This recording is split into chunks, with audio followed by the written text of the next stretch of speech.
Mid-July deep summer. The scorching sun relentlessly baked the earth, and unbearable heat waves continuously rose from the ground. Sitting in the shade to rest, Chuan, with a face full of exhaustion and bloodshot eyes, was extremely sleepy. He had hardly slept for 4 days and 3 nights. Now he was suffering from severe headache, dizziness, nausea, and irritability. Yet he dared not sleep soundly. He only dared to close his eyes and doze lightly. Any slight sound would instantly jolt him awake, as if from a nightmare, his mind constantly on edge. Because he was living in the apocalypse. To be precise, after being taken by illness, he transmigrated into a parallel world possessing the body of himself. A student from Tianchao studying in Sakura country. However, this world called Launching was experiencing a terrifying apocalypse. A meteorite carrying a mysterious virus crashed, sweeping across the globe at an astonishing speed. The vast majority of humans mutated, becoming extremely manic and bloodthirsty, driven solely by the instinct to feed. They were highly sensitive to sound, possessed vision, and would attack any moving creature. After sunrise, the infected would hide from sunlight in buildings, possibly many of them, making it even more dangerous. If they attracted the infected's attention, their feeding instinct would override everything, overcoming their fear of sunlight, and they would become even more ferocious and violent in the night. System check panel attributes. After giving the command, Chuan closed his eyes, and a flood of information appeared in his mind. Name: Chuan, age 21, strength, including explosive power, muscle strength, etc. 13 physique, including resilience, endurance, immunity, etc. 14 agility, including reaction speed, dodge, running speed, etc. 17 perception, keen awareness of surroundings, subtle movements, etc. 15 The average value for a healthy adult male between 20 and 30 years old is around 10. Now the host has 0 attribute points to allocate. Host level LV1, experience required for next level 77,100. System shop unlocked when host reaches level 10. As a transmigrator, Chuan naturally came with a system. Not only could it enhance his body, but it also came with a vast initial storage space. The system had gifted him 10 attribute points. He added 4 to agility and 2 each to strength, physique, and perception. He prioritized agility because he believed that in the apocalypse one must be able to run fast, react quickly, and dodge to avoid being hit. His physical fitness now far exceeded that of an ordinary person. As long as he kept hunting the infected, gaining experience, leveling up, and using points to strengthen himself, he would become increasingly powerful. Chuan also feared falling asleep, so he immediately opened his eyes and looked at his watch. It was already past 3 in the afternoon. He really needed to find a place to stay and get through the night that felt endless. Frankly, the sunny day with no one in sight already gave the dead world a chilling eeriness, but the night was truly a hellish carnival of demons, with countless infected hunting everywhere, extremely active. Chuan slowly stood up, holding a crowbar, his makeshift weapon that he had found. It was quite handy, and it was stained with some dried blood. He took a deep breath, pulled out 2 bottles of mineral water from his backpack, and poured them over his head, trying to sober up his dizzy mind and dispel the drowsiness that threatened to overwhelm him. The streets of Tokyo were lined with convenience stores, and he had scavenged 2 or 3 of them, so he was not short on supplies at all, and used them lavishly. Although he had a storage space, he still packed some supplies in the backpack he carried. Otherwise, if he encountered a place like a survivor camp conjuring items out of thin air, would certainly raise suspicion. Chuan looked at the rows of houses nearby, knowing that the typical detached houses in Sakura country were mostly wooden structures, not reinforced concrete, and their doors and windows offered almost no protection. But due to time and his own condition, he could not keep walking. He chose a house that seemed relatively intact. He first walked around the entire building and found no damage. He also did not sense any unusual movement from inside, so he approached the door, turned the knob, but it would not open. He naturally did not intend to break the lock. Instead, he decided to climb up to the balcony on the 2nd floor. His movements were extremely agile. Reaching the balcony, he found the sliding glass door locked and the curtains drawn. He easily pried open the sliding door with the crowbar, thinking that if he confirmed the place was safe, he could later block it with some large furniture. Successfully entering the house, Chuan found that it was clearly a girl's room. He quickly walked to the door and opened it, then struck the ground with his crowbar, producing a continuous bang, bang, bang sound that echoed through the silent house. Immediately, Chuan swiftly retreated back into the room, gripping the crowbar, ready for battle. If there were any infected in the house, they would surely come following the noise. His mind was tense, his expression extremely solemn. 1 minute, 2 minutes, 3 minutes. After a full 10 minutes, no danger came. Without relaxing his vigilance, Chuan turned around and moved some furniture in the room to block the sliding glass door, plunging the room into darkness. He quickly pulled out a high-intensity flashlight from his backpack and turned it on, instantly brightening the room, so that even the dust swirling in the air was clearly visible. Huff! The drowsiness kept washing over him, and with his mind still on edge, Chuan grew increasingly exhausted. But he could neither sleep nor stop. He still had to thoroughly inspect the entire house to ensure there was no danger. Only then could he allow himself to doze off on the 2nd floor with some peace of mind. He would not stay on the 1st floor. After all, on the second floor, if he heard any sound and realized danger was coming, he would have some reaction time. Moreover, the stairs in such detached houses were narrow, so he would be holding a high ground that was easy to defend and hard to attack. And if he couldn't handle the danger, he could jump off the building and escape, having a way out rather than being trapped in the house with no way out. Now, with a flashlight in his left hand and a crowbar in his right, he stepped out of the room with extreme caution. On the second floor, Chuan carefully inspected every corner, and after confirming there was no danger, went down to the landing at the turn of the stairs, where he found several dining chairs piled on the steps leading to the first floor, blocking the way. He set down his flashlight and slowly moved the chairs aside, clearing the obstacle. Reaching the first floor, he turned his head toward the entrance and saw that a great deal of furniture had been pushed up against the front door from the inside. His eyes narrowed as he immediately realized there was a considerable chance a survivor was inside. Yet Chuan knew well that in the apocalypse the human heart was perhaps like the sun, something one could not bear to look at directly. Encountering another person might well be worse than running into an infected one. His vigilance sharpened. Treading as if on thin ice, he advanced step by careful step until he reached the living room, which was connected to an open-plan kitchen. Every spot in the living room that could be blocked had been sealed off, shutting out both air and light. It was stiflingly hot and utterly silent. The moment Chuan stood still, he immediately caught the sound of rapid, yet subdued breathing coming from behind the kitchen counter. It was certainly a survivor hiding in the dark, scared out of their wits and sunk in extreme terror. If it had been an infected, it would have already lunged out at him. A thought flashed through Chuan's mind. At best, he could only doze lightly for brief moments, waking and sleeping over and over through the long night, which severely affected his condition in every respect. But if someone stood watch for him and woke him the instant they noticed any sound worth concern, he would not need to keep his nerves so taut. He could sleep for a while with relative ease and get as much real rest as possible. In more practical terms, he truly needed a tool-like person to keep watch at night. Otherwise, in a situation where danger could erupt at any moment, how could he dare to sleep at all? Of course, he had to see whether it was a man or a woman. He secretly hoped it was a woman. The more fragile, the better. That way she would rely on him more, need him more, and be far less likely to pose any threat to him. His mind spun swiftly as he spoke in a low, deep voice. I won't hurt you. I'm only staying here for one night. If nothing happens tonight, and I survive until tomorrow, I will leave immediately. If you're willing to show yourself, I might be able to give you a little food and water. That last sentence was meant to lure the other party out. If in his eyes the person could serve as a night watch tool, and thus be of some use to him, he would give them a little food and water. If not, if they were useless to him, then even though he was not short on supplies, he was no saint and would never dispense his kindness at random. As soon as he finished speaking, Chuan saw a face slowly emerge from behind the kitchen counter, even more haggard than his own after 4 days and 3 nights of barely any proper sleep. Yet despite the exhaustion, it was clear she was an exceptionally beautiful, striking woman, undeniably of goddess-like caliber. She seemed not to have seen light for a long time and could not adapt to the glare. Her eyes narrowed to slits as she slowly straightened and stood up completely. She was around 1.78 meters, extremely tall and slender. Her remarkably long, beautiful legs were wrapped in light blue jeans, and her chest was impressively full. If she lowered her head, she certainly could not see her own toes. Just looking at her made Chuan feel as if his eyes were being violently shaken. She still held a fruit knife in her hand, which trembled so badly it looked as though it might slip from her fingers at any moment. A sight Chuan found both absurd and almost comical. Don't come any closer. Her weak voice shook violently with deep terror and dread. Of course, she was afraid he might try something against her.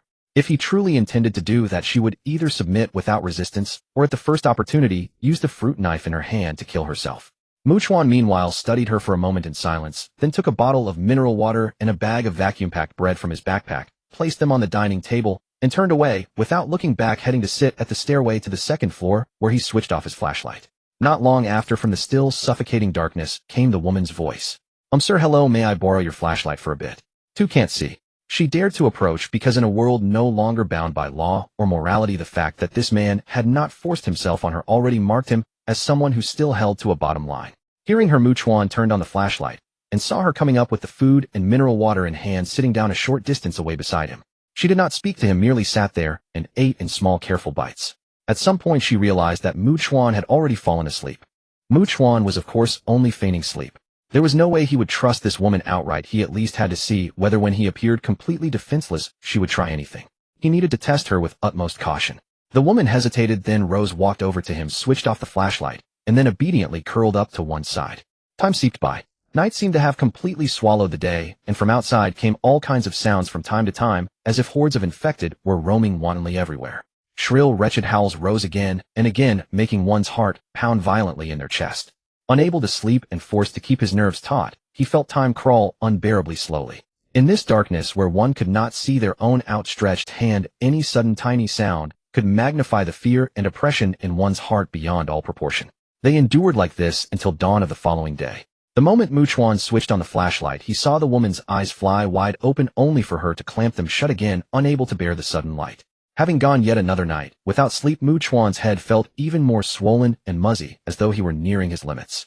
He barely wanted to move at all, and a faint worry grew in him that his vision might suddenly go dark and he would simply drop dead on the spot. "My name is Chuan from Tianqiao. What's your name?" Chuan Kuan. "Hello too, am Hasegawa Haruka." Haruka. Among people from the Sakura country, it was customary to add suffixes like Kuin-chan or san after another surname or given name when addressing them. "If there's any subtle sound worth noticing, wake me up immediately. If you do a good job, I can give you food and water." "Okay. By the way, you'll be leaving here tomorrow, won't you?" She continued to use honorifics, consciously placing herself in a very humble position. "What is it?" Chuan displayed no intention of taking her with him. He wanted her to understand that she needed him, not that he needed her as a night watch tool. "To want to go with you." Hasegawa Haruka was like someone flailing in a river, desperately reaching for the lone piece of driftwood. She could see her emotions on the verge of losing control as she tried with all her might to demonstrate her value. "I am a medical student. If you get hurt, or anything to think I could be of some use. I also have a driver's license, I can drive, and I can also." Having long since given up hope of any rescue, she understood clearly that staying here was nothing but waiting to die. Even if the terrifying infected never found and devoured her, she would eventually starve or die of thirst.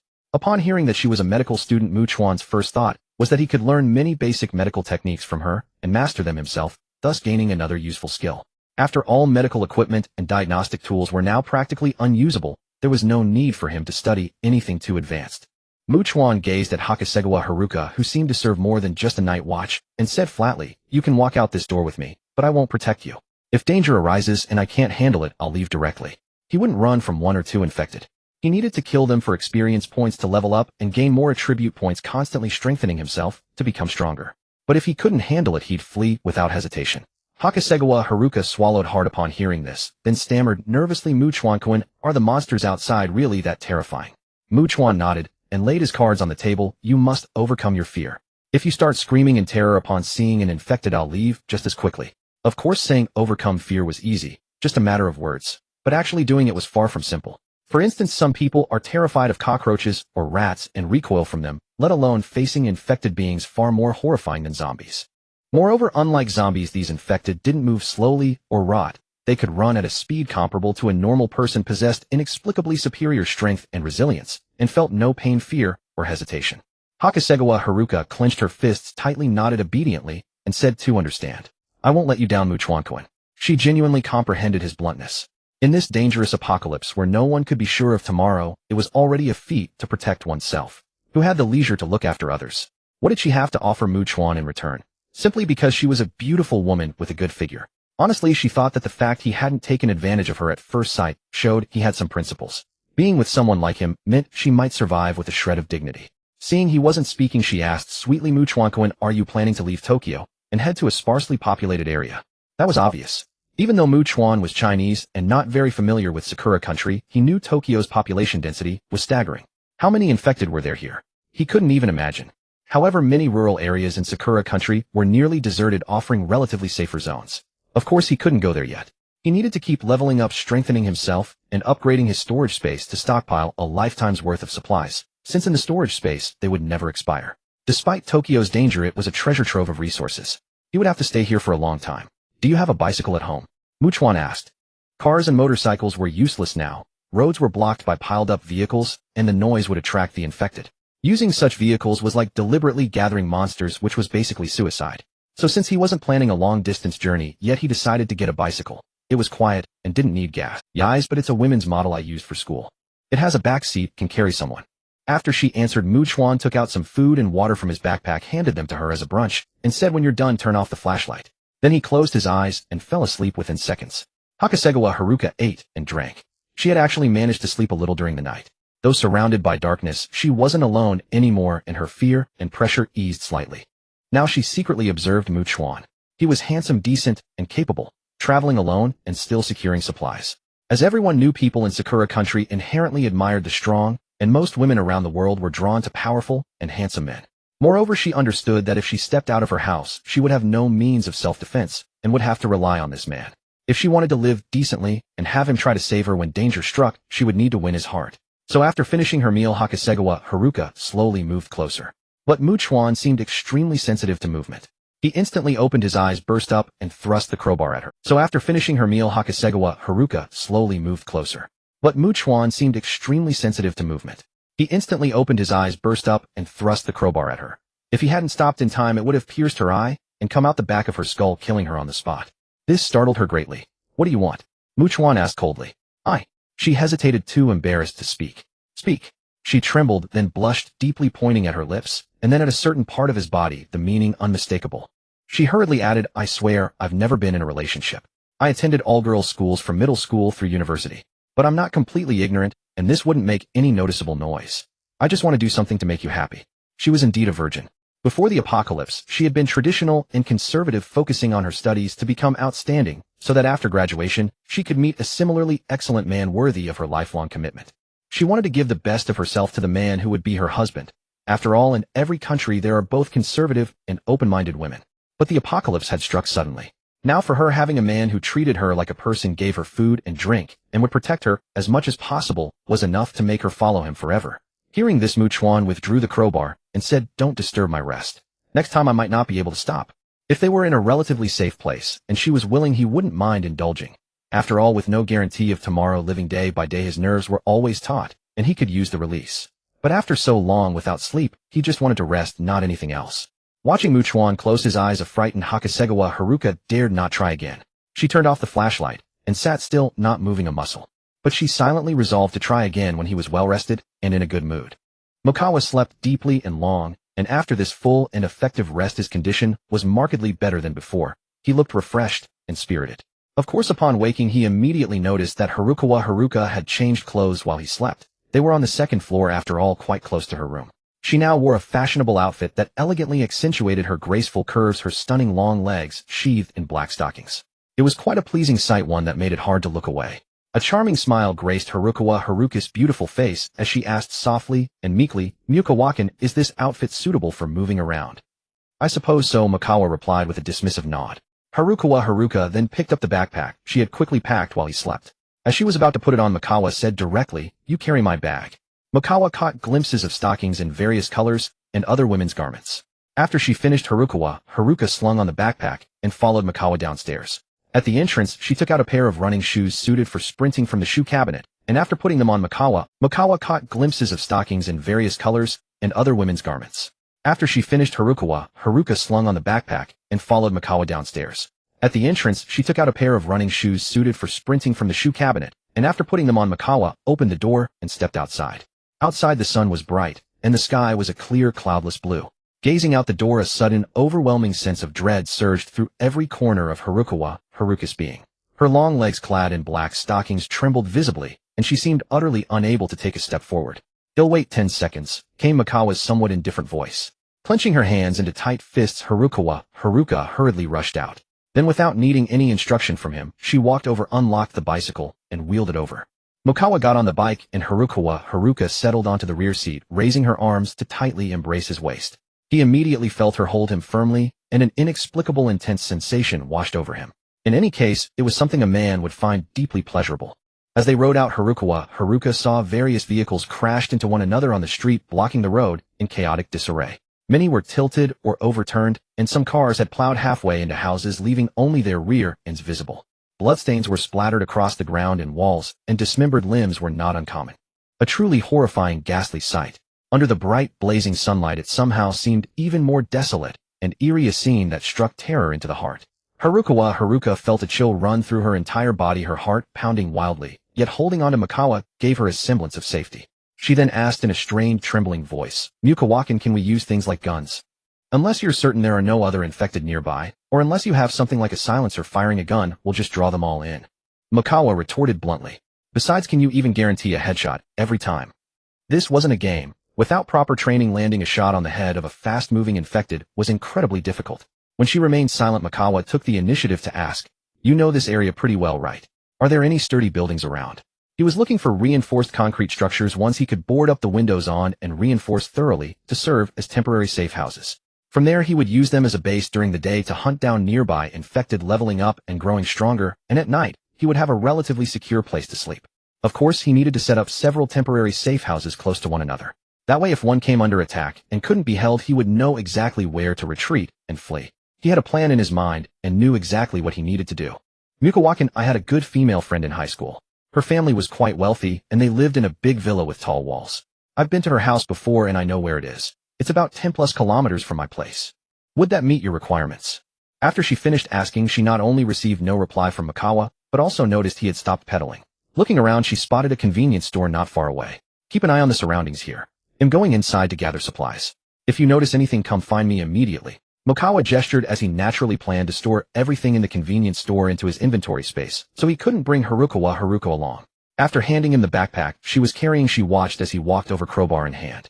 The moment Mikawa banged on the door, creating quite a racket, his senses immediately detected movement from within the store. Without a moment's hesitation, he stepped back and saw an infected person burst out.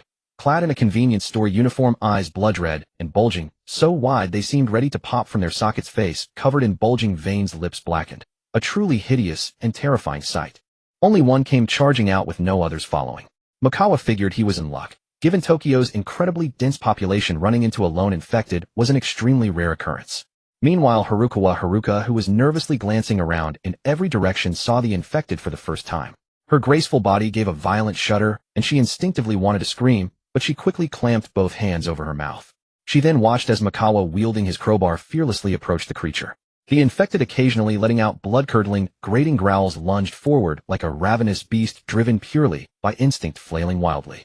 Mikawa, who had focused his points on agility, possessed reaction speeds far beyond ordinary people. He dodged in time, but didn't strike immediately. He was waiting for an opening to land a killing blow to the head, as attacking anywhere else was useless. With a steady demeanor, a calm mind, and sharp, piercing eyes, Mikawa continued to evade until he finally found his chance and launched his attack. His strike was swift and fierce. The crowbar pierced straight through the infected's eye and out the back of its skull. He then yanked the crowbar free, and the infected crumpled to the ground motionless. Standing off to the side, watching Mikawa's back, Haruka was utterly dumbfounded. Her luscious rosy lips hung wide open, filled with nothing but profound disbelief. This man was far more formidable than she had ever imagined. The system's cold, mechanical voice echoed in Chuan's mind, who didn't spare a single glance at Hakone's EXP 30. Host EXP 107100. Host level up. Current level LV2. EXP needed for next level 7200. You have 10 attribute points to allocate. Will the host allocate points or upgrade the storage space? Allocate points. For him, the storage space was more than sufficient. He had no need to expand it anytime soon. Chuan then allocated 4 points to agility and the remaining 2 each to strength, constitution, and perception. Now with strength 15, constitution 16, agility 21, and perception 17, he felt a comprehensive surge of power. He had grown stronger. I'm going to check the convenience store. Without turning his head, Chuan said to Hakone Saika, who stood not far away and walked in, crowbar in hand. He hastily stuffed some food and drinks into his backpack, then promptly transferred everything from the store and its back warehouse into his storage space. This feeling was one word: satisfying. He walked out, saw Hakone Saika still nervously glancing around by the bicycle, and handed her the backpack. Hakone Saika, now burdened with the heavy backpack, had eyes full of admiration. She was just parting her rosy lips to speak when Chuan, whose perception had been further enhanced, heard footsteps approaching from the west. He spun around sharply to look. Hakone Saika was startled and looked as well. It was a small group of 3, all male, all carrying backpacks and weapons, clearly out scavenging for supplies. They quickly approached. The man at the lead had a scarred face, a hulking, imposing figure standing about 1.9 meters tall. His arms were thicker than Hakone Saika's thighs, and he looked like a burly, powerful mountain. His gleaming bald head even reflected the sunlight, and he carried a large cleaver, a true brute of a man. The other 2 were a young man, likely a college student, and a balding, middle-aged man in his 30s. Hakone Saika instinctively hid behind Chuan. The trio stopped at a distance and didn't come any closer. The burly leader glanced at the infected corpse on the ground. Seeing no other wounds, he realized it had been killed in a single strike. He then looked at Chuan, his voice booming with respect and admiration. Impressive skills, sir. They also noticed Hakone Saika hiding behind Chuan. Both the young man and the middle-aged man's eyes lit up. A woman with such a beautiful face and figure was rare even before the apocalypse. Men always loved beautiful women regardless of time or circumstance. Especially now in this lawless world where anyone could die any day. They felt they could do as they pleased.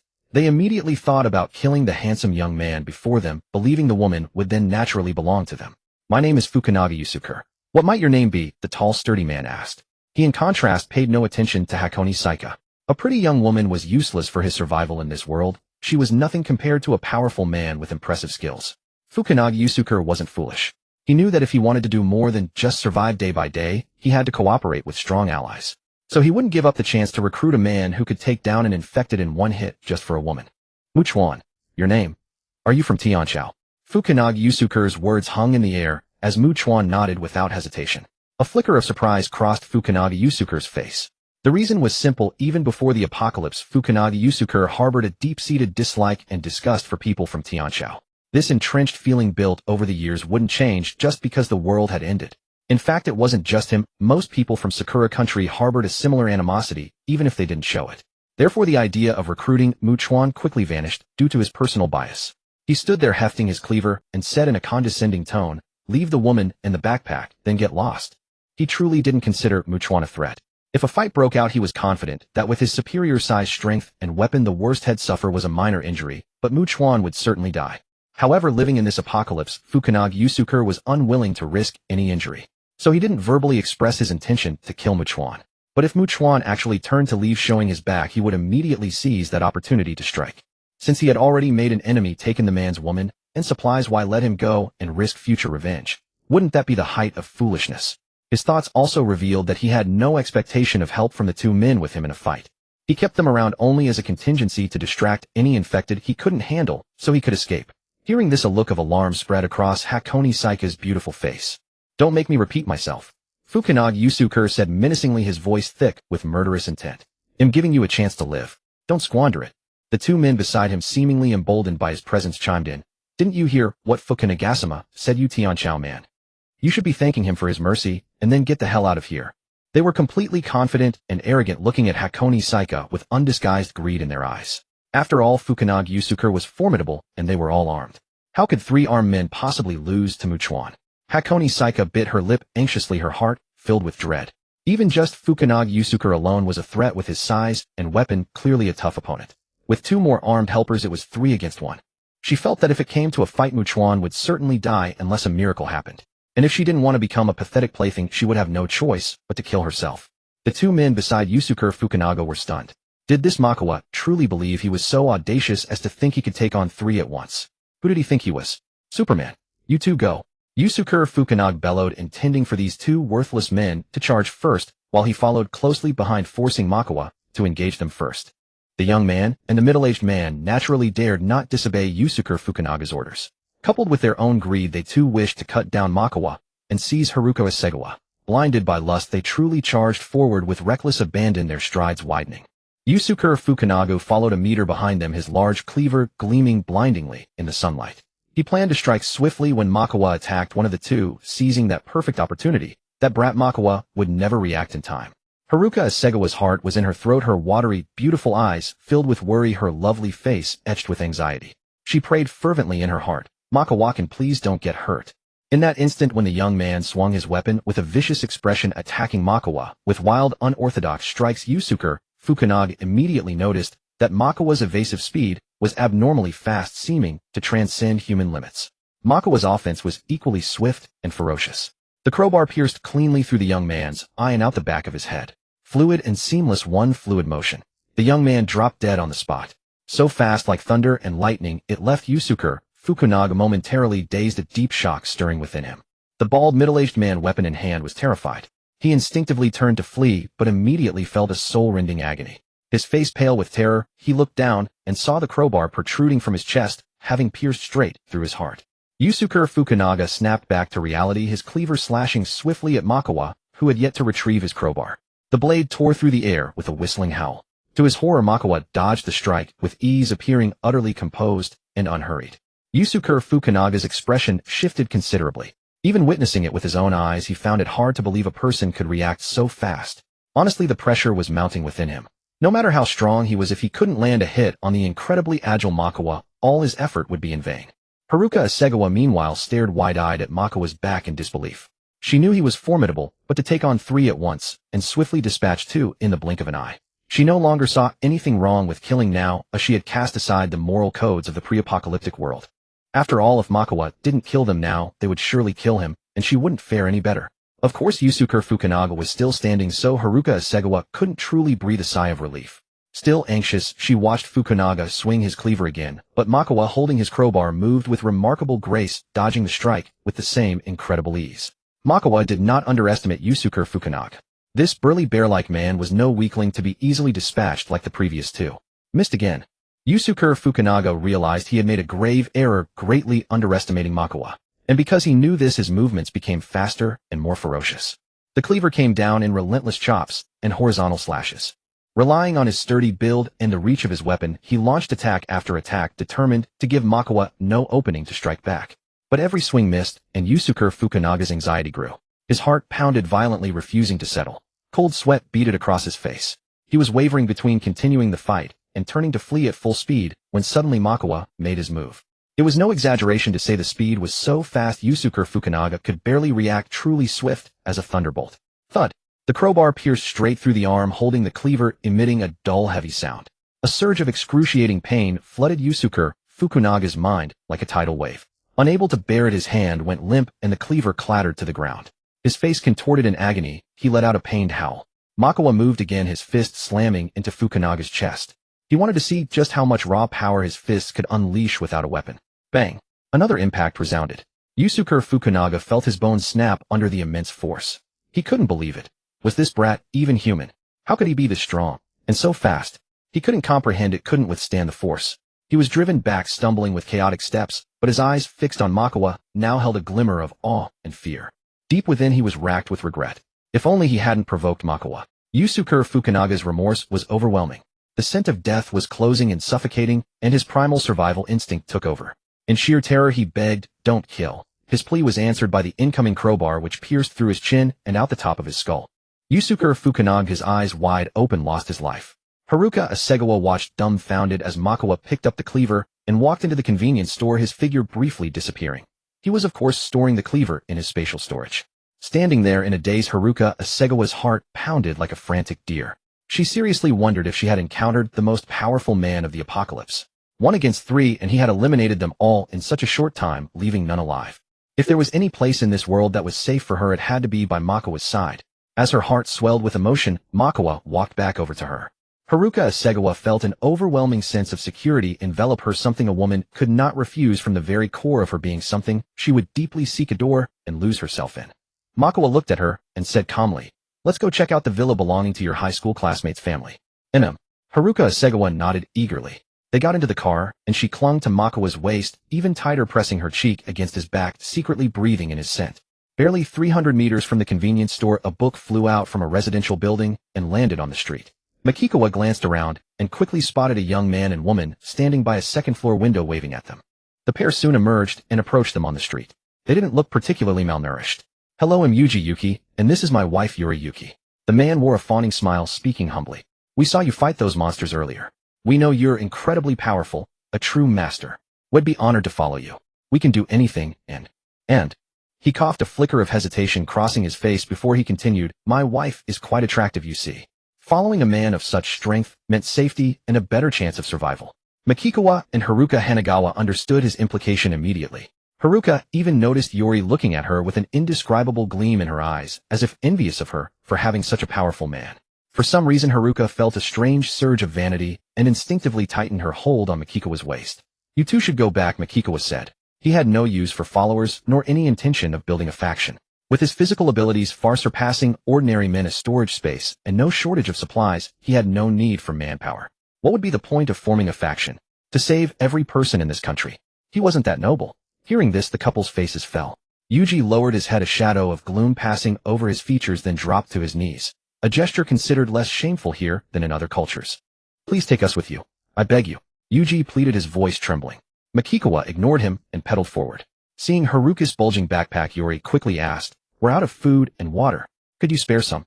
They actually had some supplies left, but wanted to stockpile more while waiting for rescue. Haruka felt a pang of sympathy. She was kind-hearted by nature, but knew her place and remained silent. Makikawa certainly wouldn't give them anything. He had risked death to hunt infected for his supplies. He hadn't gotten them for free. In this hellish apocalypse, blind mercy only led to an early grave. Besides, were they trying to fool him? They looked not like they were starving. If they truly had nothing, wouldn't they have risked going out rather than staying to die? Most people would choose to fight for survival over certain death. Only those not yet at their absolute limit could have. Makikawa had no patience for their pleas. He pedaled away, and Haruka turned to see the couple standing there watching them until they disappeared into an alley. She felt a pang of complicated emotion. If that woman's man were as capable as Makikawa, they wouldn't be worrying about food. In this world, she believed finding the right man to follow was the most important thing. She was smart enough to know she had to be more useful, more valuable. Anyone could stand guard. There were plenty of women who could replace her. Makikawa-kun, she said, I didn't expect to see so many survivors. First those people, now these two. Tokyo is densely populated, he replied, and the apocalypse hasn't been going on for long. Even if 70 or 80% were infected, the remaining survivors would still number in the millions. They continued chatting as they rode the streets, empty of both the living and the infected save for the wreckage of crashed. Some roads were completely blocked, impossible for even a bicycle to pass. Makikawa couldn't carry his bike over the piles of cars, and setting off a car alarm would draw a horde of infected from hundreds of meters away. They had to take detours. Though the distance was only a dozen kilometers, the terrible roads made it painfully slow, and they hadn't arrived by the time the sun was at its peak. Makikawa decided to stop. The heat was unbearable, causing them to sweat profusely and lose precious fluids. Traveling under the blazing midday sun risked sunburn and heat stroke. They found a large tree and rested in its shade. The area was open, offering a clear view of any approaching threats. As they ate lunch, Haruka spoke softly, Makikawa-kun, I want to train myself. Makikawa looked at her. If you're fighting a monster, I could distract it. That might make it easier for you to kill it. I know it takes courage, she said seriously, and it tests my reflexes and stamina. I think I can build up my stamina by running behind your bike and rest when I'm too tired. She paused. But for the reflexes, I do need your help. You could pretend to be an infected attacking me. I know it's a bother. Would that be okay? Makikawa nodded readily. If she could be of any use in his battles, even just drawing attention, it would be beneficial. Thank you. Haruka looked into the distance, her voice tinged with complex emotion. Without you, I'd never have dared to leave that house. My best case scenario would have been starving to death in fear. We've only been out for half a day, and we've already faced so much danger, but I can't do anything to help. I'm almost useless. She turned to look at him, her tone turning tentative. So Makikawa-kun, is there anything I can do now that would help you relax a little? She raised her right hand and touched her lips, the meaning clear. Makikawa nodded. If he could seize a moment of pleasure to ease his strained mind and body, he wouldn't refuse. Hasegawa Haruka's clumsiness exceeded Makoto's imagination, making him realize what a true novice was. He gave her a few pointers, and then let her do it her own way. He wasn't shy, either, using his hands to thoroughly appreciate the spectacular heft that was truly staggering. To be honest, it was quite astonishing, giving him a lingering sense of satisfaction. So overall, it was a relatively pleasant and relaxing period. Now Haruka was drinking mineral water nearby, swallowing it with a hint of reluctance. Water was precious in the apocalypse, she couldn't afford to waste it. Her gaze rested on Makoto with complex emotions. In a sense, this man was formidable in every way, far beyond ordinary people. We can't travel today. Makoto stood up. Let's find a place to stay first. They needed to find a suitable house to spend the night, then search it thoroughly for infected. If it was clear, they would have to block up all possible entrances and reinforce it. All of this took time. Haruka, whose neck ached as if she had a stiff neck, quickly followed Makoto as they continued riding. The road conditions were unimaginably terrible, and the constant detours completely confused her. She said helplessly, Makoto-kun, if we keep going in circles, I won't be able to guide you tomorrow. She hoped Makoto wouldn't blame her. Then she heard him let out a slightly surprised sound. Huh? What's wrong? Danger? Haruka asked, immediately concerned. But with Makoto by her side, even facing danger, she wasn't as nervous or scared. She believed in her heart that Makoto could handle it. There's a nice house. Makoto spotted an apartment building not far ahead that was clearly not wooden, but made of reinforced concrete. It looked quite new, probably just built recently. Maybe it wasn't even delivered for use yet. No one living there yet. However, he knew that reinforcing a 4-story apartment building as one of his temporary safe houses would be a huge project. Haruka, who was holding his waist, leaned slightly to look ahead. Tomorrow we'll go in and check it out. If it's safe, I need to find a lot of things like a generator, Makoto said. After thorough reinforcement, we'll stay there temporarily. Hearing this, Haruka looked a bit worried. Generator? Makoto-kun, won't that be noisy? Especially since it's so quiet day and night, the sound will travel far right. We can cover the room with soundproofing and sound-absorbing materials. That way the sound of the generator and such shouldn't. After all, he had storage space. As long as he could find things, he could store them away. He didn't need to waste energy moving them back and forth. Many things were simply impossible without electricity. For example, welding steel plates to seal windows required electricity. With electricity, they could even set up a water-cooled air cooler, which would be pure bliss in the summer. He didn't plan to use an air conditioner as the outdoor unit was noisy and couldn't be placed in a sealed room. Haruka didn't understand these things, but she certainly wanted electricity too. If Makoto needed her help, then she would obediently do whatever he asked. Next, the two found a nearby residence with no significant damage. The door was open. Makoto walked around the entire house first. His perception had been enhanced and was sharper, at least confirming there were no moving things inside. But whether there were infected or survivors inside still required a personal check. They arrived at the entrance. Makoto struck the ground with a crowbar to create noise. After waiting for a while, nothing came, so he entered. Haruka, tense, as if facing a great enemy, followed closely behind him. The two cautiously checked the living room, open kitchen, bedroom. No danger. Then they reached the bathroom on the first floor and saw a bathtub full of water. Both showed a hint of pleasant surprise. Makoto suspected that when the apocalypse struck, the residents had filled every possible container with water, but then they left because things seemed too dire. Afterwards, they went to the second floor and carefully checked it. Confirming the house was safe, they quickly went downstairs and worked together, blocking all possible entrances on the first floor with existing furniture, then did the same on the second floor. The entire house was now completely sealed, not even light could get in. It was midsummer, and the interior was as stuffy as a steamer. They were sweating every second, feeling like they might get heat stroke. There's water in the bathtub. We can take a cold shower to cool off. Hearing this, Haruka was so shocked her mouth fell open. She quickly said, Makoto-kun, water is so precious, are we really going to waste it? Hearing this, Makoto raised his right hand, gently cupped her chin, looked into her watery eyes, and said like a domineering CEO, with me you don't have to worry about food or drink. Treated this way, Haruka's heart pounded faster, and a deep blush spread across her beautiful face, making her look both shy and alluring. Her hurried voice was tinged with delight. Makoto-kun, before we shower, let's eat something first, and then you can play the monster. I really want to practice my reaction and dodging skills first. If I train after the shower, I'll just sweat more. Okay. Makoto nodded. After they had eaten and drunk their fill, they went to the living room. As Makoto placed the high-powered flashlight aside, Haruka took a deep breath, clenched her fists, and said seriously, Makoto-kun, I'm ready. Makoto deliberately attacked Haruka slowly, but she dodged hastily and clumsily, easily caught by him. After Makoto released her, Haruka, undeterred, quickly said, Makoto-kun, again, please. She had to make the most of her time and train as well as she could. The more useful she could be, the more valuable she became to this man. Perhaps then, if he ever faced terrifying dangers he couldn't resolve, he would be more willing to take her with him to escape. So she had to strive desperately to become more valuable for her own sake too. Chuan noticed that Hakusegawa Haruka was putting in considerable effort training herself until she was utterly exhausted and could no longer move. This earned her a measure of respect in his eyes. However, the kind of speed required for reaction and evasion training could not be achieved overnight, and unlike him, she did not possess an enhancement system. Her only path forward was relentless, diligent practice over time. Chuan, can please go take a bath first. They'll keep an eye on the commotion outside. Hakusegawa Haruka managed to utter with difficulty. Just then the roar of a fierce tiger echoed from outside. As if struck by a sudden surge of strength, she swiftly rose to her feet and followed Chuan up to the second floor. Chuan carefully moved the wardrobe away from the window. Emboldened by his reassuring presence, Hakusegawa Haruka gathered her courage and stepped up to the window as well. From their elevated vantage point, they peered down at the street below. Neither of them suffered from night blindness, and with the moonlight shining brightly and clearly, they could see the scene with reasonable clarity. Dozens of infected individuals surrounded a tiger that had apparently escaped from a zoo. Each one utterly fearless and frenzied, launched attack after relentless attack. Two never imagined there were so many monsters near here. Startled, Hakusegawa Haruka's beautiful eyes flew wide open, filled with shock and terror. A powerful chill surged from the soles of her feet and rapidly spread throughout her entire body. The horrifying sight before her made it chillingly clear that staying outside at night wasn't a near-death experience. It was a guaranteed death sentence.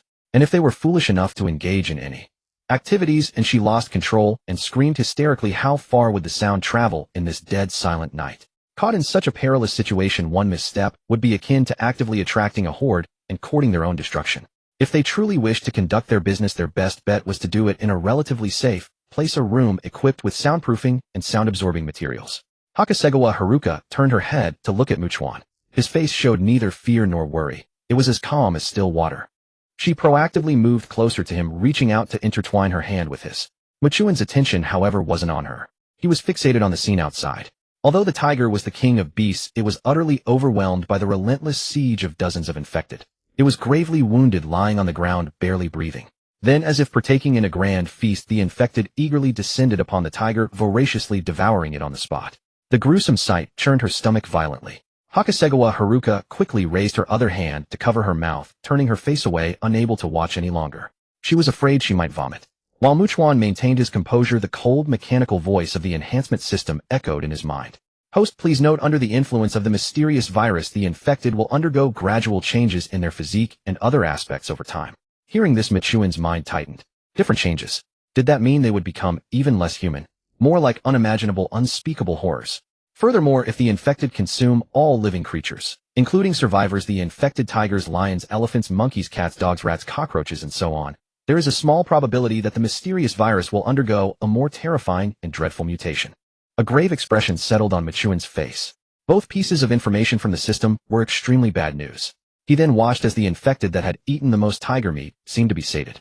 It stood up and sprinted away from the area, heading towards an unknown destination. Although its speed still couldn't match a tiger in full flight, it was clearly faster than an ordinary person sprinting at full speed. Chuan found it hard to stay calm witnessing this. He hadn't expected these infected to be static, instead they were constantly evolving over time. He was somewhat better off thanks to his system that allowed for continuous upgrades and enhancements. But survivors without such a system, facing infected that were growing ever more terrifying, powerful, and ferocious, would undoubtedly find their survival situation increasingly dire and treacherous. They would probably spend every day in a state of terror, hiding and trembling. Chuan then observed that the single tiger wasn't nearly enough for the dozens of infected. After they had chewed and swallowed even the tiger's bones, the only thing left on the ground was a pool of blood. Not even a small piece of bone remained. Afterwards, the infected dispersed, wandering around in search of anything edible. Chuan quietly took a step back, used the wardrobe to block the window again, and switched on his high-powered flashlight. He looked at Hasegawa Haruka and gestured, "Let's go downstairs." The two of them went down to the first floor and sat in the living room for about half an hour. When no sound came from outside, Chuan finally decided to take a bath to cool himself down. Hasegawa Haruka, however, was too afraid to be alone. She followed him in, sitting obediently on the floor, looking as though she was ready to attend to his needs at any moment. Chuan paid her presence no mind. He lay down in the bathtub filled with cold water. It was incredibly refreshing, and he felt nothing but immense comfort. He didn't intend to soak for long, though. He quickly washed himself, stood up, and got dressed. Seeing this, Hasegawa Haruka clasped her hands together, her face flushing deeply as she pleaded, "Please don't leave Chuan. I am so scared being alone." Besides, since he had already bathed, she could feel a bit more at ease and safe washing herself here. There was body wash and such available. And even if he watched and wanted to do something, as long as he wasn't afraid of her losing control and making noise that would attract those monsters, she wouldn't refuse him. Half an hour later, at the stairwell on the second floor of the residence, Chuan was already fast asleep. Hasegawa Haruka, wearing only a loose short-sleeved shirt, sat beside him, using a fan to cool the air, hoping to make both of them a little more comfortable. She wasn't stupid, actually. Tokyo was overrun with infected, making it extremely dangerous. Yet Chuan didn't plan to leave the area immediately or head for less populated places. Instead, he wanted to stay here and turn that apartment building into a temporary safe house. This was highly suspicious no matter how she looked at it. But for her, she was only truly safe when she was by his side, so she wouldn't ask too many questions or say too much. Time continued to pass. After an unknown duration, Hasegawa Haruka thought she heard a noise outside. Filled with panic, she lowered her voice and called out urgently, "Chuan, there's something outside." Chuan's eyes snapped open instantly. He sat up quickly and turned on his high-powered flashlight. His senses were far sharper than hers, and he immediately noticed that the footsteps outside were chaotic. It seemed like dawn was approaching, and many infected were seeking shelter from the sunlight. He raised his right hand, placing a finger to his lips. The moment they entered a room on the second floor together, they heard the sound of something entering the building. As expected, the furniture they had used to block the entrances offered little resistance. It only served as a preliminary warning system. Both of them were now on edge, their minds tense and grave. Those terrifying monsters were inside, and they had no idea how many of them there were. Chuan, crowbar in hand, turned his solemn face sideways, pressing his ear against the door as he listened intently to the sounds outside. The infected that had entered this residence seemed unaware of their presence, not ascending the stairs, and soon fell silent. They must have been resting as well. Chuan took a deep breath, intending to attempt a resolution against the infected that had entered the house. He turned to look at Haruka Yulaquin, whose eyes were bloodshot. Though she had not slept all night, she appeared utterly devoid of drowsiness. In a voice barely audible, he said, "I will create a commotion to lure them up." In Chuan's eyes, evading danger was futile. He would rather confront it, he'd in hunting the infected for experience points to level up and strengthen himself. Particularly the staircase in this typical single-family house was narrow, and no matter how many infected there were, at most one or two could charge at the forefront, making it impossible for them all to rush up at once. He would not be trapped in a dire situation where he had to face many simultaneously. Moreover, he only needed to focus on what was directly ahead, without worrying about his sides or rear. Standing at the top of the stairs on the second floor, he held a defensive advantage, possessed a weapon, and had enhanced all aspects of his body. Perhaps he could achieve the feat of one man holding the pass against 10,000 foes. Chuan, we have no idea how many infected have entered. Maybe a few, maybe dozens. Without knowing the situation, we cannot act rashly. Haruka Yalaquin took off her shoes, revealing her fair, delicate, and beautiful bare feet. She moved silently to his side and whispered in his ear, "To think we can go down from the second-floor balcony." Chuan interrupted in a very soft voice, "Stay in the room and don't come out. If things go wrong, leave from the second floor yourself." He walked over, moved the furniture aside, and pulled open the curtains, flooding the dark room with light. Haruka Yalaquin was silent for a moment before saying, "I will go out with you, Chuan. If you cannot handle it, we will run together. If I cannot escape, you don't need to worry about me." Hearing this, Chuan looked at her with some surprise. Her words implied that if things went wrong, she would cover the rear to allow him to escape. "I know that aside from keeping watch, I am of little use right now, but I want to face danger with you rather than hide here alone. Besides, I am fully aware that I can only survive with you by my side. Without you, I would surely die. I might not even make it through tonight alone." Haruka Yalaquin clearly expressed her willingness to share hardship and death with him. "If you die, Chuan, I will die with you. At least I am willing to do whatever I can." Chuan said nothing more. He opened the door quietly. Haruka Yalaquin immediately followed. She kept a distance of 2 or 3 meters from Chuan, who stood at the top of the stairs. He struck the wall with his crowbar, producing a thump, thump, thump sound. Instantly, clamorous noises rose from downstairs, shattering the dead silence.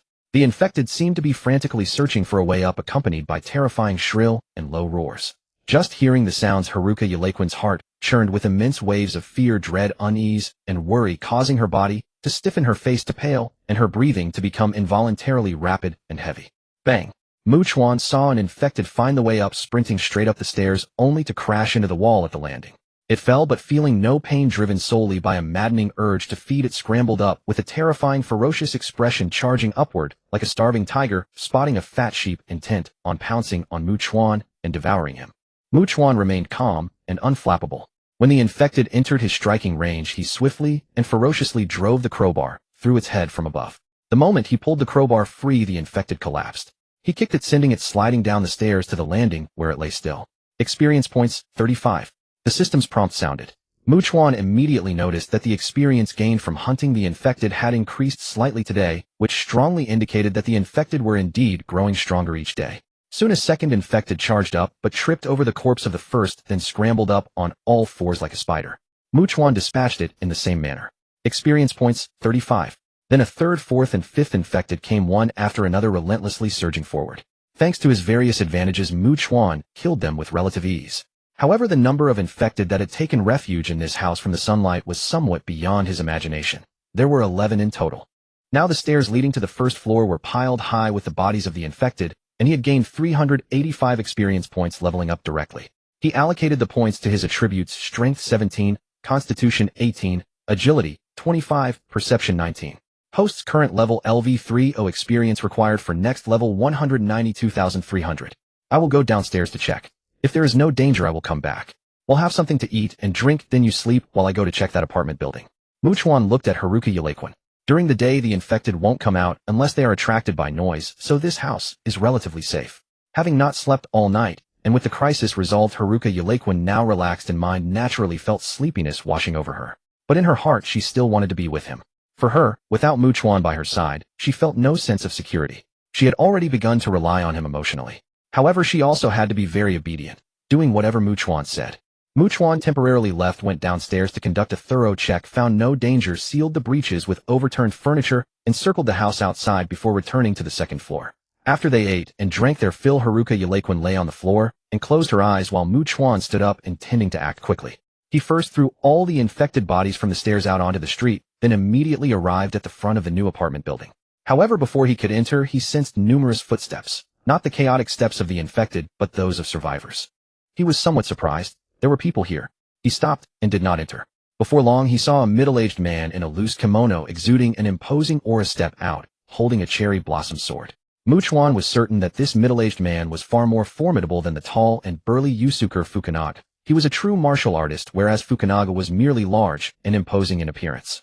Many people followed behind the middle-aged man, young, middle-aged, and even elderly, all watching him warily. My name is Gauchi Shinji. I once ran a kendo dojo, and for now I am the leader of this group. I sincerely invite you to join us. The middle-aged man spoke with a serious expression and a firm voice. Sir, at times like this we humans must unite and work together against those monsters. Both Takasaki Kenji and the others had heard the commotion earlier and witnessed many infected individuals entering the residence where Chuan and Haruka were staying. They had assumed the two were as good as dead, but to their surprise they had managed to eliminate the monsters that had entered. Takasaki Kenji realized that Chuan was undoubtedly skilled. Since he had encountered such a formidable figure, he naturally wanted to recruit and win him over.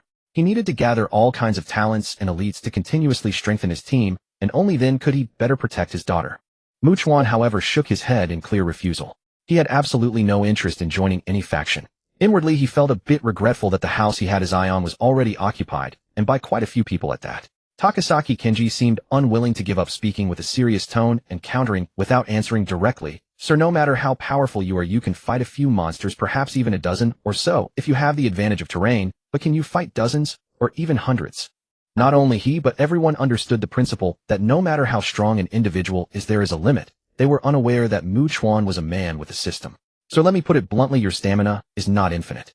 If there are enough monsters, no matter how mighty you are, they can wear you down until you have no strength left to move. Takasaki Kenji continued to persuade with both reason and emotion. Only by uniting more people's strength can we deal with hundreds, thousands, or even tens of thousands of terrifying monsters. Only then can we better ensure our safety, and besides. Before he could finish, Chuan turned around and strode away without a word. Takasaki Kenji and the others watched him enter the residence. An elderly man then spoke up. Does this kid really think he can survive on his own forever? Regardless, he is a very capable person. Takasaki Kenji said. He was able to deal with the monsters that entered the residence. In fact, if Chuan were a lone wanderer, he wouldn't have invited him to join at all, as such a solitary person would rarely develop any sense of belonging to a team. Moreover, since Chuan had someone close to him, he would at least have a weak spot in the group, giving him something to worry about, and preventing him from acting too recklessly. The people behind Takasaki Kenji all had relatives in this apartment building. Whether it was fathers, mothers, sons, grandsons, or granddaughters. Takasaki Kenji would not accept or absorb truly unattached lone wanderers. Not to mention too many, even taking in a few would make it difficult to establish a temporary order and rules. They returned to the apartment building. Takasaki Kenji heard a clear female voice. Dad, that person refused to join us. He turned to look. It was a very beautiful woman dressed in a police uniform that perfectly accentuated her curvaceous figure with a pistol holstered at her waist. Her long jet black hair was tied into a ponytail. She stood about 1.72 meters tall, exuding a heroic and spirited aura truly deserving of the title Police Beauty. Her charm and demeanor were completely different from Haruka's. This was Takasaki Kenji's daughter, Takasaki Rain. Because of her family background, she had practiced kendo since childhood and had learned many things during her time at the police academy, making her quite capable herself. Rain, he is a lone wolf, Takasaki Kenji said with some regret. Dad, I want to go talk to him. Takasaki Rain seemed to speak and act with great decisiveness. He is strong. Having him join us would be a good thing. Our strength would be greater. We need to gather as much power as possible and keep strengthening our team. It's useless, Takasaki Kenji said, seeing the situation clearly. The more capable a person is, the more resolute they are inside. They won't be swayed by a woman, nor will they be so weak. So there's no need to waste any more time or effort. But his daughter Takasaki Rain seemed quite independent. She adjusted her uniform slightly and intended to go to the residence. Knowing he couldn't dissuade her, Takasaki Kenji said nothing more.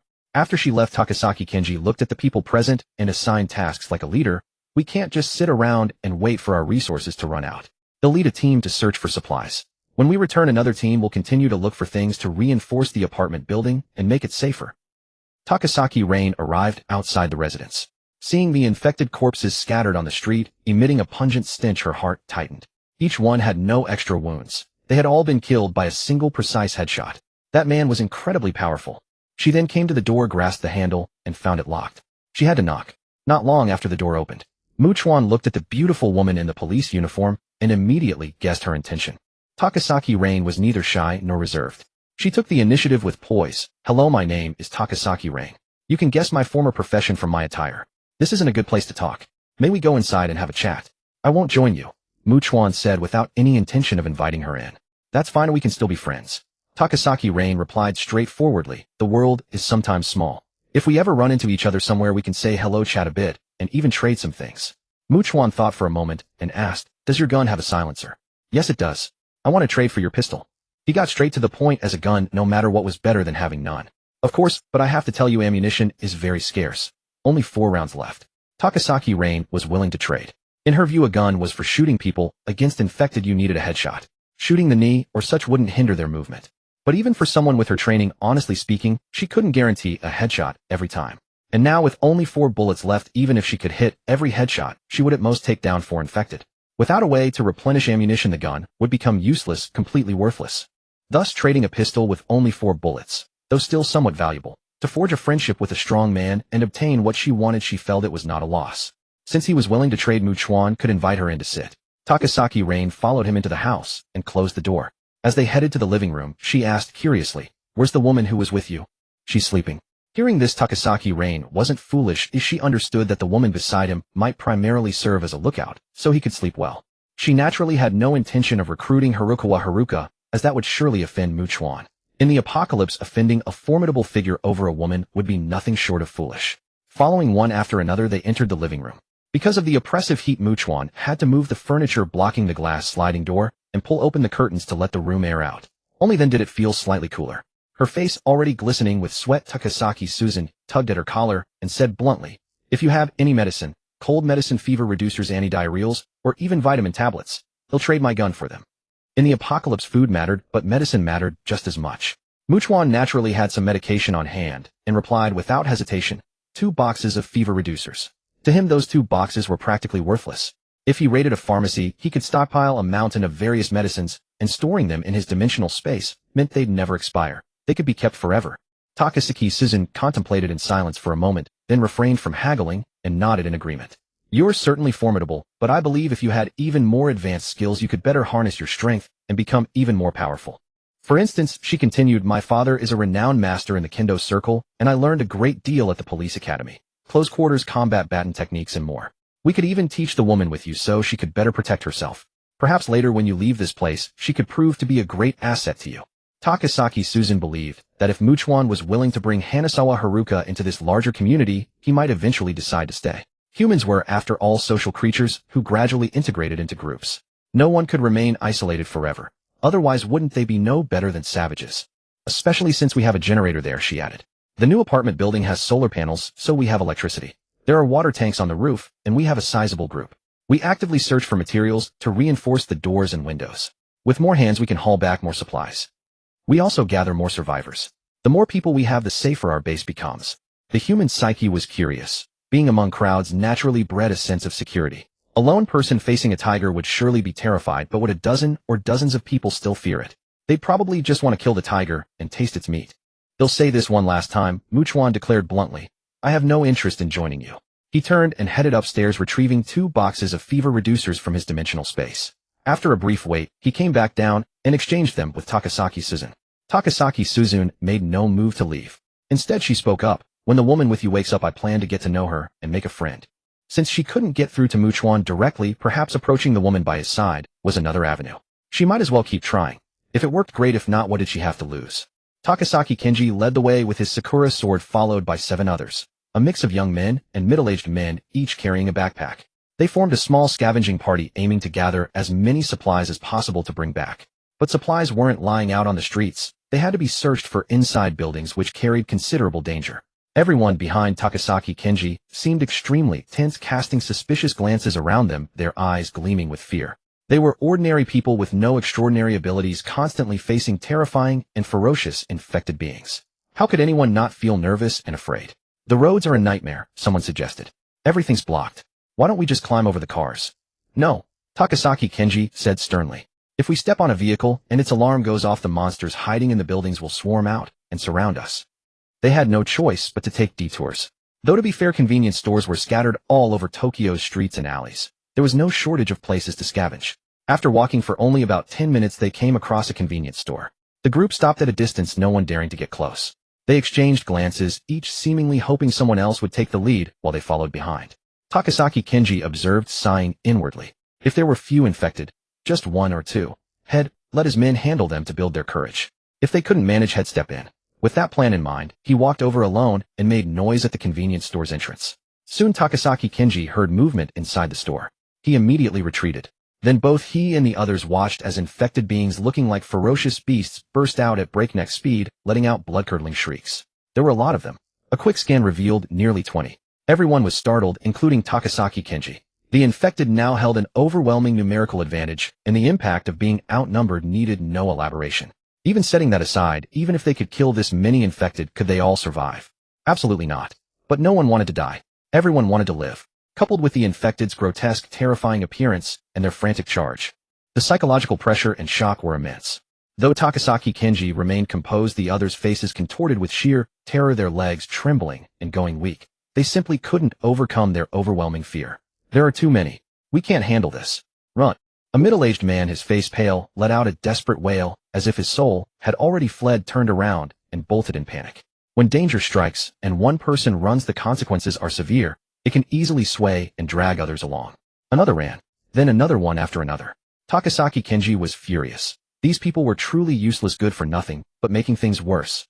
But he also knew that no matter how strong he was, he couldn't take on this many infected alone. He couldn't cover everyone. He had no choice but to flee as well. The moment he turned around, the middle-aged man who had fled first, his mind completely consumed by sheer terror and survival instinct, decided to take the fastest straight-line path back to the apartment building. He climbed onto a car to cross over it. Instantly the car blared a loud beep beep beep alarm. Seeing this, Takasaki Kenji's heart turned cold. His first thought was, it's over. He quickly scanned his surroundings, watching as infected poured out of buildings from all directions at top speed. Too many to even count. Don't run. Don't go back to the apartment building. You'll lead them right to us. Takasaki Kenji shouted with all his might, but by now no one was listening to him. Everyone, paralyzed by fear, just wanted to flee back to where they felt safe. With a look of despair, Takasaki Kenji drew his Sakura sword and slashed at the infected lunging at him. His swordsmanship was indeed exceptional. He could cleanly sever an infected's head from its body. But the other infected showed no fear whatsoever. They continued their frenzied, ferocious charge with unbridled madness. He struck again, killing another infected, black blood splattering across his hair and clothes. Then he was tackled to the ground by one of them. The infected sank its teeth into his shoulder, tearing away a chunk of flesh with terrifying ease. Takasaki Kenji felt an intense agony that threatened to shatter his consciousness. The next second, pain erupted from his thigh, his arm, his waist, his neck. Unbearable pain racked every part of his body. His vision began to blur, and his consciousness started to sink into a deep darkness. His final thought before death was that he would never be able to protect his daughter Takasaki Suzune again. Takasaki Suzune chatted with Chuan, who was toying with a pistol while patiently awaiting the awakening of Hakusegawa Haruka. Then she saw Chuan suddenly holster the pistol with incredible speed, draw the curtains, and move furniture to block the entrance. Takasaki Suzune was visibly stunned. Before she could react, she saw Chuan hastily leave the living room. As she instinctively followed him upstairs, she felt the staircase resembled a scene from a horror film. Wall steps all splattered with brain matter and blackened blood. She reached the second-floor corridor and found Chuan had moved the furniture away from the window, his expression grave as he gazed outside. Bewildered, Takasaki Suzune was about to speak when she suddenly heard the infected's guttural roars rising in succession. The sheer volume indicated a massive number. Her face paled with shock, a sense of disbelief washing over her. After all, she had only just heard the commotion, yet Chuan seemed to have detected it a dozen seconds earlier. Was his hearing absurdly exaggerated? Takasaki Suzune knew this was not the time to dwell on such matters.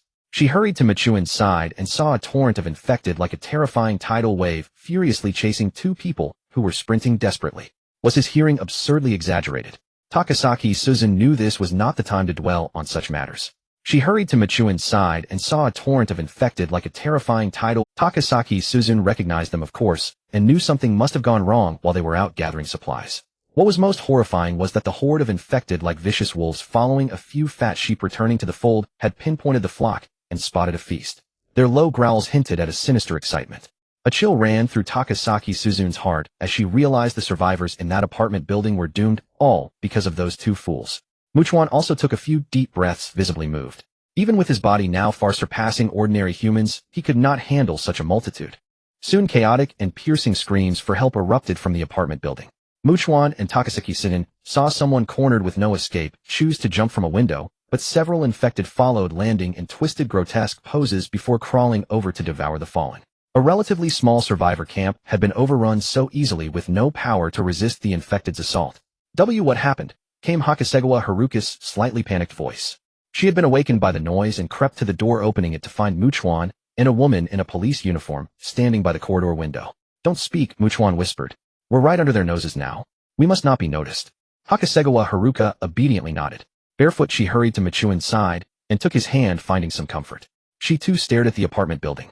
The infected were tearing into and devouring the survivors. The sight was utterly horrifying.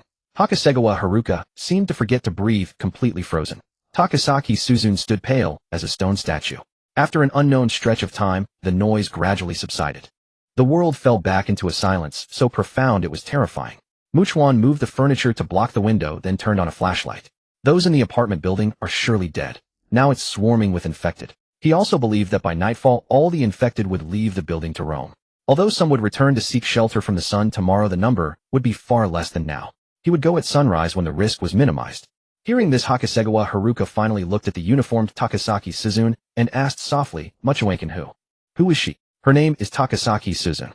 She came from that apartment building originally intending to invite us to join their group," Chuan said briefly. Hakasegawa Haruka thought this woman was incredibly lucky. If she hadn't come, she would surely be dead now. With her inherently kind nature, she tried to console her. "Miss Takasaki, you should try to see the brighter side. In the apocalypse, no one knows if they'll see tomorrow's sun. We have no time for grief. We must all strive to survive, and to live each day to the fullest." Takasaki Suzune's lips parted, but no sound came out. She knew the chance of her father still being alive was almost nil. Yet she couldn't accept this reality, and in a fit of self-deception she said, "I plan to go out and look for my father later. He must still be alive." "Huh?" Hakasegawa Haruka was startled. Takasaki Suzune, her emotions spiraling, clenched her fists. "As long as we don't make too much noise, those monsters won't come out." "Miss Takasaki." Hakasegawa Haruka was about to urge her to stop, when Chuan interrupted, "She's not one of us. She's free to do whatever she wants." Takasaki Suzune, dazed, left the second floor and went down to the living room. She sat there staring vacantly, tears welling in her eyes, threatening to spill. Meanwhile, Chuan and Hakasegawa Haruka entered a room on the second floor. Chuan gestured, "You can sleep a bit more." Hakasegawa Haruka walked to the bed and sat down, taking a deep breath. She volunteered, "Tomorrow I want to go to the apartment building with you. I'll walk behind you, so you only need to watch the front. If danger comes from behind, I'll be the first to take the hit. And this way I can train my courage." This was no insincere platitude. Wherever he went, she truly wanted to be with him. Even if all she could do was face danger alongside him, and ensure that as long as she was safe, his back was secure. "No need." Chuan shook his head. Hakasegawa Haruka fell silent, her gaze complex as she studied his face. She bit her glistening rosy lips and added, "Then I'll keep doing what I can. I know I didn't do well last time. I have no experience, so I need to practice hard to improve as quickly as possible." She desperately wanted to contribute, even if it was just to give Chuan a relaxing and pleasant time. Both of them knew that for now this was the extent of what they could do. For truly important matters like a lavish seafood feast, it was best to be in a place where no sound could escape and which was relatively safe. Otherwise, here, if she lost control and screamed in ecstasy, the infected in that apartment building would surely follow the sound directly to them. Hakasegawa Haruka stood up, her face slightly flushed. "Muchawaken, if I do anything wrong, please tell me. I'll improve." Chuan, with his eyes gently shut, softly stroked the raven-black hair of Habane Saika, who was diligently practicing the art of silver-tongued flattery, when he heard someone move to the entrance and open the door to leave. Habane Saika heard it too, but she did not pause as she continued her focused practice. By 10 in the morning, after Habane Saika had honed her skill a bit more and fallen asleep, Chuan, having enjoyed a pleasant time, went downstairs and out the door. He was of course heading out to hunt infected to level up and strengthen himself. He understood that the commotion he had caused earlier had both advantages and disadvantages. On the one hand, most of the nearby infected had likely been attracted and drawn towards that apartment building. They would now be hiding from the sunlight and wouldn't come out. This meant that even if there were any infected left in the surrounding houses, their numbers would be minimal, reducing the danger he faced to the lowest point. But on the other hand, because there wouldn't be many, he probably wouldn't gain a large amount of experience, certainly not enough to jump 5 or 6 levels, or even 7 or 8 consecutively. He then deliberately walked a bit further, arriving at the entrance of a house about 200 meters away. Noticing the front door was open, he first circled the building, then returned to the entrance, and used his crowbar to bang against the wall, creating a racket. Immediately, harsh, low growls echoed from within the house. Through his perception, he could roughly tell there were 5 or 6 of them. He quickly retreated, gripping his crowbar tightly. As an infected sprinted out, he delivered a single fatal blow to its head, sending blood and brain matter splattering everywhere. Experience 35. As the system notification sounded, a second infected rushed out from the house. Chuan killed it with ease. He took down 4 infected in a row, gaining 140 experience points. Combined with his previous 192, he met the 300 points required for the next level up. Host's current level LV4. Experience required for next level 32,400. Host has 10 attribute points available for distribution. Following his usual routine, Chuan added 4 points to agility, and then distributed 2 points each to the other 3 attributes. His enhanced perception alerted him to another infected approaching. As it lunged out, Chuan was slightly taken aback. If the previous 4 infected still bore some resemblance to humans, this one was clearly evolving beyond that. For one, its mouth was filled with sharp, fang-like teeth, nothing like a human's capable of easily crushing a hard bone. Chuan remembered the many infected that had been feasting on that tiger earlier. Could this be one of them that had undergone a mutation? What was most horrifying, however, was that the mutated infected's mouth stretched open far beyond human limits, a veritable bloody maw lunging straight at him. It closed the distance of less than 4 meters in an instant. But the increase in his agility not only made his dodging faster, but also his striking speed. Yet this mutant's reaction was equally swift, and it swatted at the incoming crowbar without a hint of fear. Though Chuan's blow pierced its arm, it grabbed the crowbar with its other hand and yanked it away with immense force. Its sheer explosive strength surpassed Chuan's current state. Without a moment's hesitation, Chuan pulled out Fukunaga Yusuke's large machete from his storage space, gripped it with both hands, and swung it with tremendous speed and ferocity. With a thud, he cleanly severed the arm that the crowbar had pierced, black blood gushing out uncontrollably. However, the mutant felt no pain and was unaffected, continuing its charge to bite Chuan. After dodging, Chuan delivered another swift horizontal slash, cutting the mutant cleanly in half. In an instant it was split into two, its intestines and organs spilling out. Yet its upper half continued to crawl in a grotesquely twisted manner. Chuan quickly finished it off, bringing the blade down on its neck and severing its head. Experience 70. Upon hearing the system notification, Chuan breathed a sigh of relief, stored the machete back in his inventory, and retrieved his crowbar. But he was now acutely aware that if he didn't have the system to continuously strengthen him, he would just be an ordinary person, utterly unable to deal with such mutants. He would have no choice but to run. Thus Chuan believed that survivors everywhere were facing increasingly dire and harsh conditions as the infected grew more terrifying. For the rest of the afternoon, Chuan moved from house to house, killing over 20 infected and reaching level 6. His stats were now Strength 23, Constitution 24, Agility 37, and Perception 25. Satisfied with his gains, he returned to the house he was temporarily staying in. Upon entering, he saw Takasaki Suzune sitting at the entrance, still in her police uniform, clutching a bloodstained Sakura blade. "My condolences," Chuan said simply. He noticed her vacant, swollen eyes held no light whatsoever. She was dazed, hollow, and expressionless. Though he knew she was grieving her father's death, Chuan had no inclination to console her. He closed the door, barricaded it with furniture, and did a sweep of the first floor, reinforcing it as best he could with whatever he could find. Then he went upstairs to the room where Habane Saika was sleeping. She was awake, her stomach growling audibly, but she hadn't touched the contents of the backpack. She had also changed her clothes. A black short-sleeved shirt and black stockings seemed to exude a captivating charm and intoxicating allure with every move she made. Chuan took out some food and water from the backpack and shared it with her. Habane Saika looked at what she had been given, thought for a moment, then stood up and said, "Chuan-kun, I'll give some of my share to Takasaki-san." She could empathize with Takasaki Suzune's feelings. Her own parents had flown to another country for a trip before the apocalypse began. She knew they were most likely dead, and even if they had survived, they were too far away, she would probably never see them again. Chuan doubted Takasaki Suzune would be able to eat or drink anything so soon after her father's death, but he didn't comment on it. Meanwhile, Habane Saika went downstairs, crouched by the entrance, and softly called out, "Takasaki-san." Takasaki Suzune seemed not to hear her, remaining unresponsive. "Would you like something to eat or drink?" Habane Saika asked. "Thank you, but no," Takasaki Suzune replied, her voice hoarse and strained. "I just want to be alone right now." Earlier, at the place where she found the Sakura blade, she had seen blood-bone fragments, torn flesh, and her father's clothes shredded into ribbons. She was certain he had died a brutal death. Dazed and weeping silently, she didn't know why she had come back here. Perhaps because in her mind this was the only place she could think of that was relatively safe. Habane Saika sighed, turned around, and went back upstairs. She and Chuan ate and chatted. After they were full and satisfied, Chuan once again played the role of an infected, attacking her, so she could practice her reaction and dodging speed. As night fell, they immediately sensed that something was wrong. It seemed like a large number of infected were gathering outside. They quickly left the room, moved the furniture away from the window, and looked outside. What they saw sent chills down their spines. A horde of infected, like a pack of famished wolves, were voraciously devouring the bodies of their own kind that Chuan had killed and left lying in the street. Before long, as the gathered infected feasted to their heart's content, a thunderous roar echoed through the air. Haruka Hanagawa jumped in fright, her graceful figure trembling as she instinctively clung tightly to Makoto's arm, pressing it deep into her ample soft bosom. Makoto's eyes narrowed sharply as he immediately looked toward the source of the sound. It was the mutated infected from last night, the one that had devoured the most tiger flesh and whose speed had become terrifyingly fast. He quickly dubbed it number 1 in his mind. As number 1 roared, the other infected responded in kind, their collective howls and low growls rising into a chilling wave of sound that pierced the night. Why is it still here? Makoto's heart pounded violently. Does it have a territorial instinct? Is it unwilling to stray far from this place? As his mind raced with thoughts, he was caught off guard by the distant sound of helicopter rotor blades. The noise drew the attention of the infected feasting on their kin in the streets, who all turned to look in that direction. A police helicopter flew in at low altitude, its loudspeaker broadcasting a voice that echoed through the silent night. "We are now luring these monsters away. Survivors can head to Tinkai Private Academy, where the Tokyo Metropolitan Police's armed forces are stationed. It's very safe." The helicopter approached from afar and quickly receded into the distance. The infected, stirred into a frenzy by the commotion, chased after it in a wild stampede. Haruka Hanegawa asked excitedly, "Makoto-kun, I know where Tinkai Private Academy is.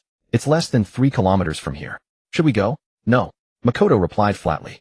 Disappointment flickered in Haruka Hanegawa's tearful, sparkling eyes. Honestly, she still believed that safety lay in numbers, especially with armed forces present. Just then she heard Rina Takasaki's hoarse voice, "Not going is the right call." "Huh." Haruka Hanegawa turned to see Rina Takasaki leaning against the wall of the second-floor corridor, holding her katana. She continued slowly. "In crowded places, resources are consumed quickly, so they're constantly sending people out to scavenge.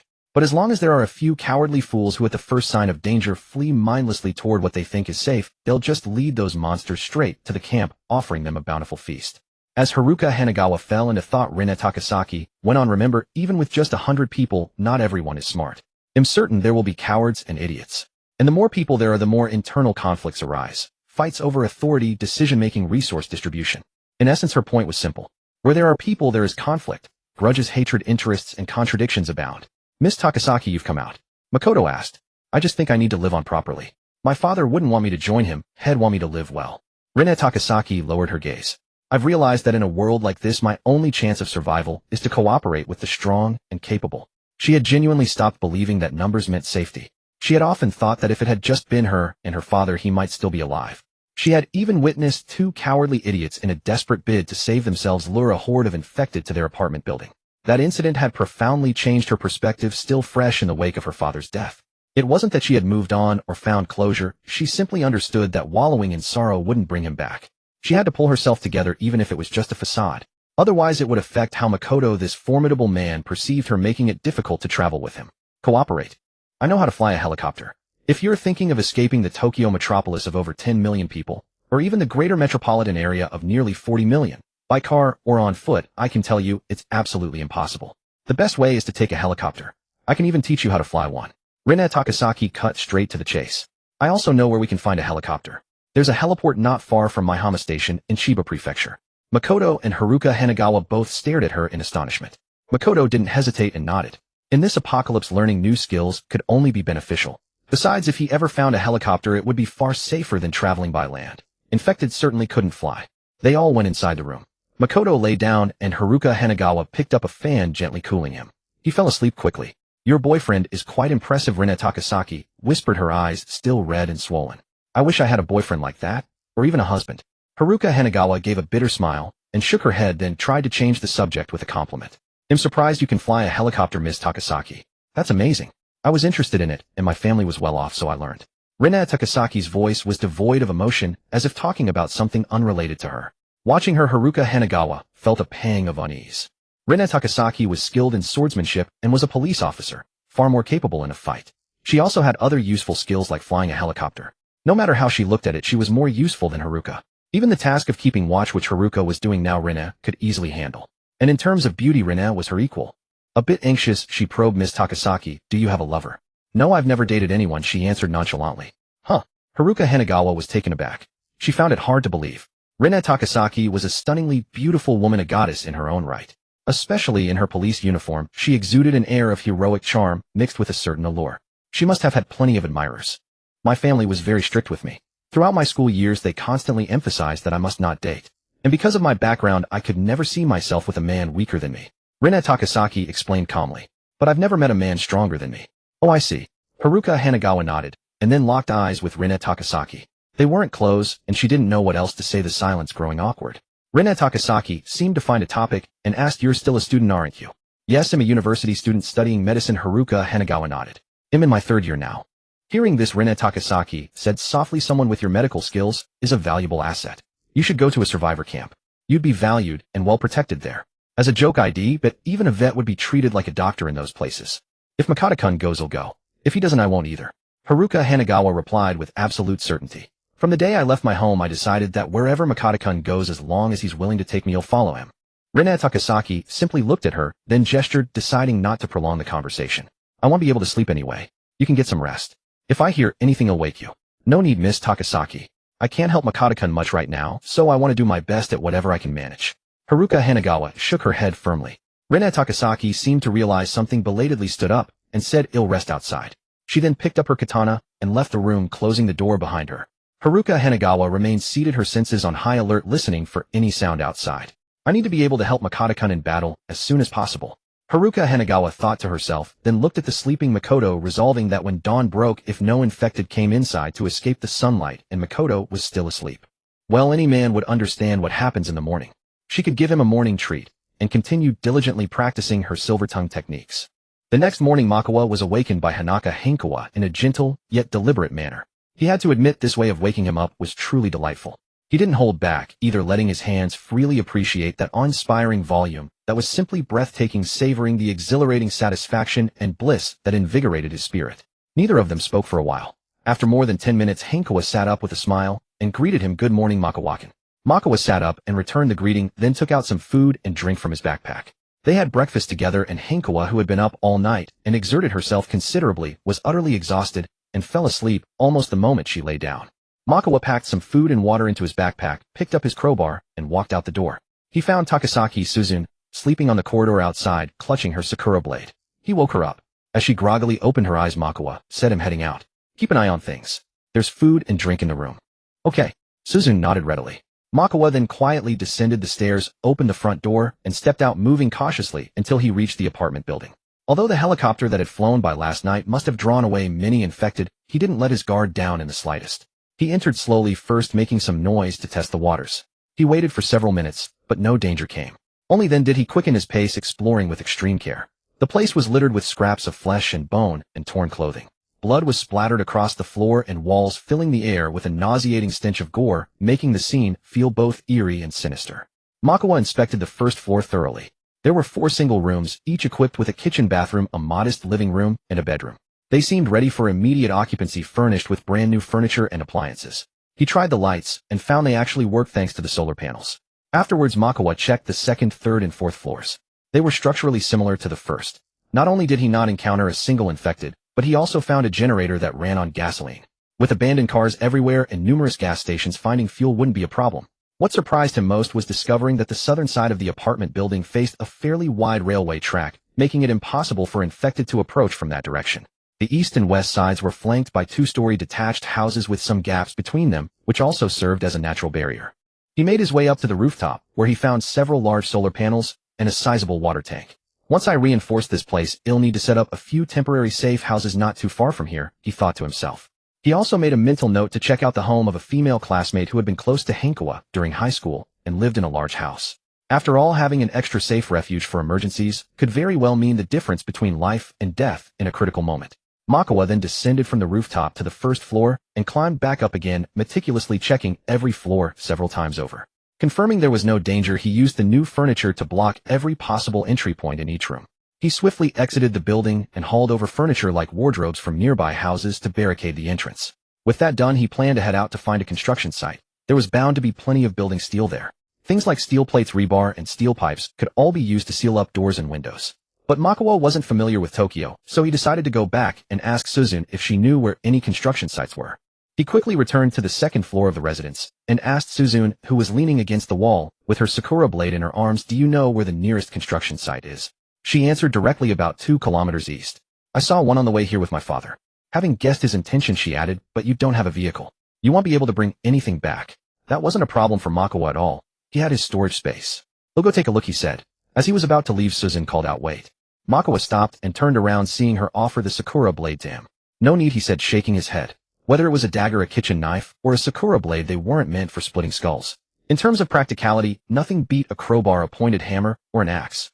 He hurried out the door, hopped on his bicycle, and headed east. After traveling about a kilometer, he encountered a group of 8 survivors, 5 women and 3 men. Recalling that Hankawa had mentioned the Tenkai Private Academy wasn't too far from their location, it made sense that survivors from all directions might pass through this area on their way there. "My name is Takuya Moriyama. Are you headed to Tenkai Private Academy as well?" asked a young man with double eyelids and fair skin who appeared to be the group's leader in a gentle tone. If so, we could travel together. There's safety in numbers. He extended the invitation quite directly. For one, Makawa looked far healthier than they did, clearly well-fed and thriving.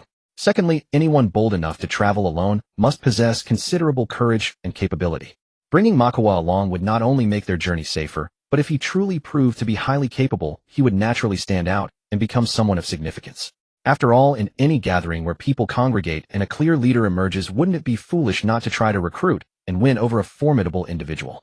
Even if Makawa didn't end up staying with their group, others would know they were acquainted with him without knowing the extent of their relationship. That uncertainty alone would deter anyone from daring to bully them. Moreover, they might even be able to leverage Makawa's association for their own benefit. The others also chimed in, trying to persuade him. With his backpack, if he agreed to join, they could ask him for some food and drink, harboring such ulterior motives. Before the apocalypse, these people had all been part of the same social circle: spoiled rich kids and wealthy young ladies. Now starving and weak, unaccustomed to hardship, they simply lacked the courage to risk their lives scavenging for supplies. Their only hope now was to reach the Tenkai Private Academy, which they'd heard was now a survivor camp from the helicopter announcement last night. "I'm not going there," Makawa said, brushing past them. Moriyama immediately called out, "Could you spare us some food or water? We'll repay you someday." Unwilling to engage, Makawa sped away on his bike. Sometimes human hearts are indeed complex and unpredictable. If he had given them something, they might have been grateful. But because he refused to help, they harbored resentment instead. All they could do now was curse to vent their frustrations. "Look at how stingy he is. Refusing to spare even a bite or a drop, and it's not like we wouldn't pay him back. Before the apocalypse, one word from me, and he'd be taking a nice swim in Tokyo Bay. Roaming around out there all alone. Something bad is bound to happen to him. He might not even survive the day." Exactly. Selfish bastards like him deserve to die a miserable death. Though Chuan had a direction in mind, it still took him some time and effort before he finally located the construction site Takasaki Susan had mentioned. He first conducted a cautious and thorough inspection, ensuring there was no danger. Naturally, in the process, he discovered that the place was abundant with various construction steels, as well as tools for welding, cutting, and the like. He stored everything into his spatial storage, well aware that his next step was to find soundproofing and sound-absorbing materials such as acoustic cotton or soundproof panels. Since tools and generators produced varying levels of noise, it was best to work in a room equipped with such materials. After pondering, Chuan decided to return and ask Hankawa Haruka and Takasaki Suzun if they knew where to find stores selling these materials. It wouldn't cost much time to ask, and perhaps they might know. He arrived back at the temporary residence a little past 1 in the afternoon. Awake by then, Hankawa Haruka was sitting with Takasaki Suzun in the second-floor room chatting. The curtains had been drawn aside, the glass sliding door pushed open, and a breeze, though warm, flowed in, which was better than nothing. "Machuan, welcome back," Hankawa Haruka said with a smile. Machuan gave a slight nod and got straight to the point, asking, "Do you two know where I can find a store that sells soundproofing and sound-absorbing materials?" They exchanged a glance. Hankawa Haruka thought for a moment, then clapped her hands together. "Machuan and I recall my father once mentioning that hardware stores carry them, but I don't know where one is. Suzun and do you know?" "I don't know either," Takasaki Suzun said, shaking her head. "But Machuan, you could go to Tenkai Private Academy. There should be quite a few survivors there. If you ask around, someone is bound to know. That's certainly better than searching aimlessly on your own. Otherwise, you'd be relying on luck. If you're lucky, you'll find it quickly. If not, you'll waste a lot of time and effort." Machuan raised his right hand to his chin, pondering. Tenkai Private Academy, now a survivor camp, wasn't too far away. According to what Hankawa Haruka had said last night, it was less than 3 kilometers. A round trip wouldn't take much time at all.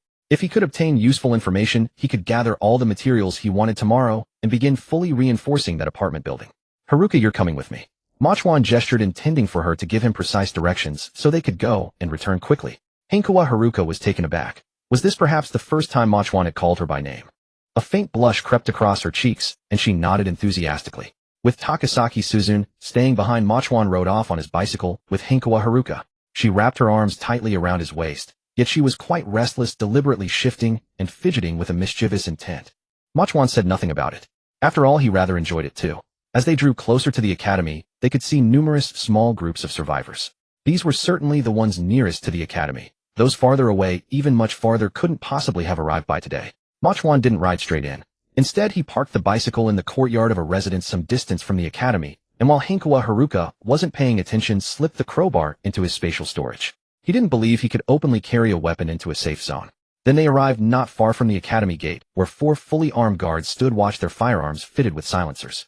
There were quite a few survivors. Most were filling out some forms outside the gate, while others who had previously entered were coming out in groups, seemingly heading out to scavenge for supplies. People were constantly coming and going, making the scene quite lively. Machoank and those armed men should belong to the special assault team of the Metropolitan Police Department, Hankawa, Haruka whispered. They're all elites. So they were elites, huh? No wonder they'd managed to organize so quickly and take over a school.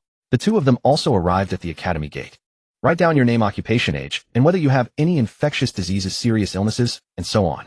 If you're a doctor, a medical student, a researcher, an engineer, an electrician, or possess special skills, like piloting a ship or plane or repairing vehicles, you'll receive key protection. One of the armed guards handed over paper and a pen, speaking in a matter-of-fact tone.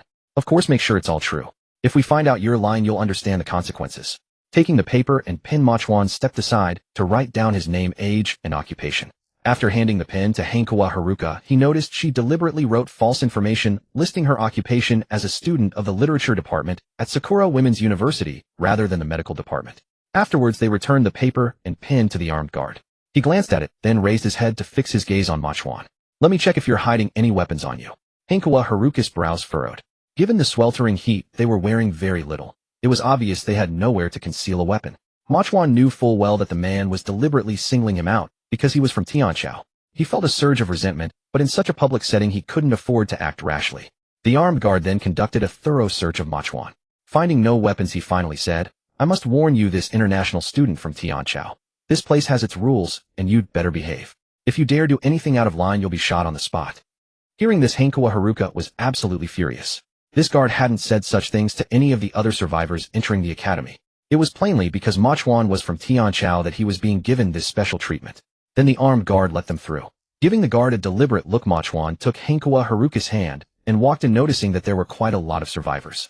Some wandered aimlessly, some gathered in small groups, speaking in hushed tones, with sorrowful expressions, some knelt on the ground praying devoutly, and others ran back and forth, seizing the time to train their bodies and build stamina, striving to be able to run faster and longer.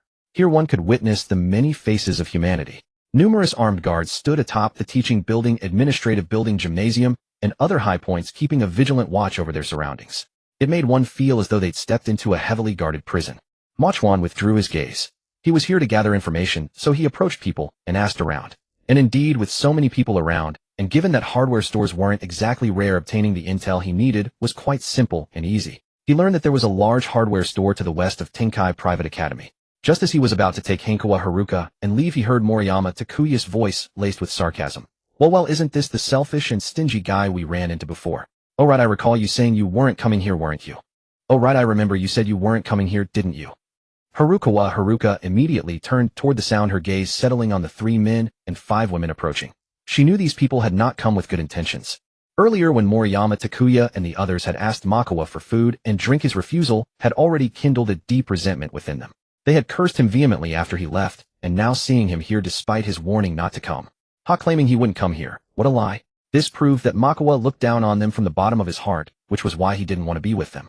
They didn't care about others, but these young masters and rich girls who had been the center of attention before the apocalypse despised the feeling of being looked down upon. Furthermore, upon receiving their supplies, they were also informed that starting tomorrow they must hand over a certain quota of goods each day or be expelled. To stay in a safe place, they had no choice but to venture out. They might not even see the sun the day after tomorrow, so why should they care about anything else? Of course they would do whatever pleased them. What business is it of yours whether I come or not? Makawa glanced at Moriyama Takuya. I see you people have had your fill here, so you're looking for trouble. But he knew the place was crowded, and with armed guards watching from every corner, it wasn't a good spot for him to make a move. What surprised Makawa somewhat was that Moriyama Takuya and the others quickly spread out, encircling him and Haruka. These were people who wouldn't even dare to snatch his backpack outside, yet now in a safe place, they had grown bold enough to bully him with their numbers. Moriyama Takuya and his group knew this place had its rules. They couldn't pretend the armed guards didn't exist, but even just being able to deliberately hassle and disgust Makawa would be enough. As long as Makawa was unhappy, they were happy. They wanted to see that look on his face, wanting to kill them, but unable to do so. They had no fear of offending Makawa. After all, they couldn't rely on him or gain any benefit from him anyway. Meanwhile, the armed guard who had specially checked Makawa for weapons at the entrance and specially reminded him to behave saw the scene and immediately walked over. His face was grim as he demanded fiercely, "What are you people doing? Sir, earlier outside we asked this man for some supplies, but he made an outrageous request. He wanted the women in our group to sleep with him." Moriyama Takuya said with an indignant roar, "Now that we see this despicable, treacherous scoundrel here, we simply couldn't control ourselves." Upon hearing this, Haruka's face twisted with fury. Such words were venomous and vicious, painting a terrible first impression of Makawa in the minds of those who didn't know the truth. So she immediately emphasized, Makawakan is not that kind of person. Isn't that normal for a Tianqiao man? And you, a Sakura country woman, actually hanging around with a Tianqiao man? You're a disgrace to our Sakura country. Can it be that the mighty men of our Sakura country can't compare to a Tianqiao man who only has his looks? The armed guard sneered with disdain. And our supplies are limited. We don't even have enough for our own Sakura people, let alone spare any for this Tianqiao man. Haruka's face turned ashen, her hands clenched into tight fists. She hadn't expected to be humiliated too. But being a naive girl who had yet to step out of school into society, she could only retort in fury. You deliberately targeted Makawakan before. And now you're doing it again. I will absolutely complain to the leader here about your extreme discrimination against Makawakan. My name is Kitayoshi Kazuhiko. Complain all you want. Oh, and in case you don't know our captain, let me tell you his name is Komatsu Mayashi. The armed guard finished his sarcastic remarks, then turned to Makawa with a condescending tone. You're coming with us. I need to get to the bottom of this. If you really did something so heinous, this place has its rules, and you'll be punished accordingly. Hearing this, Moriyama Takuya and the others were overjoyed. So Makawa was actually a Tianqiao man, and Kitayoshi Kazuhiko was clearly on their side. This emboldened them, confirming that in this place they could bully Makawa however they pleased without any worry that the Sakura people here would step in to help him.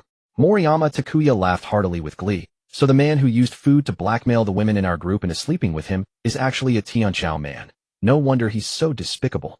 His voice was loud, as if trying to make it clear to the other guards and Sakura people that Makawa was not one of them, but a foreigner from Tianqiao.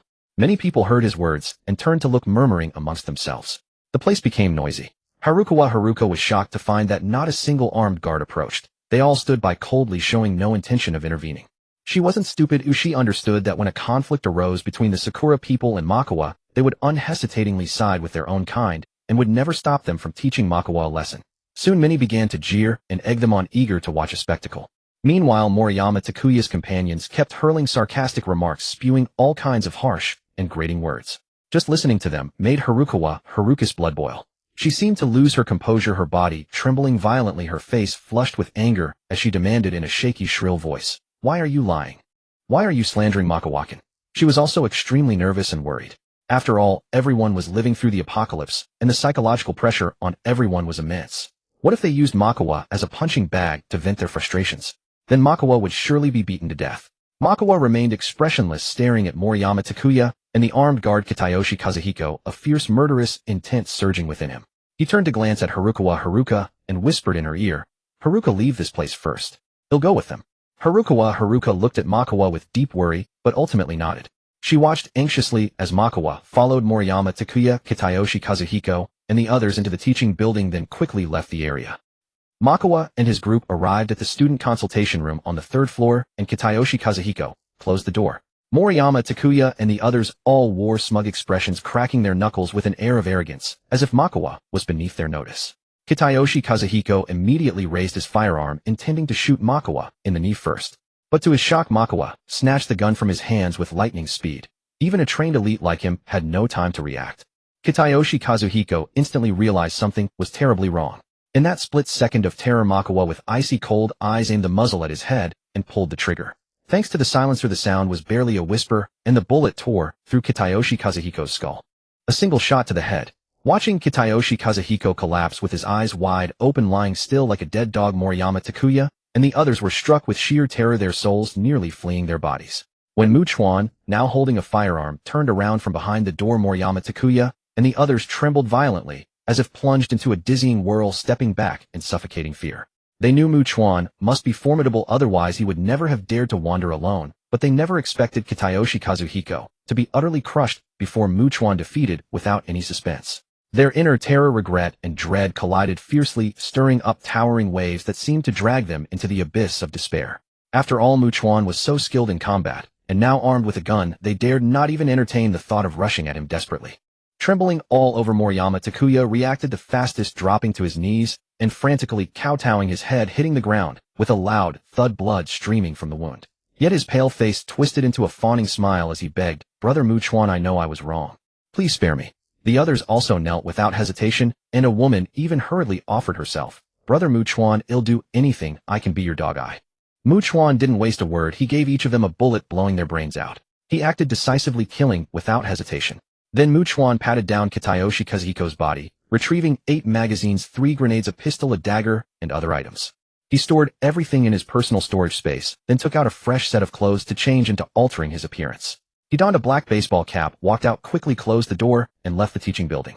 He wasn't worried about being noticed. First, he had changed his clothes and so on. Second, many people were entering the school needing to register, and others were going out to collect supplies. The school gate was bustling with people coming and going. Besides, since the incident hadn't been discovered, there would certainly be no lockdown or restricted access. Chuan left the academy with ease and met up with Hane's Haruka. Seeing him unharmed, she rushed over in excitement and joy, embracing him tightly and kissing his cheek. Chuan didn't hold back either. He freely explored her generous bosom with his hands, indulging himself while swiftly getting down to business. Haruka, they'll take you back first. Tonight stay with Takasaki Suzune. I have something to take care of. He had killed Kitayoshi Kazuhiko, and it was only a matter of time before the truth came out. Wouldn't the armed personnel who had lived and survived together with their close comrade in this apocalypse seek revenge upon learning of his death? Moreover, Chuan was absolutely certain that Kamitsumi Asashi, who led Kitayoshi and the others, would definitely have to retaliate and kill him. If Kamitsumi Asashi ignored the matter completely, pretending nothing happened, and didn't value his own team members' lives, wouldn't his subordinates be disheartened? Who would even want to be led by such a person? To risk their lives for him? To obey him? So if only to maintain his position within the team, Kamitsumi Asashi would have to bring people to kill him, giving the other members a satisfactory explanation. Only then could he solidify his authority. Besides, his earlier inquiries about the building materials store would definitely be discovered. If they couldn't find him anywhere on campus, they would likely go to the place he had asked about, because that was the only place they knew where they might possibly catch him. Realistically speaking, where else could they go to look for him? Would they search for him all over Tokyo, teeming with infected? Isn't that like looking for a needle in a haystack? And they were certainly not fools. They knew they had to seize the moment. If they waited 2 or 3 days, how could they possibly catch him?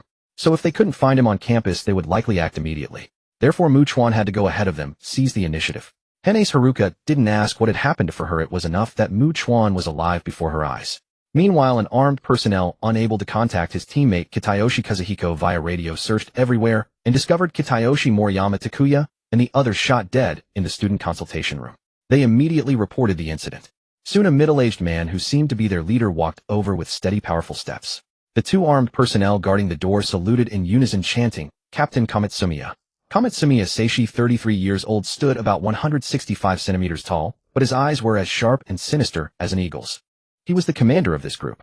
He and his men were all elites, organized, coordinated, and well-armed. They had fought their way to Tianhai Private Academy, occupied it, and were gathering a large number of survivors. Suitable individuals would be recruited directly into their team to increase their overall strength. They had to continuously expand their team, then lead the other survivors out of Tokyo, find a safe place with a water source and easy defense, and settle down permanently. From then on, they would send the survivors and their team to collect various supplies. That way they wouldn't have to risk going out themselves. They weren't worried about the supply collectors not returning, because if they didn't come back, where else could they go to find a relatively safe place? Moreover, leaving Tokyo, where the population density made the number of infected incalculable, with a large group, if they encountered unimaginable danger, their chances of survival would naturally be greater. This man named Chuan killed Kitayoshi first, then the others. Kamitsumi Asashi crouched down, examining the scene in detail, his expression unchanged. Kitayoshi didn't even have time to react or respond. Chuan is no ordinary man. He's most likely a Tianchao agent who underwent rigorous training from childhood. The 2 team members behind him exchanged glances, looking at each other in confusion. But Chuan didn't change into these men's clothes, and Kitayoshi's firearm is missing. Since everyone wears light clothing in summer, if he concealed the gun, it would be very conspicuous. There's absolutely no way he could have hidden the gun in his clothes and left with it.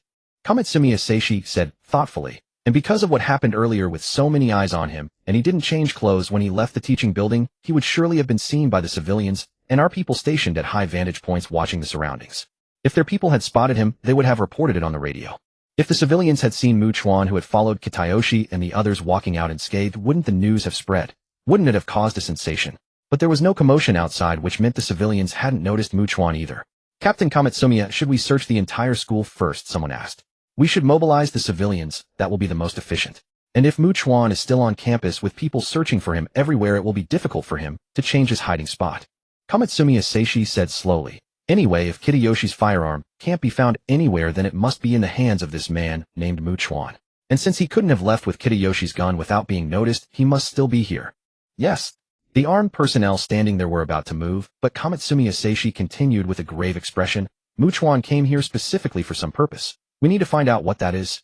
An hour later, a vast number of people had combed the entire school searching every corner, yet they found neither the firearms and grenades of Beiji Heian nor the living presence of Chuan. Of course, members of Komatsumi Asaishi's team learned from the civilians that Chuan had come asking about building material stores, and someone told him. Listening to the report, Komatsumi Asaishi's brows were deeply furrowed. With so many people searching together and a high school being only so large, it would be easy, even exaggeratedly so, to find a hidden mouse, let alone a person and weapons. This clearly proved that Chuan was not on the school grounds. Yet he could not fathom how Chuan, without changing clothes and carrying Beiji Heian's firearms, grenades, and magazines, could have left completely unnoticed by anyone. Someone hastily asked, "Captain Komatsumi, what should we do now?" Komatsumi Asaishi responded with a very positive attitude. "No matter what, we must make this Tianchao man named Chuan pay a heavy price for killing our team member. First of all, if he is the leader, did not take a firm stance on this. If he thought of letting it go or showed passive reluctance, it would indicate he did not value his team members' lives. How would his subordinate, since he came asking about building material stores, he must have some need. He might very well go there. I will personally take 10 men and head there immediately." Komatsumi Asaishi said in a deep voice. "The rest will remain at the school." "Captain, would that damned Chuan still go there?" Someone doubted. "Chuan isn't stupid, is he?" "Chuan is not stupid, but he managed to bring people to Tianhai Private Academy so quickly, which means he is not far from us. He killed our man, so we'll put it simply, he cannot naively gamble that we want to avenge Beiji Heian. Thus to him, we are a major threat."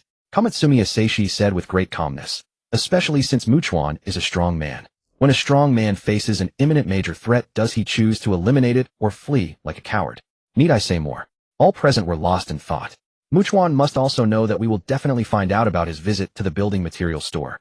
Moreover, if he truly intends to deal with us, he has only 2 locations to strike.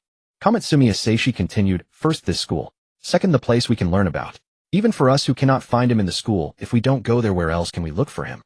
Yet inwardly, he hoped Chuan would not be there, that they would come up empty-handed.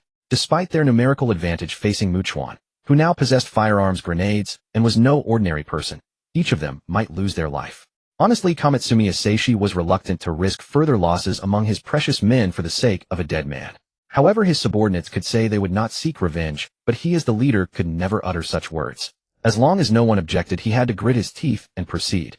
But if they had already acted promptly and failed to find Chuan, and had no other leads, then revenge was impossible. This matter would then pass, no longer affecting his position.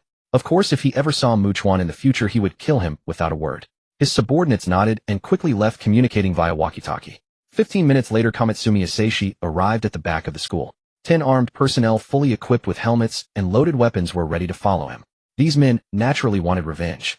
After all, they were a team, close friends who had shared life and death dangers since the apocalypse began and had come to this school together. Moreover, no one would dare say they would not seek revenge.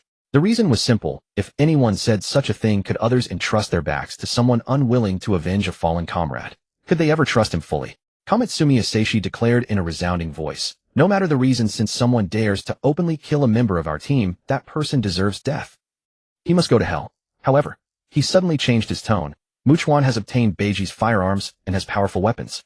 Moreover, he is no ordinary man, extremely dangerous and intelligent. He might have already gone to the vicinity of that building material store waiting for us to arrive. We have fallen behind him, losing the precious initiative. All were solemn and silent, staring at him. Yet dealing with bandits and thugs is our true forte. That cunning fox Chuan cannot outfight a pack of tigers. We will bring back his corpse and let everyone understand that no one kills our brothers without paying a price. Komatsumi Asaishi shouted with full vigor, "Let's move out now." When we reached the area near the building material store, split into 2-man teams. Occupy buildings on all 4 sides and surround that store. He did not believe that if Chuan were really there, he would. Then they all left the school directly. They were indeed different from ordinary people. Highly coordinated, each watching a different direction as they advanced cautiously to the vicinity of the building material store. Hiding behind a building, Komatsumi Asaishi made silent gestures. Immediately 8 of the 10 men split into pairs, spreading out and circling around, ensuring they stayed out of the store's line of sight and watching the flanks. 2 men remained crouching beside Komatsumi Asaishi. Then a voice came through the walkie-talkie. Team 1 has entered the building west of the store, killed several monsters hiding inside, and confirmed it's safe. After a while, the other 3 teams also reported in. Komatsumi Asaishi ordered, every 3 minutes, each team reports. But for some reason, a strong sense of unease lingered in his heart. After 3 minutes, the 4 dispersed teams reported. Several times later, the other 3 teams continued to report, but the 2-man team occupying the building west of the store went silent. No sound came. Komatsumi Asaishi's heart skipped a beat. He hurriedly said, "That damned Chuan is west of the building materials store. We can now determine his approximate location. Move quickly." He stood up, rapidly shocked that Chuan was actually there waiting for them, clearly intending to hunt them. At least now he was the hunter and they were the prey. Moreover, the two missing men were definitely not killed by gunfire. Because a gunshot could only kill one, of the other would have had time to report, even if only a few words. So Komatsumi Isashi deduced that both were likely approached silently by Chuan, and even if one was killed, the other had no time to react. They were both killed swiftly and consecutively by cold weapons. Chuan collected all the equipment from the two men he had eliminated into his storage space. As Komatsu Miyashi had guessed, he had indeed slipped in quietly and killed them swiftly with a machete. He hadn't planned to stay in the shadows and pick them off with a gun, not to save ammunition, but because he knew his marksmanship was far from adequate. At close range it might have been feasible, but hitting the heads of targets wearing ballistic helmets inside a building from a considerable distance was simply not realistic for him. Of course he had located them, because his perception was constantly enhanced. The two men moving about intermittently in the residential building while searching for him were heavily armed, their footsteps heavy and their movements far from silent. Even their communications generated noise. Moreover, with the world now shrouded in a deathly stillness, he could detect their presence from a distance of 20 or 30 meters away from the building just by sensing these disturbances. He could now spot the enemy long before they had any chance of spotting him, always seizing the initiative. Chuan then descended the stairs, intending to continue his operation. He knew the others would certainly come this way, drawing closer to him, which would make them even easier to find. He left the building, advancing with caution. Within less than an hour, he had successfully eliminated 6 more people. All 4 teams were wiped out, leaving only Komatsu Miyashi and his 2 companions. Chuan glanced at the sun sinking in the west, knowing nightfall was imminent. If he couldn't resolve the remaining threats quickly, he would have to find shelter and endure the long night before resuming his hunt tomorrow. Pressed for time, Chuan had a flash of inspiration. He took out a special walkie-talkie from his storage space and spoke. "They'll be waiting for you at the building materials store. Do you think we're stupid enough to fall for that? Aren't you afraid? Well, just toss a few grenades in here." Komatsu Miyashi's voice came through, tinged with sarcasm and mockery. "Chuan, don't think you're the only smart one in this world, and everyone else is a brainless idiot." Despite his words, a strong urge to retreat had already taken root in his heart. 8 of their men were dead. This had utterly shattered Komatsu Miyashi's confidence, and a growing fear convinced him that if the 3 of them didn't withdraw and return to the school, they would surely die as well. You wouldn't do that. The explosion from a grenade would make too much noise. Who knows how many infected are lurking around? Even if just a dozen or so were drawn here, you wouldn't be able to escape. Chuan explained calmly and clearly. In truth, what he said didn't matter. The important thing was to keep Komatsu Miyashi talking. "If you don't want to come to me, I'll come to you and finish this myself." As he walked, listening to the sounds around him, Chuan added, "You could also tell me your location. Even if it's a lie to deceive me, I wouldn't mind." The 2 men beside Komatsu Miyashi listened to the voice from the walkie-talkie, their faces darkening. Chuan had killed so many of their comrades and still showed them such contempt, arrogantly daring them to reveal their position so he could come for them. It was infuriating beyond measure. They wished they could find him right now and stab him to death inch by inch. They immediately paced back and forth on the 2nd floor, scanning the outside, trying to catch another glimpse of Chuan. "What's the matter? Scared?" Chuan taunted deliberately. "Is this all the courage you have? Chuan, don't try to provoke us with such cheap tricks." Komatsu Miyashi said coolly, "We're in no hurry. We have many well-trained men and plenty of able-bodied males who can join our ranks. You will definitely pay for killing our people." Meanwhile, Chuan, moving swiftly outside, had stopped upon hearing sounds through his enhanced perception. He looked at a building, and a smile spread across his face. They were in there. He put the special walkie-talkie back into his storage space and cautiously approached. Night was falling. He couldn't wait outside for them to come out. Instead, he would go and eliminate them, and then reinforce the building to survive the dangerous night. He was now so close that he could clearly hear the voices inside and the sound of their footsteps. Upstairs, Komatsu Miyashi watched the 2 men return to the room, his expression shifting. Finally, he reluctantly proposed, "Tomorrow we'll go back and tell everyone that we've killed Chuan. As for last night, well, say we encountered a horde of monsters and suffered heavy losses." The other 2 turned to him, their eyes wide with disbelief. "We set out with 11 people, and now 8 are dead. Only the 3 of us remain.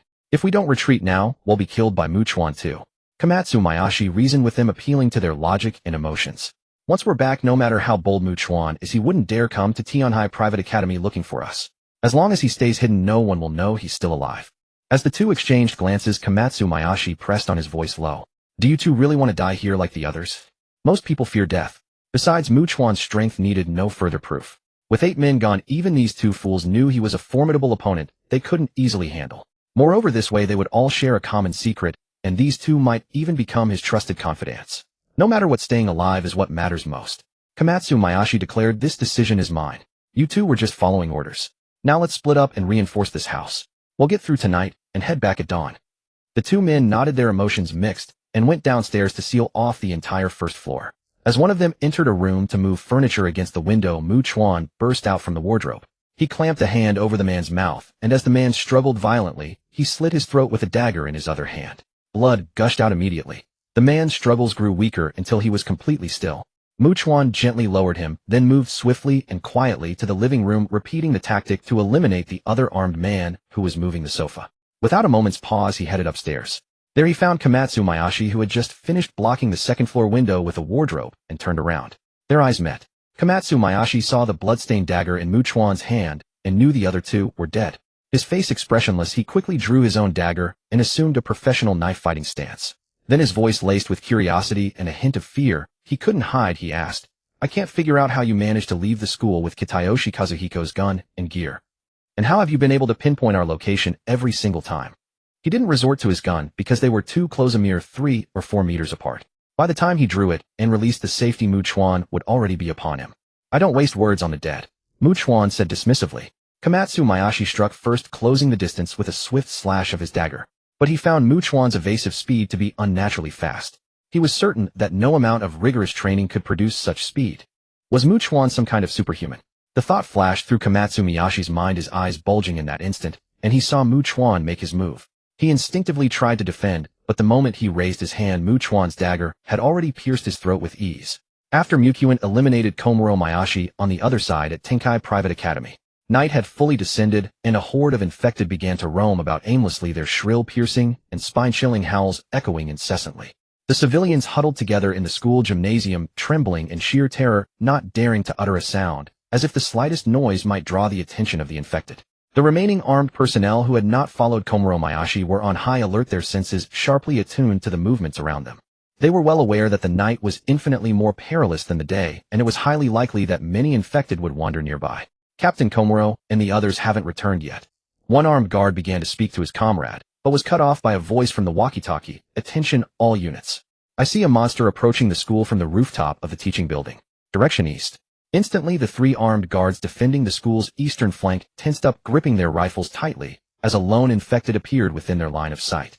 If Chuan were here, he would immediately recognize this as the infected that had devoured much tiger flesh had already begun to mutate, and which he had codenamed Number 1.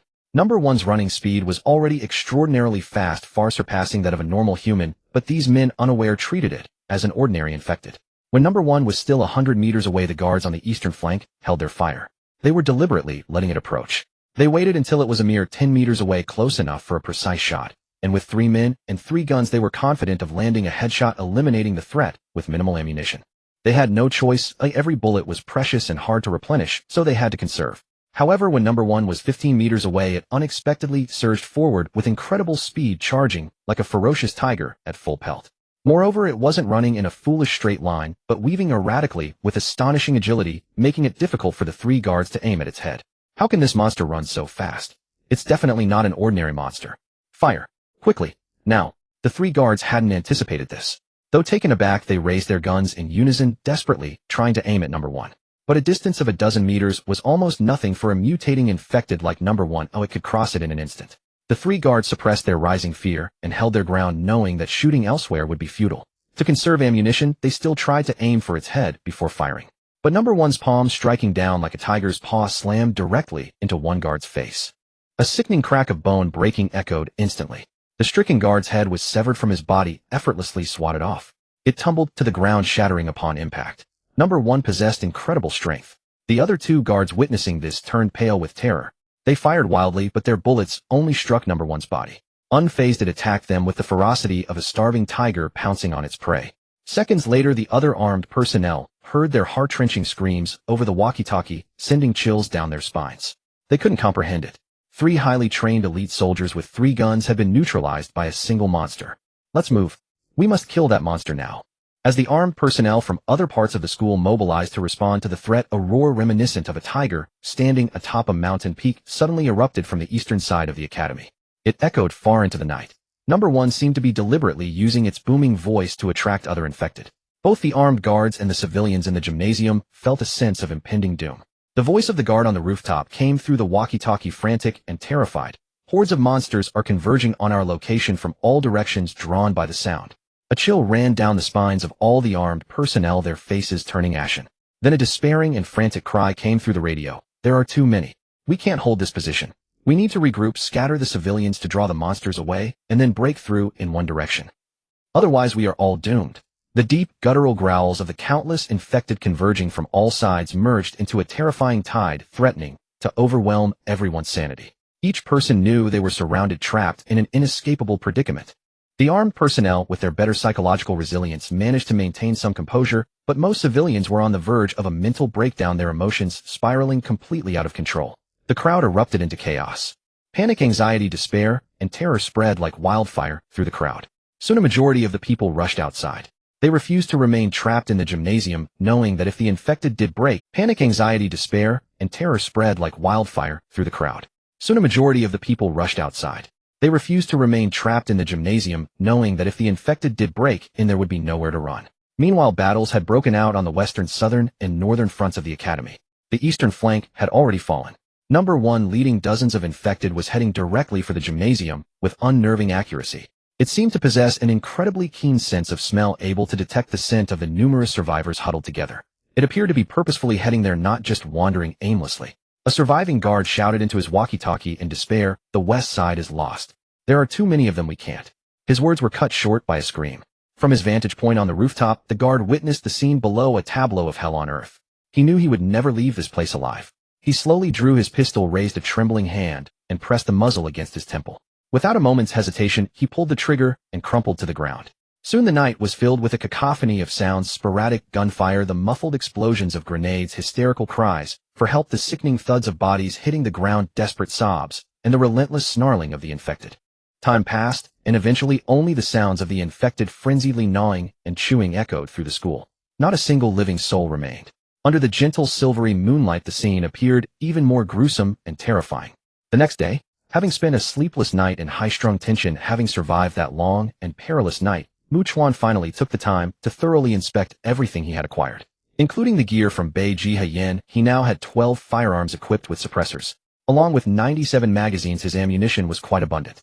Added to the pistol with only 4 bullets he had traded from Gao Ling, he possessed a total of 13 handguns along with a considerable number of grenades. It was a veritable windfall. Instead of heading back, Chuan decided to first scout the vicinity of Tianhai Private Academy. Having made enemies of Xiao Songgong Shiji and his crew, he needed to eliminate all the armed personnel in that group. Otherwise, with them so close to his temporary safe house, how could he ever sleep soundly without eradicating the threat completely? As he approached the school gates, he saw some survivors already gathered at the entrance, but none dared to enter. His senses far exceeded normal human limits. Even from a considerable distance, he could hear snippets of various conversations and knew something had happened here last night. Approaching, he saw the school grounds lay in utter disarray, strewn with blood, gore, broken bones, shredded clothing, and craters from grenade explosions. A horde of infected had descended upon this place the previous night. These survivors, arriving today unaware of the overnight catastrophe, had come with hope only to witness this scene of devastation. One man, his hope shattered, grabbed the person next to him and cried out in frenzy, "Wasn't this place supposed to be safe? Why did this happen? Where are the people? Where's the armed force?" Everyone was dazed, their pallid faces etched with varying degrees of fear. They realized that had they arrived yesterday, they might not have lived to see the sunrise today. This sight made it chillingly clear even a fortified location was not safe. If even armed strongholds weren't safe, was there truly any safe place left in this world? The more they thought, the deeper their despair and confusion grew. Chuan chose not to enter to scavenge for weapons. Last night, the infected must have feasted here. The school buildings were likely riddled with hidden dangers. He left and returned to his temporary residence. As he opened the door, he saw Han Chuan Qingxiang and Gao Ling sitting at the entrance, speaking in hushed tones. Seeing him, a weary but resolute Han Chuan Qingxiang's face lit up with joy as she sprang to her feet. "Qingxiang hasn't slept waiting for your return," Gao Ling informed him. A strange warmth stirred within Chuan at her words. Han Chuan Qingxiang placed a hand on her hip and smiled. "Standing guard is my duty."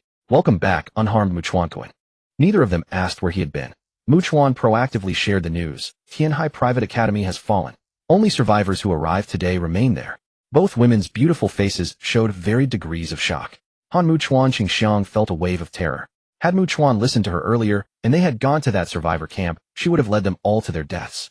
Gao Ling stood abruptly, visibly shaken. Could those monsters be intelligent enough to attack heavily populated areas together? Otherwise, how else can this be explained? If that's true, wouldn't being in a larger group only make one more vulnerable? Chuan didn't know the exact reason, but the number of infected that attacked Tianhai Private Academy last night must have been immense. A small force would struggle to overrun a place with elite armed guards and numerous survivors. He said indifferently, "There's no point in wasting time speculating. We don't have enough information to find the correct answer." Gao Qilingyin, watching him, hesitated for a moment before asking, "Chuan, you plan to fortify that apartment building and use it as a temporary safe house, right? What about it? I've been thinking your actions seem unusual. Given the countless infected in Tokyo and the surrounding metropolitan area, and since you don't plan to gather survivors or specialists, wouldn't it be more logical to leave this place immediately and head for a less populated area?" Gao Qilingyin mused, "No matter how I think about it, it feels strange. I can't find a logical explanation." Han Chuan Qingxiang had also pondered this, as she too felt that in a dire crisis the instinct should be to flee, not to stay. "I have my reasons," Chuan answered simply. He needed to kill infected to level up and grow stronger. Gao Qilingyin, upon hearing this, didn't press further. She understood that this man was the core of their trio. He didn't necessarily need them, but they certainly needed him. The decision-making power and the authority to speak rested solely with Chuan. Then Gao Qilingyin gestured. "You look like you haven't slept either, and Qingxiang is the same. You two go upstairs and get some rest. They'll keep an eye on the outside. I wish you both a good night's sleep." Chuan and Han Chuan Qingxiang went upstairs. Even with the curtains and sliding doors open, the room was still stuffy and hot. Han Chuan Qingxiang sat down, picked up a fan, and gently patted her strikingly attractive long legs, asking, with a playful smile, "Chuan, would you like to enjoy a lap pillow?" "Sure." Chuan didn't stand on ceremony and rested his head on Han Chuan Qingxiang's thigh. Closing his eyes, he could clearly feel an indescribably wonderful sensation. Now dressed only in a loose short-sleeved shirt, Han Chuan Qingxiang fanned both herself and Chuan, taking the opportunity to study him carefully. She had been constantly worried that he wouldn't come back, that she'd never see him again. Especially last night, while with Gao Qilingyin, she had felt utterly devoid of any sense of security. Throughout the entire night, any faint sound from outside amplified the fear and dread within her heart. Only by his side did she feel that cherished, intoxicating sense of safety she so loved and craved. After Chuan quickly fell asleep, Han Chuan Qingxiang lowered her head, her gaze soft, as she looked upon his face. Meeting him and being with him, she felt she was already more fortunate and happier than many others. Then with a hint of joy she whispered softly, "Chuan, I'm so glad I met you." Mokawa woke up from his sleep and found that Habane Sawa Haruka had been awake for half an hour. She straightened up, picked up a bottle of mineral water beside her, opened it, and took a few sips. Only then did Mokawa sit up. Habane Sawa Haruka immediately said, "Mukawakan, you came back yesterday and slept until this morning. I'm also good at doing work, so we can go to that apartment building together today." Before she could finish her sentence, Mokawa interrupted her, "No need, Haruka. You can stay here and ask Takasaki Suzun to play the role of an infected person attacking you to train your reaction speed and dodging abilities. You can even learn some swordsmanship or other skills from her." Habane Sawa Haruka obediently nodded. Then they went downstairs, had breakfast with Takasaki Suzun, and Mokawa immediately went out. Although the entrance was blocked by furniture he had moved from the residential buildings, Mokawa still carefully checked the entire apartment building after entering. After confirming there was no danger, he took out sound-absorbing cotton soundproof panels and other materials he had found from the building materials store from his storage space and began installing them. After finishing that, Mokawa started the next step, using cutting tools to cut steel plates and other steel materials into sizes suitable for directly sealing the doors and windows. He was extremely busy. Starting from the first floor, he sealed every window in the rooms with several steel plates, then took out a lot of rebar and steel pipes, piled them behind the sealed windows, and used welding tools to weld them shut, reinforcing them again. Then Mokawa would leave the room and repeat this process over and over. Before he knew it, the sky was getting dark. Mokawa had to return to the temporary residence he was staying in. Mokawa worked hard every day, spending a full 5 days to finally comprehensively reinforce the apartment building, and he also installed 3 relatively thick iron doors at the entrance to the building. It was no exaggeration to say that he had turned this apartment building into a steel fortress that was easy to defend and difficult to attack. He also brought many daily necessities, clothes, and other items found from the residential buildings, leading Habane Sawa Haruka and Takasaki Suzun, who were carrying large and small bags inside. The 3 of them climbed the stairs to the 4th floor and entered a certain room. Because there were solar panels, there was electricity. The room was brightly lit with the lights on, and the water-cooled air conditioner fan was also running, bringing a refreshingly cool breeze. Actually, Habane Sawa Haruka and Takasaki Suzun, standing at the door, were full of questions. They weren't fools. For example, how did Mokawa manage to get all this construction steel by himself? And how did he complete such a massive project alone? This man's strength and stamina were definitely not normal. The two of them looked at Mikawa with very strange expressions, but they were also smart people, so no one asked any questions. Having air conditioning in the middle of summer is absolutely wonderful. Habane-sawa Haruka said excitedly and joyfully, I feel truly alive again. Takasaki Suzun also admitted that inside the room and outside were completely different worlds. Indeed, being able to enjoy cool air in the sweltering summer was the greatest pleasure. Then Takasaki Suzun, somewhat reluctant to leave the air-conditioned room, said, they'll stay on the rooftop to keep watch. If danger comes, they'll come and knock on the door. Although this room was filled with soundproofing and sound-absorbing materials, so there was no need to worry about sound escaping, it also meant that sounds from outside couldn't get in either. Now to keep watch, they had to stay on the rooftop. Other floors were possible, but not only were they airtight and more stuffy, but they also couldn't see what was happening outside. However, she could come and sleep in this air-conditioned room tomorrow morning. Thinking about this, Takasaki Suzun, turning to leave, was quite looking forward to it. She walked lightly to the rooftop. She found that thick and dense clouds covered the moon, and there wasn't even moonlight. It was pitch black, but from time to time lightning that tore through the night briefly illuminated the dead and eerie world. Then came the muffled sound of thunder heralding a heavy rainstorm. Takasaki Suzun's face lit up with joy. Not only could they take a bath, but the water tank could also be filled. She excitedly went back down to tell Mikawa and Habane-sawa Haruka the good news. Soon the three of them brought shower gel, towels, change of clothes, and other items found from the residential buildings, waiting for the heavy rain to come, so they could take a good bath. Takasaki Suzun glanced at the two of them, chose to leave first. She didn't want to bathe together with them in the nude. Not long after, a torrential downpour came pouring down. Mikawa and Habane-sawa Haruka didn't mind each other's presence, and thoroughly enjoyed washing their bodies in the heavy rain. Only then did they leave the rooftop, drying their hair and bodies. After getting dressed, they went downstairs. Habane-sawa Haruka found Takasaki Suzun and said, Suzun-ni, you can go now. Takasaki Suzun nodded and left alone. Meanwhile, Mikawa and Habane-sawa Haruka entered the room, and a cool breeze greeted them. Haruka, after we've eaten and drunk our fill, let's get down to business.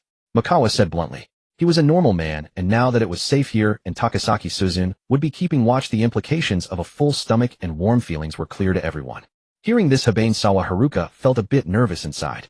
She also suddenly remembered that Mikawa was indeed far beyond ordinary people, and she was now a little worried she might be torn apart. After that, the two of them sat near the water-cooled air conditioner fan, eating and drinking. Habane-sawa Haruka's face remained flushed, and her mind was filled with a myriad of thoughts. Because she understood that Mikawa couldn't possibly have only her as a woman. She couldn't naively fantasize that Mikawa would be devoted to her, or that he would romance her. That was absolutely impossible and unrealistic. But deep down she still wished she could have Mikawa so perhaps to convince herself, Habane-sawa Haruka repeatedly reasoned with herself in her heart, telling herself that in this apocalypse full of terror and danger, being able to eat and drink their fill, have a safe place to stay, and knowing that Mikawa would try his best to help her escape if they encountered great danger, she was already very fortunate and happy. Besides, what right did she have to demand that Mikawa only have her? Thinking these thoughts, she looked at Mikawa and murmured with a shy and embarrassed tone, Mukawakan, I really have no experience, so I hope you can be a little gentle with me. Mikawa nodded. Then Habane-sawa Haruka stood up and took out a relatively clean, pure white blanket from the things they had brought, spreading it on the floor. Regardless, she still wanted to commemorate this. Afterward, the two of them, like opposite poles of a magnet, drew closer and closer. Soon a low, pained cry sounded, and a bright red flower quietly bloomed on the pure white blanket. The next morning, Haruka Hanagawa woke up under a thin blanket, her body feeling utterly broken, every movement a struggle. Haruka, you're awake. She immediately heard Takasaki Suzun's voice, and turned her head, her voice hoarse, as she said, Suzun-ni, good morning. It's almost noon now. Takasaki Suzun said expressionlessly, your throat is so hoarse you should take a lozenge. Hopefully it'll help a little. Thank you. Haruka Hanagawa sat up and met Suzun's gaze, knowing that someone knew what had happened to her last night. Honestly, she found it incredibly embarrassing. A faint blush crept across her beautiful, stunning face, and she wished the ground would swallow her whole. Then lowering her head, she asked with concern and care, Suzun-ni, where's Makoto-kun? He left early this morning. After answering, Takasaki Suzun's tone turned somewhat subtle. It seems that Makoto doesn't cherish you, Haruka. Suzun-ni, it's really not Makoto-kun's fault. He truly had no choice. Haruka Hanagawa quickly shook her head because he is truly extraordinary. As she spoke, she raised her hands to gesture. Seeing this, Takasaki Suzun's expression shifted dramatically, as if she was startled, her eyes wide and mouth agape.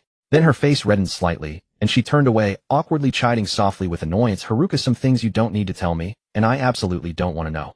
Before Haruka Hanagawa could respond, she quickly added, since you're awake and feeling unwell today, you definitely can't continue training your reflexes and dodging speed. I'm going to the rooftop to practice swordsmanship. If you need my help, you can call me with this. Takasaki Suzun set down a special walkie-talkie that Makoto had given them for communication and left.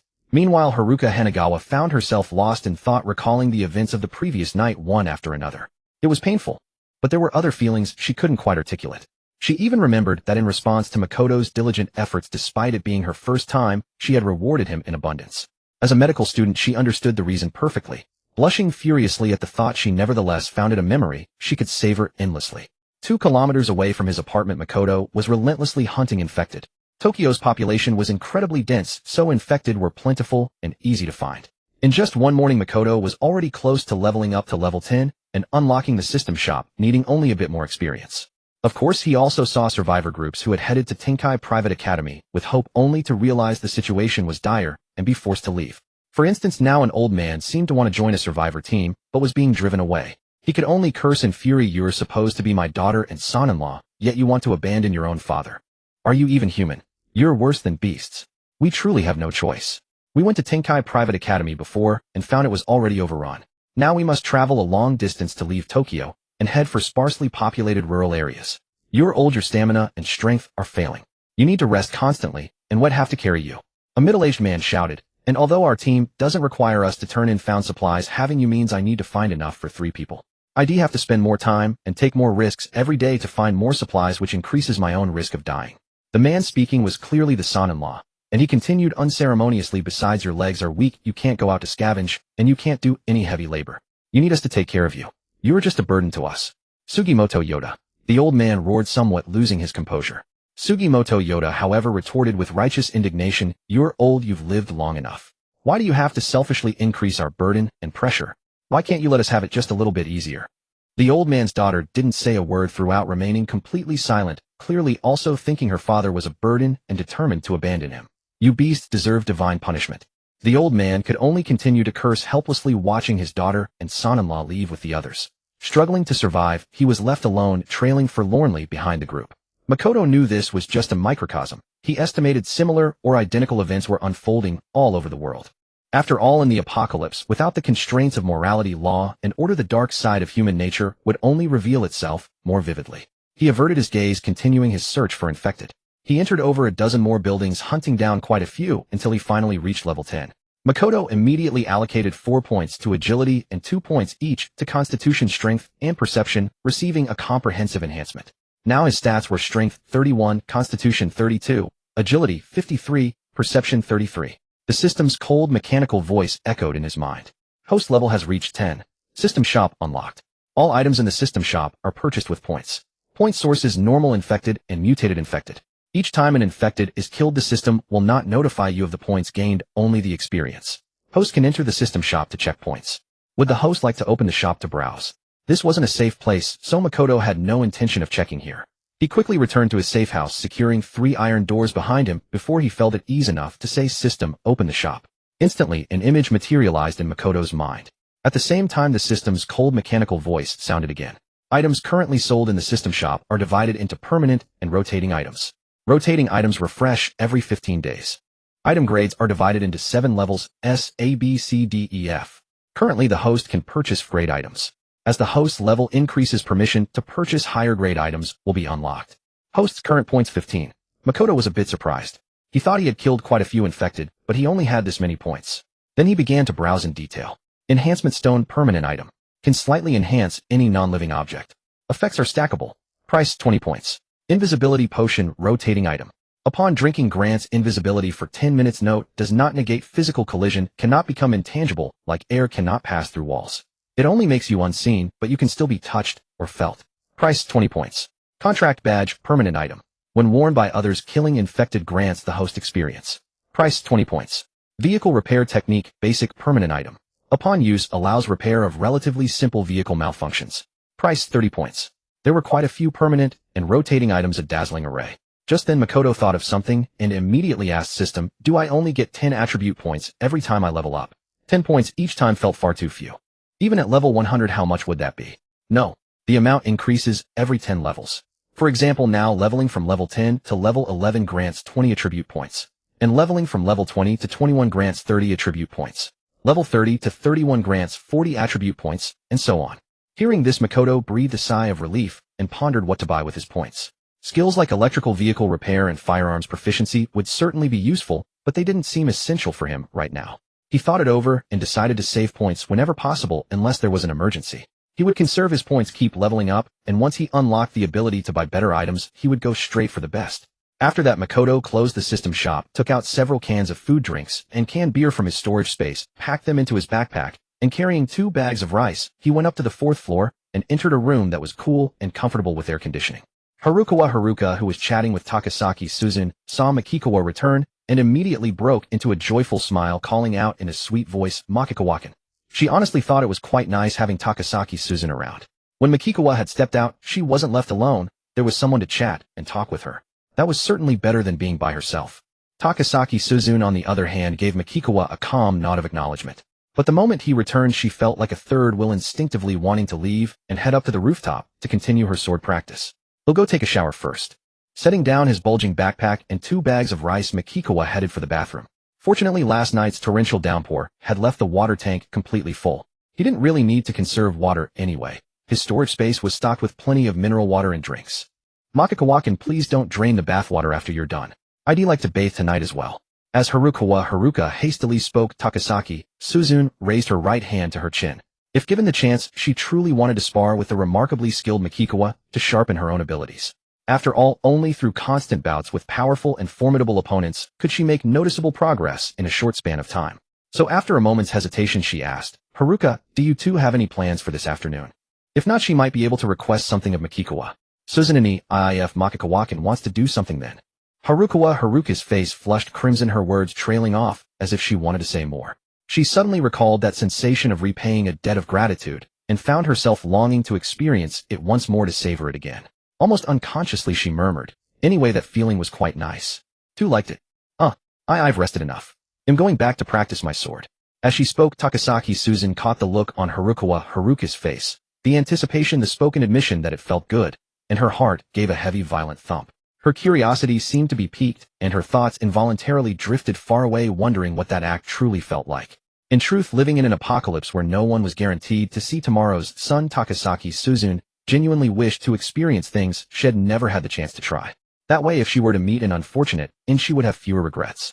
She didn't think such thoughts were absurd or laughable. How many people facing the constant specter of death could truly say they never wanted to do something they'd never done before? "But my father just passed away, and yet I..." The thought struck Takasaki Suzune as profoundly wrong. A deep sense of shame and guilt welled up inside her. She seemed to be a woman with a particularly strong sense of shame. She abruptly stood up, and under Haruka's stunned gaze swiftly left. Reaching the rooftop, she gripped her Sakura blade with both hands and began slashing and cutting relentlessly. While Makikawa was showering, Haruka, clad only in a short-sleeved shirt, hummed a cheerful tune. Her spirits high, she pulled out a pair of black silk stockings and slipped them on, followed by black high heels, which made her look even taller and more striking. She was already quite tall, nearly 178 centimeters, and with the heels, she surpassed 180 centimeters.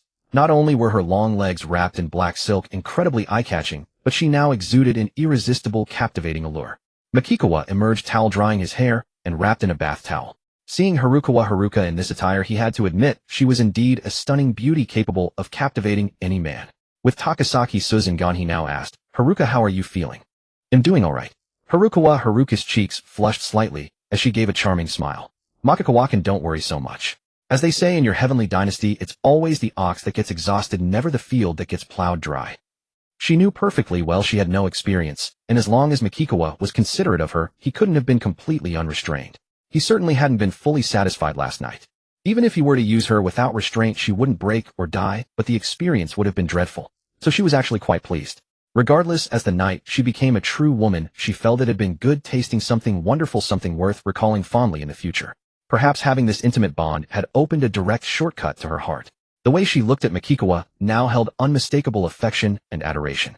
Makikawa sat down, intending to eat his fill first before engaging in some proper exercise with her to spend a pleasant afternoon together. "Haruka, let's invite Takasaki Suzune over tonight and have a hot pot with the canned food." With electricity now available, they could open the cans, pour everything into a pot, and boil it together. In the cool room, enjoying a delicious hot meal was truly a supreme pleasure. Hearing this, Haruka crouched down and rummaged through the backpack, discovering a wide variety of cans. There were pork, beef, vegetable, eel, fried chicken, and in large quantities. If they cooked it all, the three of them couldn't finish it even in several days. She was meticulously checking the expiration dates. In the apocalypse, if you were starving to the point of dizziness and barely able to move, who would care about expiration dates?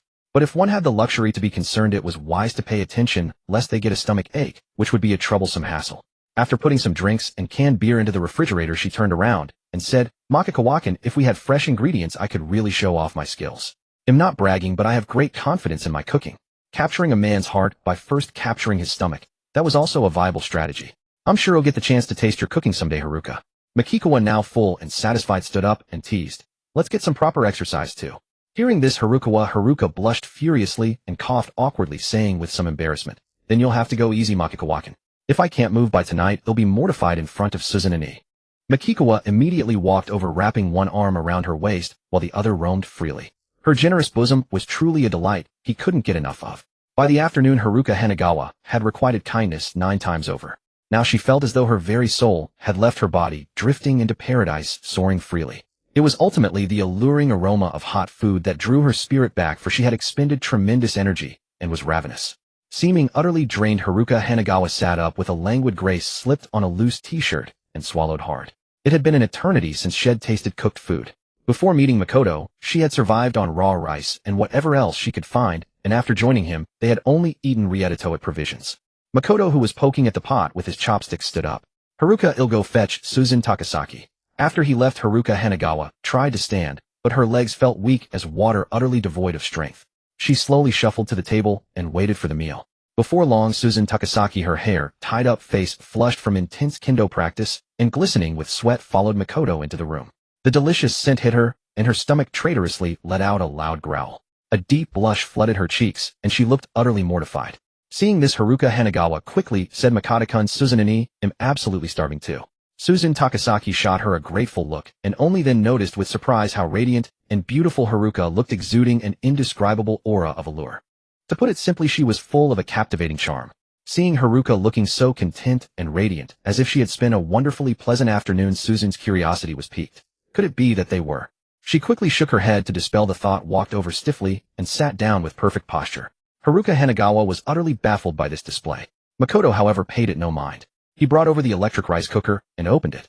The unique fragrance of steamed rice mingled with the smell of the hot food, a scent so inviting it would invigorate anyone and whet their appetite. Susan Takasaki moved closer to the rice cooker, picked up a bowl, and served Makoto and Haruka first before filling her own. "If you need more rice, just let me know," she offered.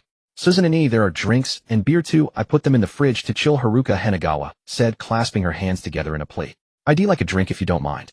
Susan got up like a dutiful server, went to the fridge, and brought back an armful of drinks and beer. She placed them on the table, opened a bottle for Haruka, and asked, "Do you need one, Makoto?"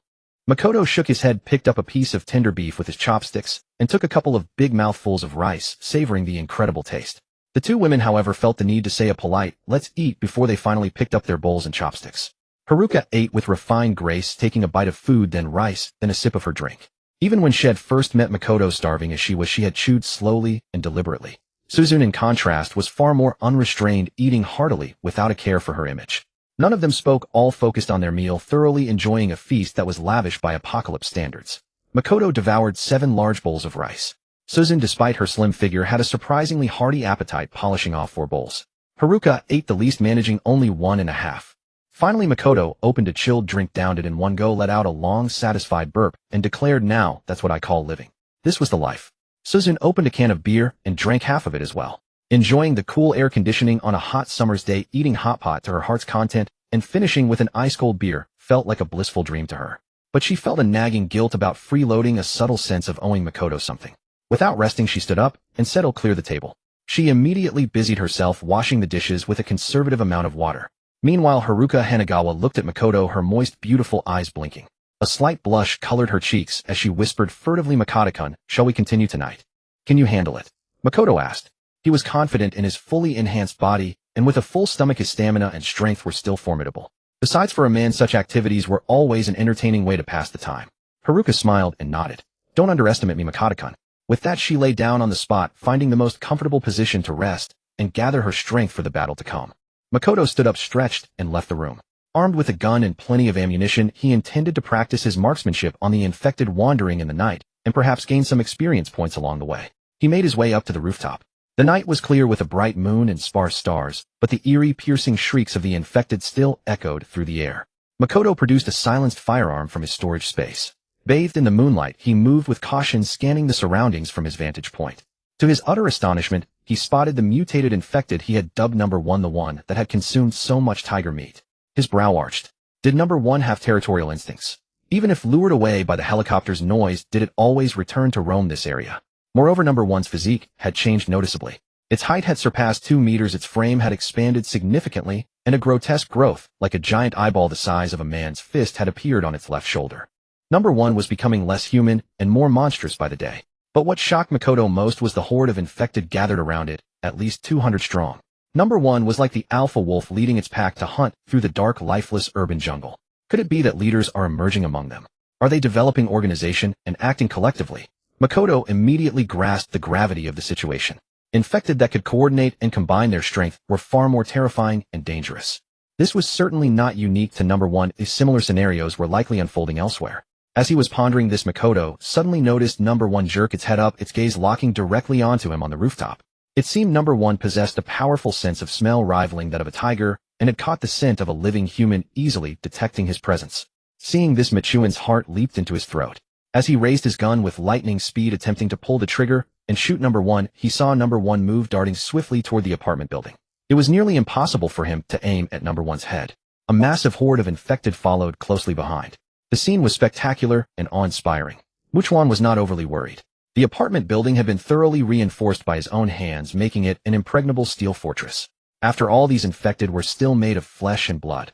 Could they really tear through the reinforced steel doors and windows with their bare hands?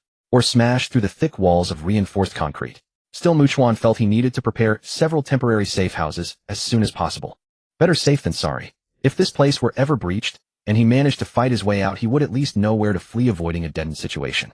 As the infected closed to about 50 meters from the apartment building, Chuan, looking down from above, fired at Number 1. He missed completely, the shot going wide. Without proper training, and with Number 1 moving at full speed, hitting the head was out of the question. Even managing to land a shot on Number 1's body would have been a stroke of luck. Chuan kept firing, emptying an entire magazine without killing a single infected. He hadn't expected that hitting the head of a moving infected would be far more difficult than he imagined. It was no easy feat. The infected now surrounded the apartment building, launching relentless attacks, trying to break in. The sound of bang and thud echoed everywhere. Chuan decisively pulled out a grenade, ready to toss it down, when Number 1 suddenly let out a powerful roar, catching him off guard.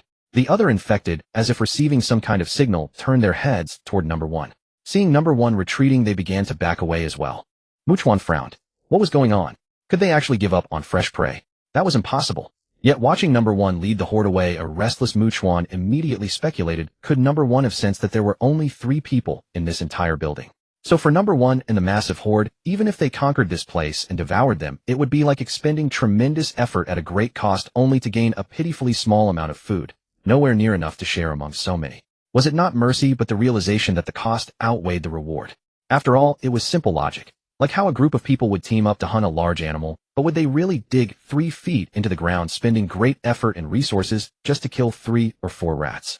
Apart from this reasoning, Chuan could find no other explanation for the event.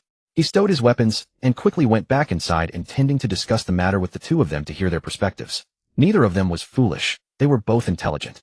If the 3 of them shared the same or similar views, it might not be entirely correct, but it wouldn't be far from the truth. Chuan hurried into the room and found Takasaki Suzune holding a change of clothes, apparently about to take a shower, while Hanegawa Haruka had already finished washing. Thanks to the multiple layers of soundproofing materials he had installed in the room, they likely hadn't heard the commotion outside, and now looked at Chuan with puzzled expressions. Chuan, what's wrong? Takasaki Suzune asked. I was just spotted by Number 1. Huh, Number 1. Number 1 is the code name I gave to a mutated infected. Its body and everything have changed now, and just now Number 1 led a large group of infected to attack this apartment building. What a... Hanegawa Haruka's beautiful face showed alarm. Takasaki Suzune exclaimed in utter disbelief. What? A mutated infected is actually leading other infected in coordinated action. They're starting to show organization. Chuan nodded. Yes, and when they realized they couldn't break through, they miraculously just left. Hanegawa Haruka and Takasaki Suzune exchanged grave looks, then quickly followed Chuan to the rooftop. Peering over the edge, they saw no infected wandering nearby. Number 1 must have detected me through its sense of smell. Chuan shared his speculation. That would make sense, Takasaki Suzune said seriously. It also proves that this number one you mentioned has an incredibly sharp sense of smell, able to pick up the scent of living humans. In that case, she continued, I think number one must have realized there are only 3 of us in this building. Very likely. With so many monsters, even if they did take this place, there'd only be 3 of us, nowhere near enough to feed them all. Plus it's extremely hard to breach, so they gave up. Hanagawa Haruka mused. From this outcome, it seems that when monsters gather in overwhelming numbers and face a tough target, they want to expend massive effort and resources for such a meager amount of food. But this isn't good news, Chuan said slowly. Right, Takasaki Susan agreed. It shows that this number one you talk about has some degree of intelligence. It might not be high, but it at least understands that the effort must be proportional to the reward. She took a deep breath. It also indirectly proves that places with more survivors are more dangerous. It makes me think that the fall of Tianhai Private Academy wasn't a coincidence. Maybe this number one was behind it. Hearing this, Hanagawa Haruka felt a jolt of fear, a chill running down her spine. Chuan also felt that the Tianhai Private Academy incident might very well be connected to number one. Following this line of reasoning, could mutated infected not only possess some intelligence, but also tend to form their own teams? Chuan added, after all, it allows them to hunt more people while also keeping themselves safer. It's all benefit and no harm. Regardless, Chuan felt he needed to deal with number one as soon as possible. Number one was constantly mutating. The longer he waited, the harder it would be to handle. The problem was number one had far too many infected around it. He alone couldn't possibly fight that many infected plus number one. He had the will, but reality was brutally clear unless he leveled up quickly accumulated attribute points and bought an invisibility potion to drink, allowing him to sneak past the horde and get close to number one. He had no chance of taking it down. After a thorough discussion, Takasaki Susan went off to shower. Chuan decided to stay for a while longer to observe the situation. Hanagawa Haruka chose to stay with him, tucking a strand of hair behind her ear as she gazed at the city, dark, devoid of any lights under the moonlight, exuding a sinister and terrifying aura. Chuan reached out, wrapped his arm around her waist, and pulled her into his embrace. He whispered softly, Haruka, let Takasaki Susan take the night watch tonight. You get a good rest. Tomorrow morning, take me to your high school female classmate's house. The recent incident had prompted Chuan to act immediately. He needed to set up a second temporary safe house, not too close, but not too far either. So the large villa belonging to Hanagawa Haruka's close high school female classmate seemed worth a visit to see if it would be suitable as a safe house. Early the next morning, when Mai and Hanagawa Haruka woke up, Takasaki Susan, who had been keeping watch on the rooftop, happened to push open the door and walk in.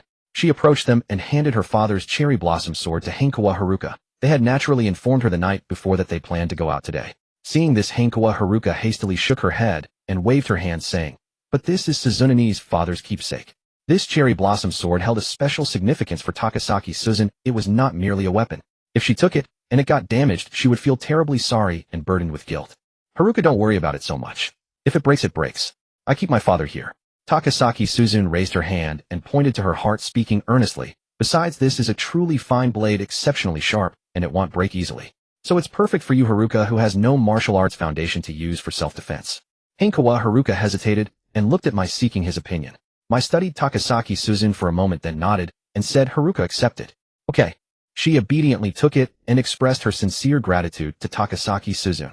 Takasaki Susan stretched lazily, walked to the side, and lay down on the floor without any pretense of elegance. She draped an outer garment over herself and fell asleep in the air-conditioned room. After eating a fair amount of food, the two of them headed out immediately. He rode his bicycle, while Hanagawa Haruka jogged behind, training her stamina and such. Only when she was utterly exhausted did she ride on the bike, her arms still tightly wrapped around Mai as she pointed out the way. Before long, they encountered some survivors who seemed to be heading toward Tianhai Private Academy. Each one looked haggard and dazed, almost like walking corpses. Hanagawa Haruka glanced at them with a complex expression, yet still kindly informed them. If you're heading to Tianhai Private Academy, then there's really no need to waste your energy and time. That place is already finished. The bicycle kept moving forward. Sitting behind him, she turned her head and saw that those people, upon hearing her words, stood rooted to the spot in confusion, as if they had no idea where to go. Just then she heard Mui's somewhat exasperated voice. This road is a nightmare to traverse. Ahead, a massive pileup of vehicles blocked the way in a chaotic jumble, leaving no gap for a bicycle to slip through. He was forced to find another route. After all this constant detouring, they unexpectedly passed by a girls' school called Sakura May Private Girls High School. Hanagawa Haruka immediately told him, Maikun, this is the high school I used to attend. Honestly, if there were no infected inside, and it was perfectly safe, she would love to go in and take a nostalgic look at her old school days. But there were definitely infected in there. The only difference was whether there were many or few. Let's go inside, Mai said. Huh? Hanagawa Haruka was startled and cried out in disbelief, Maikun, this. For my preparing a few more safe houses as emergency retreats was indeed a pressing priority. But the aver-mutating number 1, which seemingly had territorial instincts, was a massive threat practically right at their doorstep. He needed to level up, quickly become stronger, and earn more points to purchase system items. He needed to hunt down large numbers of infected. Besides, he believed the number of infected in this school shouldn't be too high, because infected wander around at night. Some might return, but most probably wouldn't.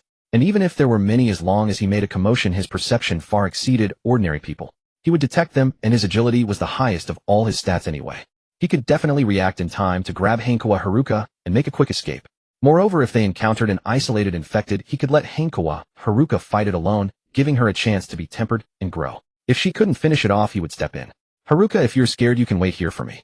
Mai got off the bike, and Hankawa Haruka, gripping the cherry blossom sword, took a deep breath to suppress the fear surging within her, saying hastily, I don't want to wait here for you, Mai-kun. I have a weapon too. I can fight.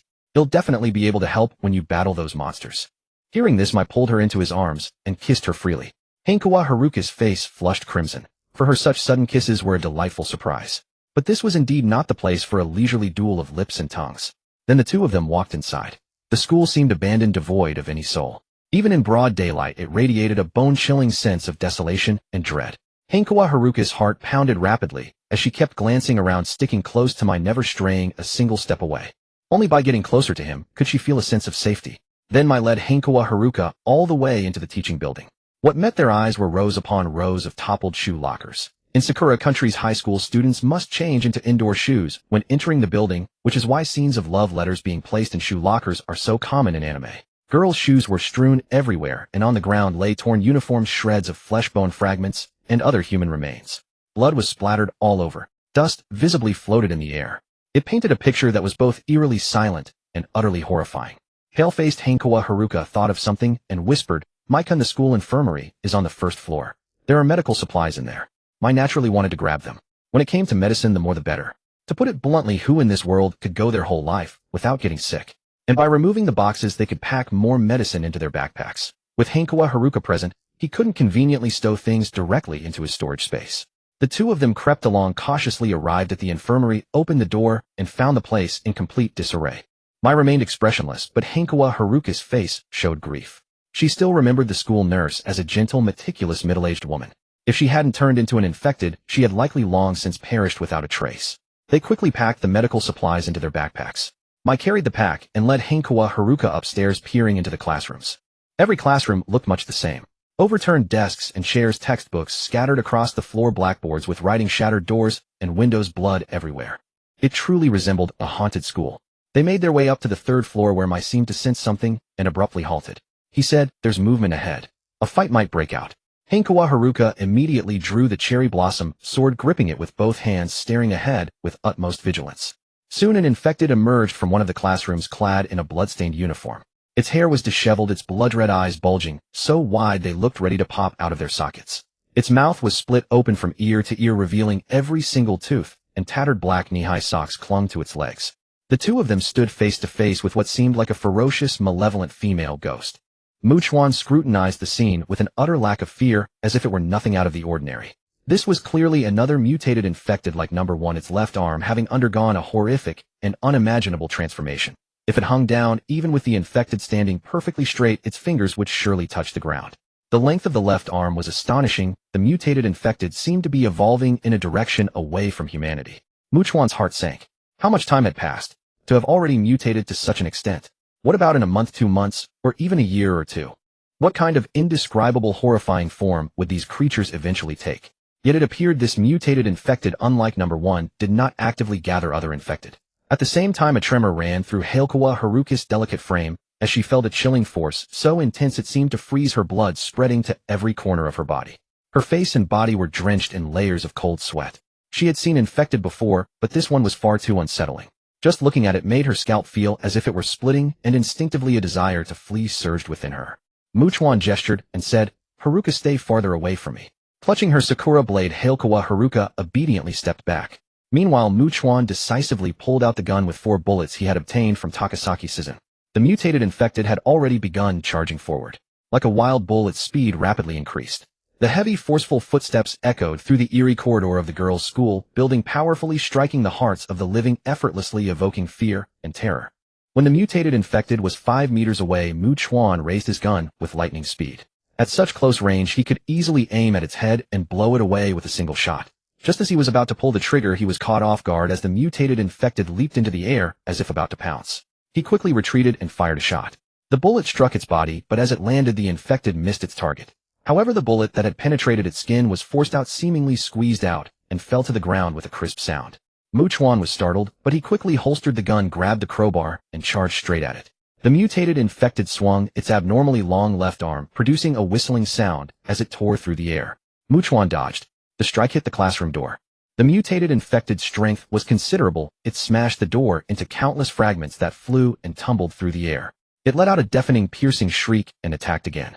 Chuan remained calm, evading with composure, while actively seeking an opportunity to unleash his full power and smash its head with the crowbar. But the mutated infected's left arm was too long, its attack range too wide, and it was fast and powerful. Chuan could feel gusts of strong wind continuously rushing toward him. It was difficult to get very close. He had to maintain a distance of about 1.5 meters. As Chuan dodged another attack, Haruka, gritting her teeth, felt her heart pounding wildly. Nervousness, fear, terror. A storm of emotions clashed fiercely within her. Yet she still wanted to help in the battle between Chuan and the infected. Even if she could only distract the mutated infected for a moment, making it glance her way. She had to be more useful. I have to move. I have to be able to help in the fight between Chuan and the monster. Haruka urged herself desperately. Then she stepped forward, carefully skirting the edge of the fierce battle, and circled behind the mutated infected. She shouted with all her might, "Monster, look here." The sudden voice seemed to catch its attention. It turned its head abruptly, easily rotating a full 180 degrees. Body facing forward, face turned backward. Such a sight sent chills crawling all over one's skin. Haruka, now the target of its gaze, instantly turned deathly pale. She froze completely, as if unable to move a muscle. She also noticed a prominent bulge on the infected's back. She quickly called out in a trembling voice, "Chuan, there's something bulging on its back." In fact, before she spoke, Chuan had already struck. He swung the crowbar with full force, moving swiftly to pierce the back of its head, blowing it apart. Blood and brain matter splattered, leaving a hole that went straight through. The moment Chuan withdrew the crowbar, the mutated infected collapsed. But he immediately noticed that the system did not emit the cold mechanical sound of gaining experience points upon killing the infected. Was the crisis not over? Chuan. Haruka, breathing a sigh of relief, was about to approach, when Chuan urgently shouted, "Step back." Startled, she saw alongside Chuan that the mutated infected, whose head had been blown off, stood up in an extremely twisted and unnatural posture, quickly turning its face, that had been facing backward, to directly face Chuan. Even Chuan broke out in a cold sweat at the sight. Was this for real? It could survive having its head blown off. Wait, hadn't Haruka just said there was a bulge on its back? Chuan suddenly thought of number 1. Could it be something like the fist-sized giant eyeball-like growth on number 1's left shoulder? Did he have to destroy that to completely kill the mutated infected? Was its weak point no longer the head? But that thing was on its back. As long as it kept facing him, how could he get behind it? How can it still be alive? Haruka was shaken to the core, almost unable to breathe. Chuan also noticed that the mutated infected was quickly turning around. It seemed the infected had already tried hard to deal with Chuan, but couldn't catch him, so it was unwilling to waste more effort and time. It changed its target, intending to kill Haruka and leave with her body. Chuan understood from this that it indeed possessed a certain degree of intelligence, readily abandoning the difficult prey for the easier kill. But its intelligence was low, making it clumsy and foolish. After all, this turn exposed its back to Chuan. Thus Chuan clearly saw the bulge on its back, though it was covered by the school uniform. He moved quickly. Meanwhile, Haruka, retreating in terror, saw the mutated infected charging at her, raising its abnormally long left arm to strike with full force. The breath of death washed over her. Her mind went blank, her body trembling violently, eyes wide open with pupils constricted to pinpoints, her face frozen in a mask of terror. Just as she was about to subconsciously close her eyes, she saw the crowbar pierce straight through the mutated infected's body. Then Chuan quickly reached out with one hand, grabbed the long arm that was about to strike her, and pulled it off with a forceful snap. Drenched in sweat, Haruka collapsed to the ground, gasping for air, as if she had narrowly escaped death. Gazing at Chuan, she felt that wonderful, intoxicating sense of safety enveloping her completely. She believed that if Chuan were to hold her tightly at this moment, her soul might just ascend straight to heaven. A cold mechanical chime echoed in Chuan's mind. Experience 240. He immediately crouched down, tearing open the uniform of the mutated infected, and examined its back. Around the wound inflicted by the crowbar was a ring of red with several raised red lines radiating outward from the center. They were already 4 to 5 centimeters long. It was a gruesome sight. Although it had been destroyed, he could tell this was different from the growth on number one's left shoulder. It resembled a blood sac, a crimson bulging protuberance. He stood up lost in thought, then looked at Hainsawa Haruka and praised her. Haruka, well done. Upon hearing this, a hint of color returned to her face, and she seemed pleased. In a light voice, she said, Muchuanko and I need to use the restroom. Could you also give me a bottle of mineral water? Please don't ask me why. I really don't want to talk about something so embarrassing. Chuan gave her a meaningful look, and the two of them walked to the restroom. He went inside to check, found no infected, and came out looking a bit puzzled. Haruka, why is there no men's restroom in this all-girls school? There are no male students, but there are male teachers. Because a few years ago something happened at this school. A male teacher had a relationship with a female student. The girl's parents came to the school, and the matter was suppressed by the administration. It never reached the internet or society. Otherwise it would have caused a huge uproar and damaged the school's reputation. Hainsawa Haruka continued. After that incident, to prevent anything similar from happening again, the school made a decisive move. They laid off all male teachers and only hired female ones. Since it's a private school, not a public one, they can do as they please. After listening, Chuan pulled a bottle of mineral water from his backpack and handed it to her. She took it, went inside, and came out a while later. They then continued to explore the entire teaching building. In the end, aside from the mutated infected they had encountered earlier, there were no other infected. This situation was truly bizarre. Chuan couldn't understand it at all. However, not encountering any more infected made Hainsawa Haruka feel incredibly fortunate. They exited the teaching building, and since she was familiar with the school, she led Chuan to the gymnasium, the library, and other places. Still, there were no infected. The entire school was eerily empty. It wasn't until they reached the school cafeteria that Chuan, sensing movement, realized there were over 20 survivors inside, though not many. He found this quite astonishing. The cafeteria wasn't a hidden or easily defensible location, so why were there so many survivors here? Curious, he and Hainsawa Haruka walked in, and indeed found around 20-odd survivors, all female. Haruka, someone suddenly called out. They both turned to look. It was a tall woman in a teacher's outfit around 27 or 28 years old. Her face was strikingly beautiful, her skin fair, and her figure exquisitely curved. Her long hair was pinned up with a clip. A small teardrop mole at the corner of her right eye added a touch of mature charm. Combined with her attire, she radiated an irresistible allure. Compared to her, Hainsawa Haruka seemed a bit more naive, lacking her seasoned appeal. This woman was like a born enchantress. Nishizuru Sensei. Hainsawa Haruka recognized her and cried out in pleasant surprise, then quickly said to Muchuanko, and this was my homeroom teacher in high school, Nishizuru Miho. Chuan looked around, noting she was the only adult, the rest being students. He got straight to the point and asked her, why are you all staying here and not being attacked? Because that monster doesn't plan to kill all of us. Nishizuru Miho said slowly, it's keeping us here like livestock. Both Hainsawa Haruka and Chuan were stunned by this. We were originally hiding in the gym's equipment room. A week ago a loud roar echoed through the school, but we didn't know what was happening, Nishizuru Miho said, crossing her arms. But soon after, a monster with a long left arm smashed through the wooden door of the equipment room. Chuan just listened, saying nothing. We all thought it was the end. But surprisingly, it just killed one person and left, Nishizuru Miho said, her voice trembling. After I snapped out of my initial terror, I began to suspect that if it could be sated by eating just one person, it wouldn't necessarily kill us all. Chuan raised his right hand to his chin, deep in thought. A mutated infected with a certain level of intelligence wouldn't be able to eat all these people if it killed them.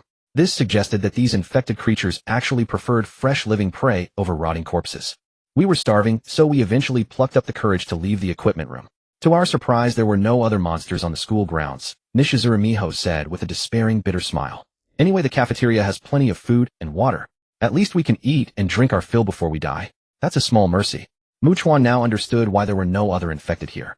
They had all been driven away. That mutated infected was keeping all the food for itself. These survivors were its personal larder. It wouldn't allow any other infected to touch them. This was a stark contrast to number one, who led hordes of infected to hunt. Since you know you'll be eaten sooner or later, why don't you leave? Chuan asked, puzzled. Or is it that you can't? We tried to leave, Chuan-san, but whenever we got near the school's edge, the monster would appear and kill someone. There was simply no way to escape. Nishizuru Miho said slowly, the fact that it didn't kill you when you entered the school is probably because it had just fed and isn't hungry right now. She let out a long, sympathetic sigh. You two really shouldn't have come here. Despair and fear were etched on the faces of the others. Huddled together, they looked like a flock of pitiful quails shivering in the cold wind, seeking warmth from one another. At this moment, Hainsawa Haruka puffed out her chest, feeling a sense of pride as she declared loudly, Nishizuru Sensei, the monster you're talking about has already been dealt with by Chuan. Both Nishizuru Miho and the others were utterly incredulous upon hearing this. Waves of shock crashed through their minds, leaving them frozen as if struck by lightning. Siki Miho and the others stood utterly aghast, their minds reeling in sheer disbelief. They never imagined that the unspeakably terrifying and monstrous creature before them could be slain by this handsome, almost ethereally beautiful man who resembled a veritable king of pretty boys. Was he truly this formidable and powerful? Siki Miho was the first to barely snap back to her senses. She regarded Makino with profound admiration, murmuring in a dazed tone, "I truly never imagined you possessed such extraordinary skill, Makino-san." Makino remained impassive, utterly unmoved, when Miho hastily added with eager conviction, "We are willing to follow you, Makino-san." First, remaining in the company of a strong and capable man was undoubtedly safer, especially one so strikingly handsome and charming. Second, besides herself, a mere schoolteacher, all the others were just high school girls, utterly devoid of combat capability. Even if they were to leave the school together and venture into the perilous outside world, how long could they possibly survive? Indeed, the more dire the circumstances, the more imperative it became for the weak to align themselves with the strong to seek their protection. Only thus could they harbor any real hope of survival. Consequently, none of the female students raised any objections. They all tacitly agreed to follow Makino. Some of them stared unblinkingly at Makino's tall, handsome visage, a faint blush coloring their cheeks, their gazes filled with hope and expectation. It seemed as though they would unquestioningly consent to any demand he might make so long as he was willing to take them along. Makino had no intention whatsoever of taking them to the safe haven of his apartment building or protecting them. He was neither the type of man to be swayed by a pretty face nor a sanctimonious do-gooder. What did their lives or deaths have to do with him? Moreover, the more people gathered together, the greater the danger. The mutated infected that attracted hordes of others certainly wasn't the only one of its kind. Still, Makino was also aware that they might currently be of some use to him. Ultimately, the most crucial prerequisite for eliminating number one was simply being able to find it. All his formidable skills and means would be for naught if he couldn't locate it. Yet relying solely on his own strength to scour the area for number one was an arduous task. Furthermore, he could only operate during the day. But he knew that during daylight number one and its ilk would be in hiding, making them even harder to find than at night. And he was compelled to remain within the safety of his shelter after dark. Therefore, from a more rational and logical standpoint, if number one were to target a location it couldn't easily breach, yet one teeming with survivors, then its attention would undoubtedly be wholly fixated on the food before it leaving its back exposed. His chances of successfully slaying it with the aid of the invisibility potion would be significantly higher. And even if he failed, if his attempt were unsuccessful, he could simply flee. Number one possessed a degree of intelligence, albeit limited, but it likely wouldn't abandon such a bounty of survivors to give chase to a single individual. Even if number one and its kind sought refuge from the sun's rays at dawn, they would almost certainly not stray too far from the school, and might even take shelter within one of its buildings. This would naturally make them easier to find. After all, a substantial piece of meat lay right before its eyes. Even if it couldn't be easily devoured, it would undoubtedly be fixated on it, unwilling to give up. Makino had every reason to believe it was only a matter of time before number one made its way to the vicinity of the school. His apartment building was roughly 3 or 4 kilometers away. Not far, and this area was certainly within number one's hunting grounds. Once number one wandered into the vicinity, it would naturally detect the gathering of numerous living humans through its sense of smell. Finding itself unable to breach their defenses, it would likely be hooked. After much deliberation, Makino decided he would reinforce the equipment room in the school gymnasium, making it a secure place for them to stay. Though his motives were utilitarian, he stated, "There's a mutated infected in this area, even more terrifying than the ones inside the school. I call it number one. I intend to confront and eliminate it." At these words, Siki Miho and all the female students felt their faces drain of color, their hearts pounding with terror. A chilling sensation seemed to rise from the soles of their feet, engulfing their entire bodies. They felt as though they had plummeted into an even more hopeless ice cellar. What? There was an even more dreadful monster outside. I will reinforce the equipment room in the school gymnasium, turning it into an impregnable steel fortress, Makino continued. And once number one and its kind arrive nearby, they will detect the presence of many survivors within. Siki Miho was a clever woman, and the female students who had survived this long were no fools either. They all understood perfectly well that Makino intended to use them as bait to lure in number one and its horde. However, if the fortress were ever breached, they would all perish. Their pale faces were etched with profound fear and despair, yet they also recognized that Makino possessed remarkable skill and capability, which was precisely why he dared to hunt such a creature. In reality, the risks and dangers Makino faced were far greater than their own. Moreover, they could ill afford to offend a man of his caliber. If they were to oppose him or do anything to displease him, how could they ever expect him to protect them in the future? Siki Miho bit her lip and spoke up. "If we help you lure in the monsters, Makino-san, and we manage to survive by some stroke of luck, then I'll ask you plainly, after this is done, can you provide us with a safe place to stay? We can take care of our own food and drink. Relying on Makino alone to scavenge supplies for so many people was simply unrealistic. They would still have to fend for themselves. Hearing this, Makino asked with an air of casual indifference, "Once I've reinforced the gymnasium's equipment room into a steel fortress, haven't you already secured a very safe place?" Miho understood the implication of his words. She gazed at him with a complex expression. What they truly desired was to stay close to a formidable powerhouse like him, to have his protection should danger strike in the night rather than. Yet she knew they were in no position to negotiate. In the end, she could only nod and murmur, yes. Makino then departed. Heigawa Haruka glanced at Seki Miho, and the others offered a brief nod of acknowledgement and turned to follow him. After they had gone, Seki Miho immediately issued orders. "Some of you go to the teaching building and see if you can find more food and drink. The rest of you gather all the food from the cafeteria so we can carry it with us." There were bound to be students who had brought snacks and other provisions to school. A thorough search of the teaching building, club activity rooms, and other such places would surely yield a considerable amount. Just then a female student whose figure was exceptionally developed for her age and whose features were strikingly beautiful spoke up. "We must stay with him. If we rely only on ourselves, even if we find a truly safe place, we definitely won't survive long. Danger is everywhere and can strike at any moment." She paused briefly before continuing. "Makino-san killed the monster in the school and is preparing to take on an even more terrifying one. This clearly demonstrates that his power far exceeds our imagination. If we don't do everything in our power to align ourselves with such a formidable person, we'd be out of our minds." Everyone turned to look at her, recognizing her as Hashimiya Shigeru, who along with her twin sister Hashimiya Setsura were top-tier honor students in their senior year. Had the apocalypse not arrived, they would surely have been on their way to Tokyo University. But a strong, capable man won't be so pathetically swayed by a pretty face. Hashimiya Shigeru continued methodically. "Conversely, if we were as strong and capable as Makino-san and he was useless, and so were the people around him, would we be willing to take him and his group along with us?" Seki Miho and the others remained silent. "So it's perfectly normal that Makino-san looks down on us and doesn't want to take us with him. It would be strange if he did. To be honest, whether it's me or any of you, what can we possibly offer him right now besides sleeping with him? But does he lack women like that?" Hashimiya Shigeru went on. "You all saw the woman beside him. Her looks, her figure, everything about her is exceptionally stunning. And judging by her appearance, she's clearly living well, far better off than we are." "Hashimiya-senpai, what should we do?" a girl asked curiously. "The school has many clubs like the archery club, the kendo club, and so on. We can easily find weapons specifically used for training and improving our combat skills." Hashimiya Shigeru raised a hand to brush through her long black hair. "And doing this also sends him a message. Although we're weak now, we're willing to work hard, train diligently, and strive to become useful to him." Having long since abandoned any hope of rescue, they all understood that aligning themselves with a capable and powerful person was definitely a good thing. Even if in the end he still refuses to take us with him, that's fine. Working hard and improving ourselves is beneficial regardless. In this apocalypse, monsters are dangerous, but many men might be even more dangerous. We need to have the means to protect ourselves. Hashimiya Shigeru stated plainly. Furthermore, if we want others to see our worth and be willing to take us along, we absolutely must have some value in their eyes. If we have nothing to offer, why should anyone deign to look at us favorably? On the other side, after Chuan and Habakawa Haruka arrived near the school gymnasium, Haruka began patrolling the perimeter with a special two-way radio, keeping a vigilant watch on all sides. Meanwhile, Chuan headed straight for the equipment room. The room was windowless, pitch black, and stiflingly hot. He tried the light switch, and surprisingly the power was on. It seemed this private school had spared no expense installing solar power generation equipment. He then pulled out a water-cooled air fan from his storage space and turned it on to cool himself down. Next, he brought out pre-cut steel beams and welding tools that he hadn't used up and began reinforcing the walls inside the equipment room.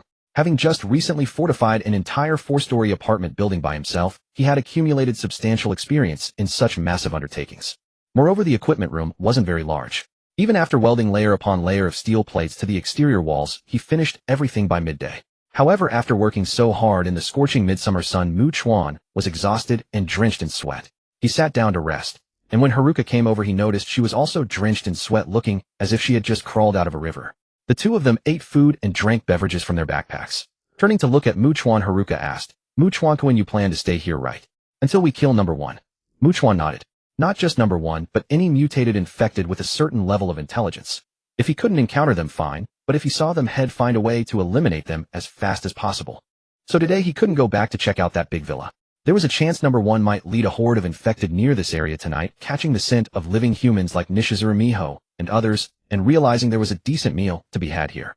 Therefore, he needed to act quickly in the afternoon, hunting down infected to level up and earn more points to buy more bottles of invisibility potion. This could be the key item that allowed him to get close enough to assassinate number 1. I'll stay here too.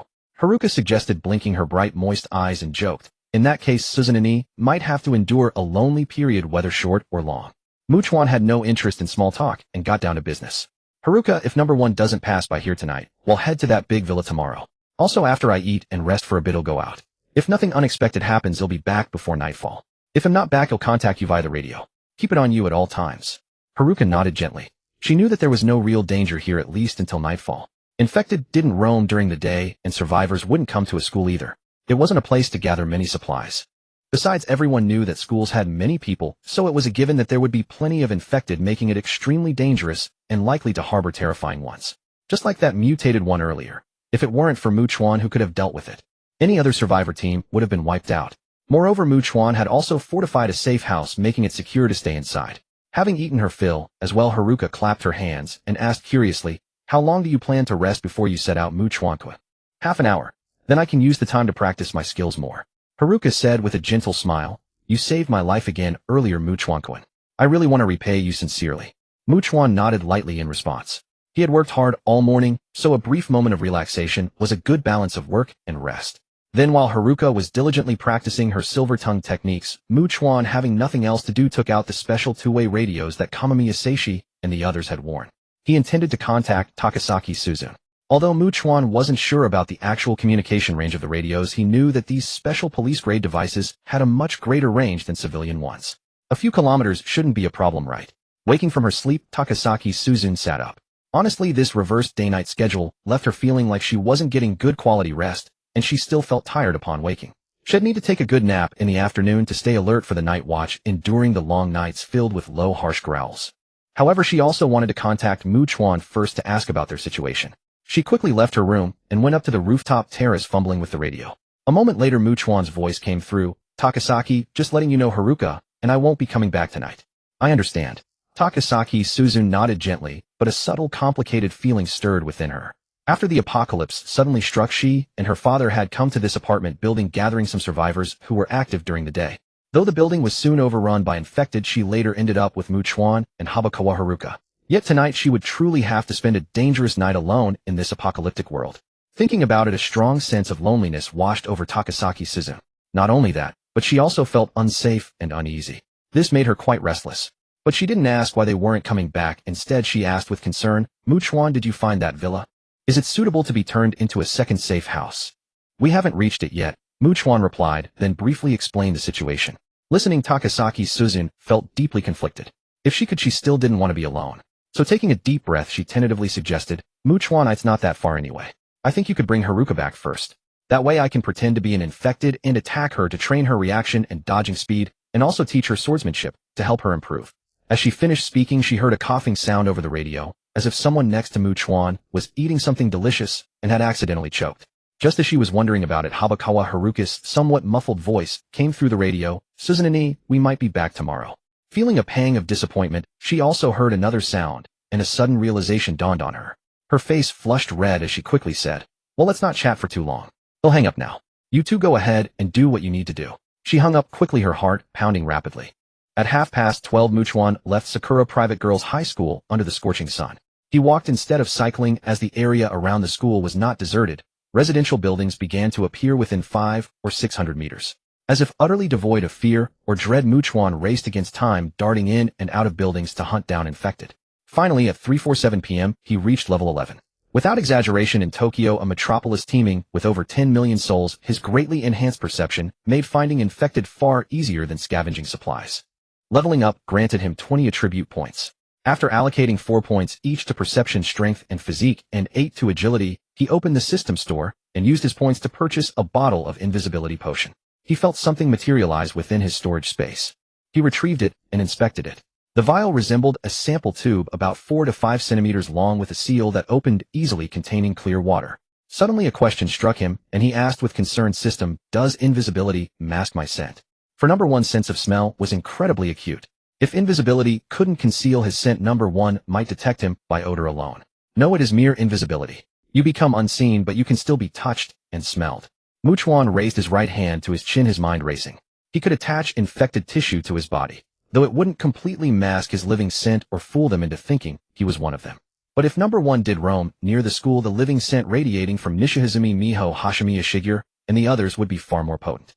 If he masked his own living scent as much as possible, perhaps the focused number 1 would overlook him. And even if it caught his scent, it couldn't see him. Its intelligence was surely low, so it would likely just be confused.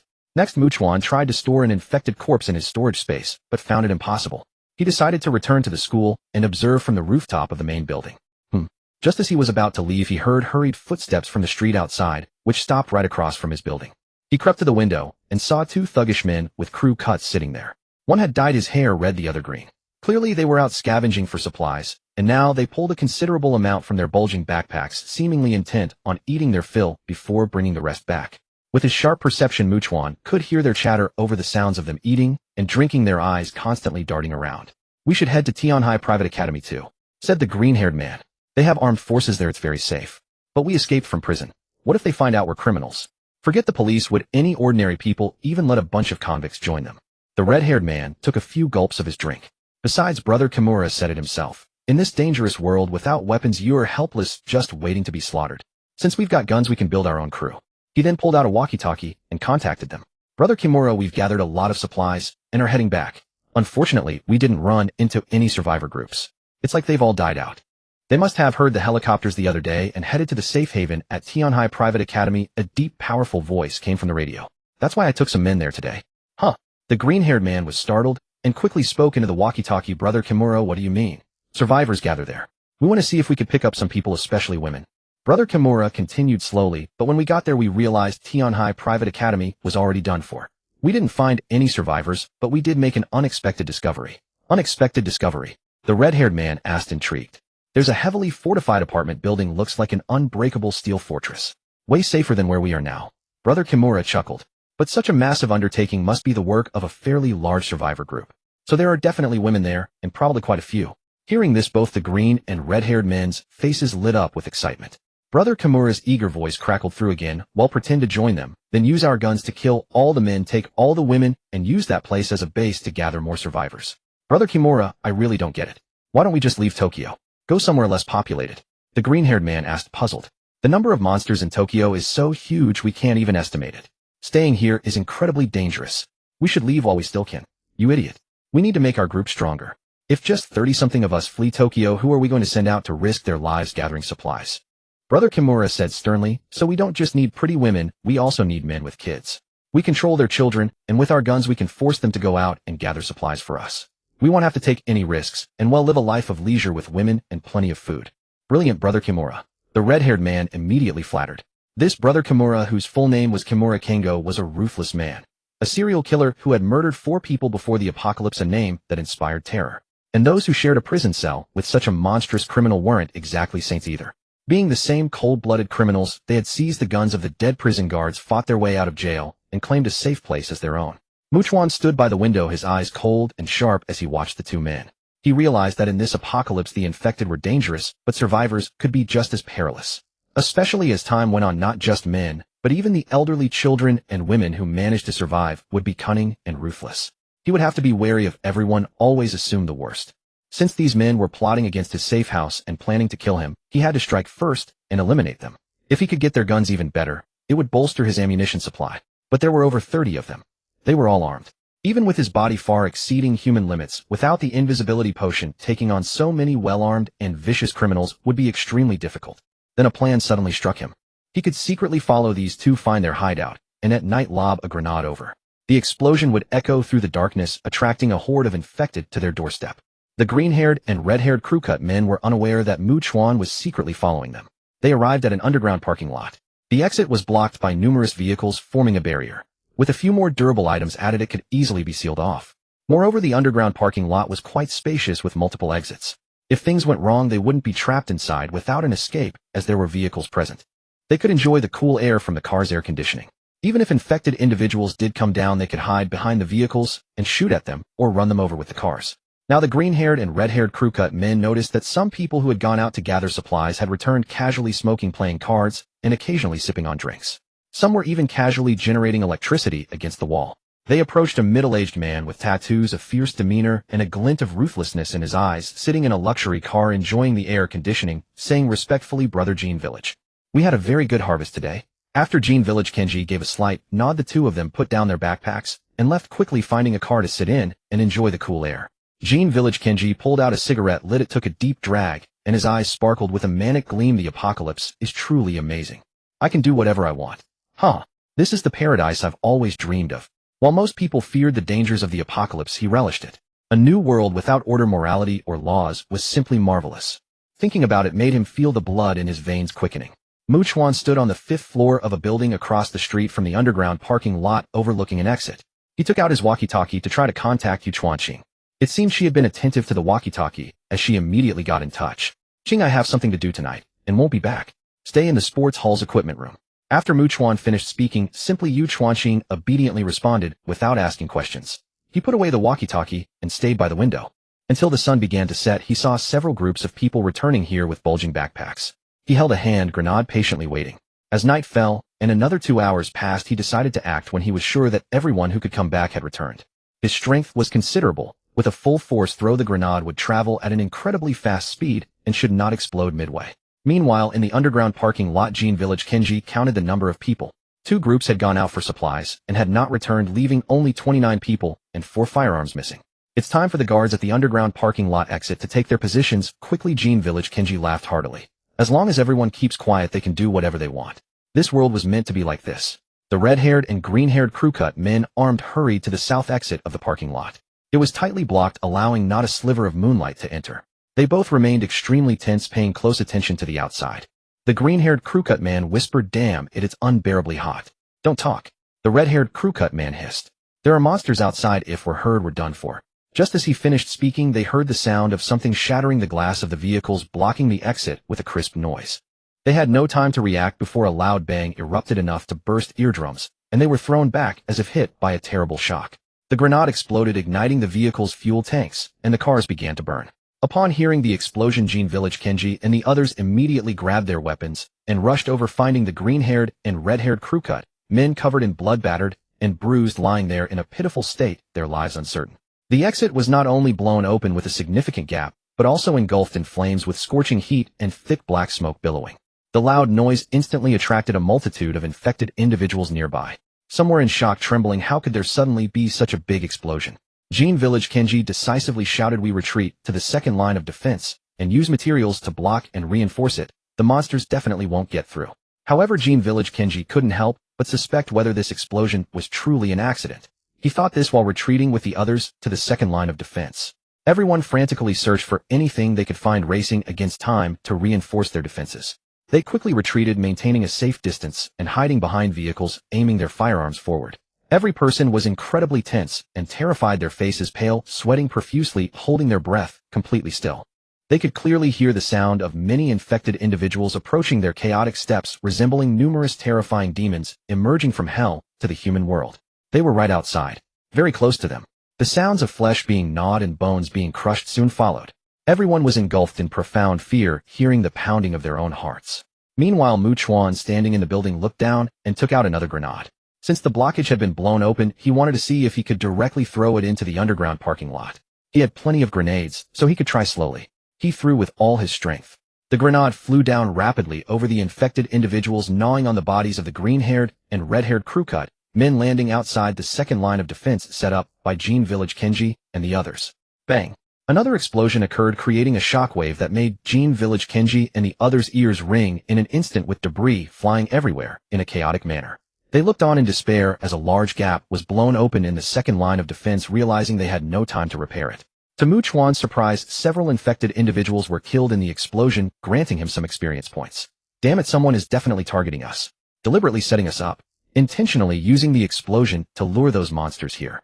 Jean Village Kenji's eyes turned red with fury as he shouted, using grenades to help the monsters break through, allowing them to rush in without obstruction. That ruthless guy wants to use these monsters to kill us.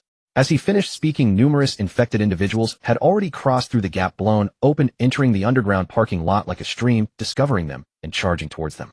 While Jean Village Kenji and the others decisively opened fire, Chuan looked at the masses of infected individuals gathering and felt that this was indeed a great opportunity to gain a substantial amount of experience points. With this grenade thrown, the dense cluster of infected individuals below could easily take out 5 or 6 of them at the very least. However, Chuan did not rush to throw another one. He deliberately let a large number of infected individuals enter before continuously pulling out grenade after grenade from his storage space. He threw them one after another, killing numerous infected individuals, joyfully raking in wave after wave of experience points. This feeling was truly exhilarating. After hurling over 20 grenades, Chuan's level soared from 11 to 14. Since each level up now granted him 20 attribute points, he gained a total of 60 points. He allocated 12 points each to strength, perception, and constitution, pouring the remaining 24 into agility. With his strength now at 47, constitution at 48, agility at 85, and perception at 49, he had undergone another comprehensive enhancement, significantly boosting his chances of successfully killing number 1. Meanwhile, in the underground parking garage, the utterly terrified Kaneshima Kingo felt that the apocalypse was no longer the paradise he had dreamed of. It was a horrifying, nightmarish hell. The most tragic part was that they didn't even know who had deliberately set them up, dying without ever knowing who had killed them or why. The more he thought about it, the more his rage festered, nearly grinding his teeth to dust. Kingo swiftly dove into a sedan, started the engine, and rammed into the oncoming infected. Bang! Crash! Several infected lunged at the car, some slamming against the doors, others clinging to the windshield, creating a cacophony of noise. This blocked Kingo's view, and the vehicle collided with a support pillar, the hood popping up with a sharp snap. Kingo was thrown into a dizzying spin, but the guttural roars nearby forced him to instinctively turn his head. He saw the infected surrounding him, yet they weren't attacking. Drowning in a sea of deathly despair, a pathetic, laughable flicker of hope sparked within him. Could it be that the monsters wouldn't harm him? He slowly scanned his surroundings, noticing that the infected were only devouring the bodies, leaving the heads untouched. At that moment outside the garage, Chuan was astonished to spot number 1's figure. But number 1 wasn't looking his way. This sight confirmed to Chuan that whether or not number 1 could detect him by scent, as long as there was an abundance of food nearby, its attention would remain fixed on the feast, ignoring him entirely. Number 1 then entered the underground parking garage. Kingo heard heavy, powerful footsteps, like some indescribable, terrifying weight, drawing closer. He turned to look, his pupils contracting sharply. What is that? It stood over 2 meters tall, immensely muscular, like an oppressive looming hill. And on its left shoulder there was a massive eyeball larger than a grown man's fist, seemingly swiveling, as if surveying its surroundings. This is... His terror was so overwhelming he felt he might shatter. He watched in despair as number 1 approached, finally understanding why the monsters hadn't eaten him. Soon a blood-curdling scream erupted. Chuan decided to retreat quickly. This place wasn't an easily defensible steel fortress. He needed to get out as fast as possible. If number 1 led a horde of infected against him, he'd be in a dire, life-threatening situation. Just as he was about to move, another piercing, shrill roar echoed, and he instinctively turned toward the sound. Another mutated infected. Unlike number 1, this one didn't walk on 2 legs, but scurried on all 4s in a bizarre, contorted manner. Its flesh seemed reinforced, rippling with explosive, powerful muscles. Chuan's heart tightened. With Tokyo's population exceeding 10 million, it was no wonder mutated infected weren't uncommon. He watched it head toward the parking garage, but it didn't enter. Moments later, number 1 emerged, carrying a severed head, its eyes wide open, face frozen in a ghastly, terrified expression, and walked out with heavy steps. It was Kaneshima Kingo's head, torn clean off by number 1. Number 1 tossed the head aside and let out a guttural roar. Chuan observed them, wondering if they were about to fight. He was momentarily surprised, but not entirely shocked. Humans had always been at war, large or small, and even animals fought each other. As the saying goes, no 2 tigers can share 1 mountain. From this, it was easy to conclude that while ordinary infected might not, mutated infected with a certain level of intelligence would inevitably clash in battle. Why? Could it be that devouring other mutated infected made them even more terrifyingly powerful? As Chuan pondered this, the crawling mutated infected charged straight at number 1, leaping 2 to 3 meters into the air. This gave Chuan a slight start. Though the height wasn't much now, he knew that as long as a mutated infected survived, it would only grow more fearsome, likely leaping even higher in the future. This crawling one, for instance, might one day jump 10 or even 15 meters. As Chuan mused, he saw the massive eyeball on number 1's left shoulder lock onto the charging mutant. Number 1 raised its left hand and swatted upward. Bang! The 2 mutated infected collided. Number 1's strength overwhelmed its opponent, sending the crawling mutant flying. It crashed into a car on the street, triggering the alarm to blare in rapid, urgent beeps. Chuan gasped. Number 1's combat prowess was formidable. It truly lived up to being a boss-level monster in the game. The crawling mutant, realizing it was outmatched, turned and fled immediately, its speed incredible.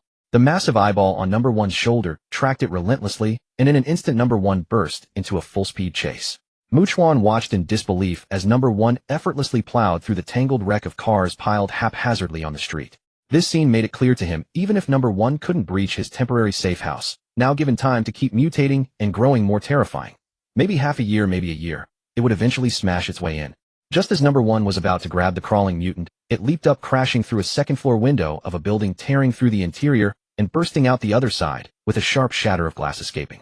Number one didn't pursue, turning back instead. Chuan also noticed the other infected that had rushed into the garage now emerging, each carrying severed heads, piling them together. Number one walked over, picked up the head of Kingo it had discarded, and began to devour it. It was eating brains. Its mouth was smeared with brain matter and blood. After finishing one, it grabbed another head and continued feasting, as if savoring the most delicious meal in the world. The gruesome sight sent a deep chill down Chuan's spine.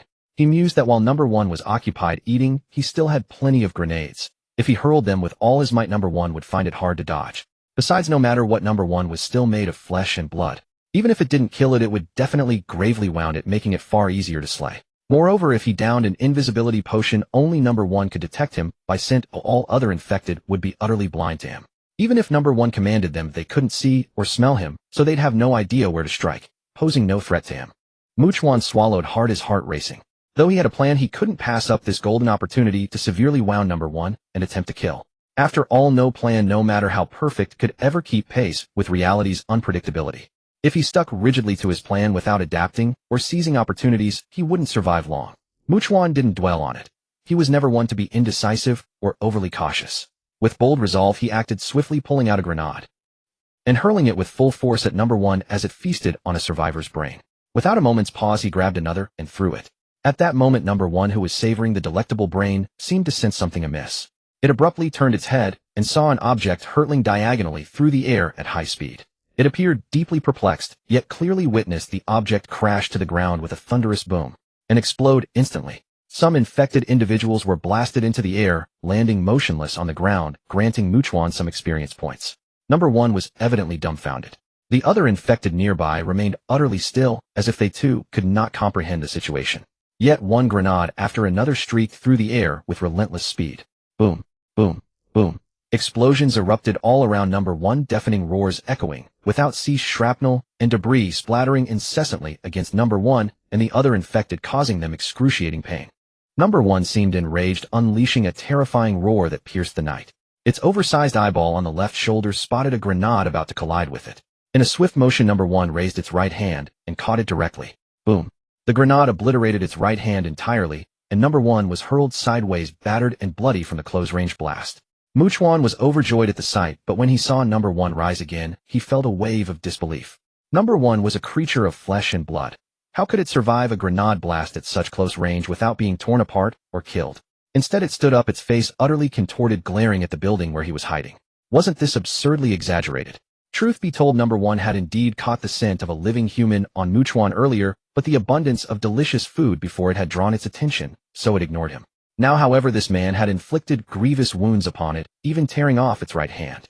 Number one was consumed with hatred, its eyes burning crimson as it roared repeatedly. All the surviving infected in the vicinity seemed to receive a command, rushing frantically toward the building where Chuan was hiding. Seeing this, Chuan remained calm and swiftly descended the stairs. During this process, he heard the continuous sounds of infected breaking through doors and windows. Chuan composed himself, retrieved a vial of invisibility potion from his storage space, and drank it. The moment he became invisible, he brushed past an infected at very close range. Chuan's expression remained unchanged as he exited the building and sprinted at full speed toward number one. He had gained a few levels just now, and his agility had increased even further.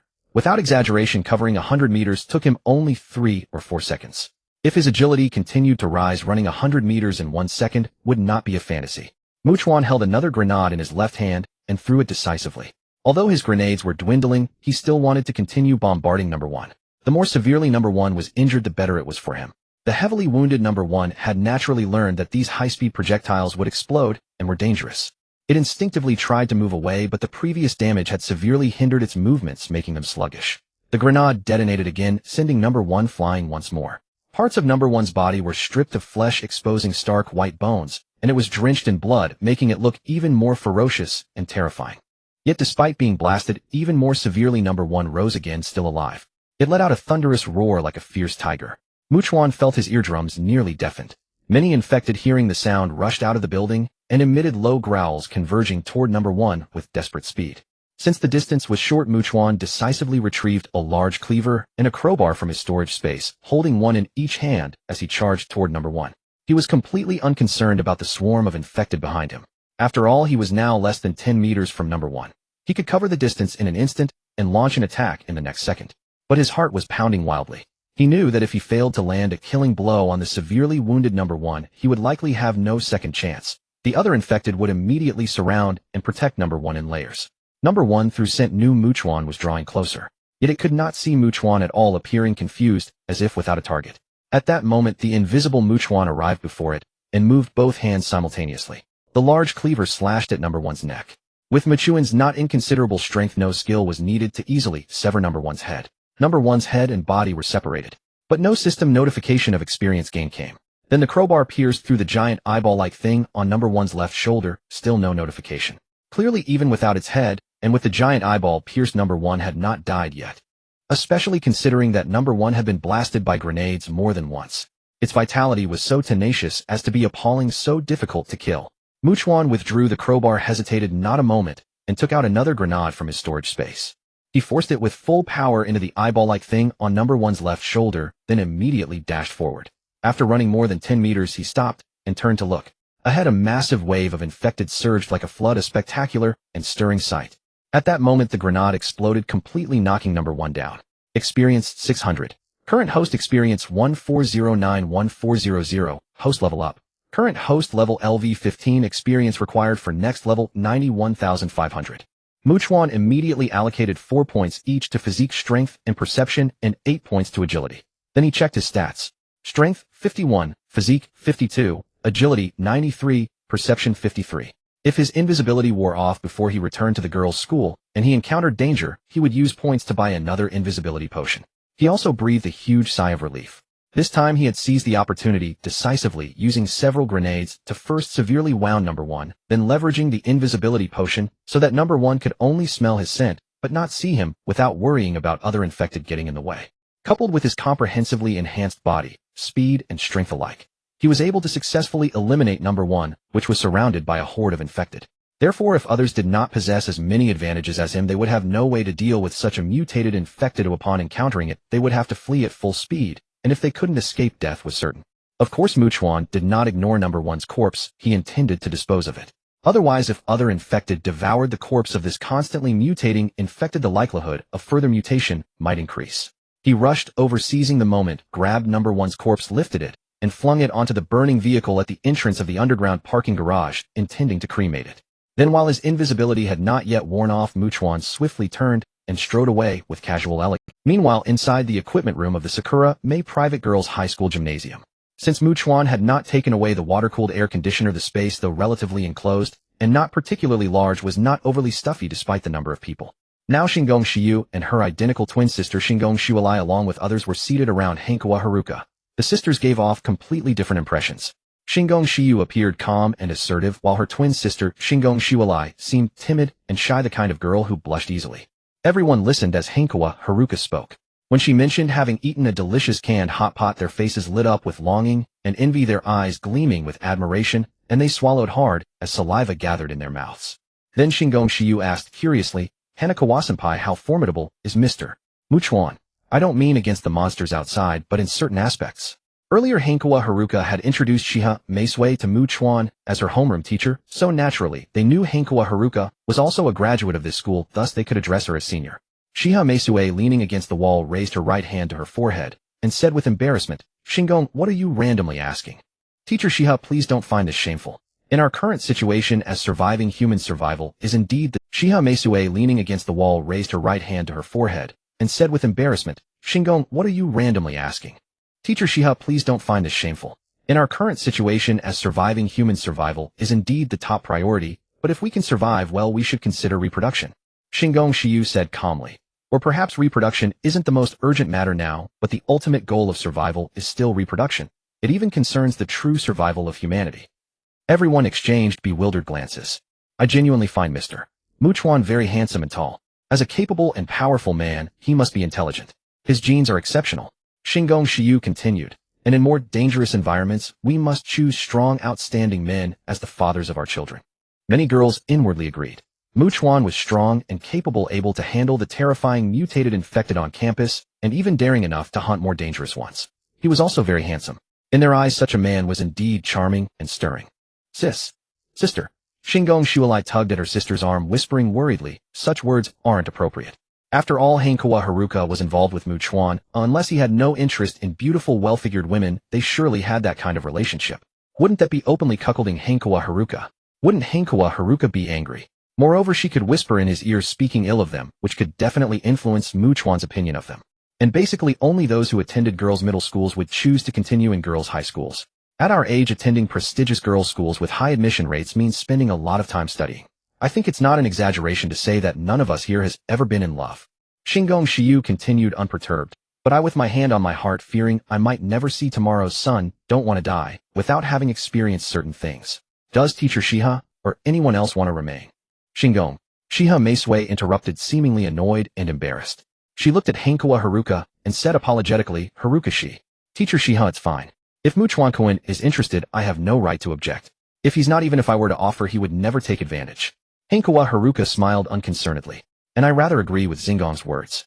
We need to survive, but in this terrifyingly dangerous world, if no new life is ever born and grows up, it means humanity is not far from total extinction.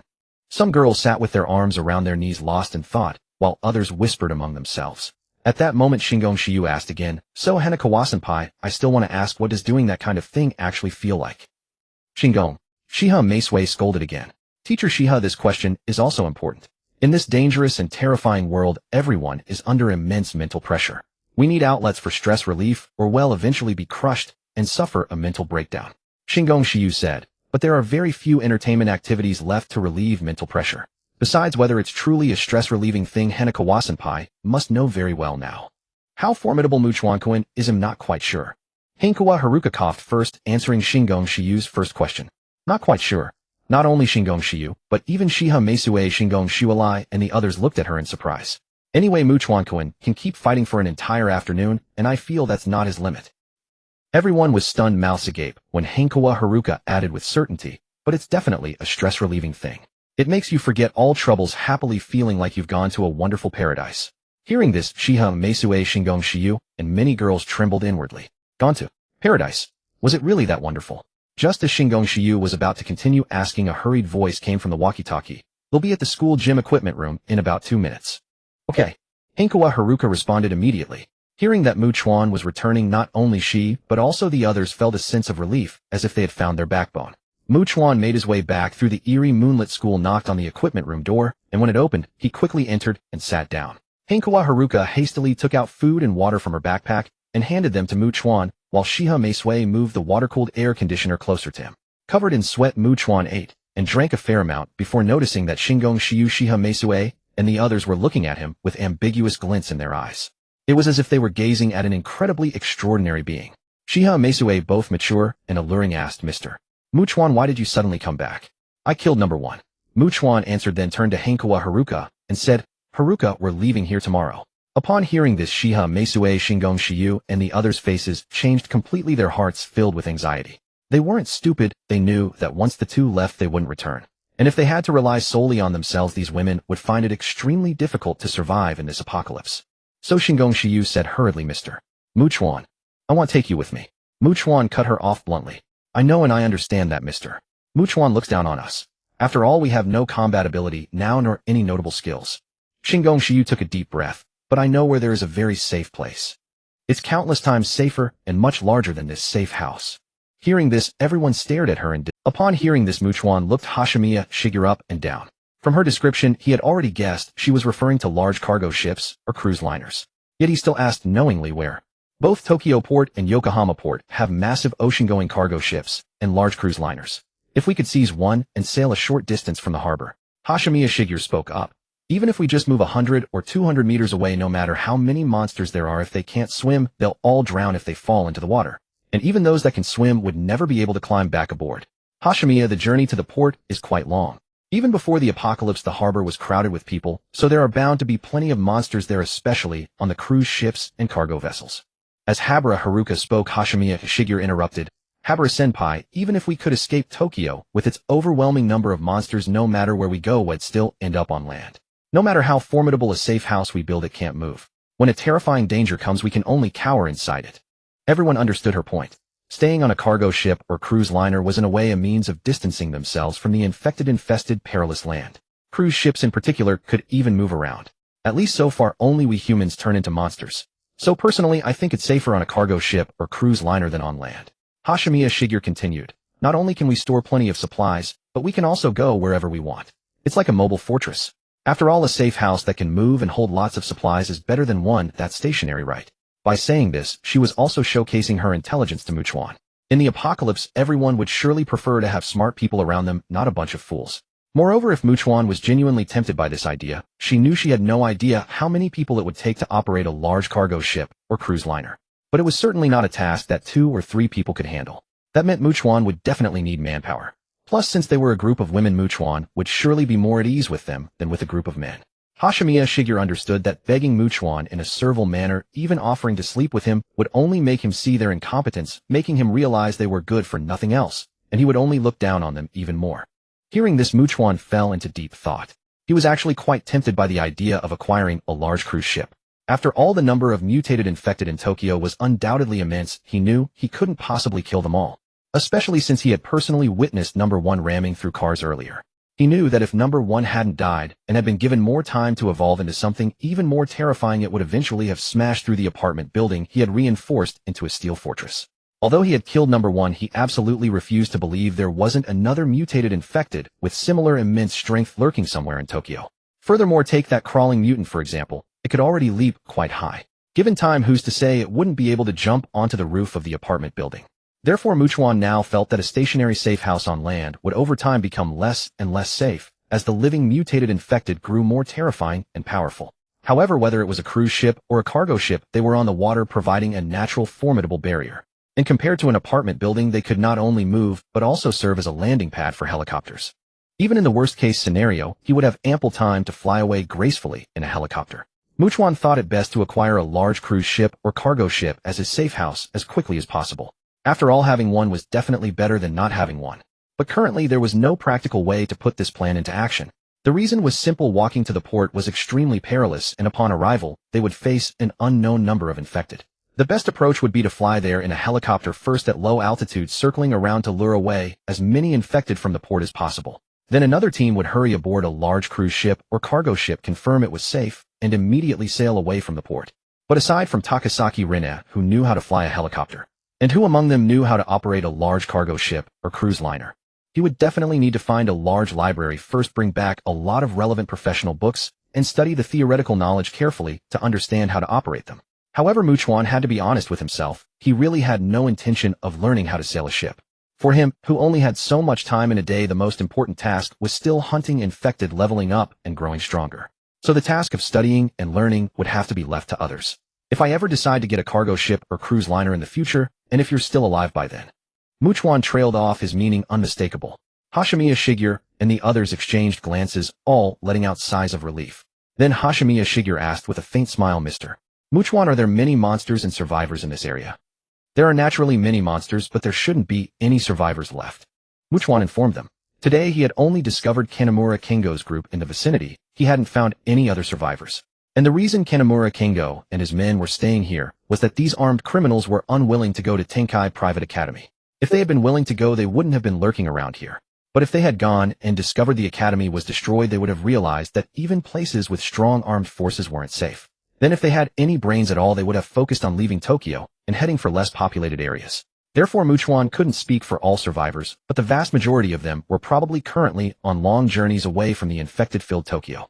The longer the time passed, the harder it would be to encounter survivors in Tokyo. Instead, it would be easier to find survivors. Therefore, Chuan couldn't speak for all survivors, but the vast majority of them were probably currently on long journeys away from the infected-filled Tokyo. The longer the time passed, the harder it would be to encounter survivors in Tokyo.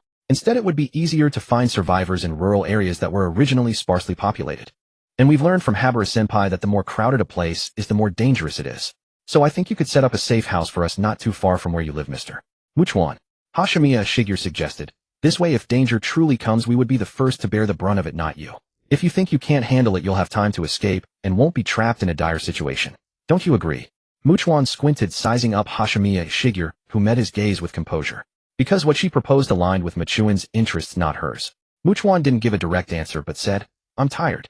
I'm going to sleep." Immediately Nishimiho Miho turned off the lights. Chuan closed his eyes, lost in thought. He could indeed set up a safe house for them near the apartment building. Firstly, if he wanted a cruise ship or cargo ship that could move freely on the water as a safe house, he would need a considerable number of people.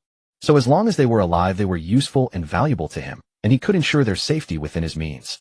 Secondly, if a great danger he couldn't handle were to arrive, Hashimiya Shigeru and the others would indeed be the first to bear the brunt of it. Thirdly, the crawling mutant that had fought with number 1 had escaped, but this clearly indicated it was roaming nearby. For Chuan to kill it, he needed to lure it out, and it might be able to smell the scent of a large gathering of living people. For him, if he saw a mutated infected and didn't try to kill it, he would be foolishly allowing a hidden threat right under his nose to grow and expand. Eventually, this would directly threaten his own safety. Machoankin, are you asleep? At that moment, a gentle voice barely audible came from the darkness. It was Habara Haruka. Not yet. Machoankin, since you've eliminated the great danger that was number 1, shall we have a little celebration? Haruka, I've noticed you're getting bolder and bolder. I asked Nishimiho Sensei and Hashimiya Kahai earlier. They haven't been sleeping well and are very exhausted. With you here now, they'll surely sleep soundly and deeply. Also, I actually have a handkerchief ready. They'll fold it into a small square, and then... Habara Haruka deliberately said this in a coquettish tone, paused, then whispered with a mix of anticipation and excitement. Besides, I really want to go on a trip. Where to? To heaven. In the darkness, Makoto suddenly realized a major problem he had overlooked. With his body constantly strengthening, even now Haruka's Haruka was completely no match for him, utterly devoid of any ability to put up a fight. And for a man, there are some things that if not done thoroughly leave one feeling unsatisfied and restless. He truly understood that he would now need to take on 2 or 3 opponents at once to truly enjoy himself to the fullest, especially as his body continued to strengthen in the future. He could already foresee that even fighting 5, 6, 7, or 8 opponents might not be enough to satisfy him. The presence of women like Nishizuru Miho actually seemed better to him. After all, for him, even with his system, he could be gone tomorrow despite having it today. Furthermore, with his belly full, no immediate life-threatening dangers and women by his side, he naturally not only wanted to vent his mental stress and relax, but also seize the day and enjoy the present moment. Makoto then lay down, closed his eyes, and went to sleep. The night passed without incident. Early the next morning, he woke up, turned on his flashlight, got up, opened the door, and checked his watch. It was 8 a.m., but the weather wasn't great, gray and overcast, radiating a feeble, gloomy chill. Soon he heard movement behind him. Makoto turned around and saw the mature and alluring Nishizuru Miho stepping out. Her expression was strange, her gaze evasive and slightly flushed as she looked at Makoto. Mr. Makoto, will you take us with you today? You all stay here for now. Once I've fortified a safe house near my apartment building, he'll come back to get you. Probably tomorrow or the day after. Makoto stated bluntly, tossing her a special police walkie-talkie for communication, then said, I'm going to scout the school and check for dangers. If any infected had wandered near the school last night, they might have sought shelter in the school buildings from the sunlight by now. He could kill them and gain experience points. He also needed to burn the mutated infected corpse on the 3rd floor of the teaching building. Only after Makoto's figure vanished from Nishizuru Miho's moist, beautiful eyes did she turn and return to the equipment room. She turned on the flashlight without switching on the lights. Someone was still sleeping. As she sat down, she heard Hashimiya Shigeru whisper, "Those two really act like we don't exist." "See, sister, don't say that." As Hashimiya Setsura spoke in a soft, delicate voice, a faint blush crept onto Nishizuru Miho's face, adding a touch of allure to her charm. Last night, they had truly witnessed just how formidable and powerful Makoto was. It was far beyond their imagination, leaving them in awe. Then Nishizuru Miho sighed, raised her hand to her cheek, and said with some helplessness, "If we're to keep following him, if he doesn't want anything, it's fine.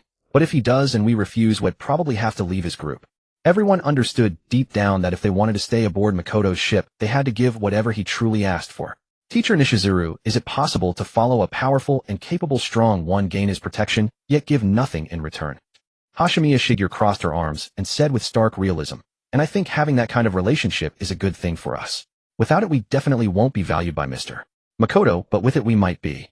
Makoto arrived on the 3rd floor of the teaching building and saw the mutated infected with the abnormally long left arm lying there. He took a can of gasoline from his storage space, poured it over the corpse, then pulled out a lighter and ignited it. As a blazing fire roared to life, he continued searching the building. He went all the way to the rooftop, checked the entire area, and then moved to other places, but found not a single infected. When he returned, Haruka's Haruka had already woken up. They had breakfast and left under the watchful eyes of Hashimiya Shigeru and Nishizuru Miho. They made their way to the school gate, where Makoto mounted his bicycle and Haruka's Haruka jogged behind him to build her stamina. When she was exhausted, she hopped on the bike, wrapped her arms around Makoto's waist, and said with deep emotion, "I can clearly feel that you're getting stronger and stronger, Makoto-kun." "Haruka, it'll be even stronger in the future," Makoto replied calmly. "Huh." Harake's Haruka seemed startled, her young beautiful face a complex mix of joy and worry. She was overjoyed that with Makoto this strong, she could be happy every day, forgetting all her worries and taking a trip to paradise. But she was worried that since she alone couldn't handle Makoto, she knew it was only a matter of time before he sought other women. She then guided him along the way. After winding through the streets, the two finally arrived at the home of her close high school friend around noon. The villa was much larger than Makoto had imagined. With tall surrounding walls, it looked like a dreamy castle complete with a garden, a swimming pool, and more. Whoever lived here was certainly wealthy and influential. However, in Makoto's eyes, these walls offered virtually no protection, especially against that leaping, crawling, mutated infected, which could easily clear them. Worse, if the infected surrounded the place, these walls would become an obstacle blocking their escape route. Moreover, this villa was far larger than the apartment building. Even with his extensive experience fortifying, it would take considerably longer. With that time, he could easily set up 7 or 8 smaller, more dispersed temporary safe houses that could serve as fallback points in emergencies. In Makoto's view, a temporary safe house didn't need to be big at all, but it had to be plentiful. So he ultimately gave up on fortifying this enormous villa and decided to pick a smaller, reinforced concrete structure to strengthen instead, and just 3 or 4 more would be enough. Because the fortified equipment room at Sakura Private Girls High School could barely count as one. At that moment, Makoto asked, "Haruka, does this villa have solar power equipment?" Makoto-kun, yes it does. After Harake's Haruka, gripping her cherry blossom katana, nodded, Makoto glanced at the large villa and strode inside first. Harake's Haruka took a deep breath. The villa was huge, and there might be plenty of dangers lurking inside. But she absolutely couldn't fall behind. She had to be of help. With her nerves taut, she immediately followed, and the two entered, cautiously scanning their surroundings. Makoto, whose perception was now terrifyingly sharp, surveyed the lavishly decorated, opulent first floor. Through the various sounds he detected, he realized that not only was there a survivor here, but also an infected. Through the subtle sounds, Chuan accurately deduced that this sprawling villa, resembling a dreamlike castle, must have a basement. The infected, emitting low guttural roars, were locked away down there, seemingly desperate to break free, their relentless clamor echoing through the structure. There were also survivors, their footsteps light, pacing in a room on the second floor. "Haruka, there's someone here. Perhaps the owner of this villa." Chuan whispered. "Try calling out loudly. If it's them, they'll recognize your voice and show themselves." Haruka Hangawa's heart tightened. In this apocalypse, the infected wandering everywhere were extremely dangerous, but survivors could be just as treacherous. After all, she had encountered the trio, starting with Yusuke Fukunaga, and then Kitayoshi Kazuhiko, who blatantly discriminated against Chinese people. Every one of them had intended harm towards Chuan. Nevertheless, Haruka obediently called out several times in a loud voice, "Aunt Ryoko, Uncle Shuji, Yuki-chan." In Sakura country, girls who are very close friends often add chan to each other's names. Chuan listened intently, focusing on the sounds from the second floor. A minute later, a woman descended. She was remarkably well preserved, appearing very young despite her haggard expression. Her refined aura was undeniable, resembling an elegant noblewoman. "Haruka, it's been a while." She offered a polite and graceful smile, displaying great cultivation. Her every action and word felt comfortable and magnanimous. "Aunt Ryoko." Haruka, delighted to see a familiar face, exclaimed joyfully before quickly turning to Chuan. "Muchuankin, this is my best friend's mother, Nakahara Ryoko." Chuan looked at her and asked directly, "Is the infected locked in the basement your daughter or your husband?" At this, Haruka's expression changed, a look of shock on her face. Nakahara Ryoko spoke softly, a hint of sadness in her voice. "My daughter." Yuki-chan became a monster. The word slipped out, and Haruka felt as if struck by lightning, frozen on the spot. Grief and other emotions welled up within her, leaving her feeling suffocated, as if she could barely breathe. "Haruka, Yuki hasn't become a monster." Nakahara Ryoko shouted, somewhat agitated, then her voice softened, trembling slightly, as she said, "Yuki is just sick. She needs proper treatment. She can be cured and return to health." Chuan could understand her. After all, which parent could accept that their child had truly become a man-eating monster, never to be normal again? He looked at her and said, "I need to dismantle some solar power equipment." He had no intention of going down to the basement to kill the woman's daughter, as doing so would surely be met with resistance from Nakahara Ryoko, forcing him to kill her, a woman he had no quarrel with. Besides, it would cause issues with Haruka. It wasn't that Chuan cared deeply about Haruka's feelings, but Nakahara Ryoko was merely trying to protect her sick daughter, and he would have to kill her for it. If he did that, Chuan wouldn't dare keep Haruka, who had witnessed everything, by his side any longer. He would either have to send her away or kill her. He truly believed it wasn't worth losing a valuable talent with medical expertise in this apocalyptic environment over a mere infected person. To put it bluntly, if he ever got injured or sick in the future, Haruka, with her specialized knowledge, could handle it better than anyone else. "Do as you wish." Nakahara Ryoko seemed utterly defeated, as if she no longer cared about anything at all. Upon hearing this, Chuan left immediately. Haruka, holding her Sakura pattern blade, asked, Aunt Ryoko, would you like some food? She was willing to give up her entire food ration for the day to Nakahara Ryoko. If Chuan refused to give her more, she could survive a day of hunger. No need, Haruka. I have plenty of food here. Nakahara Ryoko shook her head, a bitter, lost look in her eyes. It's just that Yuki won't eat anything. I don't know what she wants to eat. Haruka found this both shocking and horrifying, a chill running down her spine. It was as if Nakahara Ryoko was keeping a man-eating monster. Moreover, Nakahara Ryoko must have known her daughter wanted to eat live humans and other living creatures, but she was simply refusing to face reality, choosing to escape it. By the way, is that your boyfriend Haruka? He's quite handsome and seems very capable. Nakahara Ryoko forced a smile. If Yuki weren't sick, she would be incredibly envious that you found such a boyfriend. Haruka, her heart heavy, didn't know what to say. After a moment of complex silence, she finally spoke softly. Aunt Ryoko, try to persuade Muchoankin to let you come with us. If he's willing. No need, Haruka. If I leave, wouldn't Yuki be all alone and lonely? Nakahara Ryoko interrupted without hesitation, her voice resolute. I must stay with Yuki. She's sick. How could I, as her mother, abandon her? Aunt Ryoko, please face reality. Yuki-chan has already. Haruka couldn't help but say, but Nakahara Ryoko's face suddenly turned serious. She said earnestly, Haruka, Yuki will absolutely recover. You can come play with Yuki again then, and he'll make you lots of delicious food. It's a promise. Haruka was speechless for a long moment, but finally nodded. Yes, Aunt Ryoko. Once Yuki-chan gets better, he'll come to visit. I look forward to tasting your wonderful cooking again. Hearing this, Nakahara Ryoko managed a faint smile and continued chatting with Haruka. Not long after Chuan returned. Let's go, Chuan said simply. Haruka, seeing the reluctance in Nakahara Ryoko's eyes, said softly, Aunt Ryoko, he'll come again next time. Yet they both knew in their hearts that this farewell was final. They would never see each other again. All right, Nakahara Ryoko nodded and said politely, let me see you off. She walked them to the door and watched their figures fade into the distance until they disappeared. Only then did she slowly turn and head back, making her way to the basement entrance. It was piled high with furniture. Nakahara Ryoko sat there, tears glistening in her bloodshot eyes. Her voice was hoarse as she whispered, Yuki, Haruka and her boyfriend came to visit today. From the basement came not only the mournful low growls, but also even more frantic, continuous thumping sounds, as if something terrifying was desperately trying to break out. But there was no fear on Nakahara Ryoko's face, only sorrow and heartache.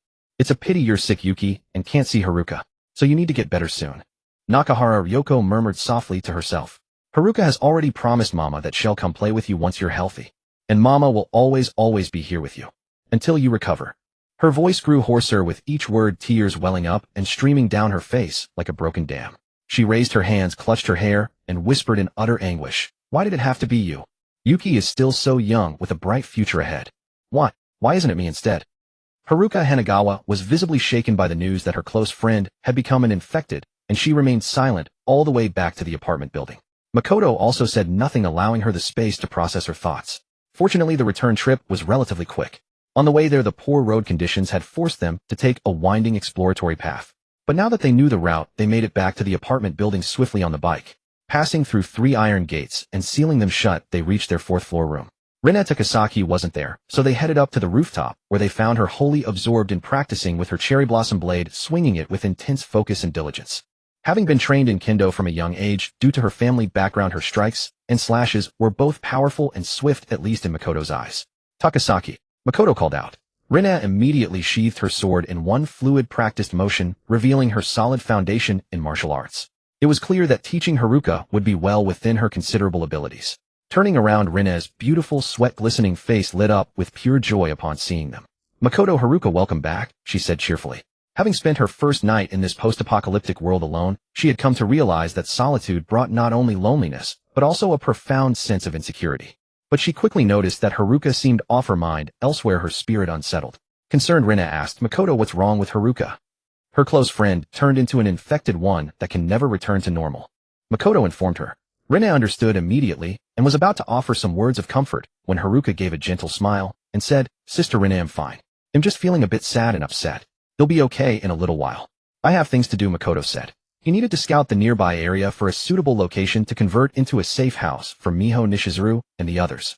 He turned and left the apartment, building his brow furrowed in thought. Honestly, the requirements were quite stringent. The location had to be close enough to his apartment that he could keep it within his line of sight, yet spacious enough to accommodate over 20 people, and ideally, a reinforced concrete structure. He began his search from his apartment, walking from east to north, then from north to west, where he was surprised to find a 3-story private clinic that seemed to fit his needs. Unlike in the Tian Dynasty, large hospitals in Sakura country typically don't accept patients without a referral letter from a smaller clinic or doctor's office. So in a major city like Tokyo, private clinics were a common sight, not difficult to find. Makoto cautiously approached the entrance using his crowbar to create noise. After waiting several minutes, and sensing no danger, he stepped inside. He meticulously checked the first, second, and third floors multiple times. Once he confirmed it was safe, he retrieved various materials and tools from his storage space. He intended to fortify this private clinic into a steel bastion, equipping it with soundproofing materials and solar power generators. However, this clinic was far larger than the school gymnasium's equipment room. By the time the sun was setting, he still hadn't finished, and he would need to return for another morning's work. He then headed back to the apartment, climbed to the 4th floor, and entered the room to find both Haruka and Rina sitting there drenched in sweat, enjoying the cool air. It was evident that during the afternoon Rina had been either playing the role of an infected to hone Haruka's reflexes and dodging skills, or teaching her kendo. Makoto asked, "Takasaki, is the Metropolitan Police Department far from here? And would a place like their armory have grenades?"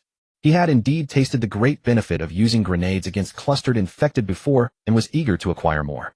The Metropolitan Police Department is right here in Chiyoda Ward, so we're sure to find plenty of firearms and ammunition.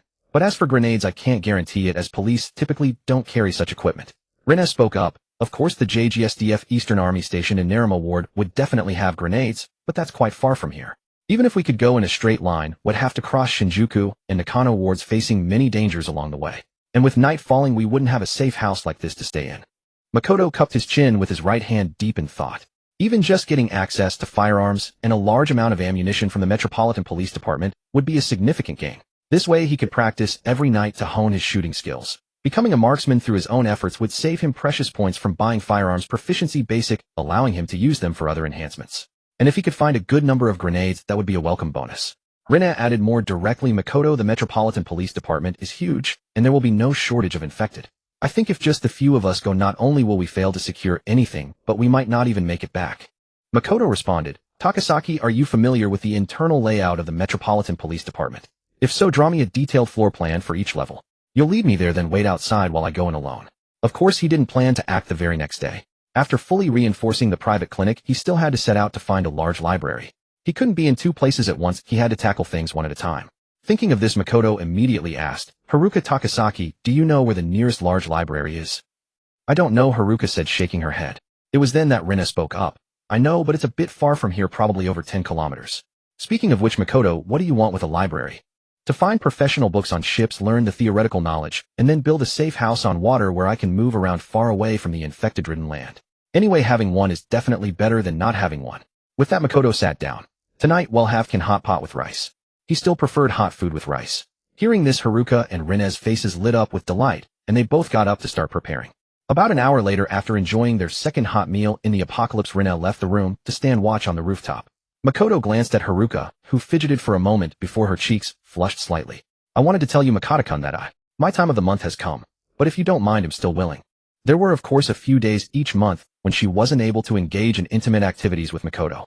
If Makoto, well-fed and satisfied, felt the urge, and as he said, he was getting stronger and stronger, making it harder for her to match him. She just couldn't understand why he never sought out other women. Especially since Rina herself was a goddess-level beauty, always around Makoto like a plump succulent sheep circling a hungry wolf. Could one really expect a starving wolf to remain steadfast forever? Moreover, Haruka felt that if Makoto were to choose Rina, Miho Nishizuru, or Shigeru Hashimiya, it would still be better than going after women from outside. At least these women, like herself before meeting Makoto, had never been with a man before. If he were to be with them, she wouldn't have to worry about him contracting some strange disease and passing it on to her.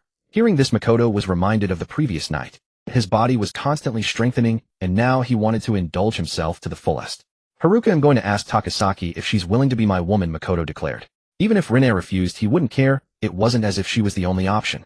As things stood, he had many choices. He could ask Miho Nishizuru, Shigeru Hashimiya, or Setsura Hashimiya. Haruka felt no surprise at this. She simply asked, "Are you going now, Makoto-kun?" Makoto shook his head. The next day, having indulged in unorthodox pleasures and savored novel experiences, Makawa set out early to reinforce his 3-story private clinic and install solar power equipment. By 1 in the afternoon, he sprinted at full speed practicing parkour techniques until he reached the equipment room of Sakura Meiji Private Girls High School Gymnasium and knocked on the door. Soon Nishizumi, Miho Hashimiya, Shigeru Hashimiya, Yuki, and others emerged, each carrying bulging backpacks. Their hands also clutched wooden swords, bows, and other implements scavenged from the school's kendo and archery clubs. Hashimiya Shigeru cut straight to the point, Mr. Makawa. We found no specialized books on shipbuilding in the school library yesterday. They'll find some at a larger library later, Makawa replied as he carefully counted the heads present. Including Nishizumi Miho, there were 25 in total. Then the group set out. This was their first time officially stepping through the school gates since the apocalypse began. They walked and observed. Outside was a true vision of hell on earth. Ruined houses, bloodstained streets, cars crumpled together, and garbage scattered everywhere. An eerie, desolate coldness radiated from every corner, unsettling their hearts. Their scalps prickled, faces drained of color, breathing turned ragged and heavy as cold sweat beaded across their skin. No one uttered a sound. They dared not make any noise. To tread even more quietly, they shed their shoes, walking in socks or barefoot, clinging tightly to Makawa's heels. Everyone seemed desperate to stay as close to him as possible. The group moved quickly until they stood before the 3-story private clinic. Gazing at the steel fortress-like structure, Nishizumi, Miho, Hashimiya Shigeru, and the others felt an overwhelming surge of safety. They swiftly filed in behind Makawa, who said, "Some of you can play the role of infected, attacking the others to train your reflexes and dodging speed. And you must also build your stamina daily, pushing to run faster and longer." Nishizumi, Miho, Hashimiya Shigeru, and the others naturally understood that in this apocalypse, stamina, strength, and speed were paramount. Any improvement meant a greater chance of survival. But none of these could be rushed. Only through relentless daily training could they gradually improve. Makawa turned and left, returning to his apartment building, planning to have Takasaki Suzun take him to the library the next day.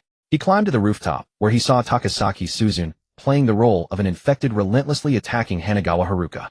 Even when he wasn't watching, they hadn't been idle. "Takasaki, we leave tomorrow morning," Makawa stated bluntly. "Haruka, you take the night watch tonight, so Takasaki can get a full rest." Takasaki Suzun nodded, though a whirlwind of emotions churned within her. Tomorrow they were heading out.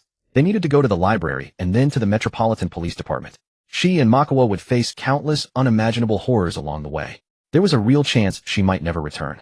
It wasn't that she feared death. Rather, thinking about it all, she felt a stronger urge to experience things, to know what it truly meant to be a woman.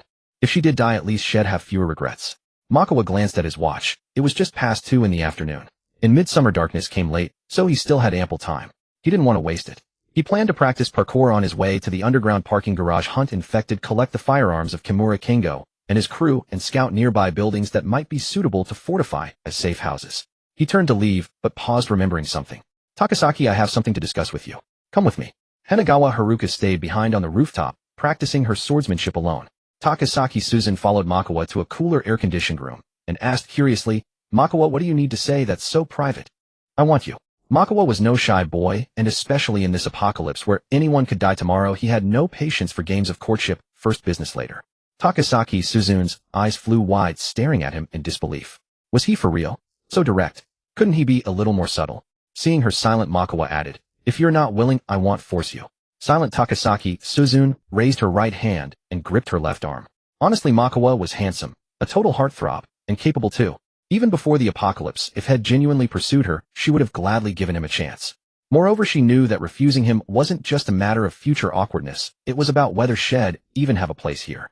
Even if he kept her around for her helicopter skills, she'd likely never truly integrate into the core of his team. She'd also learned from Hanagawa Haruka that Makawa was bringing over a group of women from the girls' school, over 20 of them. In her honest view, Makawa had no trouble finding women at all.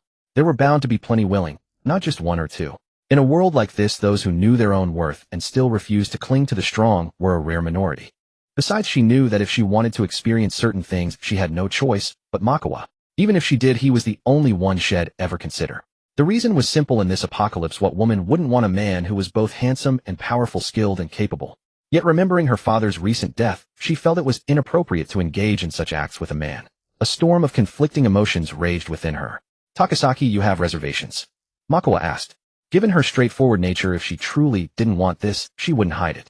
"Makawa, it's just that my father died not long ago and I..." Takasaki Suzun sighed, then admitted with a mix of shame and embarrassment, "But when I think about how I might not come back, might die out there. Honestly, I find myself wanting to experience things after all." "It sounds contradictory, doesn't it? Maybe you think I'm being dramatic, but..." Before she could finish, Makawa raised his hand and gently pulled her into an embrace. Takasaki Suzun didn't struggle. She looked at his face so close to hers and saw his eyes narrow with a firm resolve as he said, "Even if you say that, Takasaki, you'll still take the initiative tonight." She wasn't foolish. He was saying it would all be his doing, that she simply couldn't refuse, freeing her from any lingering guilt. She turned her head slightly, staying silent when Makawa asked, "By the way, Takasaki, where's your police uniform?" "Washed it." Takasaki Suzune asked instinctively without thinking. Why do you ask? I want you to wear it. I'd love to see you look sharp and commanding. Makawa said with utter frankness, leaving Takasaki Suzune dumbfounded. She never expected this calm, rational, and formidable man to have such a particular interest.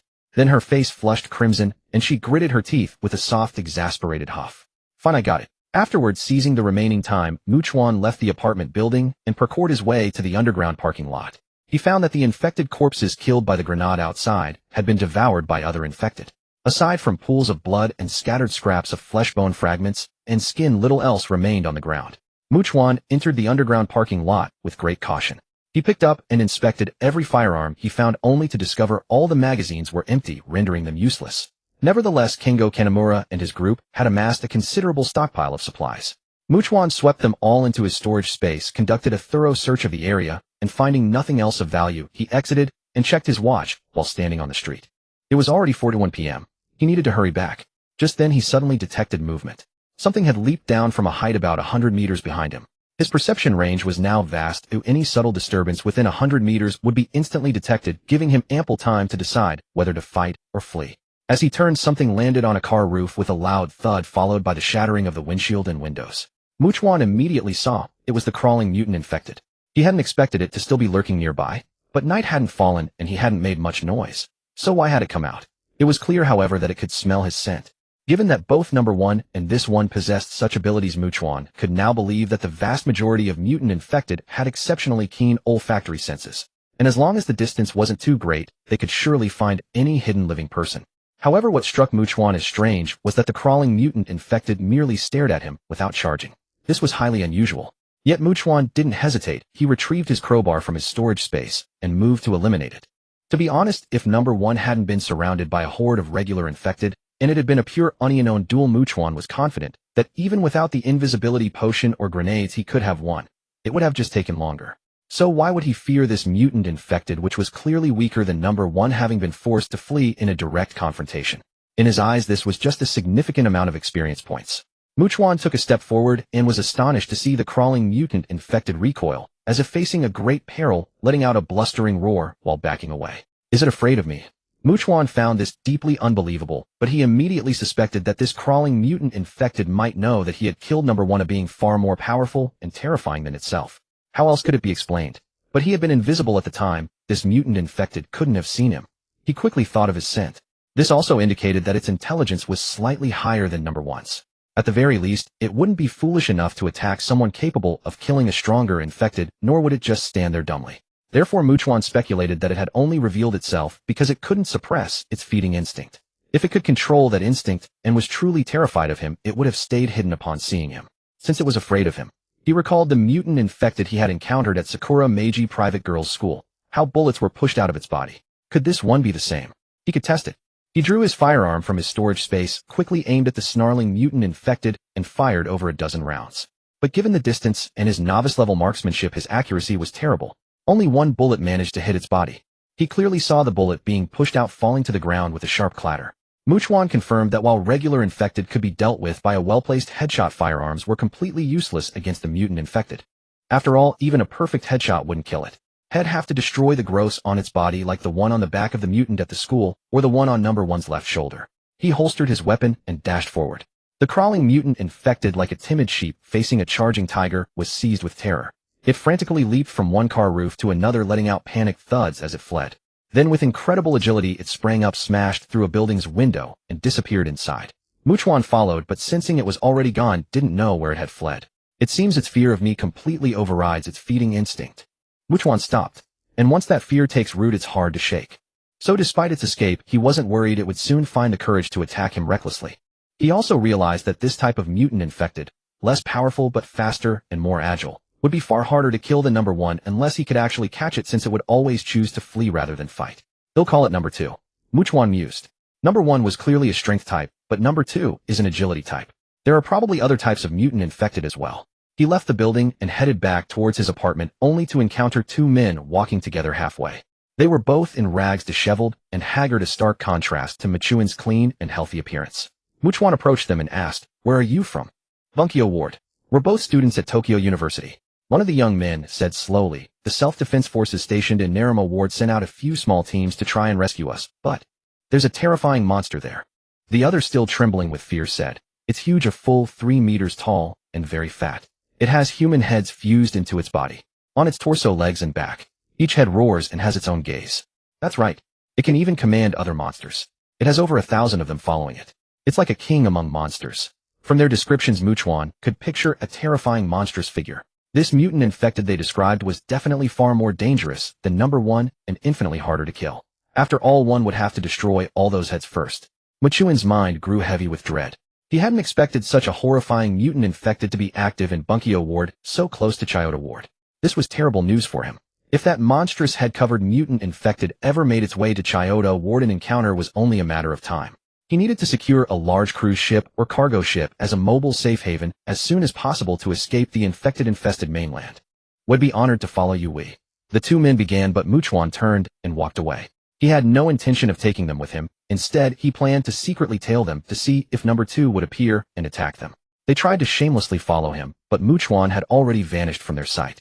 They were stunned. Was that even human speed? Is that guy some kind of superhero? He's definitely powerful. He looks well-fed and healthy, and he travels alone. But he doesn't want us tagging along. They exchanged glances and let out helpless sighs.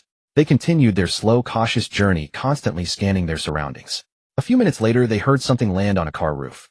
They turned to look, and their eyes widened in terror as they stumbled backward. It was, of course, number 2, the crawling mutant infected. Unlike its cowardly flight from Chuan, it faced these two with a blood-curdling roar and charged at them without hesitation. Soon heart-wrenching screams filled the air.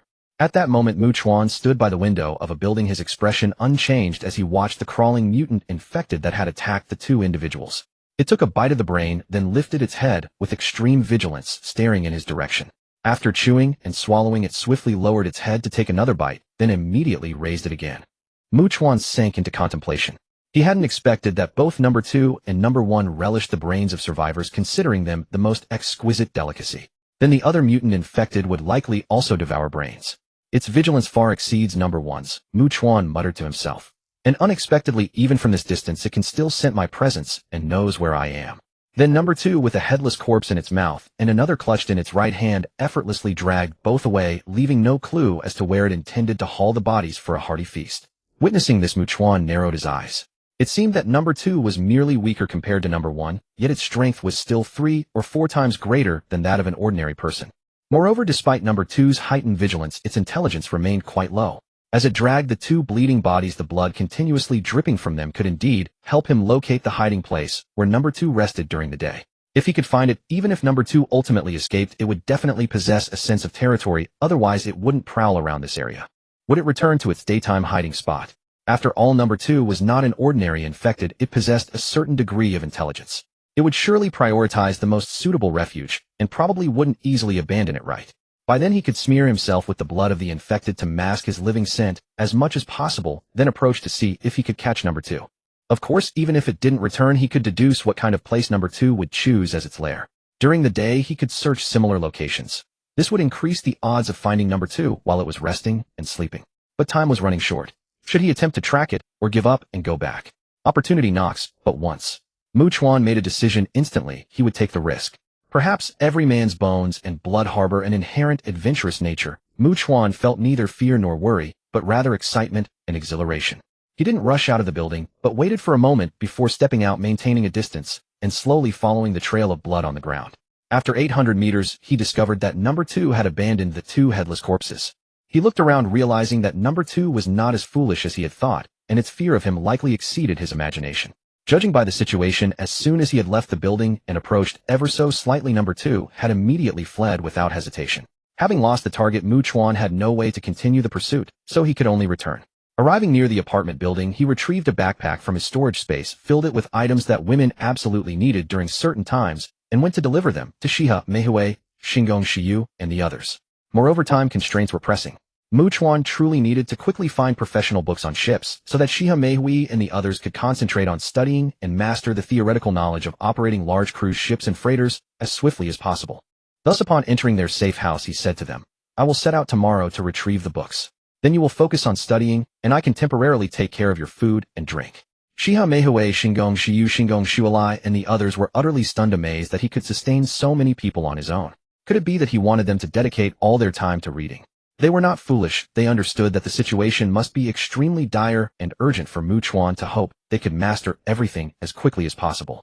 Shiha Meihue, exuding a mature charm and graceful allure, crossed her arms and asked with a trembling voice, "Mr. Mu Chuan, is there a great danger nearby? I learned from the survivors I encountered that there is a terrifying monster in the Wenjing district, and since we are close to it, there's a chance it might come here in the future." Mu Chuan spoke calmly without intending to conceal the truth. "And time is of the essence." Hearing these words, everyone turned pale, drawing in sharp breaths of cold air, trembling with fear as they watched Mu Chuan turn and leave. He returned to his apartment building and went up to the 4th floor into a room with air conditioning, where he saw Yelequin Qingxiang and Gaoqi Lingyin chatting. "Gaoqi after dinner first teach Qingxiang and me the theoretical knowledge of flying a helicopter," Mu Chuan indicated. "That way Qingxiang can also teach Shiha Meihui and the others a little tomorrow." Knowing Yelequin Qingxiang, well, he was sure that after he and Gaoqi Lingyin left, she wouldn't slack off, but would seize every moment to train and improve her fitness. However, during breaks, she would likely not stay alone. He guessed she would probably visit Shiha Meihue Shingong Shiyu and the others who were not far away. After dinner, Gaoqi Lingyin drew diagrams and explained while Yelequin Qingxiang meticulously took notes with pen and paper, recording every word. It was nearly 9 in the evening when Yelequin Qingxiang finally left the room to keep watch on the rooftop. Only Gaoqi Lingyin and Mu Chuan remained in the room. They exchanged glances and Gaoqi Lingyin's heart began to race. She cleared her throat softly, her face slightly flushed, and took the initiative to ask, "Mu Chuan, shall we get down to business now? You take a shower first, then I will," Mu Chuan specially reminded. "Don't forget to wear your police uniform, and preferably put on some stockings." Gaoqi Lingyin, who had stood up, nearly stumbled upon hearing this. She turned back, casting a seemingly annoyed glare, and interrupted, "I know. I'll make sure you're satisfied." With that, she grabbed a bathrobe and went into the bathroom, filling the tub with cold water. The rainstorm a few days ago had filled the water tank, so water was available. Mu Chuan didn't idle either. He planned to use some of the construction steel he had, such as sharpening one end of thick solid rebar into a tip to create long-handled pointed weapons resembling ancient spears for Yelequin Qingxiang and the others to use. For them, dealing with ordinary infected by piercing the head was the main tactic, which would certainly be more practical than cherry blossom swords or the like. As for mutant infected, no matter how powerful the weapons given to them, they couldn't handle them. Then Mu Chuan went to his workshop, took out materials, and started tinkering. About half an hour later, he remembered he still needed to handle matters with Gaoqi Lingyin. So he picked up a tumber-long, already sharpened rebar with a relatively pointed and quite sharp end, and first went to Yelequin Qingxiang, who was keeping watch on the rooftop. "Qingxiang, from now on use this to practice thrusting at the face," Mu Chuan said as he demonstrated, making a swift forward thrust and then quickly retracting it before handing it to her. Yelequin Qingxiang nodded firmly and found it quite heavy upon receiving it. Mu Chuan turned and left, returning to the room. He saw that Gaoqi Lingyin had let down her usually tied-up jet-black lustrous hair, letting it cascade naturally, neatly combed, and looking incredibly soft. With a different hairstyle, she seemed to have completely transformed her image, gaining a touch of gentle and elegant grace. Even the police uniform accentuated her curvaceous figure perfectly, while exuding a charmingly heroic allure and unique charm. She was not short, standing at 1.72 meters, and women tend to appear taller. She also wore stockings that Yelequin Qingxiang had used and high-heeled shoes found from a residential house. Not only did her legs sheathed in black stockings appear even more slender, but she also looked taller and more alluring. Gaoqi Lingyin felt extremely uncomfortable under Mu Chuan's gaze. She seemed to habitually raise her right hand to grasp her left arm, appearing somewhat flustered, and turned her beautiful face flushed to the point of seeming to drip red to the side. "Lingyin, I am very satisfied. Wait for me to take a shower first," Mu Chuan said before walking into the bathroom. 5 minutes later, wearing a bathrobe, he approached the visibly nervous Gaoqi Lingyin, raised his hand, and embraced her. The night, which seemed to hold infinite value in every passing moment, finally came to an end. The next day, Mu Chuan rode his bicycle with Takasaki Susan seated behind him, heading towards the Grand Library.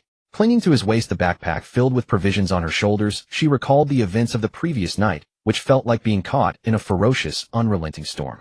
Yet having gritted her teeth and endured, it was as if a rainbow began to emerge. As though she could finally taste a hint of exquisite sweetness, a flavor that promised to grow ever more profound. Everything seemed to reach an indescribable zenith of transcendence, as if her very soul had ascended into a mystical, wondrous paradise. All her worries and sorrows were forgotten, replaced by boundless, endless joy. Mu Chuan, is it the same as it feels with Haruka? No, everyone is different. And you, having trained since childhood, are considerably stronger than Haruka. This was no mere flattery. Takasaki Suzu's stamina and physical condition were vastly superior to Hanazawa Haruka's. Their first encounter lasted much longer. A soft, slightly flushed murmur escaped Suzun. She noticed Chuan wasn't following her directions, but had taken a different route, intending to cut through the alleyway between two residential buildings. It was then she saw the terrible road conditions ahead. Collided vehicles completely blocked the path, leaving no gap to squeeze through. Fortunately, the following route was unexpectedly passable, requiring only a few detours. By noon, they were still about 5 or 6 kilometers from the library. The two decided to take a break, have something to eat and drink before continuing their journey. For Chuan, today's task was simply to find the books. He wouldn't be going to the Metropolitan Police Department right after retrieving them, nor would he go directly with them in hand. Could such a short amount of time even suffice for a thorough exploration? He planned to set out early the next morning and would need to find a place to stay near the police department for 1 or 2 nights, perhaps even 2 or 3, to conduct a comprehensive search. So today he had plenty of time and wasn't particularly rushed. As she ate and drank Takasaki, Suzun asked curiously, Chuan, do you think the apocalypse will end? Can we usher in a new world after the end? Chuan was about to respond when he suddenly sensed someone approaching. He quickly stood up. Seeing this, Suzun immediately grabbed her cherry blossom blade and stood by his side, scanning their surroundings warily. Before long, she spotted a small group of survivors. There were 5 of them in total, all men, each armed with a weapon. One of them, seemingly the leader, stepped forward and invited, "Greetings, I'm Shirota Naoto. We're a small team out gathering supplies. If you have nowhere to go, you are welcome to join us. Together we can leave this Tokyo overrun with monsters." Neither he nor the others, upon seeing a goddess-level beauty with an impeccable figure and a dashing, spirited air like Takasaki Suzun, at least managed not to act like they had never seen a woman before. "How many of you are there?" Chuan asked. "Over 50, Shirota Naoto said. "We met at the gates of Tenkai Private Academy and decided to team up to help each other. No matter what their strength in numbers, and it's safer that way." Hearing this number, Chuan was genuinely taken aback. But this also indicated that in this area, aside from number 1, whom he had eliminated, the one from Sakura Private Girls' School, and number 2, who was so terrified of him that he cowered pathetically at the mere sight, there were probably no other mutated infected. Otherwise, with so many living people gathered together, the mutated infected would have long since caught the scent of their living aura. It seemed the number of mutated infected wasn't as high as he had imagined. Takasaki Suzun, however, knew that the more people, the greater the danger. Besides, with a large group, there were bound to be fools who would ruin things. And she doubted all 50+ of them could be good people. So she spoke up first, her voice crisp and clear. "We don't like being with others." Shirota Naoto and his 4 companions exchanged glances. Then Shirota Naoto said, "Our apologies for disturbing you." They turned and left. Watching their retreating figures, Chuan said to Takasaki Suzun, "Suzun, let's get moving quickly." Hearing this, Takasaki Suzun looked puzzled. "Why? They're out collecting supplies, which means they'll be constantly entering buildings. That's definitely dangerous. The actual number of infected inside any given building is an unknown. But if there are too many and they can't handle them, it's bound to cause problems, big or small." Chuan saw it clearly. "And the crucial point is they're too close to us right now. If they don't stir up trouble, fine. But if they do, well, definitely be caught in the crossfire." He still remembered clearly how not long ago a full 11 infected had entered the residential building he and Hanazawa Haruka were staying in to escape the sunlight at sunrise. So a single building might have none or very few infected, but it could also be teeming with them. Shirota Naoto and the other 4 walked along, conversing in hushed tones. "That woman is quite the looker. I've truly never seen such a beautiful woman before." One of them spoke in a low, covetous voice. He genuinely wanted to suggest they could eliminate the man and take the woman, even if it was just for a brief moment of pleasure, but he worried the others might despise him for saying so. Yet this incident made it clear that as order completely collapsed with no law or morality, and having abandoned all hope for rescue, knowing they might not see tomorrow, some people began to truly want to do whatever they pleased without any restraint. "I think that handsome couple must have some serious skill. Otherwise would they dare to roam around out here alone? Don't they understand the power of numbers? I refuse to believe the 2 of them. Let's not gossip about others behind their backs." Shirota Naoto, who had been listening to their chatter, spoke up. "And stay alert." He seemed to hold some authority as the other 4 fell silent. They then arrived at the entrance of a relatively large residential building about 200 or 300 meters from where Chuan and the others were. 2 of them moved to the left and right sides of the house to observe, while 3 remained at the entrance staring at the open front door. Shirota Naoto then stepped forward and struck the Jenkin floor with his weapon, creating a noise. In that instant, everyone heard the low, guttural roars of infected emanating from within the house, one after another. They realized the number was definitely not small. Their faces turned pale and their hearts trembled when they also heard the sound of glass shattering and infected creatures falling from the second floor. Shirota Naoto and the other 2 at the entrance even saw several infected on the verge of bursting out of the Jenkin. How can there be so many monsters in this house? They were startled, their hearts pounding with fear. Shirota Naoto made a decisive call. "Run! They moved quickly, turning and retreating from the yard, weaving through the gaps between the haphazardly crashed vehicles on the street outside, heading for the alleyway between the two buildings directly opposite. However, the infected that chased them out either climbed directly over the cars, or in their pursuit slammed into the vehicles, triggering their alarms. Instantly, the piercing beep beep beep and ho-ho of car alarms blared out, carrying far across the deathly silent day. It was like a massive boulder plunging into a calm lake, stirring up 1,000 layers of waves. In that moment, from at least a kilometer around, came the sounds of infected either smashing through doors or breaking windows. There was no way to know just how many infected had been awakened. And the crucial part was they were coming right now. It truly felt like a full-scale resurgence of terror.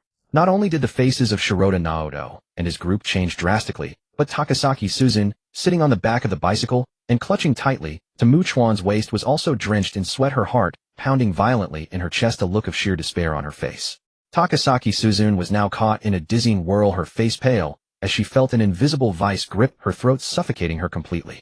Every drop of blood in her body seemed to release waves of despair as she believed they were doomed. Mikawa, however, showed no sign of panic or tension. The greater the danger, the calmer one must remain. After all, fear and anxiety were not only useless, but would also make one more prone to mistakes, hastening their demise. Devoid of fear, he signaled with placid composure, "Suzune, get off the bike. They'll carry you." Firstly, the road conditions were terrible, and riding a bike would be utterly inadequate for the unknown terrain ahead, lacking the ability to adapt on the fly. Secondly, his agility now far surpassed that of an ordinary person, with his strength and physique constantly being reinforced. Even while carrying Takasaki Suzune, his full-speed sprint was actually several times faster than cycling. He would not abandon Takasaki Suzune unless absolutely necessary, for she could pilot a helicopter, possessed a foundation in martial arts, and shared a certain bond with him. Hearing this, Takasaki Suzune swiftly dismounted, leaped onto Mikawa's back, and hooked her arms tightly around his neck. Beads of sweat the size of beans gathered at her chin, dripping down continuously even as she tried to scan their surroundings as best she could. Already a multitude of infected were converging on them, charging frantically from all directions. Such a horrifying sight was enough to make one's blood run cold. Takasaki Suzune, feeling her scalp about to split, and her entire body frozen stiff, as if unable to move a single muscle, felt as though her very soul was about to burst apart. But Mikawa charged forward, leaping lightly. Even while carrying someone, he effortlessly jumped onto a car roof. Then he bounded from one car roof to another. Thud, thud, thud. Several infected who were closest to them had already rushed in, crashing into cars' walls and other obstacles, creating a cacophony of unending sounds. This also stirred a huge upheaval within Takasaki Suzune's heart, churning up emotions of fear, terror, and despair that spread to every corner of her body, drowning her mind and soul. A blood-curdling scream, whether from Shirota Naoto or someone else, pierced the sky. Takasaki Suzune clenched her jaw tightly, yet she suddenly realized that Mikawa's speed was so incredibly fast as to be utterly inconceivable. "Mikawa, where do we run to?" Takasaki Suzune asked in extreme panic, her voice trembling as she constantly looked left and right. Honestly, if it weren't for Mikawa, she would have given up long ago, either killing herself immediately or waiting to be devoured. The endless tide of infected kept coming from all directions. Unless they could fly, how could they possibly escape? "We head for the river." Mikawa, unflappable in the face of crisis, said with great calm, "We jump into the river and swim to the other side. If the infected can't swim, they'll naturally sink, unable to catch us. We'll easily shake them off. Even if they can swim, they certainly won't be faster than us." He had considered escaping into a sturdy building, reaching the top floor, and killing the infected as they rushed up, but there were simply too many to eliminate. Moreover, if there were infected lurking inside the building avoiding the sunlight, and he couldn't deal with them all quickly, they'd be caught between a rock and a hard place. At that moment, Takasaki Suzune, continuously scanning in every direction, saw hordes upon hordes of infected charging like hungry tigers, even at the very limits of her vision. This inadvertently formed ring after ring of encirclement, which was rapidly closing in. Even if they could break through one ring, they'd face ring after that. The situation was incredibly perilous and dire. "Mikawa, last night, I finally understood what it truly means to be a woman. Even if I die, I'll have fewer regrets." Takasaki Suzune spoke rapidly and with unwavering determination. "Leave me. Run by yourself. With your speed, without me, you can be faster, you might just make it out." She loosened her arms from around Mikawa's neck, preparing to get down. In her view, it was better for her to die alone than for both of them to perish. "Hold on tight." Mikawa said only these 3 words. Hearing this, Takasaki Suzune was stunned for a moment, and a genuine feeling of joy welled up inside her. A sense of warmth spread through her heart, slightly dispelling the feelings of fear and dread. He had no intention of abandoning her. She truly hadn't chosen the wrong man, nor had she given her most precious possession to the wrong person. If only they had met before the apocalypse, even if other women liked him, she would have fought to win him over, to make him hers alone.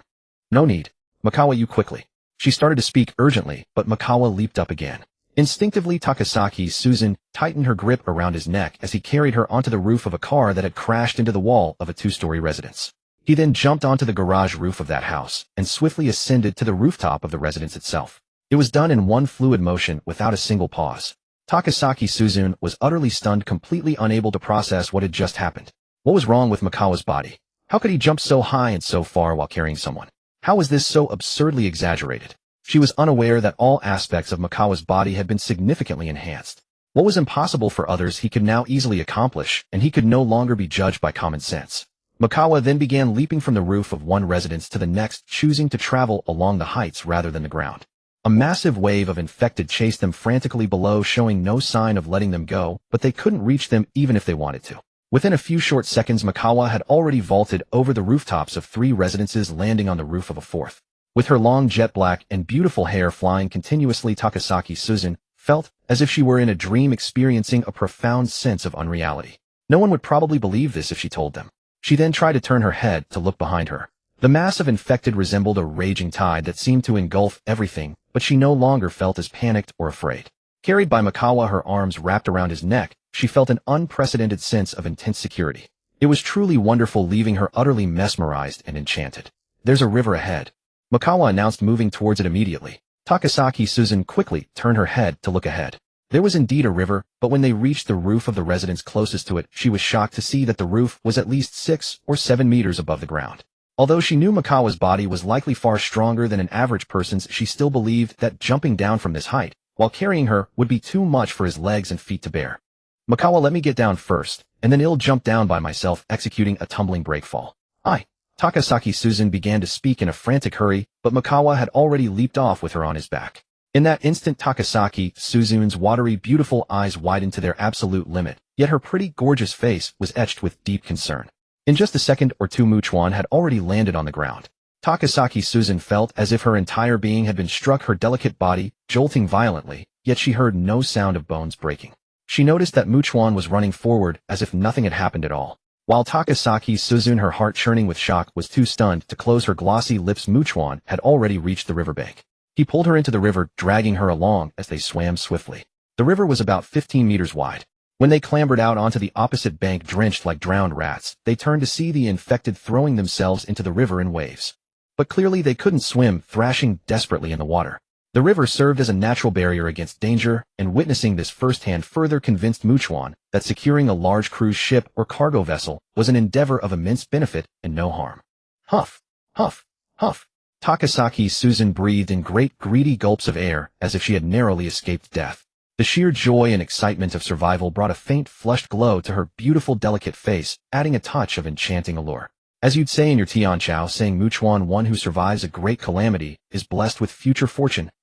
She was certain she would remember today's events for a lifetime, never forgetting them, and she felt incredibly lucky to have met Chuan. Chuan merely said indifferently, "Stop staring and talking, let's go." Takasaki Susan immediately stood up, following him closely, clinging to him, reveling in that wonderful sense of safety, which also lightened her heart considerably. Now she wore a smile, asking teasingly, Chuan, can you fly? Can you transform? Susan, do you think I'm Ultraman? Chuan retorted with a hint of exasperation, also glancing at his waterproof watch.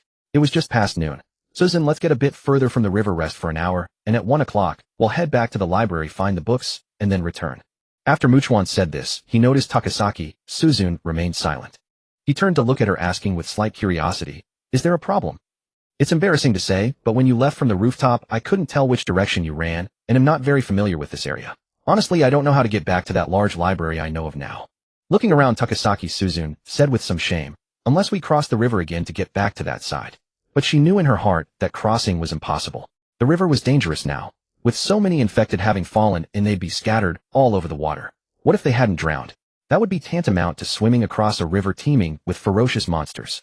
Chuan, I'm sorry, I'm so useless. Takasaki Susan apologized with a look of shame. Why all this useless talk? Chuan cut her off, and then the two of them found a small park nearby. After confirming it was safe, they sat under a large tree, enjoying the shade, taking off their soaked backpacks, and continuing to eat and drink, while keeping a wary eye on their surroundings. Directly north of the small park was a fairly large luxury apartment building about 12 or 13 stories high. The west, east, and south sides were all residential houses or shops. We need to find a survivor nearby to ask for directions, Chuan stated. He didn't know the way, and Takasaki Susan couldn't guide him either, so realistically they had to find someone to ask. Takasaki Susan nodded slightly, but still had some concerns. But, can we find anyone? Although Shirota Naoto and his group were searching for supplies across the river suggesting their team's base isn't too far, it's very unlikely they're on this side of the river. Chuan thought for a moment, then interjected, we can try using the walkie-talkie to see if we can contact any survivors. As long as there was a survivor group within a few kilometers, or even a dozen or so that had a walkie-talkie and happened to be using it, they should be able to make contact. Using the walkie-talkie to broadly search for survivors was certainly much better than the two of them relying on luck to encounter someone. Hearing this, Takasaki Susan looked at him, impressed by how quickly his mind worked. He was calm, incredibly capable, intelligent, and quite handsome. She wondered what she was even thinking about at that moment. Then after only a brief hesitation, she spoke up, her voice a bit louder. Chuan, what is it? You didn't give up on me, and you truly led me to safety. Takasaki Susan said this with a slight blush, bit her cherry lips, took a deep breath, and said seriously, no matter what it is, as long as I can do it, I will. Even if you were to ask for. She trailed off. But even she realized that her words weren't just a hint anymore. They were a clear indication that she was ready to do something with him right now, even if it was just a brief, passionate lip battle. Chuan answered without a second thought. Once that Haruka person is gone, Susan, you and Haruka will fight alongside me. Voila. Takasaki Susan was almost unable to process his words, staring at him in utter astonishment. She already regretted what she had just said. Who would have thought he'd act like he didn't understand the hint and bluntly state something so astonishing? Is that not okay? Well, this is a bit. Takasaki Susan looked embarrassed, fidgeting, and couldn't help but say, isn't that too outrageous? To be honest, whether it's you or Haruka, Chuan said directly, fighting me unknown won't let me fully enjoy myself. Takasaki Susan fell silent. Based on Chuan's performance earlier, his physical prowess was beyond her imagination, not something to be judged by common sense. So he needed at least two people to fight him together for him to be truly satisfied. Honestly, she found it unexpectedly understandable. And she knew very well that with Chuan having this thought, and since she and Asegawa Haruka were both his women, it was only a matter of time. Besides, she had just brushed shoulders with death. If it weren't for Chuan, she would be dead. Having experienced despair and faced death, frankly, she could see through many things now and not be so bothered by them.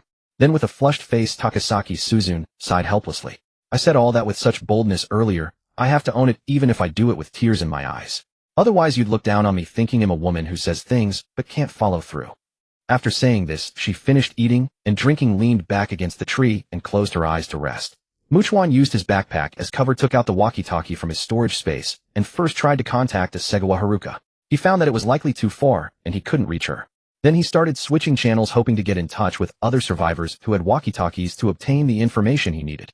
He fiddled with it for a while. Before long, a voice actually came through the walkie-talkie. Hello, my name is Mizushima Hiroaki. I'm on the 6th floor of the apartment building north of you. I saw you take out your walkie-talkie, so I immediately used mine to try and contact you. It was a man's voice.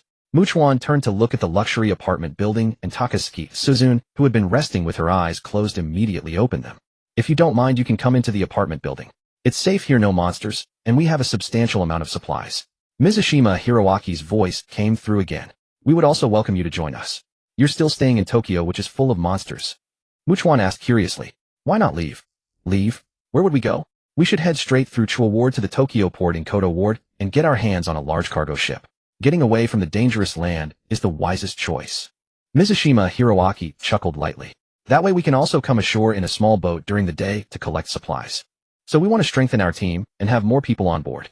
Mizushima-san is quite formidable. A woman's voice unexpectedly came from the walkie-talkie. Before the apocalypse, Mizushima-san was a professional boxer. This woman deliberately revealed this information to make Chuan and the others understand that a true expert was extending the invitation. Hearing this, Takasaki Susan curled her glossy lips in disdain. How could that mere Mizushima Hiroaki possibly compare to Chuan? Takasaki Susan then seemed to think of something and immediately spoke, her red lips parting gently. Do you know the way to? She mentioned the name of the large library and asked if they knew the route. Makawa added, if you know and are willing to draw us a detailed and clear map, we can trade food for it. Friend, you and your woman dare to roam around out here. You've got some nerve. Mizushima Hiroaki said, those with nerve are usually confident in their abilities. I'd guess you two aren't simple people. I'd still very much like you to join us. Only together can we wield greater strength. He knew that even if praise was given deliberately, people would still feel pleased and happy to hear it. We have no interest in joining others, Makawa refused outright. Very well then. Mizushima Hiroaki spoke up, We're willing to trade a drawn map for some supplies, and to make friends with you too.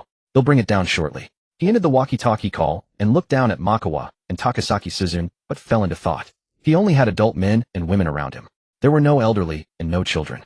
In the apocalypse, the elderly and children were nothing but burdens that held them back in their eyes. What use was there in taking them into the team? What kind of books do you think those two are after? Mizushima Hiroaki posed a question. Everyone present looked at each other. It can't be cookbooks or classic literature or light novels, can it? Mizushima Hiroaki raised his right hand to his chin deep in thought. Either books on sailing or flying helicopters. Professional text like that, right? The others weren't stupid either.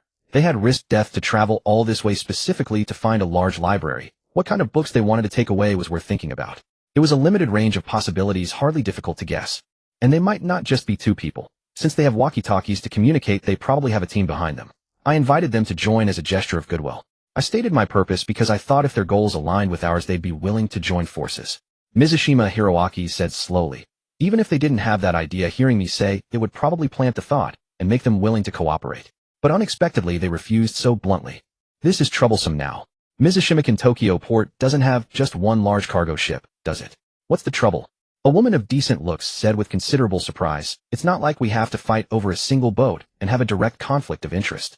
Her name was Egami Ayumi. She was the one who had deliberately claimed Mizushima Hiroaki was very formidable earlier. It's true there's more than one ship, but are those important professional books on sailing just lying around everywhere easy to find? Mizushima Hiroaki said, if we ignore them even without giving them the map, once they luckily find that library and take the relevant books, we naturally won't get them. A young man frowned upon hearing this. Hiroaki cousin, there are only two of them, right? How many books can they carry away? They're bound to leave some behind. He was Mizushima Hiroaki's cousin Mizushima Shinsuke. That's exactly why. If they find it, they'll pick the most important and useful ones, and they'll definitely take as many as they can carry. Why would they risk going all the way there just to bring back a few books?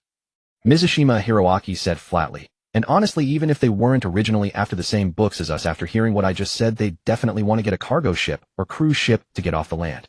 Anyone with half a brain knew the principle better safe than sorry. If they truly left Makawa and the others alone, even without giving them the map, if they later found the library and took the books they wanted, these people would have to search elsewhere. And that would mean spending even more time outside, which meant a greater chance of death. It would be a great disadvantage to them. If I happen to be right, then we're after the same thing. Everyone wants it, so there's a direct conflict of interest. And if we ignore them and they find it, it directly affects us. So we have to do something. Mizushima Hiroaki said with considerable ruthlessness. Since they won't join us, they're useless to us anyway. But they have weapons like that Sakura blade and walkie-talkies for communication. Some truly practical and valuable things. If we can get them, it's certainly better than not having them. No one saw anything wrong with those words. In the apocalypse, the most useless thing was mercy and kindness. To live long, you had to be ruthless. Better to kill the innocent than let the guilty escape. Moreover, with phones and such no longer working, walkie-talkies for communication were equally vital. They wished everyone could have one. At that moment, Mizushima Hiroaki continued, after we eliminate them, we need to set out for the library immediately and bring back the important books. Now that others have their eyes on it, we can't afford to wait until we're fully prepared. Meanwhile, Makawa looked at Takasaki Suzune, who was holding the Sakura blade, and signaled, Suzune, leave here first and find a place to hide. They'll contact you on the walkie-talkie. Hearing this, Takasaki Suzune immediately asked, Makawa, you don't trust these people. No matter where or when, one must always be wary of others. Makawa said flatly, being cautious is never wrong. As a man from the heavenly dynasty, he naturally knew all sorts of old proverbs. Like the heart is hidden behind the flesh, you can know a person's face, but not their heart. People's hearts are unpredictable. Caution keeps the boat afloat for 10,000 years. Especially in an apocalypse like this, one had to be on guard, or you'd end up dead, without even knowing how. Takasaki Suzune nodded lightly, and left first, clutching the Sakura blade, while Makawa also exited the small park and walked into an alley between two residential buildings, turning on his walkie-talkie. Soon Mizushima Hiroaki's voice came through the walkie-talkie, friend, why did you two leave the small park? I'm in the alley between two residential buildings south of the small park. Makawa informed him while pulling out a pistol with a silencer from his storage space and tucking it on his person. Before long, he heard footsteps. Quite a few people, at least 10. But aside from two who kept moving as if searching for something, the others stayed. Then Mizushima Hiroaki and Egami Ayumi appeared in Makawa's sight. They paused for a moment, then walked into the alley, but approached slowly.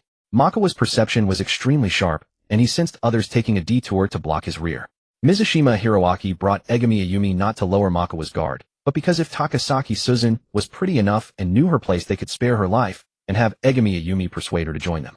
After all, no team would complain about having too many beautiful women.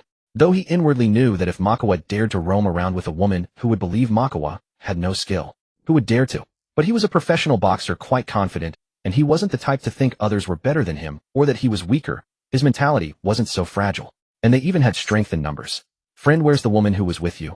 Mizushima Hiroaki asked with some curiosity, but his mind was heavy. This man before him was extremely vigilant. If he met with misfortune, Takasaki Suzune would naturally flee and report back to their team. Even if Makawa's team wouldn't go out of their way to avenge him, if they ever crossed paths somewhere later, Takasaki Suzune would recognize them, and a fight would break out. She remembered she had something to take care of. Makawa wasn't flustered at all. With his current strength, it was no exaggeration to say he could kill an ordinary man like Mizushima Hiroaki with a single punch, and his agility was the highest of all his attributes. He had confidence. "You're looking for professional books on ships?" Mizushima Hiroaki smiled. "Otherwise I can't think of why you'd risk such great danger just to find a large library." He was deliberately stalling with words, letting the others circle around to block Makawa's escape route. Unsure of Makawa's actual combat ability, it was safer to completely surround him and leave him no way out. At that moment, 7 people approached from behind Makawa carrying bats and similar items, and Makawa also saw several people entering the alley behind Egami Ayumi and Mizushima Hiroaki. Both sides had plenty of people completely trapping Makawa in the alley. Makawa calmly turned sideways and looked back. Mizushima Hiroaki was somewhat curious. What expression was on Makawa's face now as he looked at the other side with no way out? Panic, fear, or dread? But when Makawa turned his head to look at him, he was stunned. Mizushima Hiroaki truly never imagined that Chuan, surrounded by so many people in this narrow alley with no escape, would show no panic, no fear, no dread on his face. It was as if Chuan possessed no sense of fear at all, completely oblivious to the meaning of the word. Mizushima Hiroaki was astonished that Chuan seemed accustomed to weathering all kinds of storms, truly able to remain unflappable in the face of anything. Honestly, if Chuan were willing to join his team, or even if Chuan and his backing group agreed to cooperate with them, their chances of survival would undoubtedly increase significantly. After all, speaking of such things is simple, but when truly confronted with it, hardly anyone can maintain composure and equanimity in the face of crisis. "Friend, you won't be leaving today? Use your walkie-talkie to contact that woman beside you, and have her come find you." Mizushima Hiroaki stretched his body, cracking his knuckles. "At least this way we can give you a quick end. Otherwise we'll have to make you wish you were dead, but couldn't die. Though we have no interest in tormenting others, if you insist on it, we wouldn't mind." Not just him, but the others were also eyeing Chuan hungrily, their gazes like those fixed upon a lamb awaiting slaughter. "You'd best listen to Mizushima-san. This way you'll suffer less. Besides, even if it were just Mizushima-san alone, you couldn't possibly defeat him." Egami Ayumi declared with absolute certainty, then added with arrogant condescension, "Moreover, dying swiftly is 100 times better than enduring torment, wishing for death, yet unable to die. We're giving you a chance now. Don't be foolish. Friend, it'll count down from 3, 2, 1. Mizushima Hiroaki had just begun to speak when he saw Chuan throw a punch directly at him, not particularly fast. Chuan wasn't using his full strength. He wanted to see how much power he could unleash on an ordinary person with just 10 to 20% of his might. Besides, he needed to keep someone alive, obtain what he wanted, and then eliminate them. Mizushima Hiroaki, a professional boxer, wore a look of utter disdain and contempt, the corners of his mouth curling slightly, as if in mockery. Yet he swiftly raised his right hand, clenched it into a fist, and threw a full-powered punch, without any reservation. Egami Ayumi and the others witnessing this all felt from the bottom of their hearts that Chuan was an utter fool, completely ignorant of his own limits, trading blows with a professional boxer. An ordinary person alone and barefisted is nothing but a punching bag to a professional boxer. Bang! Their fists collided and the impact resounded. Not only Mizushima Hiroaki's nearby companion Egami Ayumi, but even those blocking Chuan heard the piercing sound of bones shattering and clearly witnessed Mizushima Hiroaki, as if struck by an immensely powerful force, have bones pierce straight through the skin of his shoulder. The bones jutted out so grotesquely that merely looking at them was horrifying and sent chills down one's spine. Everyone's faces instantly drained of color in shock, their wide eyes filled with an utterly incredulous, earth-shattering terror, as waves of turmoil violently shook their very souls. At that moment, everyone seemed frozen in place, completely unresponsive. They were both unable and unwilling to believe the sight before their eyes. The look of utter disdain and contempt on Mizushima Hiroaki's face had completely congealed onto a deathly pale visage covered in beads of sweat. The searing pain, like countless ferocious waves crashing in relentlessly, flooded his mind, nearly causing him to black out. His body trembling violently, he gritted his teeth with all his might, suppressing any sound. But his eyes, now fixed on Chuan, were filled with overwhelming terror, and his legs shook and weakened, barely able to hold him upright. "Attack now. If he lies knowing where we are, well, all died." Mizushima Hiroaki immediately retreated, bellowing. The others, as if snapping out of a trance, exchanged glances. They had already made an enemy of Chuan and initiated an ambush to kill him. Even if they failed to finish him off and he escaped, the consequences would be endless trouble. Moreover, no matter how strong Chuan was, he surely couldn't withstand a siege from so many. They all brandished weapons, and with their numerical advantage they managed to suppress their fear and charged forward with fierce momentum. Egami Ayumi, who had collapsed to the ground in fright, stammered in a trembling voice, "Mizushima-san, are you alright?" Hearing this, Mizushima Hiroaki nearly exploded with rage. Did he look alright? And in this apocalyptic world with no way to treat such injuries, he was already as good as crippled, with wounds this severe and in the sweltering heat of summer. His gaze turned exceptionally bitter and venomous as he looked ahead. What he saw was Chuan evading attacks from front and back with incredible speed, pulling out a crowbar from somewhere and driving it straight through one man's abdomen. As he withdrew it and struck at another, the impaled man collapsed, blood gushing from the wound, his face twisted in agony and pale as he clutched at the injury. How can a human move so fast? Witnessing this, Mizushima Hiroaki felt as if his very skull would be torn off by a terrifying force, leaving only a deep, bone-chilling dread. Was Chuan even human? The others also began to realize something was terribly wrong, as if plummeting into an endless abyss of fear, their bodies running cold. They felt like pathetic, laughable fools, utterly reckless, like tiny ants foolishly attempting to hunt an elephant. Bang! Another man was struck by Chuan's fist, his chest bone shattered, and he flew horizontally through the air before crashing to the ground, sliding over a dozen meters before stopping, blood continuously pouring from his mouth. None of them could withstand even a single blow from Chuan. He stood like an invincible war god, moving effortlessly through a myriad of troops, exuding a soul-shaking dominance that filled Mizushima Hiroaki and those still standing with utter despair. Chuan could actually take on a group all by himself, and it seemed he hadn't even used his full strength, hadn't gotten serious. Honestly, Mizushima Hiroaki and the others were consumed by extreme terror and dread, their minds on the verge of collapse. What kind of terrifying existence had they provoked? Someone, as if losing all courage, dropped their weapon, knelt on the ground, and raised their hands in surrender. But Chuan showed no mercy, impaling them with his crowbar. Another turned and fled without hesitation, and Chuan immediately gave chase. Within less than a minute, all those armed individuals had been taken down by Chuan. Some still emitted pained murmuring sounds, while others lay completely still like dead dogs, no longer moving. The air was thick with a heavy, pungent stench of blood. Both Mizushima Hiroaki and Jiangshang Bume were already petrified, their eyes wide with shock, staring blankly as Mokuchuan approached, reaching into his backpack, pulling out paper and a pen and tossing them onto the ground. Jiangshang Bume suddenly snapped back to reality, as if a humble being had encountered an unparalleled and supreme ruler, immediately bowing her head to the ground, trembling and pleading in a voice filled with fear, "Please don't kill me. Draw the route." Mokuchuan got straight to the point. Jiangshang Bume quickly grabbed the paper and pen, her right hand trembling as she held the pen, detailing the route starting from here, writing down street names, shop names, and other specifics with great detail. Mokuchuan looked at Mizushima Hiroaki, whose pale face was filled with despair. At that moment, Mizushima Hiroaki dared not meet his gaze. He regretted everything, wishing he could turn back time to 1 hour ago and slap his past self countless times. Otherwise, how could he experience the feeling of plummeting from heaven to hell in an instant? After Jiangshang Bume finished drawing, she knelt on the ground, holding the paper with both hands, trying her best to show a flattering smile. Mokuchuan held the paper and asked Mizushima Hiroaki, "Is what she drew correct?" Mizushima Hiroaki dared not refuse to answer. After all, despite his severe injuries, he still wanted to live, and now he could only place his hope on Mokuchuan's mercy. He examined it carefully, nodded, and gasped in pain, saying with a trembling voice, "Yes, yes." "How many people are in your team?" Mokuchuan asked again. 19 people, all men and women, no elderly or children.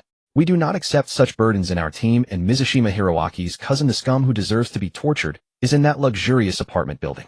His status in our team is only second to Mizushima Hiroaki, responsible for managing supplies." Jiangshang Bume answered, cursing bitterly before suddenly changing her tone to one of flattery. "Most of them have come and have been killed by the mighty Big Brother. You Big Brother, you're really impressive." As she spoke, she lowered her collar, allowing Mokuchuan to look down upon her alluring view. At that moment, Jiangshang Bume certainly hated Mizushima Hiroaki. Because of him, they were either already dead or about to die. It was all his fault. Upon hearing this, Mokuchuan pulled out a gun and aimed it at Jiangshang Bume's face. Seeing this scene, Jiangshang Bume was utterly terrified, her face twisted with fear as she shrieked, "Big Brother too will be obedient. So I generously give you a bullet, so your death won't be so painful." Mokuchuan interrupted and shot her directly, the bullet piercing through Jiangshang Bume's forehead and exiting through the back of her head. With her eyes wide open, Jiangshang Bume collapsed to the ground. Mokuchuan then brandished a crowbar to deal with the others lying on the ground, who were still alive, swiftly piercing their skulls before reaching Mizushima Hiroaki. Mizushima Hiroaki, filled with horror and dread, still wanted to survive, but before he could speak, Mokuchuan had already smashed his skull with the crowbar.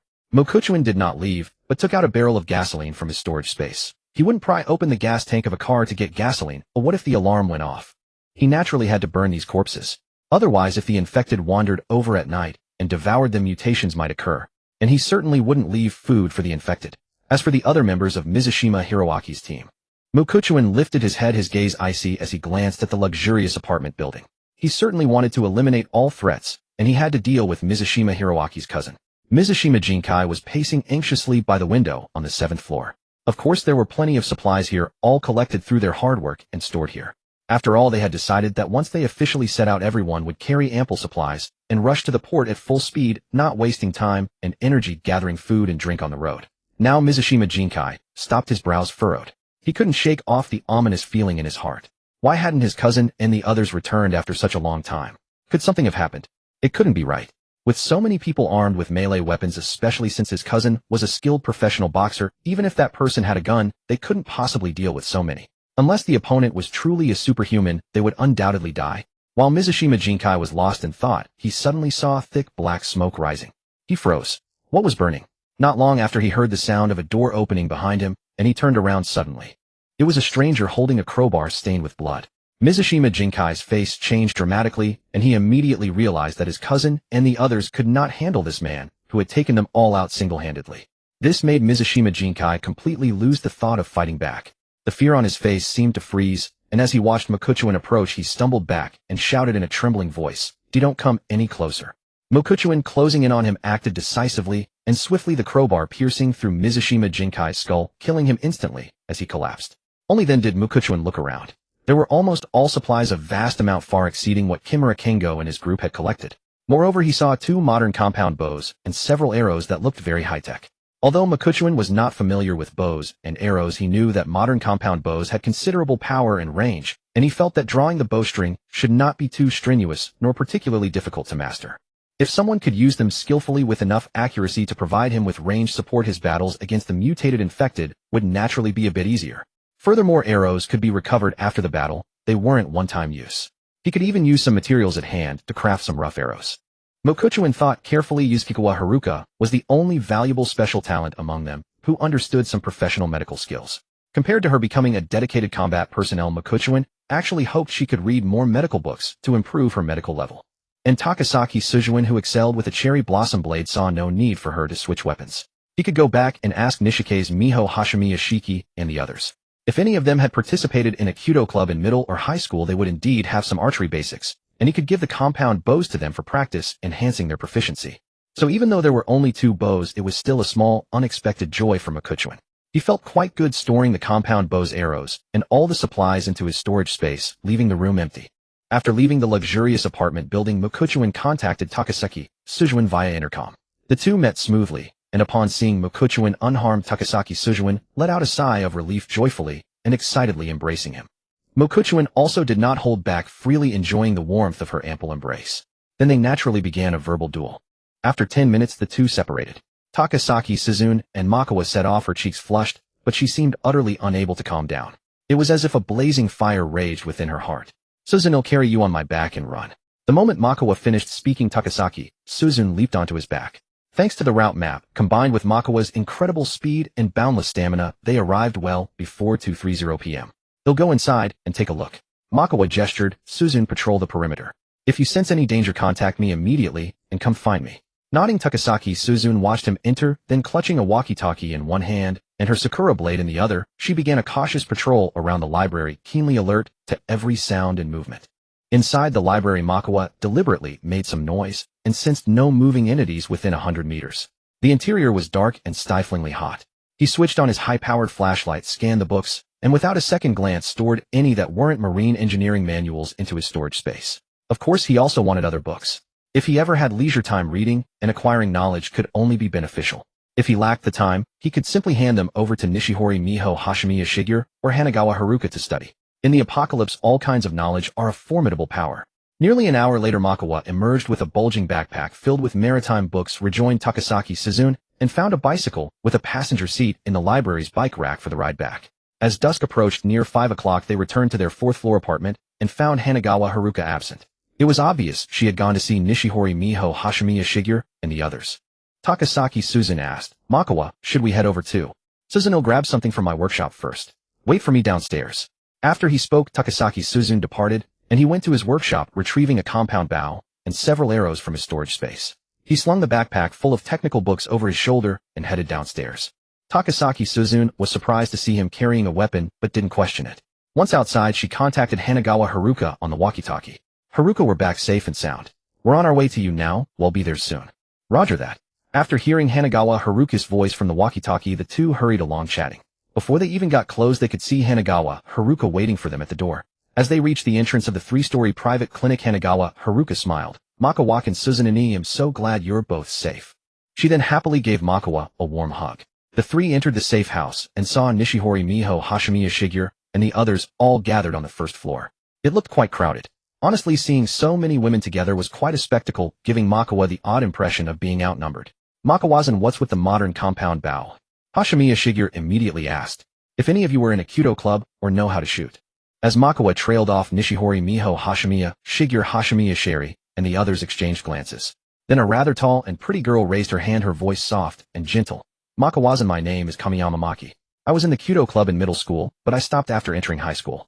I still have some basic knowledge though." As Makawa studied her, Kamiyama Maki seemed a bit shy, her cheeks flushing slightly.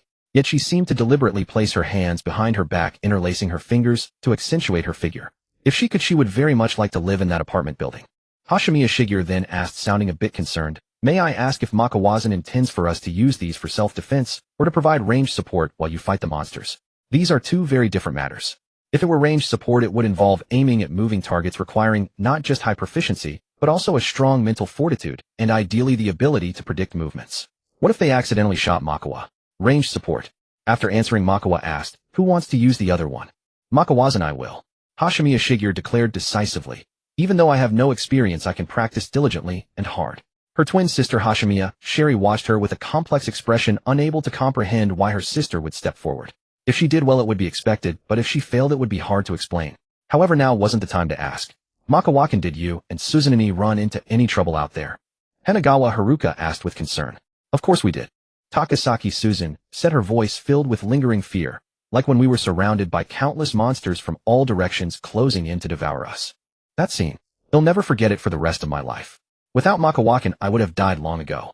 Just hearing her description, they could all imagine the despairing and terrifying picture. Hashimiya Shigeru and Kamiyama Maki, who were just receiving the compound bow from Makawa, visibly flinched at the words. Nishihori Miho Hashimiya Sherry and the others also gasped in fear, their faces turning pale. "Tomorrow, I'm heading to the Metropolitan Police Department.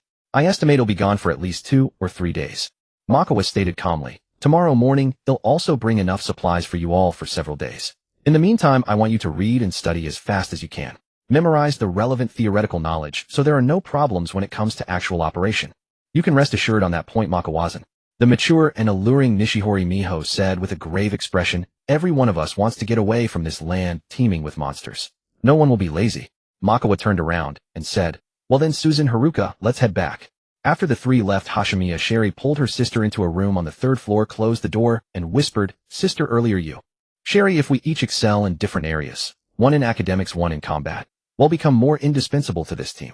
So you need to focus on your studies, do better and faster than everyone. I will also train hard, hoping to be of help to Makawa-san in his battles against the monsters as soon as possible." Hashimiya Shigeru said with extreme calm and rationality. "Also, never try to show off in front of Makawa-san. The position in his heart for someone who offers themselves up is definitely different from someone he chooses to pursue himself." Hearing this, Hashimiya Sherry murmured, a bit dazed, "But sister, if Makawa-san values us, then he sees us. If he doesn't bring up certain things, it's fine, but if he does..." She paused for a moment, her face suddenly turning bright red. With a look of embarrassment and shyness, she worried, "What if in the future Makawa-san asks both of us to?" Hashimiya Shigeru looked at her and said with utter calmness, "Sherry, I think your mindset hasn't fully changed. You still cling to pre-apocalypse notions. Your ability to adapt to this environment is truly poor." Her sister didn't consider how incredibly lucky they were to have encountered someone as handsome and capable as Makawa. If it had been another man or a group of men, would they have had any chance of a good outcome? "Sister, don't you think that kind of thing is Hashimiya Sherry's face showed shock and disbelief, but saw Hashimiya Shigeru shake her head. In a terrifying, dangerous world like this comparable to a living hell, the things you worry about, Sherry. She sighed, whether in amusement or resignation, are simply too trivial to mention. Back in their fourth-floor apartment room, Chuan, Takasaki Suzune, and Hanazawa Haruka began preparing dinner. Now that they had the means, Chuan naturally craved steaming white rice and delicious hot meals. He didn't idle, however. He went to his workshop, continuing to forge thick, solid steel bars into sharp, long-handled weapons. After all, such weapons were easy to wield, offering both penetrating power and lethality, and could even be thrown for a swift kill in a pinch. He planned to supply some to Nishiura Miho and the others, but also needed a stockpile for himself stored away in his spatial storage. If he encountered another nimble and hard-to-kill creature like number 2 with his current strength, he could throw with greater speed and distance, possessing superior penetration and lethality, perhaps even pin it down directly. About an hour later, Chuan entered the room, sat at the dining table, and picked up his chopsticks. Only then did the two women begin theirs murmuring "Itadekamasu." Hanazawa Haruka then spoke up. "Much awakened today, I discussed going to the Metropolitan Police Department with Nishiura Sensei and the others. They believe there should be quite a few survivors there." Suzune looked at her, but Chuan had already voiced the thought, because the first place most people would think to find guns is a place like that, right? Places like police stations would surely have armories. Realistically, where else could one find a gun? And in a world like this, setting aside the true effectiveness of firearms, for many people, simply holding a gun provides an immense sense of security. Therefore, Chuan had reason to believe many would attempt to get their hands on one. If he went near the police headquarters, he might indeed encounter a fair number of survivors. If that's the case, that's not good news. Suzune furrowed her delicate brows worriedly, saying, "The more people, the higher the chance of trouble." "So we'll stick to the original plan," Chuan said, looking at her. "Suzune, just take me near the police headquarters. You find a place to hide. After I come out, I'll contact you on the radio." Suzune had no objection. She understood that if Chuan went in alone, he only needed to watch out for himself. If she accompanied him, he would have to divide his attention to protect her. After the three of them ate their fill, Chuan left the room and headed to the rooftop to practice his marksmanship, while Suzune prepared to continue teaching Haruka the theoretical knowledge of flying a helicopter. "Haruka," Suzune began, "there's something I need to tell you." "Suzune, what's wrong?" "That Chuan guy," Suzune said, looking flustered and embarrassed. "He plans to have us team up against him once your period is over." "Is that so?" Haruka blinked, asking, "And did Suzune agree?" "Aye." Suzune stammered for a moment before awkwardly recounting what had happened at noon. Haruka couldn't help but laugh, teasing her. I bet Suzune was silently cursing Muchoankin for being a blockhead who doesn't understand a woman's heart. The hint was so direct, and yet he brings up something like this. "Haruka, you don't mind?" Suzune was the one surprised. Haruka fell silent for a moment before speaking slowly. "Suzune, I'm also intimate with Muchoankin. I know full well how incredibly skilled he is. I understand him no match for him alone. If he wants to fully enjoy himself, wouldn't it be strange if he didn't want to take on two of us? And the reason I'm living so comfortably now with food, drink, and shelter is all thanks to Muchoankin. Without him, I'd probably be dead in my own home by now, either dying of thirst or hunger or being eaten by monsters. So that includes my very life." Besides, Haruka said softly, "Muchoankin is always going out on dangerous ventures, and now he's heading to the police headquarters. Every time he goes, he risks death. So as long as his ideas aren't completely outrageous or unacceptable, I don't have a problem with it." Suzune was speechless. "Suzune, if I'm being honest," Haruka continued, "in a world like this, whether it's you or me compared to other women, we should probably count ourselves as fortunate." Haruka added, "We have air conditioning, hot meals, and rice, a safe place to live, and we'll have an even safer place in the future. Muchoankin treats us with respect, and you yourself said that in times of real danger, he never abandoned you." Suzune knew that beautiful women with good figures, unless they were incredibly capable, would face a miserable fate in the apocalypse. "I bet Suzune was overjoyed at that moment," Haruka teased, "and felt you hadn't chosen the wrong man." Suzune, as if her heart had been exposed, blushed even deeper. Chuan practiced his shooting from the apartment rooftop, firing down at infected wandering nearby. He had emptied 4 magazines, but had only managed to kill one ordinary one. Improving his marksmanship to become a sharpshooter would truly require a great deal of time and effort. Of course, Chuan was also thinking about something else. When number 2 had charged at number 1 to fight, he had suspected that if a mutant infected could devour another, it would grow even stronger and more terrifying. This strongly suggested that mutant infected would actively hunt other kin. So if he spotted a mutant infected in an area, it was highly likely that other mutant infected were nearby. Furthermore, thinking about it, the terrifying mutant infected he had learned about from those 2 survivors in Bunkyo district. If it couldn't find other mutant infected to hunt there, it would eventually leave. Where it would go to hunt was just a matter of time. This made Chuan feel an even greater sense of urgency. After all, could he really be optimistic enough to hope that the terrifying mutant infected would leave Bunkyo district and go somewhere else, not to Chiyoda. He had to always prepare for the worst, and crucially he had no idea when it would leave Bunkyo. It could be soon, or it could be slow. There was no way to know for sure. But he also knew that no matter how fast Nishiura Miho and Hashimiya Toki and their group learned mastering the theoretical knowledge of sailing, and such would take more than just a day or two. And then there was still learning how to fly a helicopter. All of this required time. Chuan then put away his guns and returned to his workshop to work on crafting his long-handled weapons. By around 8 p.m., he returned to the room, went into the bathroom, and took a cold bath. When he came out, Hanazawa Haruka had already left for her night watch duty. Takasaki Suzun stood up, walking lightly to his side. She leaned close to his ear, letting out a teasing, lilting chuckle. Chuan, I'm very curious to see you when you're using your full strength.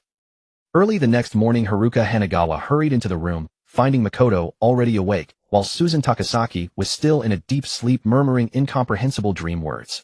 Something about how he stretched like a cat and how terrifying he was at full power. Shed bet her life that even with Haruka's help they stood no chance against him. Makoto-kun, the weather is terrible today and the rain outside is pouring down. As Haruka Hanagawa finished speaking, Makoto stepped out of the room. Without the layers of soundproofing materials, he could now hear the relentless patter of rain. He made his way up to the rooftop terrace holding an umbrella and looked up at the sky shrouded in thick gray clouds, feeling deeply displeased. The constant deluge of rain noise was a significant disruption to him, akin to a cacophony of interference cluttering his perception range. Moreover, Suzun Takasaki's constitution wasn't like his, which could continuously strengthen. Getting soaked could easily lead to a cold or fever. Haruka Hanagawa, also holding an umbrella, walked over to his side and continued, and Makoto-kun, those monsters seem to be able to move freely outside in the rain. Makoto quickly strode to the edge and looked down. Indeed, some infected were outside, all looking like drenched rats, appearing confused as they constantly scanned their surroundings. With sounds coming from everywhere, they seemed unsure where to go. Makoto figured they were merely attracted by the sound of the rain. He clearly remembered that when they left Sakura Meiji Private Girls High School for the villa, it had also been overcast, without bright sunlight, yet he hadn't seen infected outside then. He carefully scanned the area and noticed their numbers were few. He wasn't surprised. After all, even if they didn't need to avoid sunlight in such weather, they still needed rest. They couldn't be active 247. Those still outside now were definitely the ones who could stay up late. After careful consideration, Makoto decided to have Suzun Takasaki draw him a route map. Although following a map wouldn't be as fast as having her guide him personally, he didn't want to waste today's precious time. For him, the only time to relax and rest was during that period of exercise before sleep, when someone was on watch. Haruka, you've been on watch all night. Go back to your room, wash up, and get some sleep. Makoto turned and said to her. Haruka Hanagawa nodded slightly, and as they walked back together, she looked at him, hesitated for a moment, and then blushing slightly, said, Makoto-kun. Makoto looked at her and saw her lift her head and close her eyes. The meaning was unmistakable. Makoto immediately pulled her close and engaged in a fierce battle of lips and tongues for over 10 minutes, after which Haruka Hanagawa finally entered the bathroom. Makoto then rummaged through his storage space, found a few medical books, and placed them on the dining table. He then crouched down and woke Suzun Takasaki. Suzun, wake up.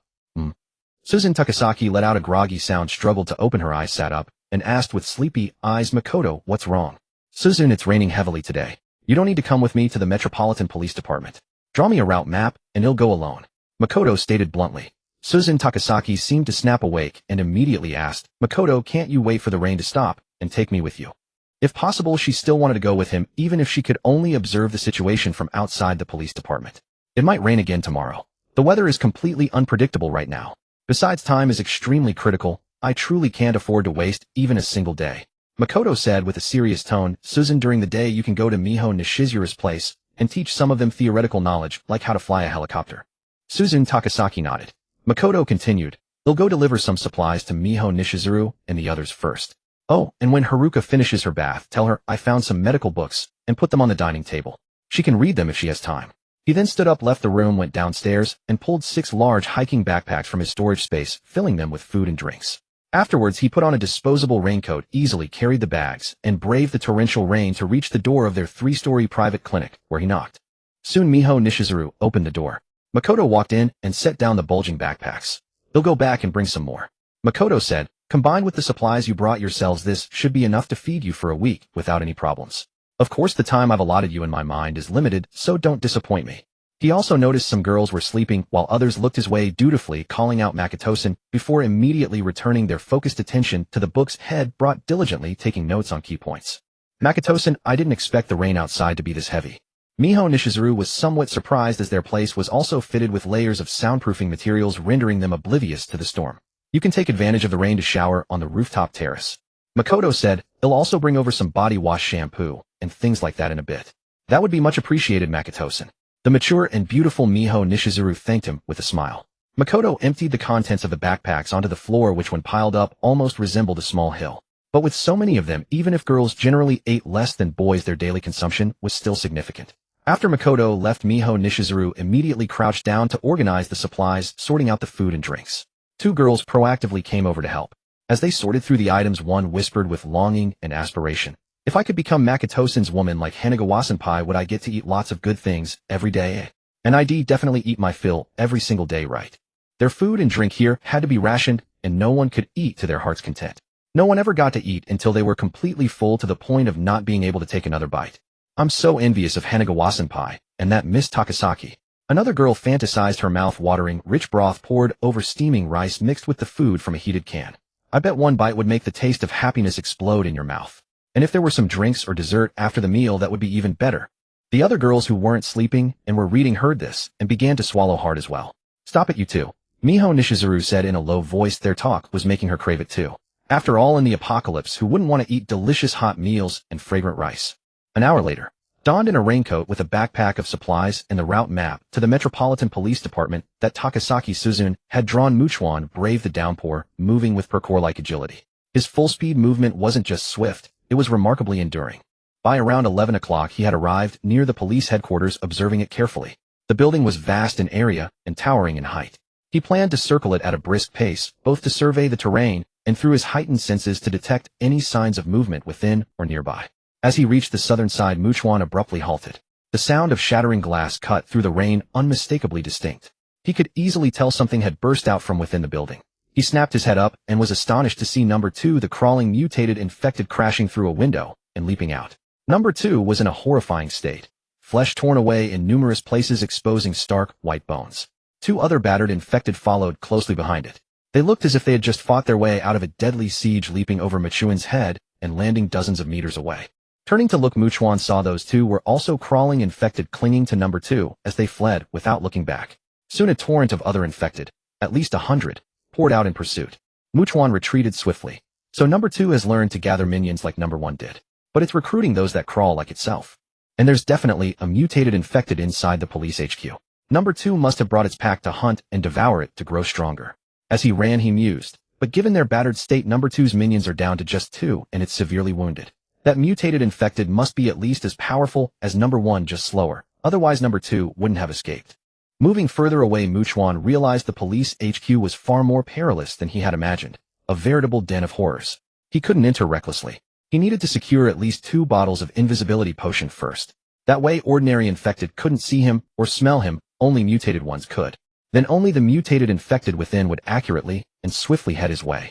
So he decided to leave for now, hunting infected nearby to level up. As he backed off, he pulled out a walkie-talkie, hoping to contact survivors. Surely some were scattered around the police HQ, and some team might be seeking the armory for guns. If possible, Chuan wanted to ask survivors if anyone knew how to maintain and repair helicopters, where to find replacement parts, and what typically went wrong with them. After all, helicopters required regular checks, upkeep, and part replacements. Takasaki Suzune could fly one, but that didn't mean she could fix it, just as a driver might not be a mechanic. While Chuan knew books held this knowledge, having Hansen experience notes from a seasoned professional paired with theoretical knowledge would be far better. Moreover, as time passed, most survivors would likely flee far from the infected-infested Tokyo, making encounters rarer. Wouldn't it be foolish not to ask around while survivors were still relatively easy to find? And the more survivor teams nearby, the higher the chances of getting answers. If he met survivors, he'd ask. If they knew, great. If not, it cost him nothing but words. What did he have to lose? He walked about a kilometer in one direction when a man's voice crackled from the walkie-talkie. You came from the direction of the police HQ. Hearing the voice, his acute senses pinpointed it to a building on his left.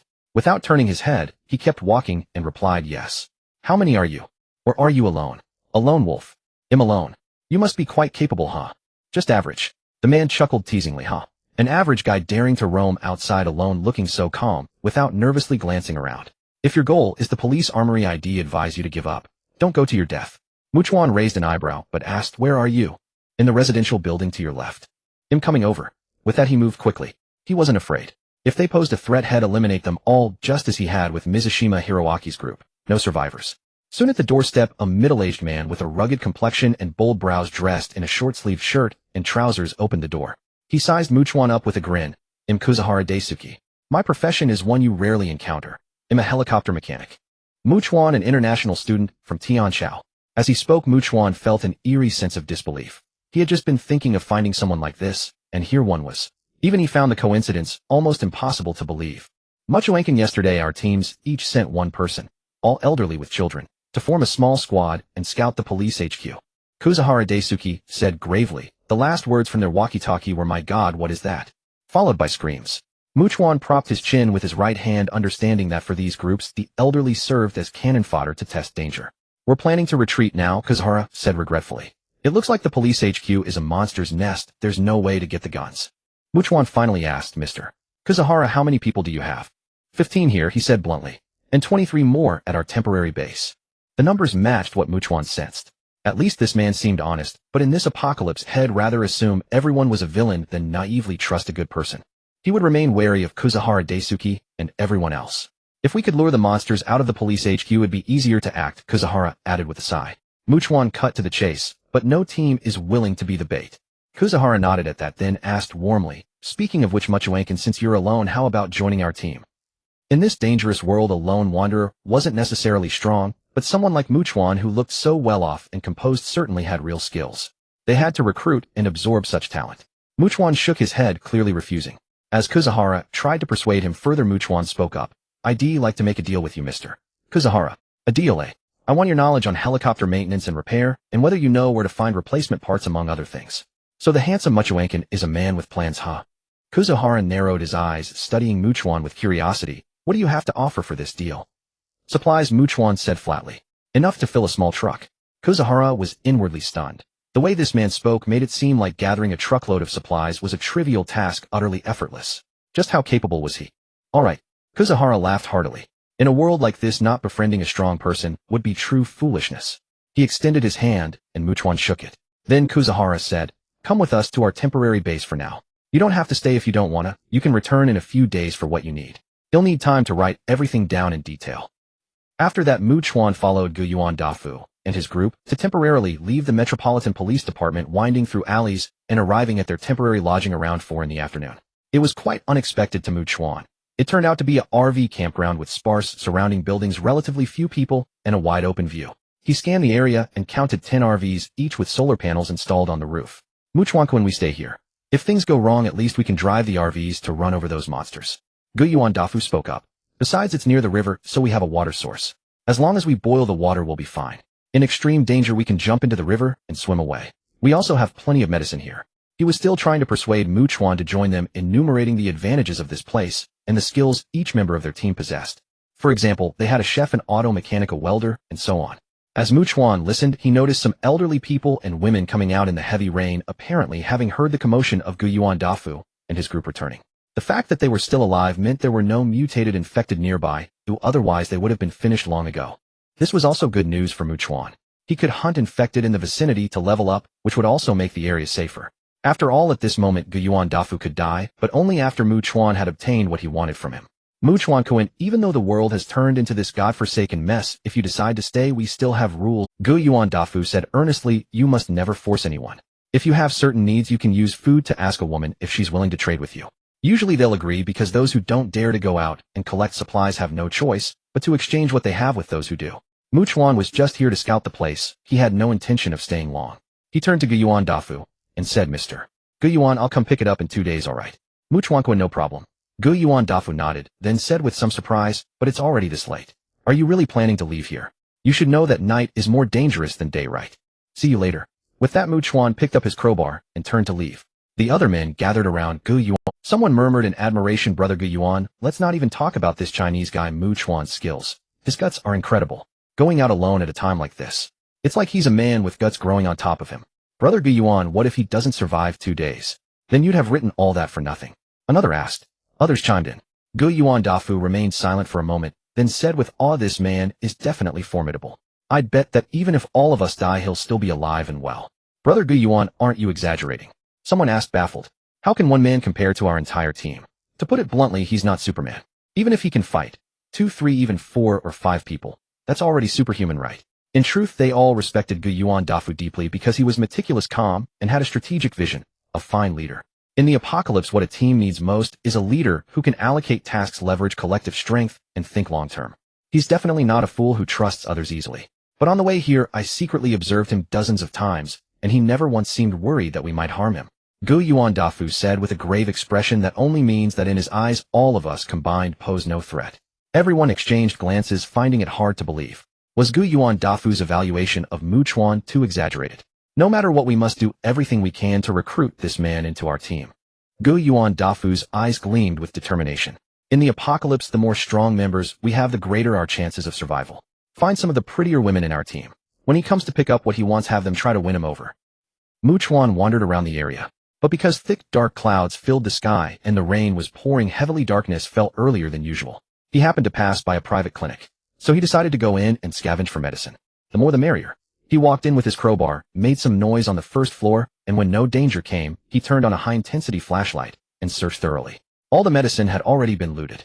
Then he opened a staff locker that could hide a person, and was stunned to find a seemingly new and clean nurse's uniform hanging inside. He stowed it in his storage space. He imagined the young, beautiful, gentle Harukawa Hanasegawa in a nurse's uniform and the spirited, yet bashful Takasaki Suzune in a police uniform. It would definitely be more interesting and fun. Then Chuan stopped daydreaming and continued searching. With little to show for his efforts, he went up to the 4th floor and arrived at the door of a room that looked like a break room. The floor was messy with traces of blood. Chuan entered and saw a diary lying open on the desk along with a cell phone. He walked over and shone the flashlight on it. This is my last will, but perhaps no one will ever read it. It's 1:37 p.m. now.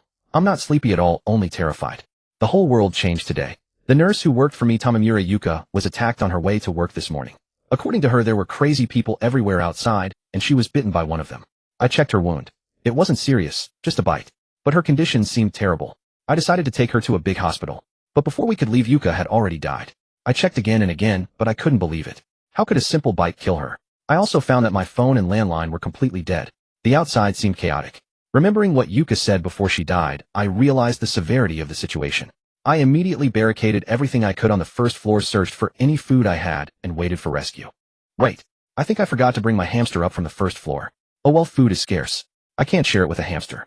In fact, if necessary, that hamster will become my food. What's happening? Am I hallucinating? Why is there a strange noise coming from downstairs?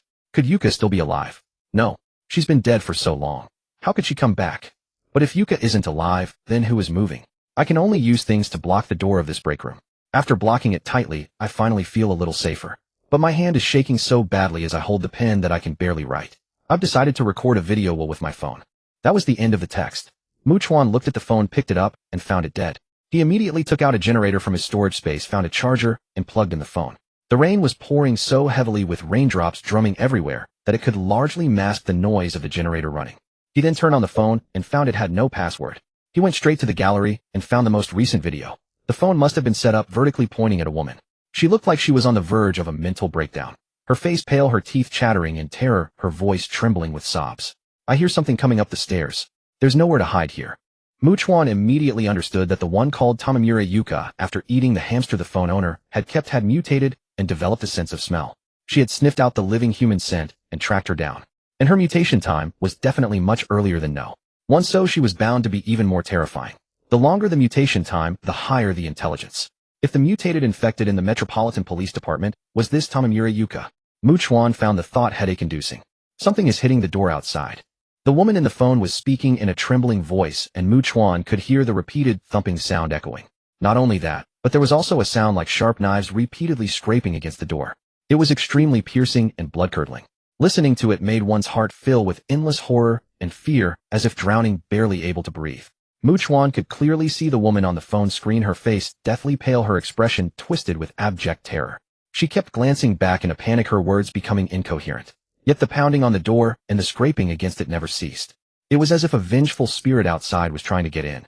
Just 10 minutes later, the wooden door was battered and clawed through, and Chuan immediately saw a mutated, infected creature easily shove aside the objects blocking the entrance. His expression shifted. A small lump bulged on the left side of Tamamura Yuka's cheek, like a small, elongated black cyst. However, he quickly noticed that similar lumps also pulsed on her neck, her left knee, and the back of her right hand, each throbbing like a heart. It was largely similar to the mutated infected he had encountered at Sakura Meiji Private Girls' School. Dense raised lines radiated outward from these 4 small cysts, as if trying to connect them all. But the lines were not red, they were black. Chuan swallowed hard. Based on his experience killing the mutated infected at Sakura Meiji Girls High in Subject 1, to take down this one head need a headshot, and to destroy all the throbbing cysts. Otherwise it wouldn't die. Looking at it this way, it was like it had 5 lives. The key concern was that there might be more cysts where he couldn't see, like on its back. He naturally remembered that the mutated infected at Sakura Meiji Girls High had one on its back. Chuan's expression was grim. Not only was there an incredibly terrifying mutated infected in the neighboring Bunkyo ward, but there was also one in Chiyoda ward. However, if the creature in the Metropolitan Police Department truly was this Tamura Yuka, it brought him some advantages. He now had a heads-up, not going in completely blind. He wouldn't have to wait for a formal encounter to understand the situation. Then a woman's scream, and the heart-stopping roar of the infected creature blared from the phone. It moved swiftly, pouncing on the woman, crashing into the desk. The phone toppled over the screen, going pitch black, but the audio continued to record. The woman didn't seem to be instantly killed, but was brutally devoured alive. Her hair-raising screams lasted for over 10 minutes before finally cutting off. Chuan slowly lowered the phone, storing both the generator and the phone into his storage space. He walked to the broken window, deducing that the mutated infected had likely left from here after its meal. He was lost in thought. Setting aside whether the mutated infected in the police headquarters was actually Tamura Yuka, why would it occupy the building? Was something there attracting it? What could attract a mutated infected? Either other mutated infected, or a significant number of living humans. What else could it possibly be? Or had it chosen the place as its hiding spot for the day? Chuan's gaze was deep and penetrating as he looked ahead. Regardless, he had to get into the police headquarters. The contents of the armory were essential to him. If he could get in, he'd secure a large amount of ammunition. Then every night he could stay in a safe place, using the ample ammo to continuously practice and improve his marksmanship, becoming a sharpshooter. He could also pick off ordinary infected from a high vantage point, maximizing his experience gains. After all, mutated infected attacked each other, consuming their kin to grow stronger. As time passed, the mutated infected head encounter would never be weak. Only extremely strong, or even stronger. So he had to hurry to gain experience, level up quickly, and strengthen himself. Chuan thought it over carefully. He not only needed to get his hands on the invisibility potion, but also create a major disturbance around the police headquarters. For instance, he could set fire to numerous cars, causing continuous explosions to draw away the ordinary infected from inside. But recalling Subject 1, Chuan believed the mutated infected in the police headquarters might not recall the horde if it just smelled his scent, but if it were attacked, it would definitely recall the mass of ordinary infected it had sent away. So his time would be extremely limited. How many minutes would he have? 5, 3, 2. He didn't know. But he knew if he couldn't kill the mutated infected at the fastest speed, he'd have to flee without hesitation. Chuan raised his right hand to pinch the bridge of his nose, yet amidst the tension, he felt a strange sense of excitement. It was as if when faced with danger, he had no intention of retreating. Instead, he wanted to go all out, to overcome it, to conquer it, to shatter everything. I also need to plan multiple escape routes in all 4 directions around the police headquarters. If things get truly urgent, I must be able to run.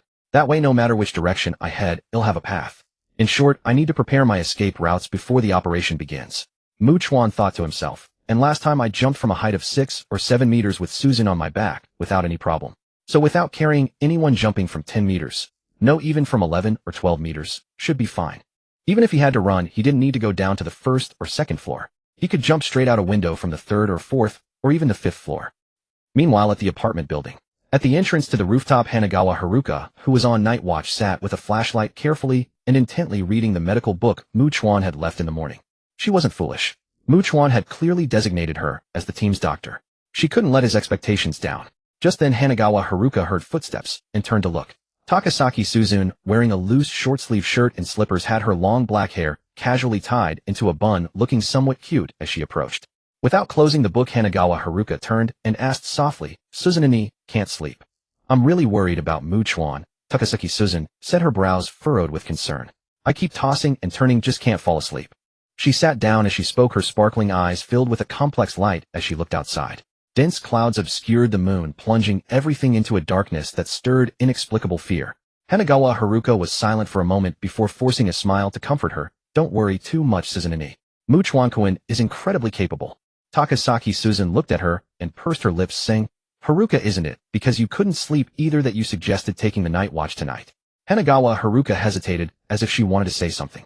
Honestly, she was equally worried, and with Mu Chuan absent, she felt lost without her pillar of support. Seeing her silent, Takasaki Suzun spoke softly again. So Haruka, when Mu Chuan comes back alive, let's celebrate with him properly. No, let's have a wild party. Hanagawa Haruka's beautiful face flushed slightly at the words. She nodded, then asked with some curiosity, Suzun and me, if we team up, do you think we could beat Mu Chuan-kun? WWE should be able to, right? Takasaki Suzun said, not sounding very sure. We can't be that used. The long night finally came to an end. Mu Chuan had woken up frequently throughout the night, leaving him with poor sleep quality. Yet as soon as dawn broke, he headed out, immediately moving in and out of buildings in search of the infected. He wasn't worried about encountering dangers he couldn't handle. His perception range was vast.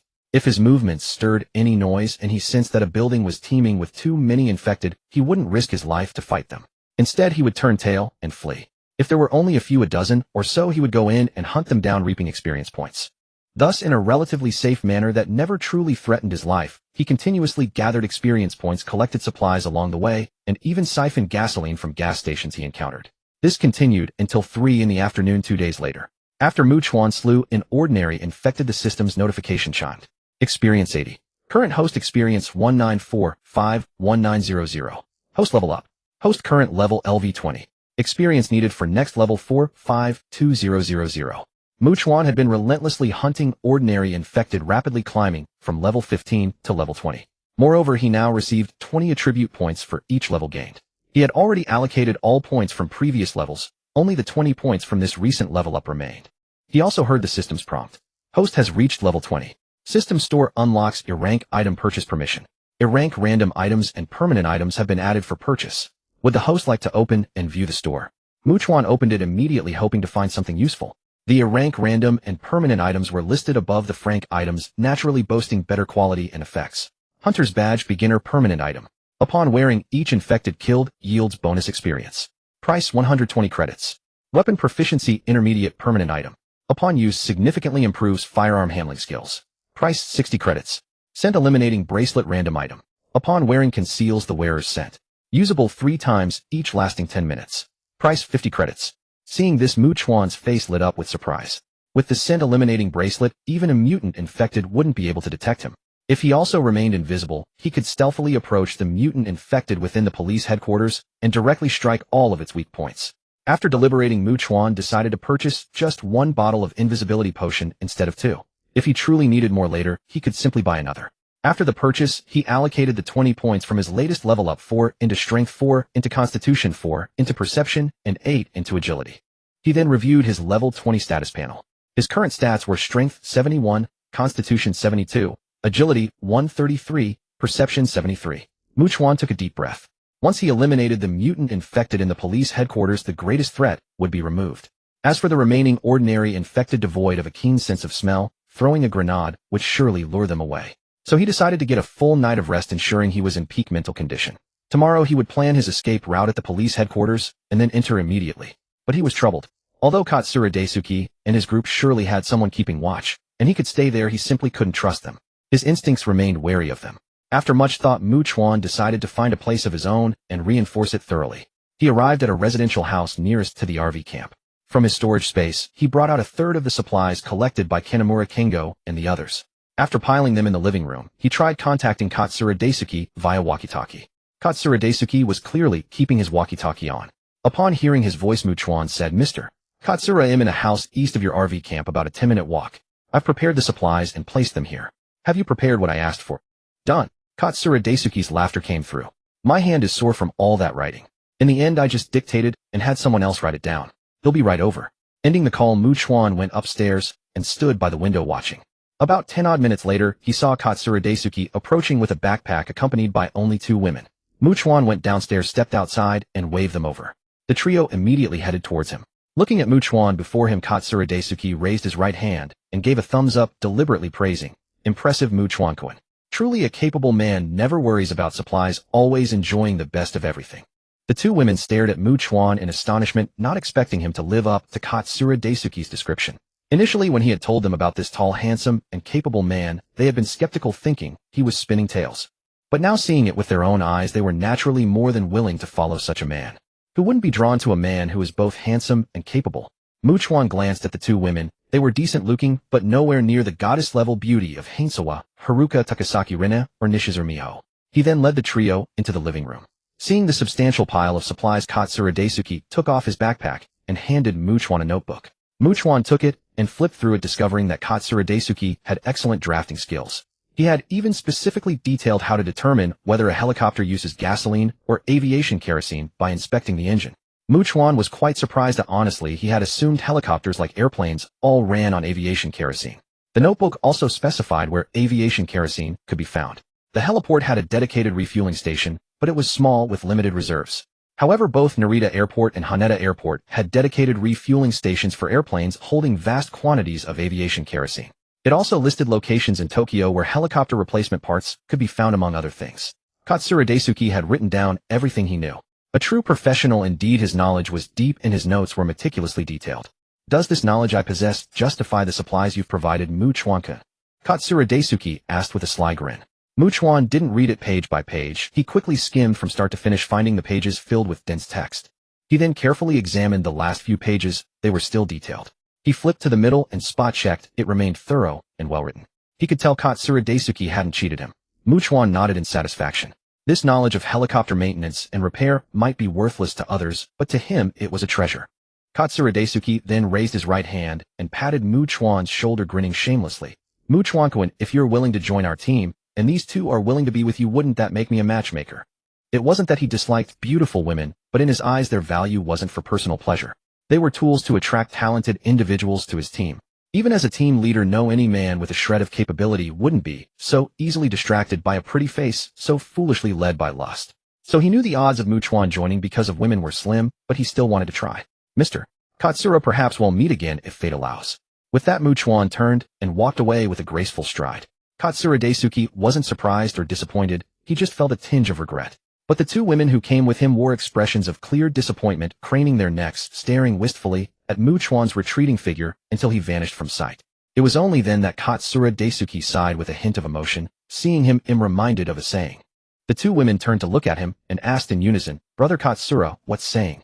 Katsura Daisuke's face turned serious and he declared with conviction, "The tiger walks alone, the cattle roam in herds." After obtaining what he needed from Daisuke, Kuzuharamaki sprinted and parkoured his way through the city, arriving at a spot less than 2 kilometers from the Metropolitan Police Department just after 5 in the afternoon. He was searching for a residence that appeared relatively intact, with its front door tightly shut and windows unbroken. After about 10 minutes, Maki found a suitable building. He circled it once, then opened the door and created a commotion outside. Even though he sensed no danger, he remained cautious and thoroughly inspected every corner before barricading all the doors and windows on the first and second floors with furniture. However, throughout the night, Maki remained as vigilant as ever. The slightest rustle would jolt him awake, prompting him to check his surroundings. Only after confirming there was no danger would he try to sleep again, only to wake again moments later. He was alone in a place that was far from safe, and he desperately lacked a sense of security. It was pure instinct for him to maintain this razor-sharp alertness. He couldn't and wouldn't allow himself to sleep too deeply. When dawn broke, Maki, who hadn't slept well for several nights, left the residence and hurried towards the Metropolitan Police Department. Using it as the center, he planned 4 escape and retreat routes in each of the 4 cardinal directions, north, south, east, and west. He prepared a total of 16 escape routes, ensuring that no matter which direction he fled, he would have several options available, even in the most critical situations. This task consumed a considerable amount of his time. After some deliberation, he decided to return to his safe house for a good night's sleep. When Maki finally arrived back at his apartment building, it was already past 3 in the afternoon. He entered the room on the 4th floor and saw Haruka Hasegawa sitting there reading a book. Rina Takasaki was nowhere to be seen. "Maki-kun, welcome back." Haruka Hasegawa turned around, her face lighting up with a joyful smile. She immediately stood up, rushed over, and threw herself into his arms. The two embraced, engaging in a passionate lip-lock battle. After 10 minutes, they finally parted.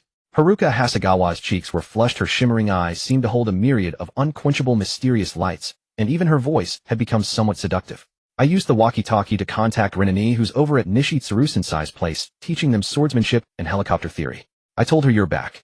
As she finished speaking, she quickly left the room, but returned shortly after.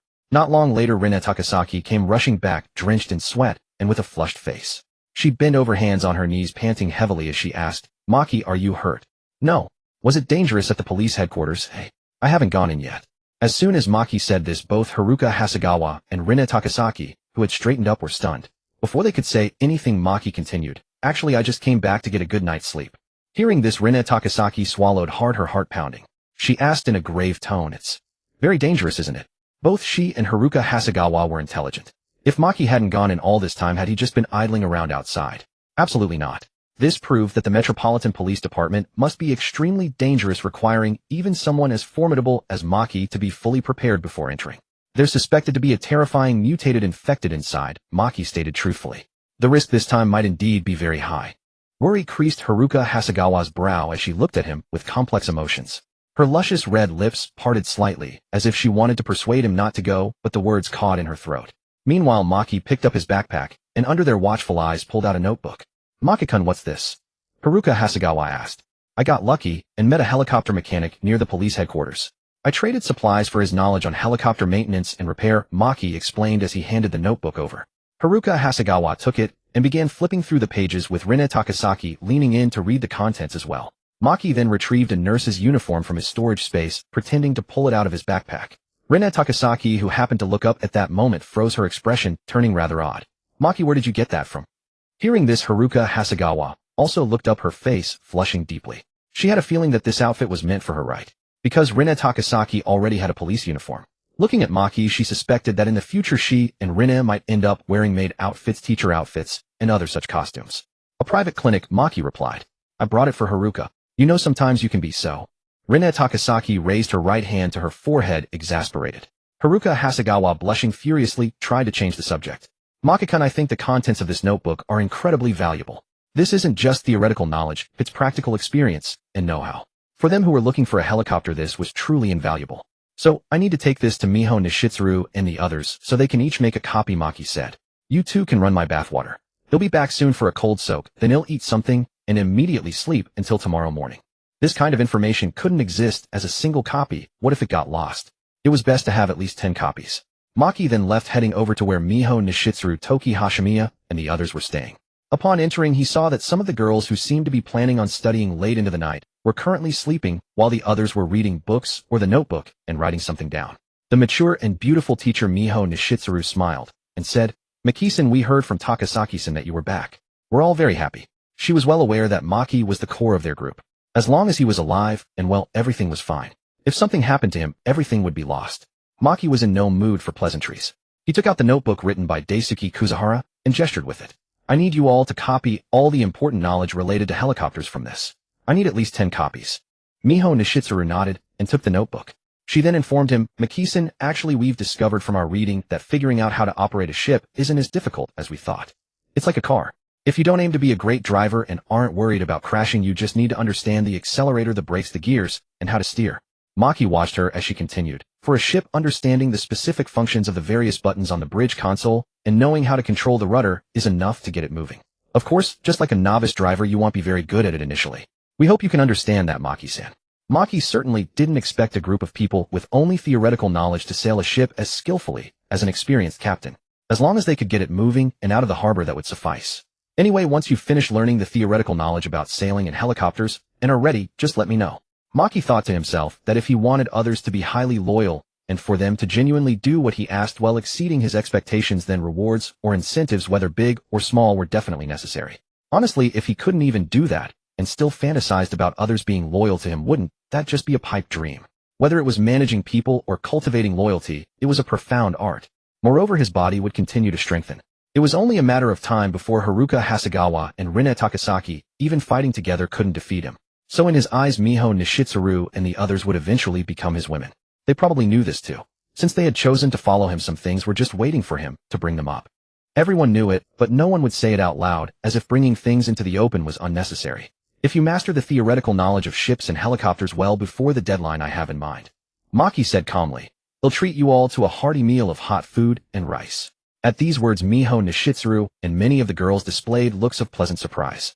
As Maki turned and left, they erupted in joyful, excited cheers. Some of the girls who had been sleeping were woken up by the noise, their eyes blurry as they looked around. When they heard the others excitedly explain what had happened, they seemed to swallow hard, imagining the feast. Unaware of this, Maki returned to the 4th floor of the apartment building. Entering the room filled with cold air, he saw Haruka Hasegawa had already changed into the nurse's uniform, her long legs sheathed in white stockings. Rina Takasaki was wearing her police uniform with black stockings on her legs.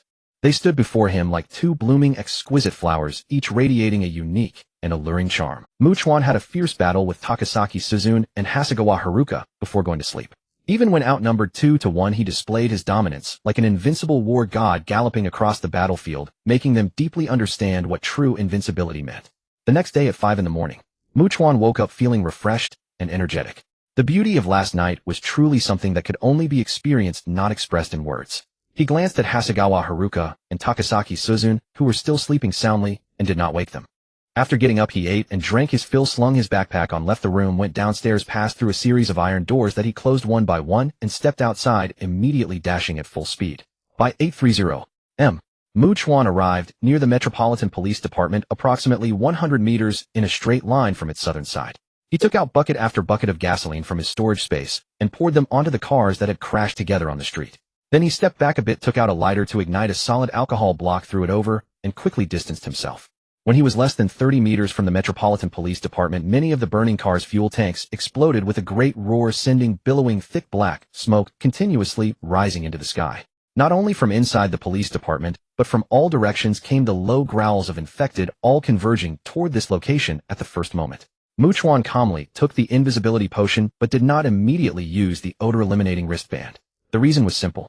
He knew there was a mutant infected inside the Metropolitan Police Department, but he had no idea exactly where it was, which floor for instance. But his time was limited, and realistically he couldn't afford to waste time searching everywhere. So now he couldn't eliminate his scent. Instead, he had to let it smell his presence to know that a living person was near, so that it would come to him on its own. A skilled hunter often appears in the guise of prey. Moreover, unless it was attacked, it probably wouldn't specifically recall the ordinary infected that had left. But if it was attacked by an invisible person, it certainly would. He had to kill it and finish it within an extremely short time. As he thought this, he quickly entered the Metropolitan Police Department, sensing that a large number of infected were heading out, their footsteps chaotic. For a short while, he couldn't accurately discern whether any infected were coming toward him. Chuan swiftly made his way up to the 4th floor and entered a relatively large office on the north side of the Metropolitan Police Department. Now a large number of infected had been attracted to the south side, so the north side had fewer. Even if he couldn't handle it, escaping by jumping out of the window here would be much safer. He was also anxious inside. The invisibility potion lasted only 10 minutes. Why hadn't that mutant infected come yet? Chuan was truly watching with eager anticipation, fervently hoping that the mutant infected inside the police department would appear before him immediately. He kept glancing at his watch, constantly noting how much time he had left invisible. A minute later, Chuan sensed something approaching rapidly, closing in on the office he was in, and its footsteps were heavy. The sound of each step made him feel extremely oppressed, as if a heavy hammer were continuously pounding on his heart. Without even looking, he could tell that the mutant infected inside the police department must be quite large, and its speed was actually not slow. Without any hesitation, he rushed out of the office. After all, the office space was relatively large, but the corridor outside was narrow and long. If the creature was really huge, it would actually be somewhat restricted in that space. Of course, if his judgment was wrong, and it wasn't as large as he thought, he could retreat back into the office. In his invisible state, Chuan stepped into the corridor and saw a mutant infected over 2 meters tall. If number 1 had given him an impression of being burly, then this one gave him an impression of being very fat, looking extremely bloated. Moreover, on its cheek, there was a protruding black cyst about the size of a basketball. It looked as if a strange head had grown on its face, squeezing its eyes, nose, mouth, and everything together, distorting its features in a most horrifying way. Furthermore, there was a black cyst of the same size on its neck, bending the neck, completely causing the entire head to seem stuck to its left shoulder. Not only that, but there were also black cysts on its left knee and right hand. Compared to the ones in the mobile phone video, it was even more gigantic. The most terrifying thing was that not only were all the black cysts visibly pulsating, but the skin all over its body was covered with interconnected fine black lines, just like exposed giant blood vessels. Just looking at it made one's scalp tingle, was shocking and blood-curdling. Seeing this, Chuan also realized that it was the nurse named Tamamura Yuka. However, now she no longer looked like a woman at all. No, she barely looked human anymore. It was simply a completely terrifying and hideous monster. The transformed Tamamura Yuka stopped, seeming confused as to why it could smell the scent of a living person, yet couldn't see one. Chuan immediately activated the odor-eliminating wristband, then, without hesitation, took a large chopping knife from his storage space, gripped it with both hands, and charged at Tamamura Yuka at lightning speed. There were too many black cysts on its body, and they were widely scattered. He couldn't possibly burst them all at once. So Chuan decided to first cut it in half at the waist, separating its upper and lower halves to completely immobilize it, then burst all the cysts at high speed. He rushed in front of Tamamura Yuka, unleashing his full power, swinging the large chopping knife in a horizontal slash so fast, It seemed to cut through the air, producing a loud whistling sound. Although Tamamura Yuka's body had become extremely tough, far beyond that of an ordinary person, it was still flesh and blood, not indestructible steel. Chuan succeeded in cutting it in half at the waist, but before he could continue his actions, he suddenly noticed that all the black cysts on Tamamura Yuka's body actually had countless tiny pores invisible to the naked eye, and in that instant they sprayed out a large amount of black liquid splattering everywhere. What is this? Chuan was startled, but instinctively knew it was definitely not something good. He immediately stepped back, unwilling to be contaminated. His expression turned somewhat unpleasant. If he attacked the black cysts with the chopping knife, what if he got splashed by the black liquid bursting out from such close range? After all the difficulty of avoiding contamination, when bursting one cyst was different from bursting all of them without getting contaminated, especially when they actively sprayed.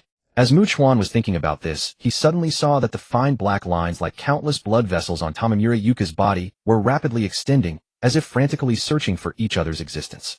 After they connected with each other, they instantly pulled the separated parts together, allowing Tamamura Yuka to easily restore her original form without even a trace of the cut from the chopping knife. She stood up completely unscathed. Seeing this, Chuan's face showed an expression of extreme disbelief and shock. The attacked Tamamura Yuka let out a thunderous roar of utter fury, summoning back the ordinary infected that had been lured away by the earlier car explosions. Chuan knew that a large number of ordinary infected would soon enter and come upstairs. Time was now incredibly urgent. Unflappable and remarkably composed, Chuan knew with absolute clarity that he had at most 2 minutes. No, perhaps even less. If he couldn't finish this, he would have to retreat without hesitation. But how could he swiftly kill the regenerative Tamamura Yuka without being tainted by the black liquid? A flash of inspiration struck Chuan. A single word blazed in his mind: fire. He was certain that anything of flesh and blood could not withstand burning. Acting on this thought, he swiftly retrieved a barrel of gasoline from his storage space. Under the cover of invisibility and scent suppression, he held a commanding advantage, circling the roaring Tamamura Yuka at incredible speed. This allowed him to douse every inch of her body with gasoline, while also checking whether she had any of those black cysts on her back. Instantly, the air grew thick with the pungent stench of gasoline. Tamamura Yuka flailed her arms wildly, striking out in every direction, while all the black cysts on her body erupted with copious amounts of black liquid. Fortunately, she had no idea he was behind her, and her back was free of the black cysts, making it a safe zone for him. Chuan then produced another barrel of gasoline and continued to douse her. The grotesque, horrifying form of Tamamura Yuka suddenly spun around, letting out a guttural roar. Yet she still saw nothing, and aside from the gasoline, she smelled nothing. Confronted with such an uncanny situation, she seemed to decide on fleeing and began to move. At that moment, Chuan, who had swiftly circled behind her again, decisively whipped out a lighter and ignited it. In an instant, roaring flames erupted. A wave of searing heat blasted outward. Tamamura Yuka was instantly transformed into a blazing monstrosity. The agonizing pain of the fire scorching her flesh drove her to let out a continuous series of shrill, anguished screams. Blinded by the inferno, she thrashed and collided with everything around her. Chuan followed closely to the stairwell, only to find a swarm of ordinary infected charging up. They lunged at Tamamura Yuka with reckless abandon, as if completely unafraid of death, desperately trying to smother the flames on her body. But it was gasoline. How could it be easily extinguished? It would require sand, soil, or a fire extinguisher. Consequently, the ordinary infected who piled on not only failed to diminish the fire, but also caught alight themselves, their screams turning into mournful wails. They were forced to scramble off her and roll on the ground in a futile attempt to douse the flames. Seizing the moment, Chuan produced yet another barrel of gasoline and ruthlessly added fuel to the fire. To prevent more infected from swarming up, he also poured gasoline on the stairs. The blaze spread relentlessly, forcing any others to find an alternative route if they wished to ascend. Yet despite Tamamura Yuka's relentless screams, they stubbornly charged forward. They tumbled and writhed in the blazing inferno, and soon they lay motionless. Chuan heard the system's notification of gained experience points. It seemed ordinary infected were nothing but kindling. Then Chuan saw Tamamura Yuka leap from the 4th-floor corridor window. He dashed to the window and peered down. She appeared largely unaffected, still moving with astonishing speed. Even Chuan was taken aback. He hadn't expected her to be so resistant to fire, though he had known she mutated far earlier than number 1, on the very first day of the apocalypse, and was thus several times more formidable and terrifying. This was still beyond absurd. He had no idea where she was heading, but he absolutely could not let her escape. He leaped down without hesitation. The moment he hit the ground, he guessed her intention. Was she heading for the river? He recalled that during his escape planning he had noted a river not far from the police headquarters, and it lay directly in her path. While giving chase, Chuan pulled a sharpened solid steel rebar from his storage space and hurled it with all his might at the sprinting Tamamura Yuka. It pierced clean through her bloated frame, yet it didn't slow her in the slightest. She casually plucked it out and cast it aside, continuing her desperate dash. I have to keep her pinned down, Chuan thought to himself, and then add more fuel to the fire. He was confident that if the flames burned long enough, Fuyumura Yuka would be reduced to nothing but ashes. With a thunderous roar, the fully transformed monstrosity sprinted at breakneck speed, bellowing continuously. A horde of infected were converging on her location. Chuan, having just boosted his agility, was lightning fast. But as he closed in, still 10 meters away, he saw a torrent of black liquid spray violently from her body, splattering across a wide area. Unwilling to risk contamination, Chuan was forced to dodge, widening the distance between them. However, some of the quickest ordinary infected who reached her were struck by the black liquid. Their flesh corroded instantly, revealing glistening white bones as they let out agonized screams. Chuan's heart tightened. That black liquid was that dangerous. And she knew he was approaching. Though he was invisible and scentless, and the area was cacophonous with the infected's howls, his own frantic footsteps were unmistakable to her heightened senses. The closer he got, the more audible he must have been to her. To think she can still track my footsteps in this state. Chuan found it hard to believe. But he could also see the river ahead. Fuyumura Yuka wreathed in flames, and billowing black smoke surged forward, as if she had found an oasis in an endless desert. Damn it! Chuan's heart seized with panic, but he was too late to stop her. Fuyumura Yuka had already plunged into the water. Gasoline, being less dense and immiscible with water, continued to burn on the surface, yet she remained submerged, not surfacing. Chuan genuinely felt that these mutated infected were an absolute nightmare to haunt. Just then he noticed Fuyumura Yuka wasn't swimming back up. Instead, she was crawling out pathetically, like someone who had sunk to the bottom and was struggling to rise. Her skin had been completely burned away, exposing charred, blackened flesh. The basketball-sized black cysts had been incinerated, leaving only the one on her face. Chuan was deeply disappointed. If only the fire had lasted a bit longer, she would have been finished. But then Chuan's brow shot up. He realized Fuyumura Yuka was staring directly at him.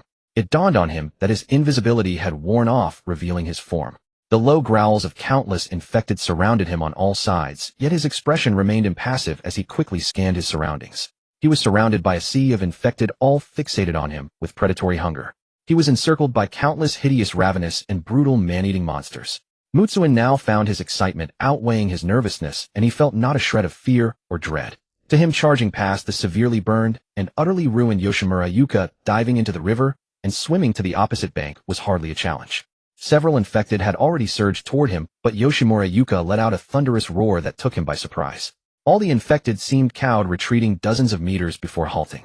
Chuan narrowed his eyes, watching Yoshimura Yuka sprint madly in his direction. He immediately understood that Yoshimura Yuka, whom he had reduced to such a pitiful state, harbored an intense hatred for him, and wanted to kill him with her own hands to vent her fury. Otherwise, she would have ordered the other infected to attack him en masse, rather than specifically commanding them to fall back. This also revealed a crucial piece of information to him. Mutated infected possessed emotions of hatred and vengeance. They held grudges and sought retribution. Once provoked, unless they were like number 2, who cowered in terror at the mere sight of him, trembling in fear, never daring to strike, and only thinking of fleeing. They would relentlessly hunt him down, even if he managed to escape. Even Yoshimura Yuka, reduced to her last weak point, chose to duel him unknown out of sheer spite, which made Chuan think her intelligence was far inferior to number 2's. If it were number 2, he would never do something so foolish. He easily evaded the frenzied, ferocious attacks of Yoshimura Yuka. Bang! Her left claw slammed into the ground, leaving several deep furrows, the impact resounding and kicking up a cloud of dust. Chuan glanced at it. Had that blow connected, even if he survived, he would have been gravely wounded, incapable of continuing the fight. He decisively pulled from his storage space a solid steel rebar, nearly 3 meters long, sharpened to a deadly point, to wield as a polearm. Yoshimura Yuka's left hand came striking again. Chuan moved swiftly, his rebar piercing clean through her left hand, before he yanked it out, watching the wound close at a visible rate. As expected, he had to obliterate her weak point to kill her. This strike seemed to enrage Yoshimura Yuka even further. She let out a hysterical, menacing roar and charged at him with crazed speed, her remaining black cyst, the size of a basketball, spraying black fluid once more. But the amount was significantly reduced. Clearly the black fluid wasn't infinite, and combined with her earlier usage, she likely had very little left. Still, Chuan knew he couldn't risk contact, so he was forced to retreat. He kept his attention on Yoshimura Yuka while also scanning his surroundings. He couldn't afford to ignore the horde of ordinary infected. Another strike came from Yoshimura Yuka, her claws savage, as if they could tear through anything with ease. Chuan dodged once more, pulled a large cleaver from his storage space, and aimed to slice her in half again, then switched to the rebar to pierce the black cyst. But he watched in disbelief as a small, narrow black cyst began to sprout from the spot where the previous one had been, as if starting to grow anew. Are you kidding me? It's regenerating that fast. Mutsuin gasped sharply, but it suddenly dawned on him. He needed to use fire.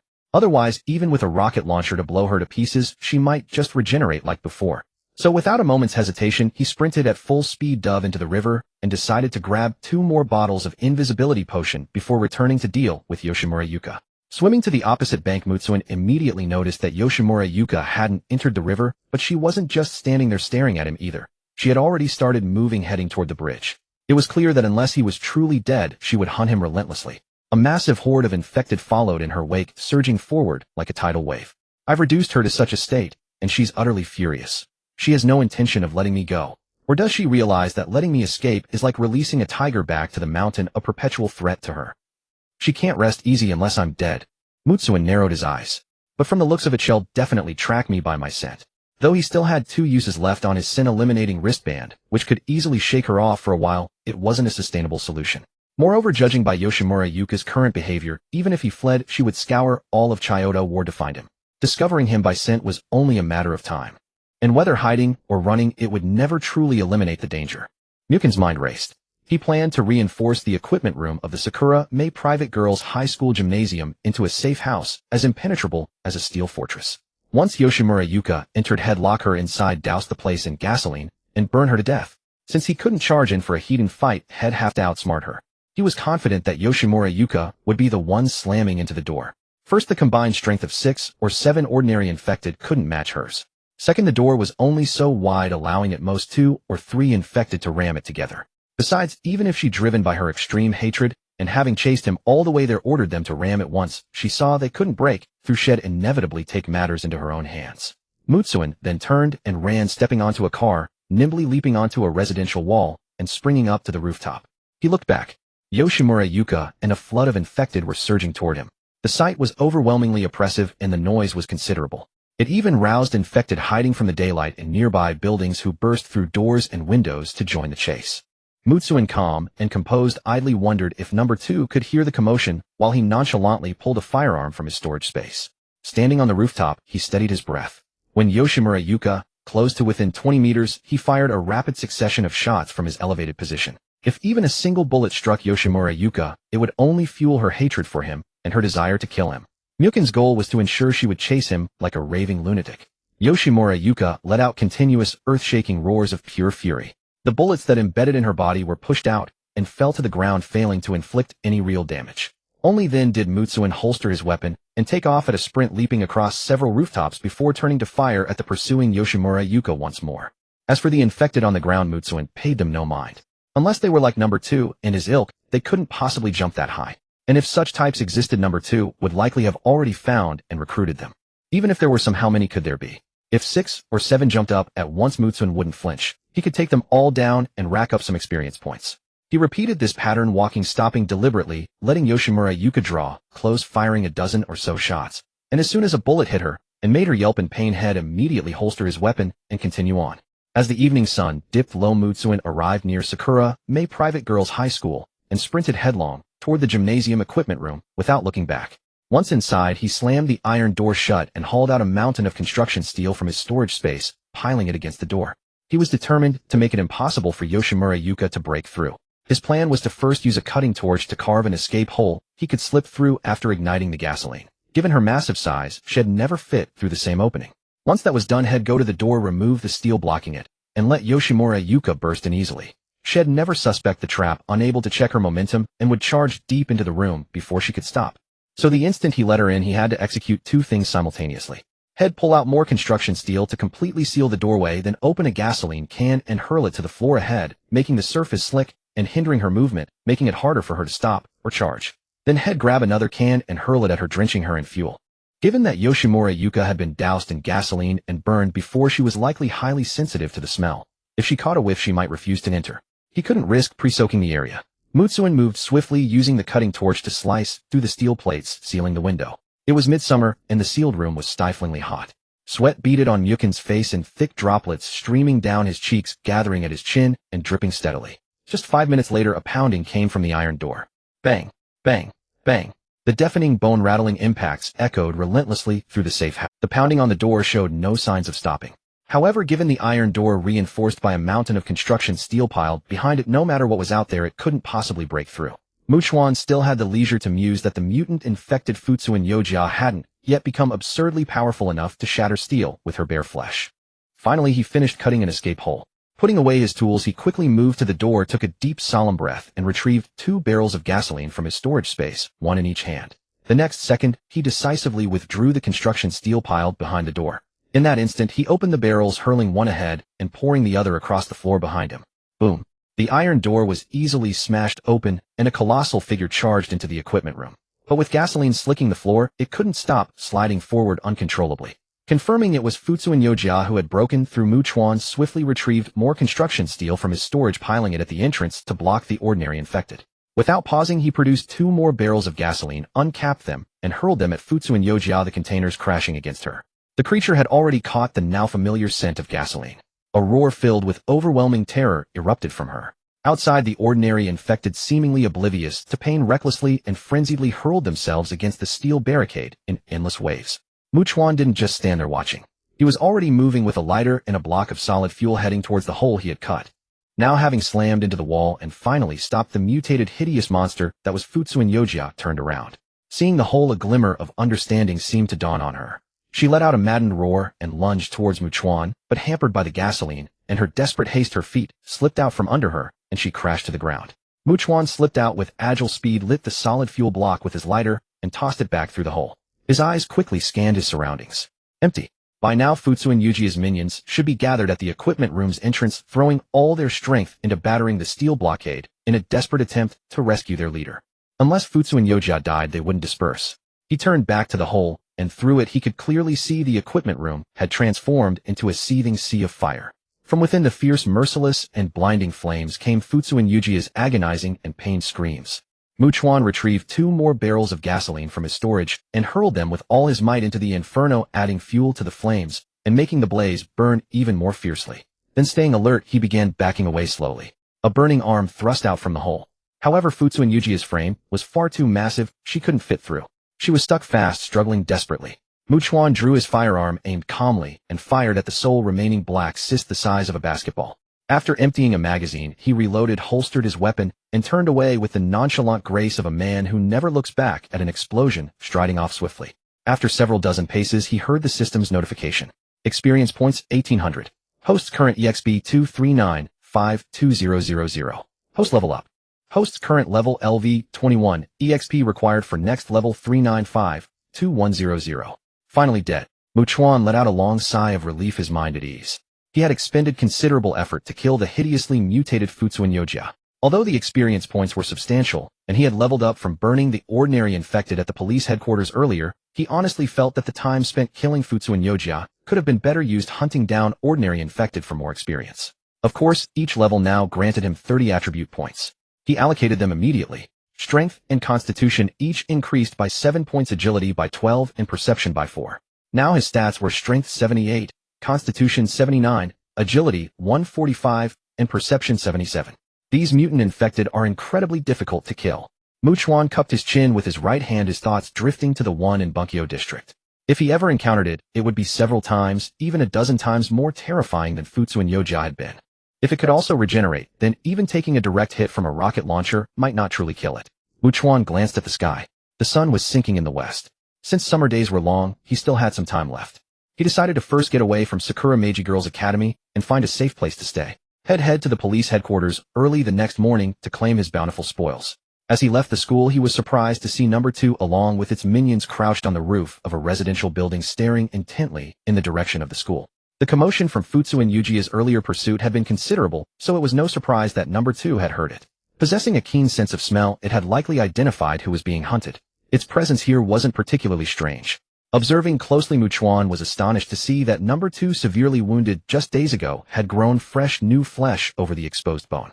He nimbly used a car roof and a wall to leap onto the roof of a nearby residence. He didn't bother with the scent-masking wristband. Since he had spotted number 2 had undoubtedly already detected him. Without the invisibility liquid masking his scent was pointless. Even if he used points to buy invisibility liquid, now the moment number 2 lost sight of him, it would immediately flee. He was simply dealing with a number 2 that was timid as a mouse, cowering and running at the sight of him. He wanted to see if he could kill it. If he could reap another large bounty of experience points, all the better. Sensing Mu Chuan's approach, number 2 whipped its head around, its body visibly trembling. It knew that not only number 1, but even the far more terrifying Futsu and Yojia had been killed by Mu Chuan. Without exaggeration, it looked like a timid sheep facing a mighty tiger, its very bones and flesh radiating an overwhelming primal fear. Its 2 minions, however, did not share its sentiment. They snarled, seeming ready to pounce and devour Mu Chuan. Number 2 immediately let out a roar that was both furious and deeply fearful, cowing its minions into submission. Number 2's body was shaking like a leaf, and its voice was trembling terribly. Mu Chuan paid it no mind. With a light leap, he landed on the roof of the building ahead, actively closing the distance. Number 2's courage seemed to have completely shattered.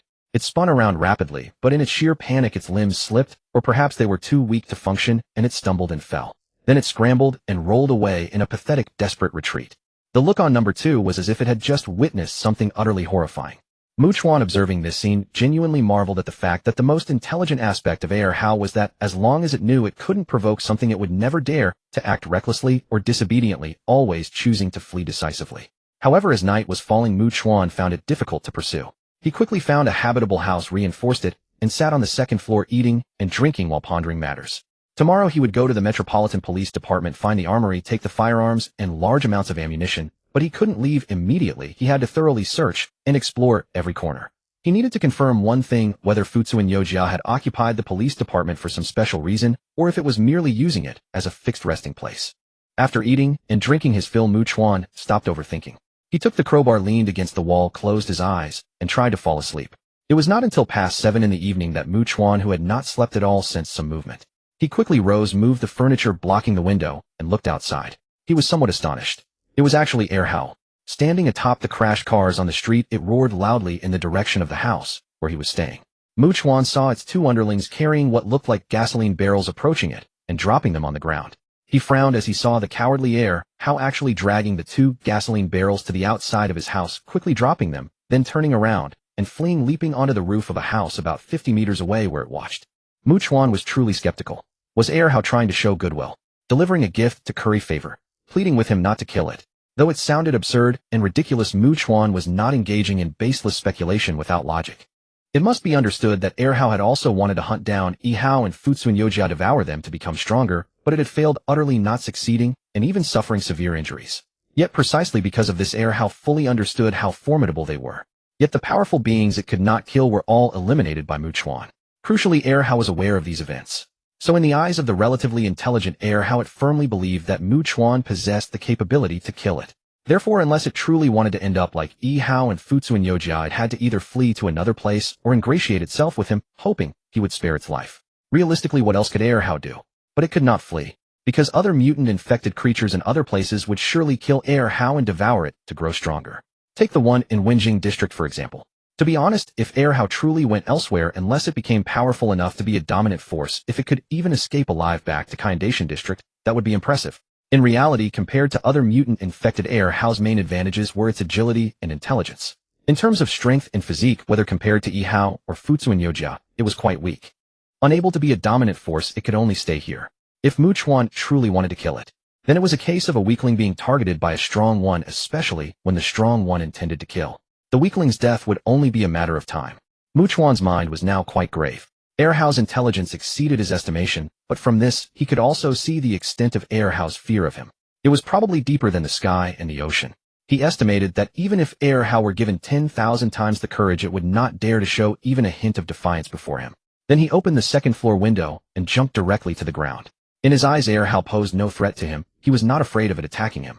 If How dared to approach him, killing it would be far easier than killing How and Futsu and Yojia. When Mu Chuan fully revealed himself, How on the rooftop visibly trembled. But seeing that Mu Chuan was unarmed, How did not flee. Instead, it let out a long, mournful wail, and like a trembling dog, it completely prostrated itself, as if expressing submission and obedience, promising never to oppose or attack him, hoping he would spare it. Then How sat up on its haunches, pointed with its right arm at the gasoline barrels, then at Mu Chuan. After that, it quickly ran off with its 2 underlings, as if afraid that even a second's delay would result in its death. Mu Chuan walked over, picked up, and inspected the barrels, and was indeed somewhat shocked. Inside was actually gasoline. They must have found it from a gas station, and they specially delivered this to him. Could it be because he had used gasoline to deal with Futsu and Yojia earlier, and How knew he needed this kind of substance? Chuan, without any pretense, stored it in his storage space and returned to the house, closing his eyes to rest. He dozed off for about half an hour, then heard a loud roar from what sounded like a strenuous shout. Chuan's perception range was too large, and he was not in a sufficiently soundproof environment, so it was truly difficult for him to sleep well. He could keenly detect any slight movement, which would instantly wake him. He got up, moved the furniture blocking the window, and saw a rather astonishing scene. Erhao, along with its two underlings, was dealing with wandering, ordinary infected, beating them so badly that they fled in panic, covering their heads. Chuan's gaze turned icy. Not only had Erhao specially delivered gifts to curry favor, but it also knew to deliberately demonstrate its value, such as standing guard for him, thereby increasing the likelihood that he would not want to kill it. In Chuan's eyes, this kind of mutant infected was actually the most terrifying. Just like before, if Erhao had been in Futsuan Yujia's position, he believed that Erhao would never choose to fight him unknown out of hatred or a desire to kill him personally. Moreover, it must be understood that Erhao, not to mention compared to Futsuan Yojia, was utterly inferior to Yihao in every aspect except agility. It would be sent flying with a single punch from Yihao, forced to flee ignominiously.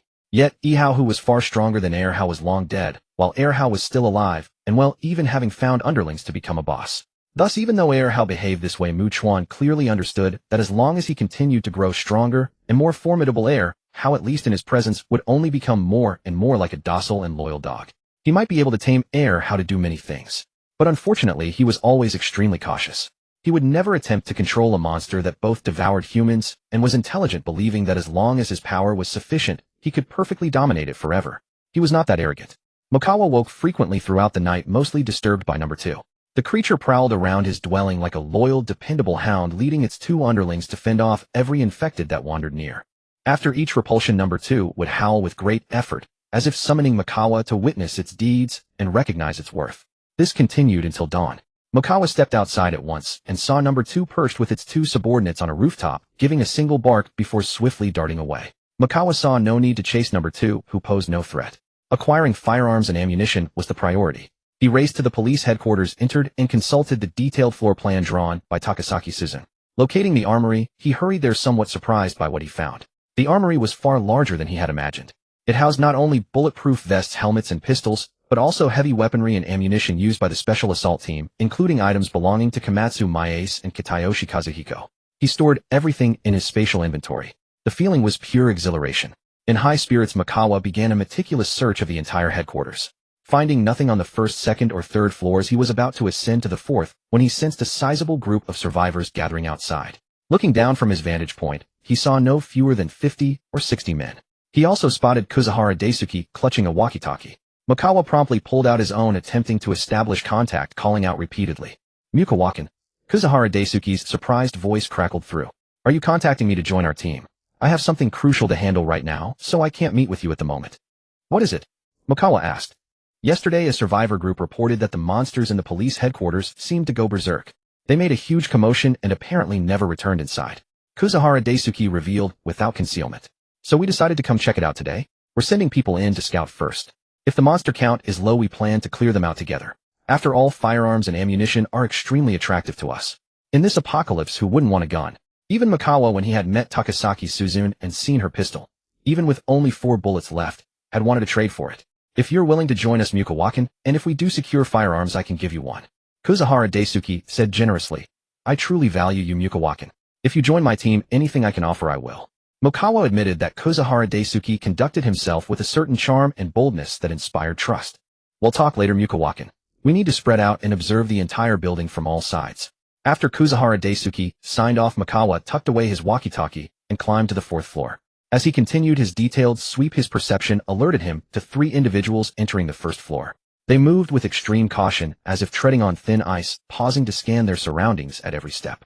Mikawa, meanwhile, swiftly and thoroughly checked the 4th floor, finding nothing of note. He proceeded to the 5th floor and stepped into a meeting room. There he made a startling discovery. Inside lay 5 dead infected. He approached, boldly crouched down, and examined them closely. Shock coursed through him. They were all mutated infected, and all male. As he turned their bodies over, he noticed completely shriveled black cysts. Why did they have these things on them as well? Could Fumura Yuka be trying to create mutated infected that obey her? But considering Fumura Yuka's gender, and that these mutated infected were all male with no females, a new thought struck Mikawa. Was Fumura Yuka attempting to reproduce? In Mikawa's eyes, even though they had become man-eating monstrosities, they were still within the realm of living beings. He was certain they possessed at least a survival instinct. Why else would number 2 go out of its way to curry favor with him? Desperately showcasing its value. Because it couldn't survive anywhere else, it wanted to stay here. It didn't want to die. If a survival instinct existed, then a reproductive instinct akin to breeding wasn't hard for Mikawa to comprehend. Regardless of the actual truth, Fumura Yuka was undoubtedly conducting some kind of experiment. He retrieved the phone he had found at the private clinic from his spatial inventory, took photos of the bodies, then flipped them over, and continued photographing. He planned to return and discuss this with Takasaki, Suzune Hanasegawa Haruka, and Nishizuru Miho, pooling their insights. Mikawa wasn't arrogant. He knew his own perspective had limits. Hearing their opinions, even just listening, couldn't hurt. He then continued his exploration, climbing through every floor. Apart from the shocking find in the 5th floor meeting room, nothing else warranted attention. It was time to head back to his safe house.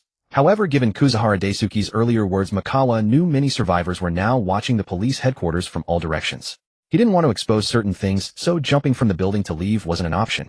He descended to the 1st floor, walked out the main gate, and checked his watch.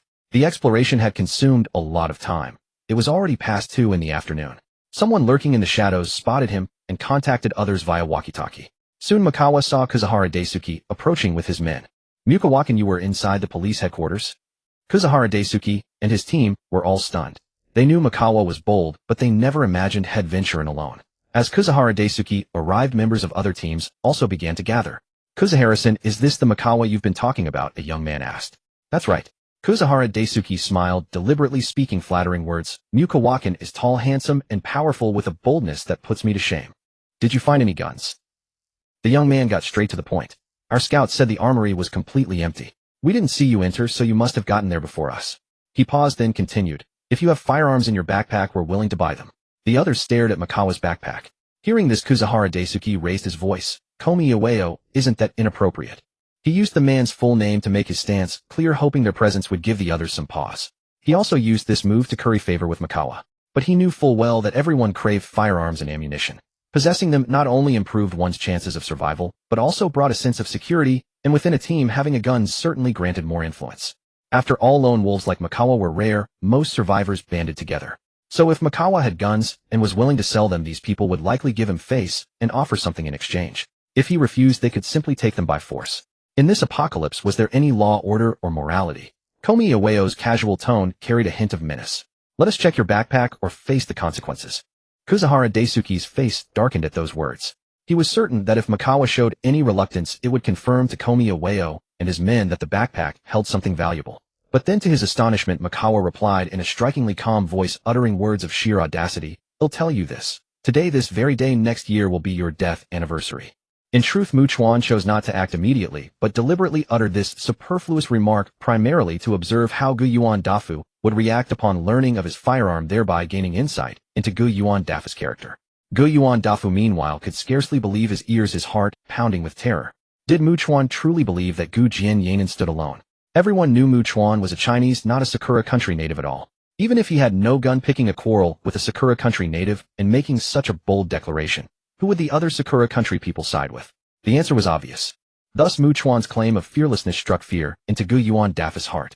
A man beside Gu Jianyanan sneered and loudly challenged, "You Chinese brat, say that again if you dare? If you so much as lay a hand on our people, we'll show you what it means to suffer." Another person warned harshly with aggressive menace, "Do you truly believe our great Sakura country is a place where a mere Chinese like you can run wild and act recklessly?" Clearly, they were all part of Gu Jianyanan's team. Gu Jianyanan looked at Chuan as if he were a naive fool who didn't know his place. With his overwhelming numbers, why would he take Chuan's words seriously? He then said unhurriedly, "It seems your backpack really does contain firearms and ammunition." The people present were not fools. If there was nothing, why refuse to let the backpack be checked? There must be something. At that moment, a burly middle-aged man from another team swaggered forward wearing a half-smile and said, "For Mr. Guess sake, we're still willing to buy? But if you're not willing to sell, my men and I will have to resort to more forceful measures." These words were essentially directed at Yuan Dafu, urging him to persuade Chuan. If Chuan chose to sell, they could avoid a direct confrontation with Yuan Dafu's team. But if he refused, then Chuan would be forcing them to seize the goods by force. Yuan Dafu and his men held their breath, their scalps tingling as they watched Chuan. They saw him merely ask nonchalantly, "Anyone else? Step forward, and he'll deal with you all at once." Gu Jianyanan found it hard to believe. Did Chuan really see them as a bunch of ants he could crush at will? After all, his own side alone had 9 people. He was even more certain that once other teams learned Chuan had a gun and refused to sell, they would definitely resort to force and split the spoils. Even without counting Gu Yuan Dafa's team, they numbered no fewer than 30 or 40 people. How could so many people fail to subdue a single Mu Chuan? Was that even possible? A bespectacled man raised his hand, adjusted his glasses, and said slowly, "Our team wants some guns too. We only need 3. If young Master Mu is willing to sell, well, take them and leave immediately." Beside him stood many men armed with weapons, and they were the largest group, totaling 21 people. Some of them now rested their weapons on their shoulders, heads tilted slightly, chewing gum as they stared menacingly at Mu Chuan. 3 teams had already declared their stance with a combined total of 45 people. Seeing the situation grow increasingly tense and the air thick with hostility, Gu Yuan Dafu lowered his voice and urged Mu Chuan, "Perhaps you should let them check your backpack." 45 people. Even if he and his men fought alongside Mu Chuan, they would all be beaten to a pulp. Moreover, Mu Chuan had never clearly stated he was joining his team. He wasn't even one of his men. Naturally, Gu Yuan Dafu wouldn't start a war with 3 survivor teams over Mu Chuan and offend so many people. "Mu Chuan, you don't really think you're Superman capable of taking on so many alone?" A member of Gu Yuan Dafa's team interjected hastily. "Brother Gu has done his best to help you. Listen to him, just give them the backpack." As his words faded, Gu Jianyanan narrowed his eyes and said with a haughty smile, "Even if there are no firearms or ammunition in there, I still want him to kneel before me for his earlier attitude and kowtow at least 10,000 times. A proper apology." Gu Yuan Dafu turned sharply and asked in a low voice, "Gu Jiankuan, can you do me a favor?" Gu Jianyanan folded his arms, glanced sideways at Mu Chuan, and refused calmly. "No. Mr. Gu, I'd like to ask you to do something," Mu Chuan said flatly. "What is it?" Gu Yuan Dafu turned to ask, wondering if it was to collect his corpse and find a feng shui grave to bury him. "You all step aside. If anyone tries to run, stop them." Hearing this, Gu Yuan Dafu felt as if a thunderbolt had struck him, utterly dumbfounded. He seriously wondered if Mu Chuan had lost his mind. Meanwhile, Gu Jianyanan and his men acted as if they had just heard the funniest joke, bursting into hearty laughter. Some even laughed until tears streamed down their faces, almost out of breath. "So this guy is a lunatic. He actually thinks he can take on more than 40 armed men by himself. I think he really believes he's Superman. To exaggerate, we could drown him in our spit." Taunts, mockery. They truly saw him as an absurd clown, chattering cheerfully and lightheartedly. At that moment, Gu Yuan Dafu came to his senses. With a complex expression, he looked at Mu Chuan, parted his lips as if to speak, but said nothing, merely sighed, and led his men to step aside. "Come on, let's all have a good look at how you Chinese plan to deal with so many of us. Hurry up, we can't wait. Please, you Chinese, start your performance. Let us enjoy it thoroughly." Gu Jianyanan sneered with contempt. "Or is it that all you Chinese can do is talk ridiculous, laughable nonsense? Everyone, I suspect all Chinese are as ridiculous and stupid as he is." Whether it was Gu Jianyanan or the others, they all thought Mu Chuan was nothing but a fool. He had no idea that in their eyes he was merely a pathetic, trapped beast. Mu Chuan walked forward carrying a crowbar. With so many of them, naturally not everyone would attack at once. Each team sent out 2 or 3 people. 8 men armed with weapons charged at Mu Chuan. One of them deliberately howled, "You really think you're Superman, punk?" He swung a machete with vicious intent, aiming directly downward. Seeing Mu Chuan dodge and miss, he was about to react when the crowbar came hurtling with incredible speed. Thud! It pierced through the man's eye socket and emerged from the back of his skull, leaving a gruesome wound. The man didn't even have time to scream before he died. Mu Chuan swiftly withdrew the crowbar without turning his head. With a calm expression, he rapidly struck left, piercing the heart of the man on his left. Then, slightly sidestepping an incoming attack, he pulled out the crowbar, and like lightning struck behind him, driving it through the neck of the man behind. In the same motion, he swung the crowbar to the right. The smiles on the faces of Gu Jianyanan and his men froze completely. Their eyes bulged as if they might pop out of their sockets, their faces etched with sheer terror, a bone-chilling dread creeping over them. In the span of a mere moment, perhaps not even 10 seconds had elapsed before all 8 men charging at Mu Chuan lay sprawled upon the ground, each one as motionless and silent as 8 dead dogs. Gu Jianyan and the others stood petrified, utterly unable to believe their eyes as waves of immense shock crashed within their hearts. Their bodies stiffened, pale faces beaded with dense sweat, their eyes filled with the light of sheer terror. No one dared speak. No one dared move. After all, even fools like Gu Jianyan and his group understood that Mu Chuan was a truly formidable figure whose strength was far beyond anything they could have ever imagined. The crucial point was that they had foolishly offended him earlier. They were nothing but a bunch of blind fools. Now their hearts were filled with profound fear, regret, and remorse. Under their shocked, terrified, and fearful gazes, Mu Chuan rapidly closed in on them. Gu Jianyan and his men were like a flock of sheep witnessing a ferocious tiger charging at full speed. Their first instinct was not to fight back, but to scatter in all directions, each seeking to save themselves in a frantic escape. Meanwhile, Katsuta Daisuke and his team standing nearby were stunned into a blank stupor, their minds incapable of any thought or reasoning. To be honest, the scene just now was like 8 ignorant ants recklessly attacking a true elephant, only to be effortlessly crushed underfoot. Even as mere bystanders, they felt a fierce chill rising from the soles of their feet, a cold that could freeze flesh and blood, leaving them with nothing but boundless shock and profound fear. Unite! Don't run! Gu Jinyan, his face deathly pale, shouted immediately. Katsuta Daisuke knows where we live. We still have over 30 people. If we join forces, we can definitely take him down. Hearing this, many seemed to grasp the gravity of the situation and halted their flight. Since they had already offended Chuan, they had no choice but to fight to the death. Otherwise, Chuan would surely not let them go. He would find them and kill them all. Yet some utterly terrified continued to flee at full speed without looking back. Chuan paid them no mind for now, but he continued his assault. In an instant, he killed 2 survivors who were close together. As their lifeless bodies hit the ground, he charged at the others. After all, everyone except Katsuta Daisuke and his team was marked for death. He would definitely track down those who fled later and eliminate them all. Bang! Chuan used his crowbar to pierce another man's skull. Gu Jinyan, trembling uncontrollably, felt as though Chuan was an invincible war god. With every strike, someone died, collapsing to the ground, blood gushing endlessly. Charge and fight for your lives. Gu Jinyan, his face twisted with extreme fear, roared out in a bluster that betrayed his inner cowardice. He surged forward, but the men in front of him were instantly dispatched by Chuan's devastating blows. Brain matter, blood, and fragments of skulls splattered through the air. Gu Jinyan felt as if his heart and gall had ruptured. Overcome with terror, he instinctively recoiled, his violently trembling hands unable to hold his weapon, which clattered to the ground with a sharp ringing sound. Katsuta Daisuke and his team were completely dumbfounded. In such a short time, apart from those who had fled, only 3 people remained standing. So many had attacked a single man, only to be so decisively and brutally slaughtered in return. They were like a rabble that couldn't withstand a single blow. But remember, Chuan was just one person. And he wasn't even breathing heavily, looking completely at ease, as if he hadn't even begun to exert himself. Gu Jinyan's eyes were filled with despair, his face a mask of terror and panic as he watched Chuan approach. It seemed he lacked the strength to even stand, his legs giving way as he collapsed to the ground. I'm sorry, 3. Count out 10,000 times. Chuan stated calmly, not wanting Gu Jinyan to die too easily, but to suffer first. He then dispatched the remaining 2 men. As he turned around, Gu Jinyan immediately knelt and began kowtowing repeatedly. Bang! Bang! His forehead was split open, blood seeping out. Meanwhile, Chuan, holding the dripping crowbar, walked towards Katsuta Daisuke and his group. Instinctively, they began to step back. Mr. Katsuta, you should leave. I need to deal with these bodies. After Chuan spoke, Katsuta Daisuke snapped back to reality. He swallowed with immense difficulty and with a tone of unconscious reverence said, Chuan can too understand. He then quickly urged those beside him, let's go.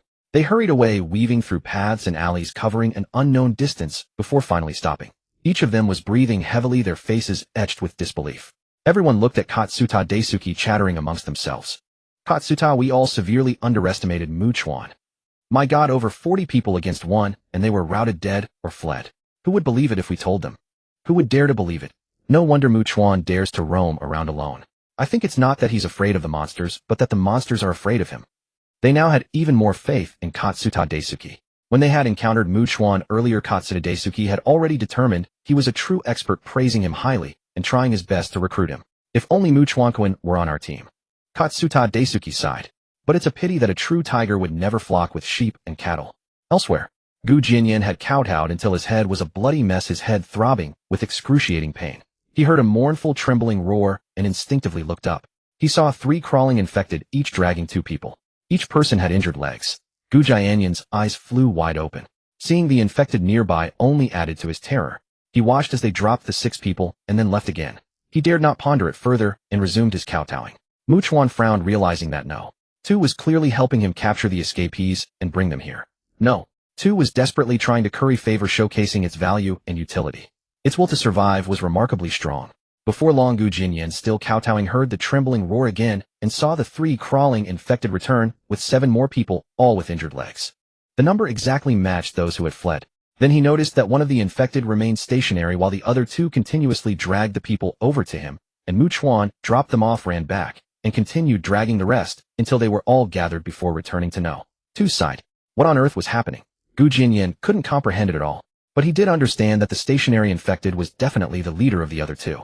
Then he noticed Tu's body began to tremble violently like a quail shivering in the cold wind, yet it remained obediently prostrate on the ground, displaying utmost subservience.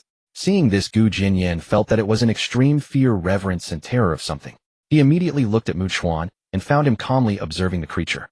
Gu Jinyan felt as if he had fallen into a dizzying vortex, his terror threatening to scatter his very soul. So it turned out that Chuan was an existence so terrifying that even those brutal and horrific monsters, Furumi Iwao kept knocking his head on the ground, consumed by endless regret. Had he known this beforehand, he wouldn't have dared to provoke Mochizuki, even with 100,000 courage.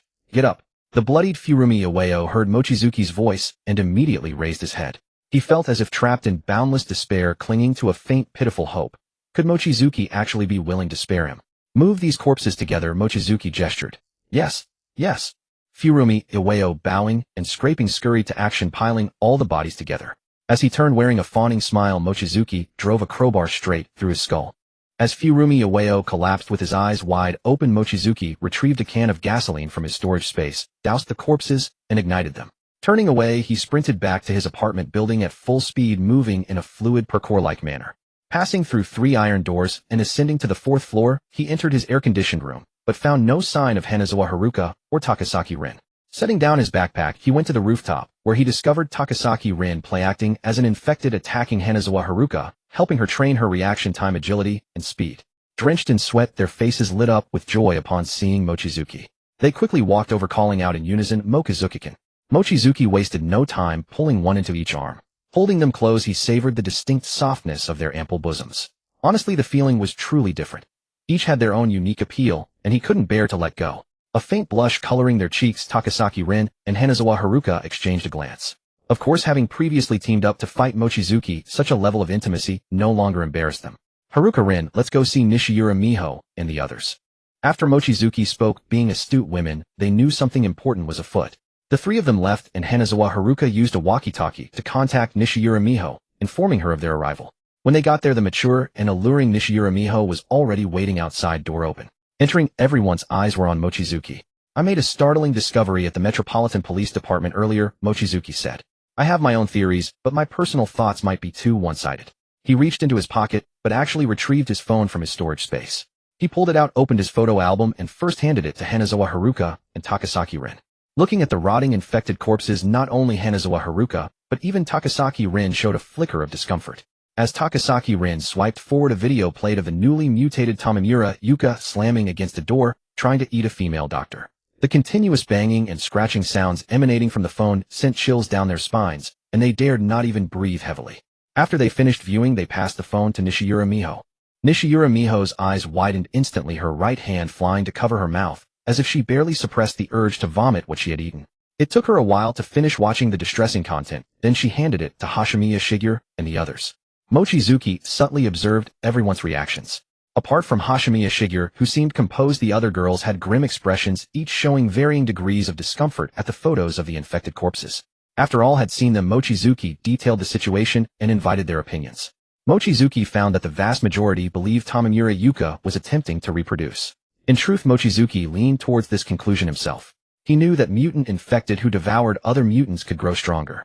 Logically and emotionally, if he were Tamamura Yuka, he wouldn't try to dominate, but would prioritize consuming others to enhance himself. Because the only true path is self-improvement, everything else is illusory. Moreover, all the infected were male. From this, Mochizuki deduced that at least mutant infected possessed a sense of gender distinguishing between male and female. It seems they currently only have the basic instincts of survival and reproduction like mutated monsters, although the result seems to have failed. But considering the apocalypse has just begun, we can't guarantee they'll always fail. Perhaps one day, even the non-mutated infected will be able to reproduce. Nishiura Miho's expression was extremely grave. If it comes to that, these monsters will undoubtedly become the new overlords of Blue Star, and we humans will have to survive in the cracks.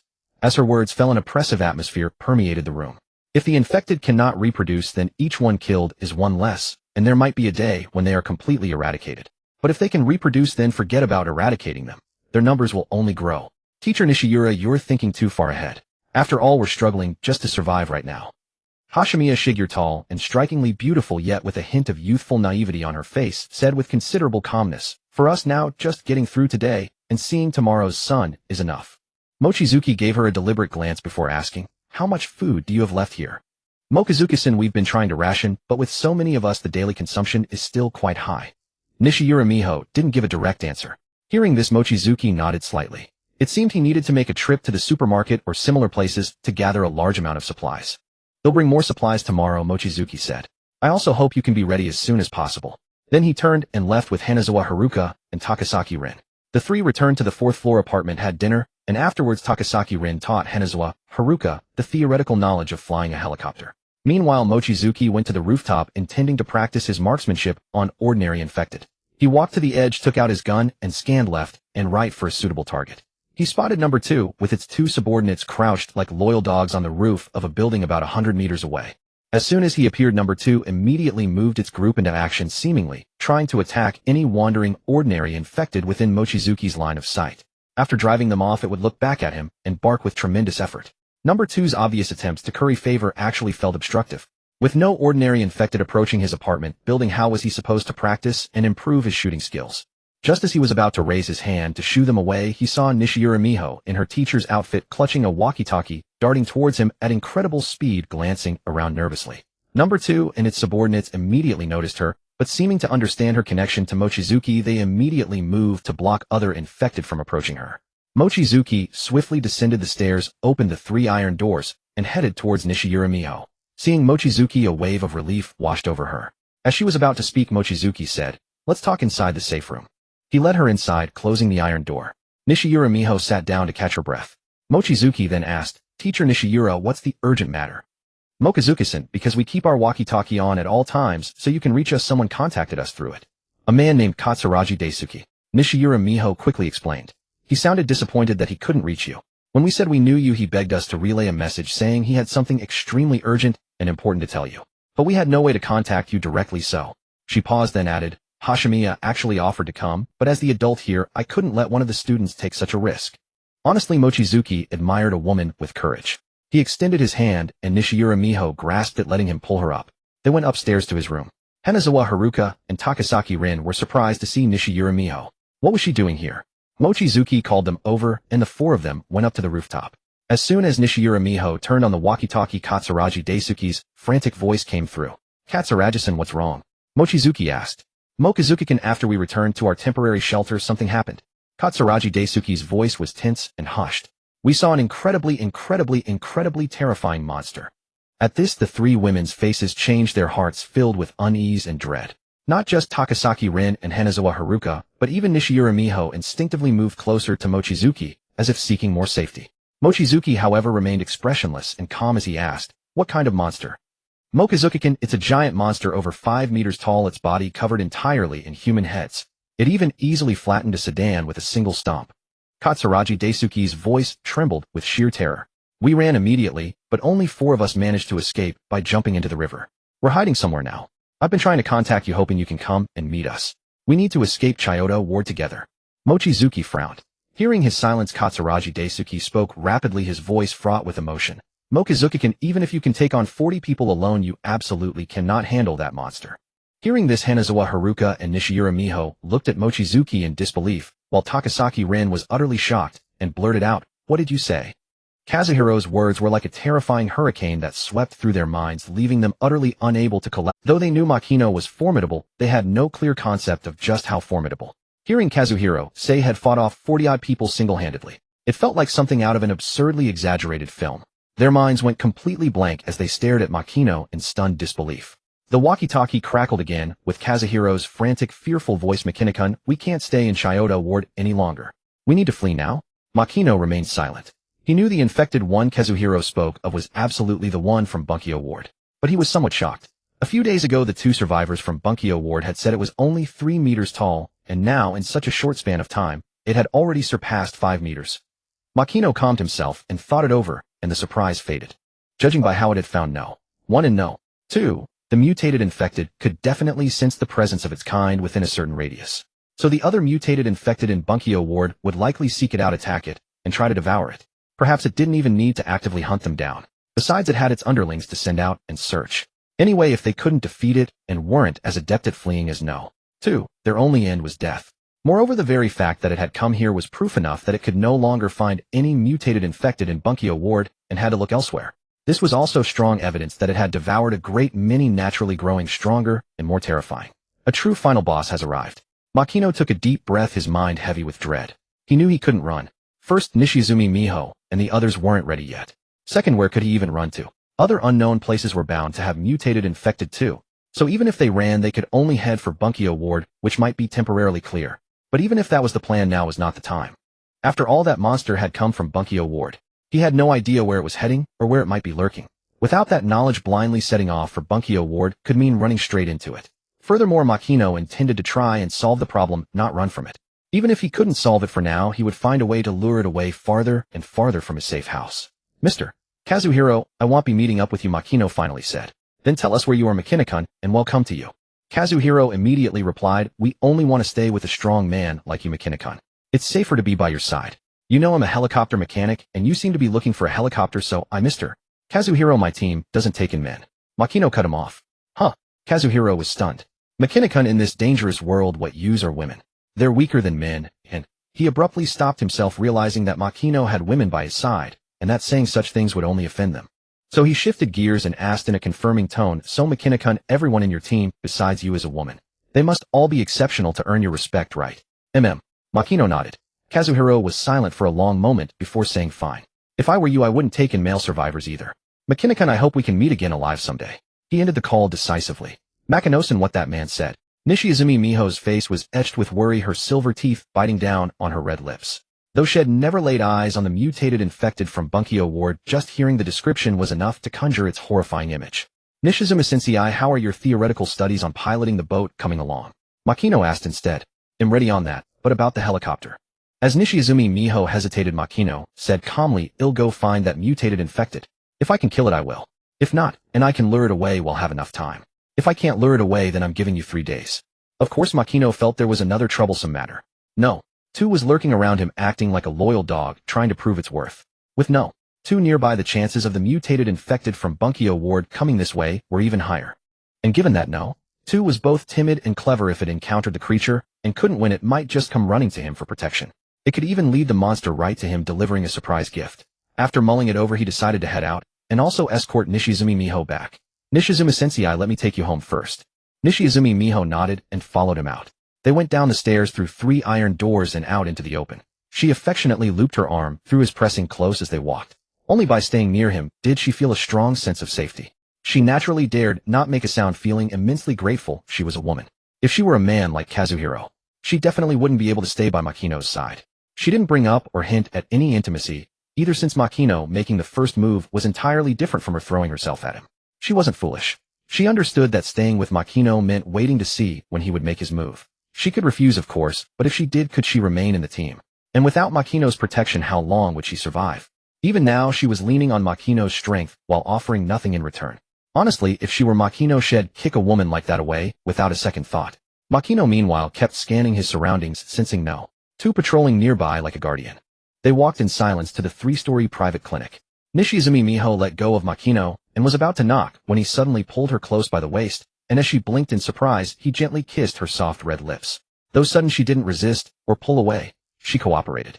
Makino also naturally let his hand explore her generous bosom, judging that she was not inferior to Hainsawa Haruka, the kind who couldn't see her own feet when looking down. When the battle of lips and tongue ended, Makino turned and left. Nishiizumi Miho's face was flushed. She had thought about telling him it was her first kiss, but the words died in her throat. Saying it might seem like she was trying to make him realize what she had given up, which could backfire. Besides, whether she was experienced or not, Makino could surely tell. After watching him leave, she raised her right hand to touch her lips, then turned and knocked on the door. The iron door soon opened, and Nishiizumi Miho stepped inside. As Kamiyama Maki closed the door, Hashimiya Shigeru asked with concern, Nishiizumi-sensei, what was so urgent from that Kazuhiro? He delivered some very bad news. Nishiizumi Miho said slowly, a terrifying monster has come to Chiyoda Ward. Nearly everyone's face paled, exchanging panicked glances. Only Hashimiya Shigeru remained composed, spinning the pen in her hand, as she calmly asked, how terrifying? Over 5 meters tall, covered in human heads, crushing cars with a single step. Nishiizumi Miho's scalp tingled just saying it. As many girls gasped in horror, Hashimiya Shigeru pressed on, what does Makino-san say? He'll go after it. Kill it if he can, lure it away if he can't, Nishiizumi Miho told them. Many girls exchanged looks of disbelief. Makino was that bold. He was going to actively hunt it down. Hashimiya Shigeru grew worried upon hearing this. From what Nishiizumi-sensei described, that monster is clearly beyond what a human can handle. She trailed off, and the other girls were all deeply worried that something might happen to Makino. Because they all knew that no matter how many people were in this team, without Makino, the most crucial figure, they would all be doomed sooner or later. If he was well, everyone was well. If he wasn't, no one was. Hashimi Yasen Makinosen is incredibly strong.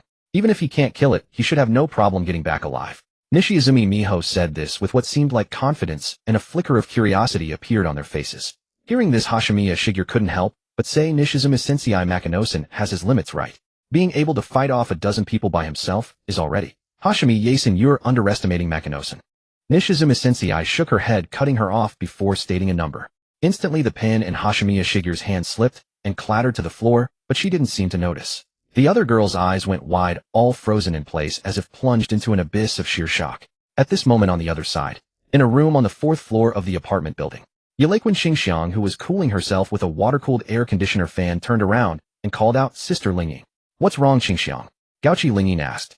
How about tonight I wear your police uniform, Sister Lingying, and you wear my nurse outfit? Yalequin Xingxiang blinked her watery eyes and proposed with her hands clasped together. Let's give Mu Chuan a little surprise. Upon hearing this, Gauchi Lingying's face flushed slightly, exuding a touch of charming allure, and she nodded silently. But honestly, she felt that something was wrong with herself. Hearing Yalequin Xingxiang's words, she knew that tonight it would definitely be Mu Chuan taking on the two of them alone, and she surprisingly didn't mind. She seemed to have no desire to have a unknown duel with Mu Chuan, otherwise she wouldn't be going on a trip to heaven, but rather to heaven first, and then to hell. She even thought that any woman who dared to have a unknown fight with Mu Chuan was completely unaware of how formidable he truly was, utterly ignorant of the vastness of heaven and earth. The moon was bright, and the stars were sparse. Mu Chuan walked along the street. No matter where he looked, not a single building had any lights visible. Everything under the cover of night grew increasingly still and eerie. Even the traces of human civilization were slowly beginning to be buried by nature without anyone noticing. Although not many yet, patches of weeds were indeed starting to grow on the streets. Mu Chuan stopped and waited patiently for a while, sensing that number 2 and its subordinates were approaching him as he remained still, yet they dared not come too close. He turned his head to look. Number 2 was about 50 meters away in a straight line, and its two subordinates were even blocking in front of it like shields. Mu Chuan raised his right hand and made a shooing gesture. Of course, he thought number 2 might not understand such body language. To his surprise, number 2 let out a roar, and immediately one of its subordinates, as if receiving an order, turned around and leaped onto the roof of a residential house behind it. Number 2 then raised its right hand again, pointed at that subordinate, and seemed to ask Mu Chuan if it was letting them leave. Mu Chuan nodded. Seeing this, number 2 leaped onto the roof of another residential house, and its other subordinate followed. Then the 3 infected individuals left together. This man-eating monster is actually much smarter than I thought, Mu Chuan mused. Then it shouldn't do anything stupid to anger me. It shouldn't encounter that mutant infected from Wenjing district, and if it can't win, run over to me and bring me a great disaster. And if I really go hunting, number 2 might even show up and attack with me. He had such a confident reason. First, that mutant infected in Wenjing district is also a huge threat to number 2. If it finds number 2, it will definitely want to eat it. Second, number 2 might take the opportunity to fish in troubled waters, find a chance to eat a few mouthfuls of flesh and blood, and become a little stronger. After all, although number 2 is weak, it has previously attacked both number 1 and Futsu and Yojia, showing that it has a desire or instinct to become stronger. If he could make good use of this opportunity, might he be able to eliminate 2 mutant infected at once? Yes, even now Mu Chuan still had no intention of controlling number 2. Instead, he wanted to eliminate it. He deeply understood that number 2's fear and dread of him were only because it was smart, but weak and powerless. Once it became strong, it would never retain its current cowering and fawning demeanor. Anyway, in the apocalypse, humans may not necessarily be human, but man-eating monsters will always be man-eating monsters. After driving away number 2, Mu Chuan returned to the apartment building where he lived. He went to the rooftop, took out a firearm, and began practicing to improve his marksmanship. It wasn't until after 9 o'clock in the evening, after firing a large number of bullets and gaining some experience points, feeling that he had certainly made some progress, that Mu Chuan finally returned to his room. To his surprise, Gauchi Lingying was wearing a nurse outfit with white stockings on her legs, her beautiful face slightly flushed, looking to the side, while Yalequin Xingxiang was wearing a police uniform with black stockings on her legs, a smile on her face. They now gave him a sense of novelty and a completely different charm, making it impossible for him to take his eyes off them. Mu Chuan's Sister Lingying's face is all red. Yalequin Xingxiang teased. Even though Sister Lingying seems like a straightforward and easygoing person, sometimes she is unexpectedly girlish. This is completely like role-playing. Gauchi Lingying said with a light chide, quite embarrassed. Especially before the apocalypse came, I was a real police officer, and my family is rather traditional, so I really feel super ashamed to deliberately wear this kind of clothes. At this moment, Mu Chuan asked curiously, how did you two exchange clothes? We discussed it together and decided to give Mu Chuan a surprise. Yalequin Xingxiang raised her chin and chest, even more, smiling brightly. Mu Chuan, how about it? Do I look like a police officer? Does Sister Lingying look like a nurse? Yes, you do. Mu Chuan stepped forward and carefully looked her over from head to toe. He also decided to keep an eye out for shops selling skincare products in the future to bring back some things that could help them maintain themselves as gifts for them. Women naturally need these things. A woman who takes care of herself and one who doesn't. At a certain age, the difference is easy to see. Just like when he went to the big villa earlier, he saw that Zhong Yuan Lianzi was quite young and beautiful, making it hard to believe that she had a daughter as old as Yelequan Xingxiang. That's the effect of consistently maintaining oneself. He could also browse women's clothing, and hosiery shops bring back all kinds of women's clothes and stockings. When they dressed up beautifully, it was a pleasure for him, even just to look. Especially when doing the serious business, wearing a bit of clothing actually had a unique charm. I'm going to take a shower. As soon as Mu Chuan said this, Yelequan Xingxiang, like a new bride, said very gently and virtuously, "They'll prepare the bathwater for Mu Chuan." She immediately stretched out her long, stunning legs wrapped in black stockings, which were quite eye-catching, and walked into the bathroom in high heels, making a click-clack sound. Mu Chuan then asked Gauchi Lingyin, "Haven't you two bathed?" After all, if they had bathed, they would definitely not waste the water. They would at least use it to wash clothes or something. Although there's plenty of water in the storage tank, water resources are so precious, how could we bathe every day? At most, after you bathe, we don't drain the water, and we. Gauchi Lingyin had just said this when Mu Chuan raised his right hand and grabbed hers. Before she could react, she heard Mu Chuan suggest, "Then let's bathe together."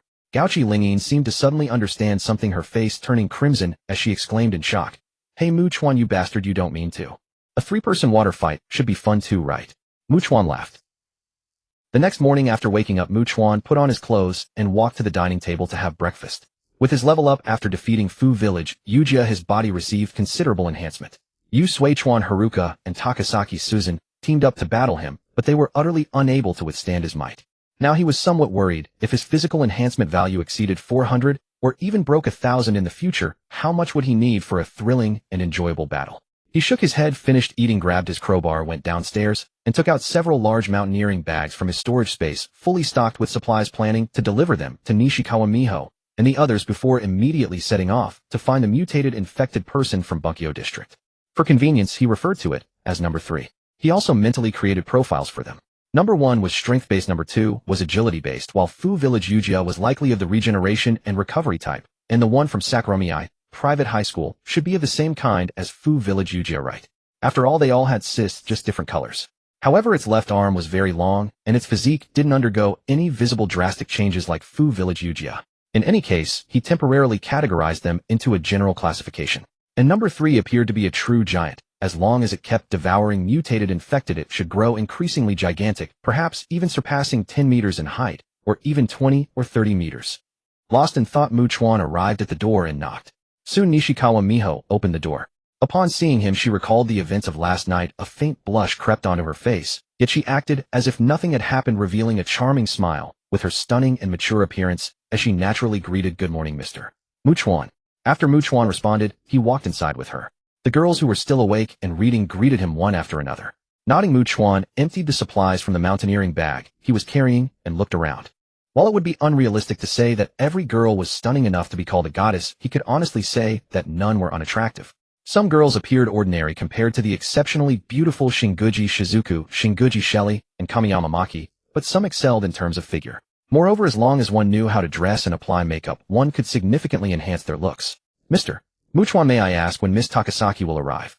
Nishikawa Miho inquired with concern. "We must prepare for the worst. Whatever we can learn within the time limit provided by Mr. Mu Chuan is what we will do. When she wakes up," Mu Chuan replied blandly, turning to leave. After he departed around 9:30, Yu Suichuan Haruka and Takasaki Susan finally arrived. Both appeared to be in excellent spirits, their faces rosy and radiant. These individuals knew that this was essentially unrelated to the quality of food they consumed, but rather because the two of them could travel to paradise every night. As Mu Chuan continued walking, he passed by a relatively large shopping mall and moved closer. He knew that while online shopping existed in Sakura Country, most people still preferred physical stores because of better service and a great shopping experience. Moreover, Mu Chuan believed that convenience stores and residential areas scattered throughout the streets were the top choice for survivors. After all, given the limited space, the level of danger could be assessed quickly. Supermarkets were different, as it was impossible to easily discern the dangers hidden inside. Furthermore, even if supermarkets had abundant supplies without storage space, how much could a group of survivors take, even if dozens entered? Of course, carrying a crowbar, Mu Chuan wasn't in a rush to enter the mall. Instead, he made a large circle around it, sensing any moving objects inside, while observing the surrounding terrain to identify the best escape route in case things went awry. Before entering, he needed to find a way out. He then stopped at the west entrance of the mall, carefully searching the vicinity, picking up some throwables like stones, and then he hurled them with all his might from outside. Bang!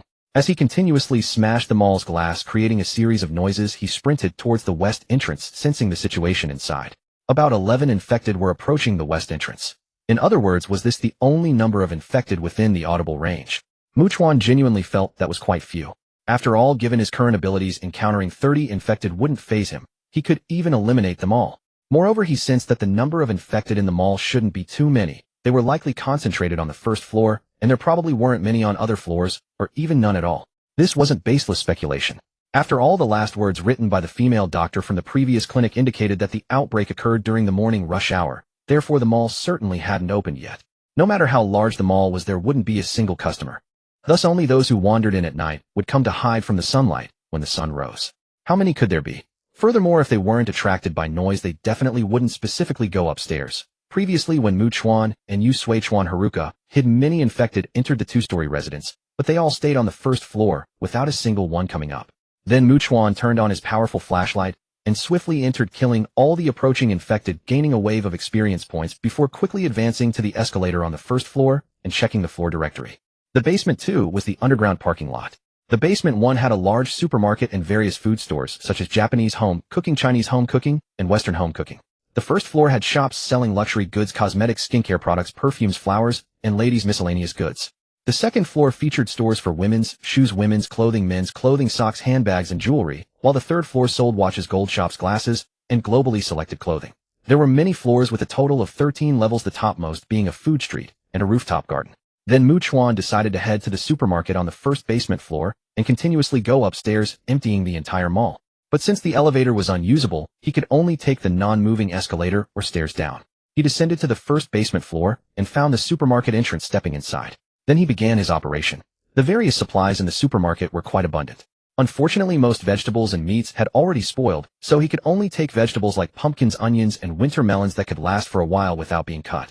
Next, Chuan went to the fruit section, collecting apples, lemons, pomegranates, watermelons, grapefruits, and pineapples. Fruits that wouldn't spoil even in summer if left at room temperature for a week or two.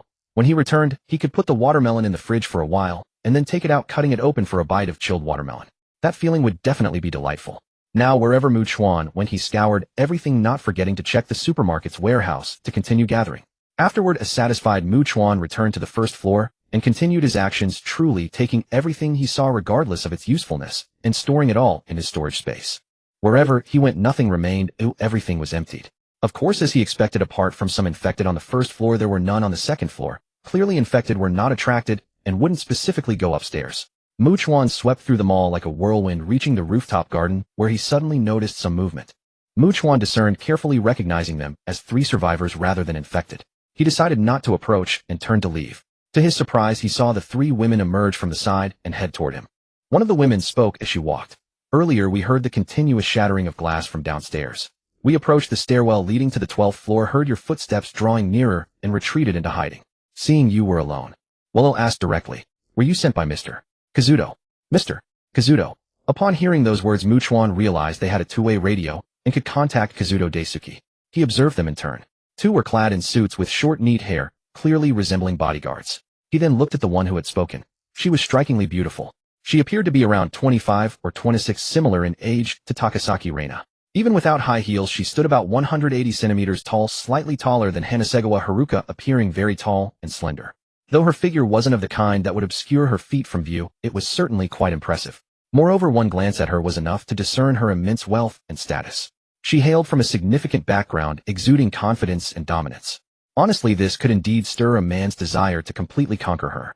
The 3 of them had a healthy complexion, clearly indicating that the top floor housed a food court, so they lacked nothing in terms of supplies. "Hello, I'm Tsukishiro Shirori. I'm sure you've heard of Tokyo Suki Castle Bank, Suki Castle Electronics, and the like. This mall is also one of my family's properties. Because business wasn't doing well, I came here early this morning." "I'm Chuan." Chuan interrupted. "I'm not one of Mr. Kazuto's men. I'm just a survivor passing through." From her description, Chuan understood that this woman wasn't just some wealthy girl with a few companies before the apocalypse. She was a true heiress of a conglomerate. Anyone with even a slight understanding of the Korean or Sakura countries would know just how terrifying these conglomerates are. It's not just about money making the devil turn the millstone. To exaggerate, they could even make the millstone push the devil. "Mr. Kazuto said Chiyoda Ward is dangerous with terrifying monsters active. His team has suffered heavy losses. He hopes we surviving humans can unite and leave the area together. I thought about it, and staying here is just waiting for death. Tsukishiro Shirori crossed her arms, speaking with confidence and elegance. Would like to invite you to join us. Her proactive invitation wasn't because Chuan dared to enter the mall alone or showed courage. It was mainly the idea of her two female bodyguards. Unlike her, they had experience. Due to her family background and such, her standards were incredibly high, and she had many demands, so no man had ever caught her eye. Her bodyguards, however, understood the feeling of certain acts, that they could be pleasurable and enjoyable, and also serve to vent immense mental pressure. After all, in a world where there might be no tomorrow, it was indeed impractical to cultivate a relationship before doing anything. Doing that would be a sign of a serious mental problem. So for her bodyguards, as long as looks, figure, and certain abilities were satisfactory, that was enough. Tsukishiro Shirori had no choice either. Her bodyguards still obeyed her because they recognized her abilities and intelligence, knowing she was smarter than them. Otherwise, she wouldn't be able to command them at all. She was fully aware that she was no longer the heiress of the Suki Castle conglomerate. Yet even so, she looked down on Chuan. Chuan silently glanced at her a few times, shook his head in refusal, and then said, "From what you're saying, you don't intend to join Mr. Kazuto's team." "Exactly. I can't become a leader in Mr. Kazuto's team. After all, many men in the Sakura country are deeply chauvinistic. Even if their abilities are far inferior to a woman's, they'd never admit it, nor would they accept following a woman's leadership." Tsukishiro Shirori nodded lightly. "And from my conversations with Mr. Kazuto over the radio, frankly, he doesn't know how to manage people. He has no idea who should be placed in what position. Someone like him could at best be a small manager in a small company." "Oh, I think he's not just contacting me. He's likely trying to reach others too. He seems to accept anyone, simply thinking there's strength in numbers." "Huh." Tsukishiro Shirori chuckled, flicking her black hair with her right hand, her tone carrying an indescribable sense of condescension, like she was evaluating from above. "Do you think that's the behavior of a smart man?" Hearing this, Chuan was also pondering some things. He truly didn't know how to manage people or utilize those he could control. But he also knew this was a profound and deep subject, and he was uncertain if he possessed any talent or aptitude for it.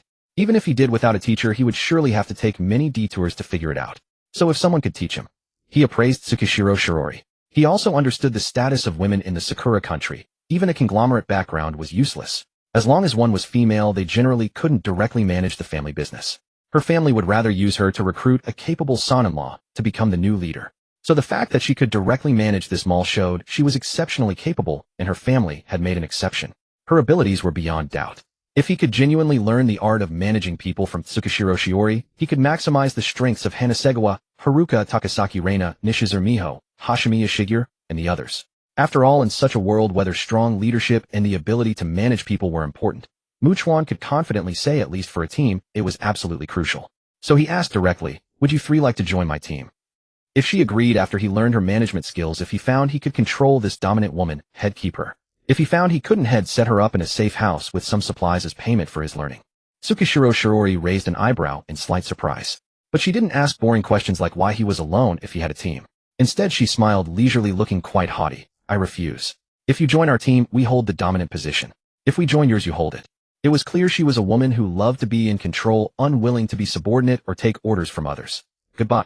Chuan waved his hand nonchalantly and turned to leave. Tsukishiro Shiori's two female bodyguards watched Chuan's back disappear with some regret. One of them finally said, "Miss Tsukishiro, let's contact that incompetent Kazuto Daisuke first." Tsukishiro Shirori said decisively, "We'll use them to understand the outside situation well before making plans. We shouldn't be too absolute in our words.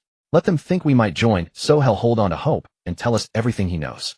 Immediately, a female bodyguard turned on the two-way radio and tried to contact Kazuto Daisuke. Once they connected, Tsukishiro Shiori, recalling Chuan, asked, "Mr.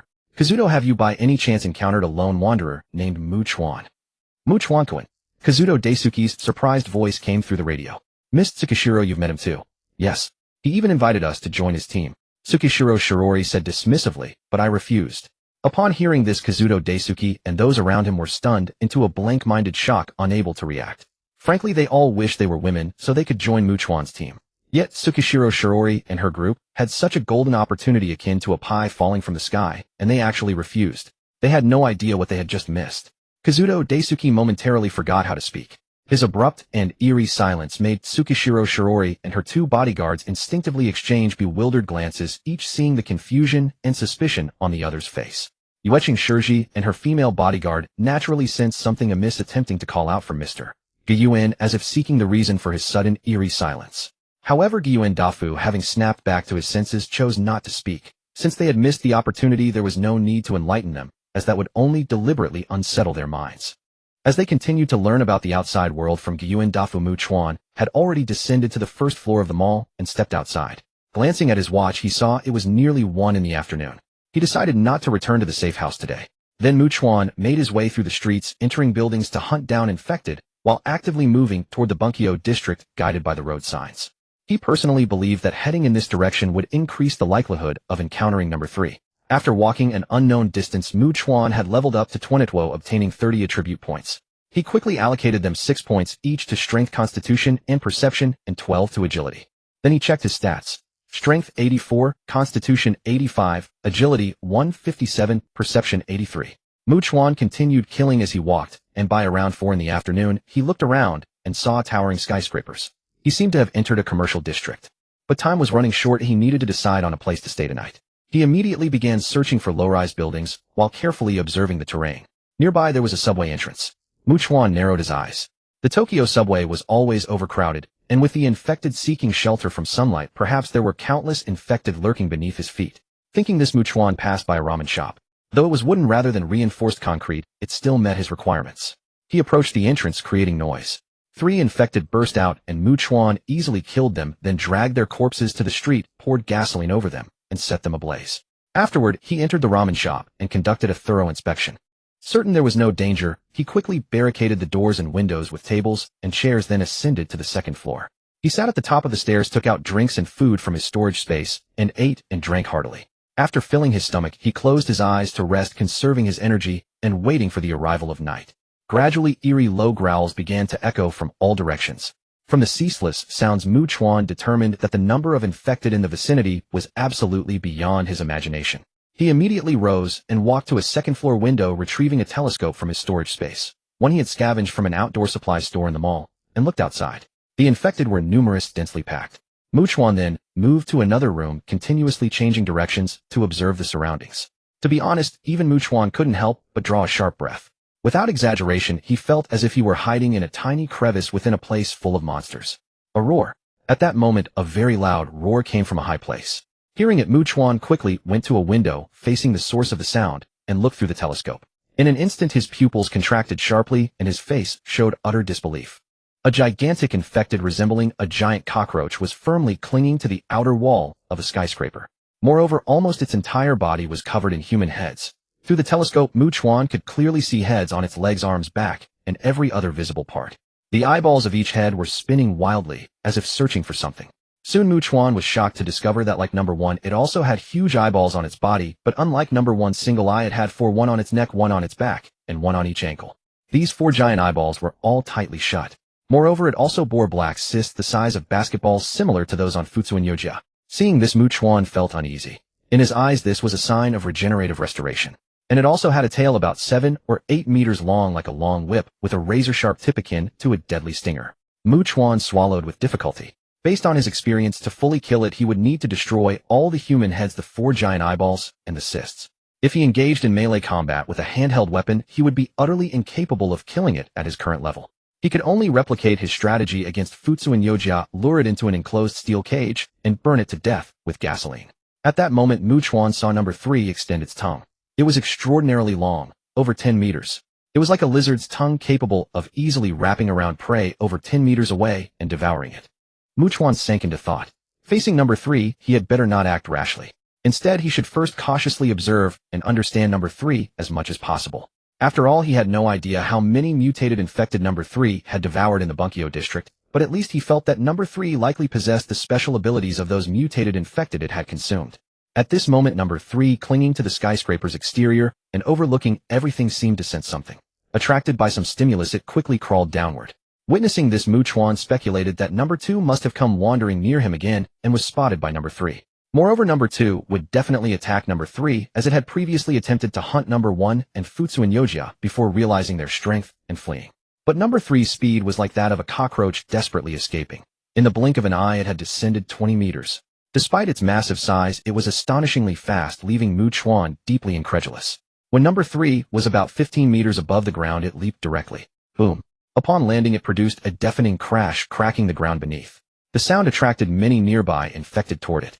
Then number 3, like a walking terror, giant flattened cars on the street as it charged at incredible speed toward a certain direction. Through the telescope, Chuan saw number 2 leap swiftly, crashing through the glass of a 3-story wooden building and diving inside.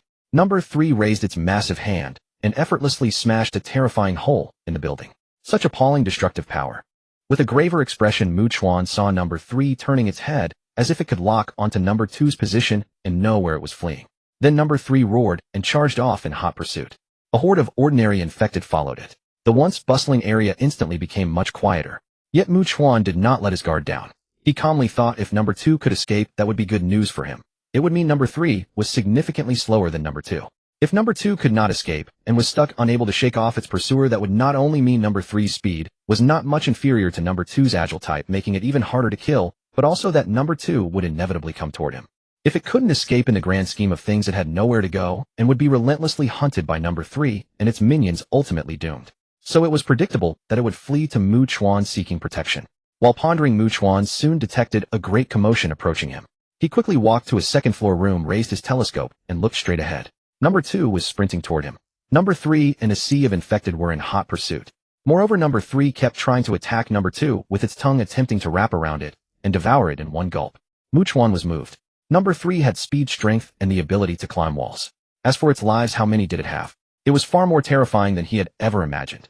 Now the situation was extremely urgent. He was forced to flee and escape in the dead of night in a terrifying world where even more ferocious and brutal infected roamed everywhere. Without a moment's hesitation, Chuan retrieved 2 grenades from his storage space, leaped from the second floor of the ramen shop, landed, and broke into a full sprint. The air was filled with the roars of infected, making him feel as if he were trapped in a demonic abyss. Meanwhile, number 2 had already leaped onto the roof of the ramen shop, where Chuan had just been, and with another swift bound it continued, closing the distance. However, the wooden structures were like paper to number 3, which smashed straight through them without any hindrance. Boom. Debris flew and dust filled the air.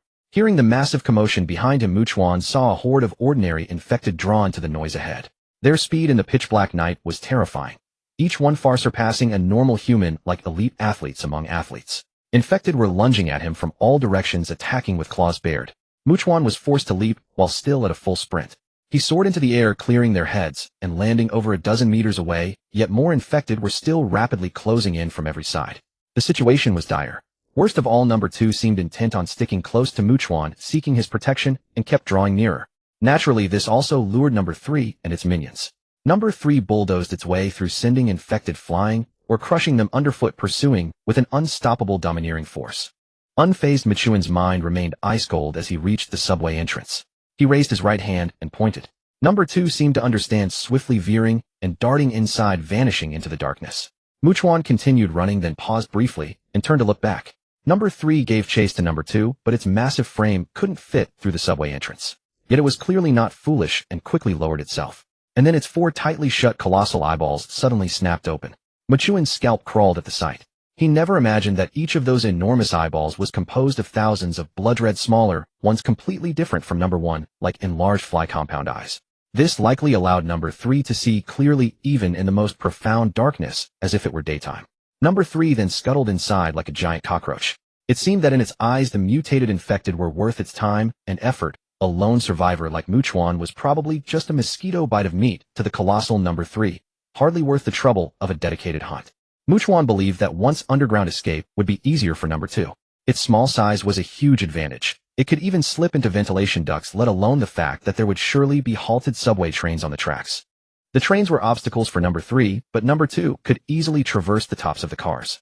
Quickly snapping back to attention, Chuan resumed his frantic run, searching for a river, only to realize that idea was futile. In the dead of night, even under a bright moon, his vision was severely limited, far inferior to his perception range.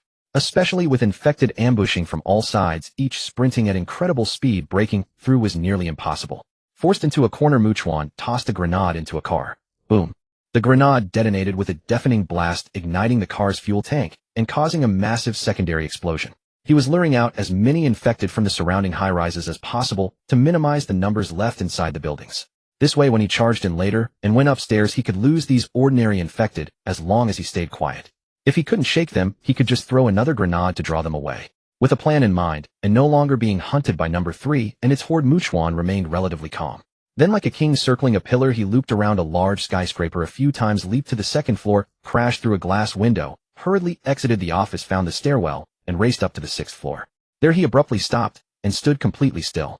He sensed a large number of infected surging up the stairs. But when they reached the 4th floor with no sound from him, they lost their target and began wandering aimlessly. Chuan breathed a sigh of relief, pulled 2 bottles of drink from his storage space, downed them in one go to replenish his energy, then paused for a moment, wiped the sweat from his face with his right hand, and continued climbing. As long as the infected weren't drawn by noise, they wouldn't come up the stairs. So the higher he went, the safer he was. He reached the 11th floor and decided to scout it out. Confirming there was no danger, he planned to spend the night there. Soon Chuan approached a larger office, and through his perception heard several people whispering nervously inside. Survivors here. Chuan had no intention of approaching. He decided to go up instead. Just as he turned, he saw 2 men walk out. He actually recognized the middle-aged man. It was Sugita Yoda, the one who had abandoned his own father-in-law. Both men were startled at the sight of Chuan, nearly crying out in shock. Then the young man beside Sugita Yoda, who looked at most 18 or 19, seemed to explode with fury. His eyes bulged, his face contorted with rage, and he angrily demanded, "So you're the one who brought those monsters in here?" The commotion outside had been immense, and since it was their group's turn to keep watch tonight, they had to come out and check the situation. Indeed, although they were part of a larger group, there was no clear leader. Instead, they were fractured into many smaller factions. "Takahiro." Sugita Yoda snapped in a low voice, then turned to Chuan with an apologetic look. "Sir, I apologize. The people in our group are young and foolish, and they say ridiculous things. I hope you won't take it to heart." Of course, he could understand why Noto Takahiro was so hostile. After all, anyone could face death at any moment, and the howls of the infected outside could amplify one's fear infinitely in such a dark night. The key was that they had gotten inside. Even now, their ghastly screeches could be heard echoing from directly below. Under such circumstances, the mental strain was immense.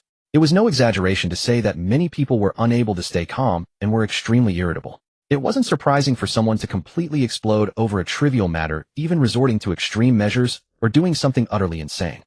Chuan looked at Sugita Yoda, said nothing, turned around, and walked back into the stairwell, heading up. "Yoda-san, it's all his fault. We chose to hide in this tall building because we thought the higher floors were safe enough and those monsters wouldn't bother coming up." The young man called Takahiro clenched his fists tightly, his voice trembling with anxiety and fear. "Tomorrow morning, we could throw things out from the top to draw them away, then set up a ladder from the 2nd floor to escape." He paused, his face turning pale. "But what if they come up?" "Takahiro, calm down. This isn't our home. To put it bluntly, anyone could come in." Sugita Yoda, being older and more experienced, cautioned him. "Besides, with all that chaos outside, the fact that this guy survived and made it in here means he's incredibly skilled. There's no need to make an enemy of him." Of course, he wouldn't have bothered saying all this if Takahiro weren't part of his own small group. Noto Takahiro, still anxious and sullen, let out a cold snort. He and Sugita Yoda walked over to the window in the corridor, took a quick glance down to assess the situation, and hastily retreated back into the larger office. Someone saw them and asked in a sharp, trembling voice, "Sugita-san, did the monsters discover us? Is that why they came in?" Others were shivering, despair etched on their faces. "Everyone rest assured. The monsters shouldn't come up here," Sugita Yoda said in a low voice. "Anyway, it's our group's turn for the night watch. If there's any trouble, well." At that moment, Noto Takahiro, seething with anger, gritted his teeth and spat out. "It wasn't the monsters that found us. It was some guy who ran in here and brought those terrifying creatures right into this building. If the monsters come up here, then we're all dead because of him." At Noto Takashi's words, many present couldn't help but show expressions of shock and anger. They had been safe here, but because of one person's reckless intrusion, a horde of infected had been drawn in, amplifying their stress and fear. How could they not harbor resentment? Sugita Yoda's expression shifted slightly as he quickly interjected, "Everyone knows how loud the commotion outside was. For someone to survive that, could they truly be an incompetent nobody?" The group exchanged glances, many silently agreeing with Sugita's logic. Besides, what was done was done. Blaming Mikikawa would serve no purpose. It was wiser not to offend a capable individual. So what if he's strong? Are we a group of men afraid of a single man? Noto Takashi spat out, his youthful arrogance flaring. He lured in a bunch of monsters, making our situation far worse and more dangerous. Now we must constantly worry if they'll come up here without a single moment of peace. Sugita Yoda knew Noto was trying to stir up dissent. "Noto-kun, it's better to avoid trouble." A bald, greasy, middle-aged man muttered his opinion. "Sugita-kun is right. That man is clearly skilled. I think we should recruit him. That way our team's overall strength would be greater." A man of his age had long passed his hot-blooded youth. Besides, compared to making an enemy, it was wiser to recruit capable people and bolster the team's strength. "What, you want to recruit him?" Noto Takashi seemed unable to believe his ears. "I'm absolutely against it. The bald middle-aged man gave Noto a strange look, feeling that this young man who had never been tempered by society was simply missing a few screws. When encountering a capable person not trying to recruit them, what was he thinking? Of course he could understand. In this world, not everyone could be smart. For every clever person, there were those not so clever. Otherwise, why would there be words like idiot, fool, moron? Clearly Noto Takashi was one of the more foolish and impulsive types. However, such people tended to have fewer hidden motives, were relatively more loyal, and were easily stirred into reckless action. If he had no merits at all, Sugita Yoda definitely wouldn't keep him around. In this apocalypse, relative loyalty and trustworthiness were perhaps the greatest and best virtues one could possess. Sugita Yoda pulled out a cigarette pack from his pocket, lit one, took a drag, and said, Takashi, at your age, full of hot blood in this world, under immense pressure, prone to irritability, we all understand. But his tone shifted sharply. You need to understand, having more people in the team is a good thing. Not even attempting to recruit someone with skills. That is truly a foolish act. Sugitaken is right. The bald, greasy, middle-aged man agreed. I think tomorrow we can send some of our more attractive women to sound him out.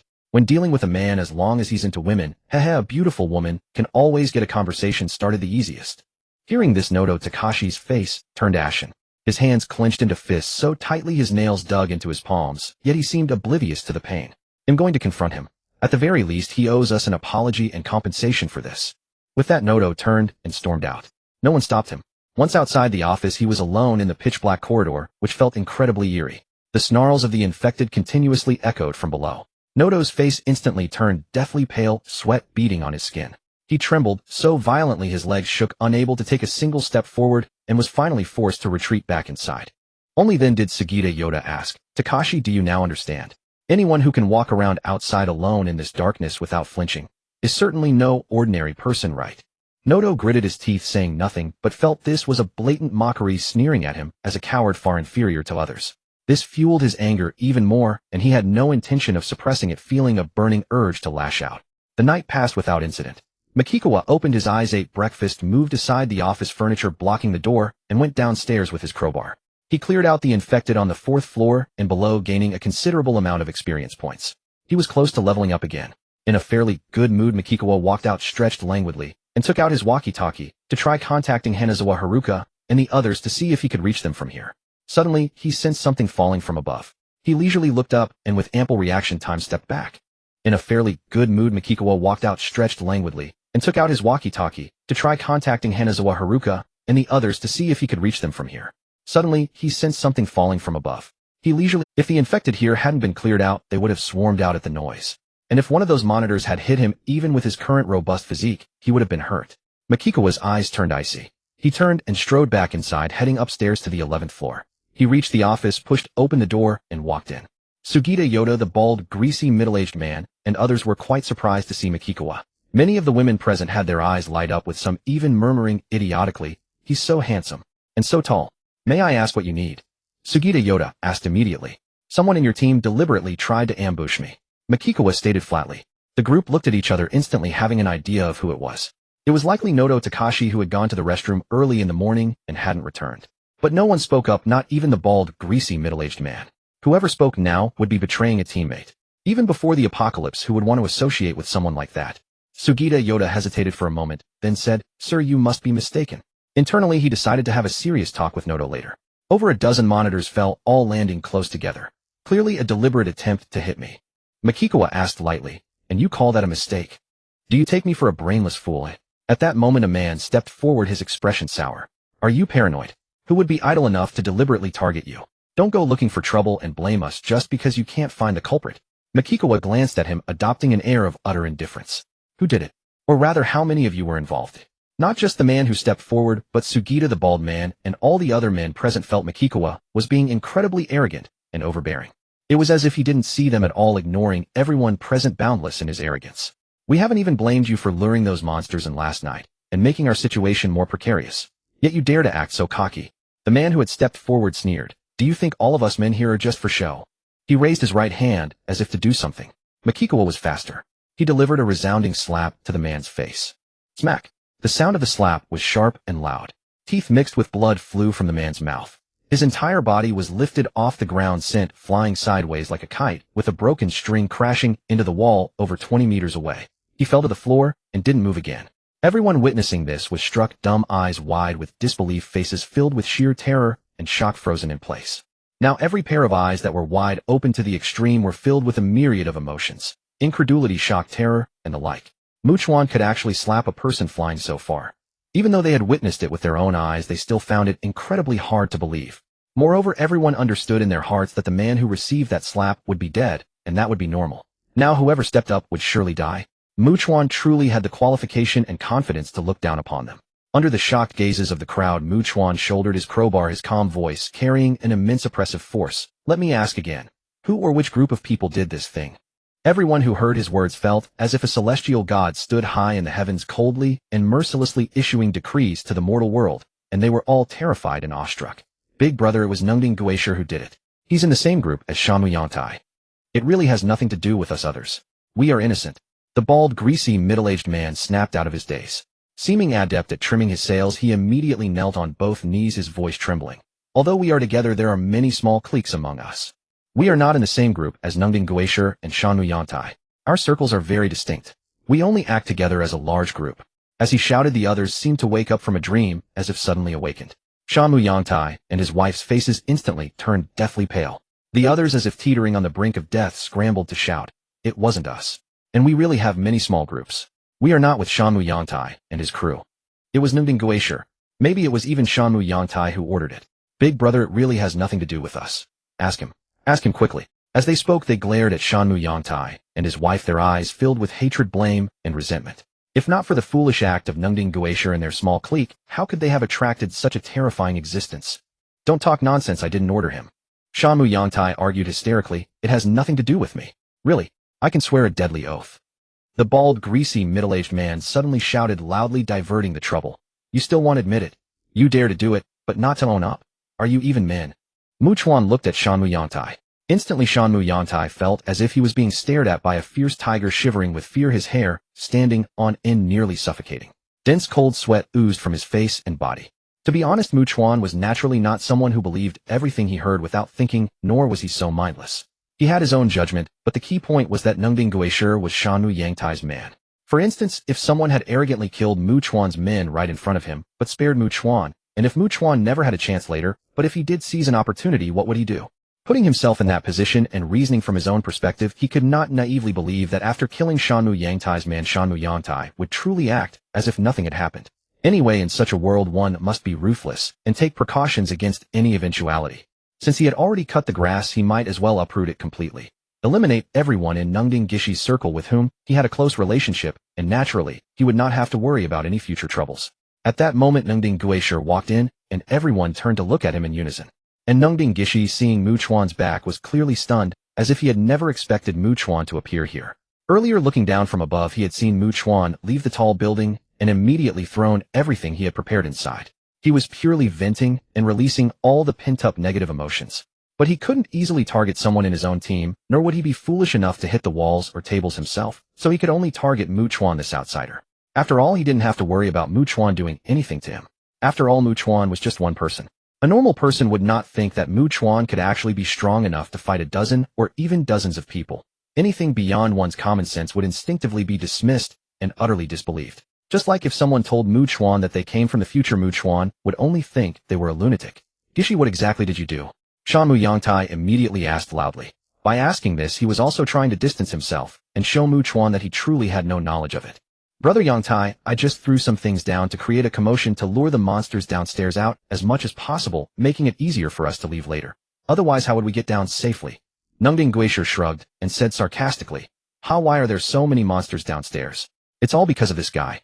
Now his eyes were fixed on Chuan, causing him to ignore the others completely, and he failed to notice that the atmosphere was off. He felt even more disdainful. What was Chuan doing? Coming to confront him? Did he not see how many men were in their team? Although everyone belonged to different small groups, they were still part of a large collective. Could they really not stand together against an outsider? Or did Chuan really think that with a little bit of skill he could swagger around this world?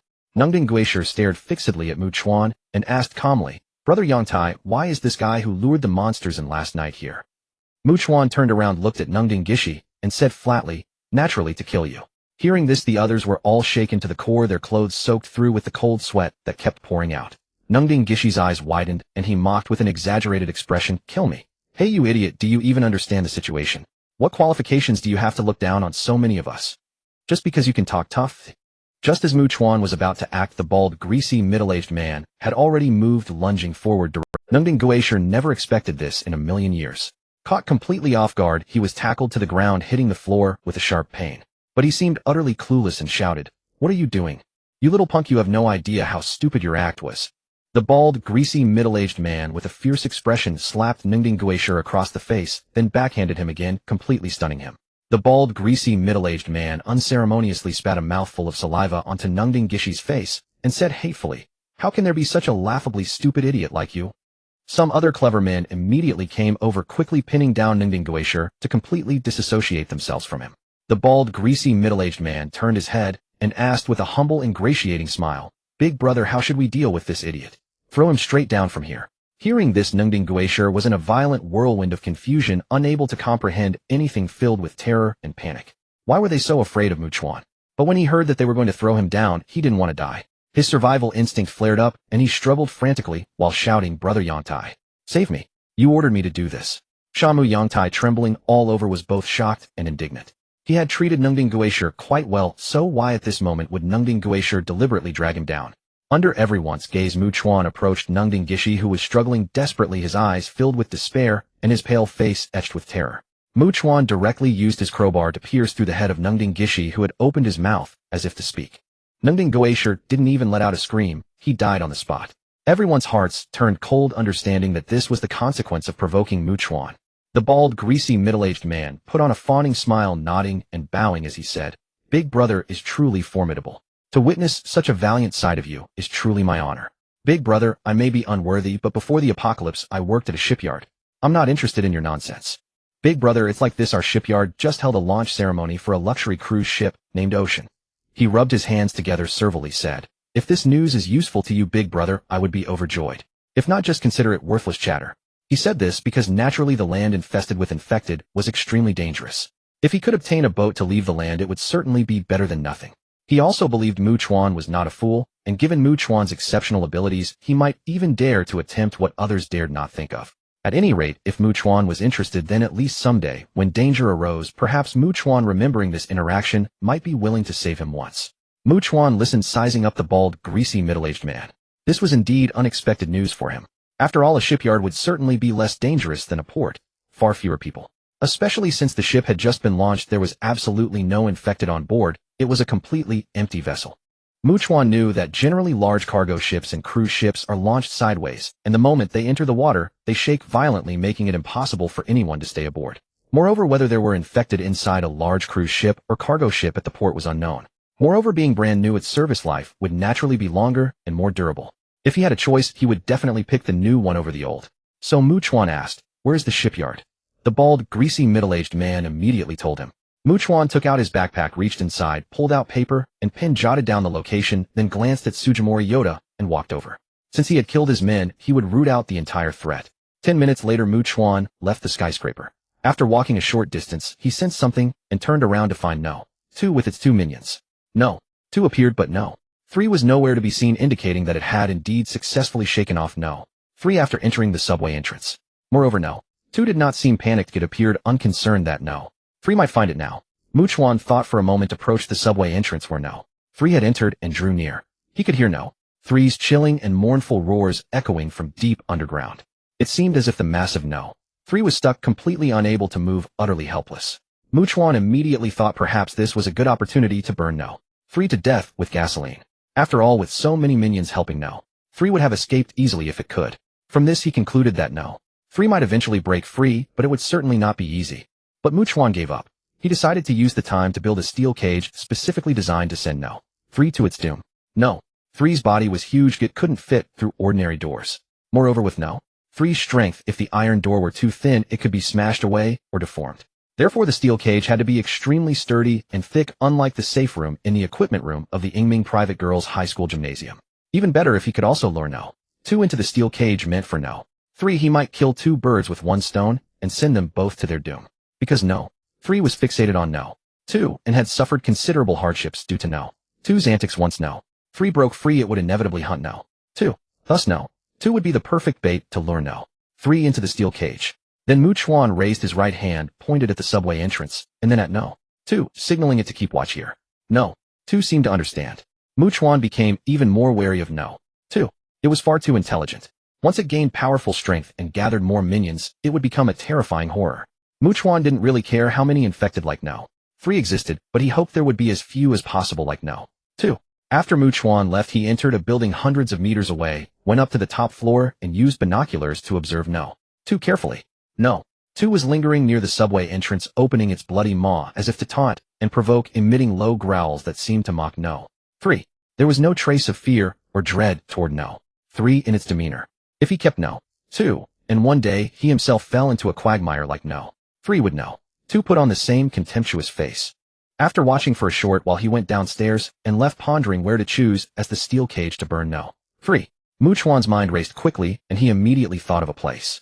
The underground parking lot that had once been a temporary camp for the criminals like Kimura Kengo, where he had killed No. 1 and first encountered No. 2.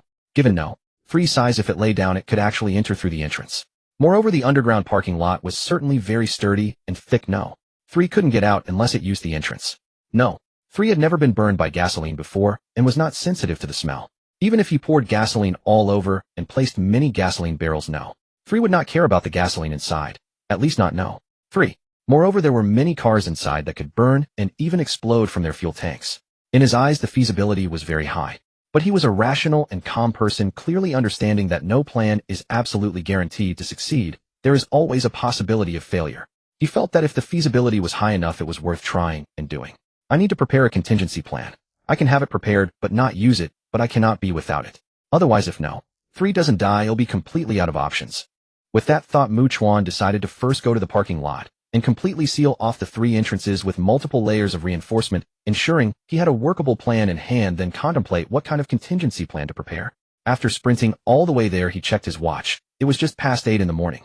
He entered, made a sweep, killed over 30 infected, sheltering inside from the daylight, and resting, gained quite a bit of experience, and leveled up. He allocated attribute points and checked his stats. Strength 90, Constitution 91, Agility 169, Perception 89. He then began working quickly. He completely sealed off the west, north, and east gates of the underground parking lot with construction steel, piled up large amounts of construction steel, and then pushed several cars over. Chuan truly didn't believe No. 3 could defy the heavens and break through so many cars the stacked construction steel and the steel wall behind, which was welded from dozens of layers of steel plates and rebar 70 centimeters thick. Then he took out gasoline barrels ahead of time and hid them inside. At the south gate, he made a steel door 20 centimeters thick with steel plates and rebar, closed it to prevent anyone or infected from entering, and then checked his watch again. Before he knew it, it was already past 4 in the afternoon. He set off and returned to the vicinity of the apartment building, first going to see Nishizuru Miho and the others. At the entrance of the 3-story private clinic, Chuan took out 6 fairly large watermelons from his storage space. He felt that giving small, appropriate, and not too frequent favors might help increase the loyalty of these women whose bodies would eventually belong to him. He had never been a leader and had no experience or anyone to teach him. He could only slowly figure things out on his own, knowing that he might take many detours before gaining experience. Then he raised his hand and knocked. Soon the mature and beautiful Nishizuru Miho opened the door, looked at Chuan, and said with a smile, "Welcome back, Mr. Chuan." Chuan nodded slightly, carried the watermelons inside, and the girls, who were not sleeping but reading, turned their heads, brightening at the sight of the watermelons. Many were already swallowing saliva. If there was one fruit to eat in midsummer, watermelon was the undisputed king. "For you all," Chuan said, then turned to leave. Nishizuru Miho followed him out and asked softly, "Mr. Chuan, did you find that monster and deal with it?" "Not yet. It's even more terrifying than I imagined," Chuan informed. "Then we don't worry too much." Hearing this, Nishizuru Miho nodded reassuringly. Since Chuan said so, it meant that the situation, at least for him, had not reached the point of being utterly urgent and hopeless. Indeed, this handsome and powerful man gave a woman a sense of security just by looking at him, to the point of being addicted to that security. It wasn't about liking Chuan or not, it was the desire to stay by his side to seek that sense of security. After watching Chuan leave, Nishizuru Miho turned and went back inside, finding that the sleeping girls had been woken by the others. They wore joyful smiles, chatting excitedly. "I never imagined I could eat such fruit in a world like this. It feels like a dream, so surreal. Mr. Chuan is truly amazing. I wish I could be his woman. Then I could definitely eat even more good things." Various voices were heard, but clearly some girls were not afraid of Chuan touching them. On the contrary, they looked forward to it, wishing he would take them directly to the apartment building. While heading toward the apartment building, Mikikawa sensed movement through his perception. About 30 meters to his left, 2 figures were stirring. It should be Haruka Hanagawa and Rina Takasaki right. What were they doing outside? He didn't rush over immediately. Instead, he first approached the iron gate of the apartment building, retrieved some fruit from his storage space, and packed them into bags. He then pulled out a variety of skincare products for women along with dresses and stockings, stuffing them into 2 large hiking backpacks. Leaving everything there, he finally went to check on the situation. Before he had walked far, he spotted them, weapons in hand, drenched in sweat. Their faces lit up with joy upon seeing him, and they quickened their pace. When they reached him, Mikikawa asked, "What are you two doing out here?" "I took Haruka to the nearby residential buildings," Rina explained. "We made noise outside to lure out any monsters. If 1 or 2 appeared, we'd take them on together. If more showed up, we had an escape route back to the apartment building." Rina wiped the sweat from her face with her hand, a hint of disappointment in her voice. "It was meant to build our courage and improve ourselves through real combat, but unfortunately the residential buildings near the apartment were completely devoid of monsters. Makikawakin, every time Rinani and I entered a house, my nerves were stretched taut." Haruka seemed to find it amusing. "But I knew I couldn't give in to fear. I had to truly overcome the dread in my heart. So even without monsters, it really did help build my courage. A significant gain. By the way, Mikikawa, about that terrifying monster Daisuke Kazaki mentioned," Rina asked, her tone laced with concern. As they walked and talked, they reached the iron gate. Seeing the bags filled with fruit and several watermelons, both Haruka and Rina wore expressions of pleasant surprise. Then they noticed the 2 bulging hiking backpacks. Mikikawa picked them up and led the way upstairs to the room filled with cold air. Once inside, the 2 women did whatever they could to cool down completely without restraint. After all, given the nature of their relationship, what did they have to be reserved about? "Makikawakin, what's in the backpacks?" Haruka finally asked out of curiosity. "Women's clothing, skincare products, stockings." Mikikawa. Rina raised her right hand to her forehead, pressing her red lips together. "You didn't need to risk danger to gather these utterly unimportant things. But skincare products, those they could certainly use." And the fact that Mikikawa had brought them back as gifts honestly filled their hearts with genuine joy. "Consider them gifts for you," Mikikawa said calmly. "You can use the skincare products to take good care of yourselves every day. That's always a good thing. And when you dress up beautifully, it's a pleasure for my eyes too." Haruka and Rina exchanged a glance. As the saying goes, a woman adorns herself for the one who delights in her. Since Mikikawa was willing to appreciate, they were certainly willing to dress up nicely. Then Haruka pressed her hands together and smiled warmly. "Makikawakin, I'm really happy, and I'm sure Rinani is too. Isn't that obvious? If a woman receives a gift from her man and isn't happy, that would be strange and abnormal," Rina said bluntly, crossing her arms. "But Mikikawa, you really don't need to bring us these things in the future. We don't want our sake to put you in more danger." She trailed off as Mikikawa pulled her close and kissed her red lips directly. Her words came to an abrupt halt. Rina immediately closed her eyes. While the 2 of them were locked in their passionate exchange, Haruka, unbothered, began putting the fruit into the refrigerator. She then came over to organize the backpacks, pulling out the skincare products, new clothes, stockings, and more. It was only then that Mikikawa released Rina, whose face was flushed crimson, wearing a look of utter embarrassment. Before she could speak, Mikikawa said, "By the way, after dinner tonight, I'll take the night watch. Around 9 in the evening, bring me a chilled watermelon. You 2 can split one as well, half each." It wasn't that he was being stingy with the women who had truly followed him and given him everything. Rather, half a watermelon after a meal was more than enough to leave them feeling full. Besides, he had no intention of getting intimate with Haruka and Rina. He had absolutely no idea when number 3 would break free. There was no telling. But perhaps it could escape tonight. What if number 3 was chasing number 2 and number 2 fled here? So he needed to be ready at all times.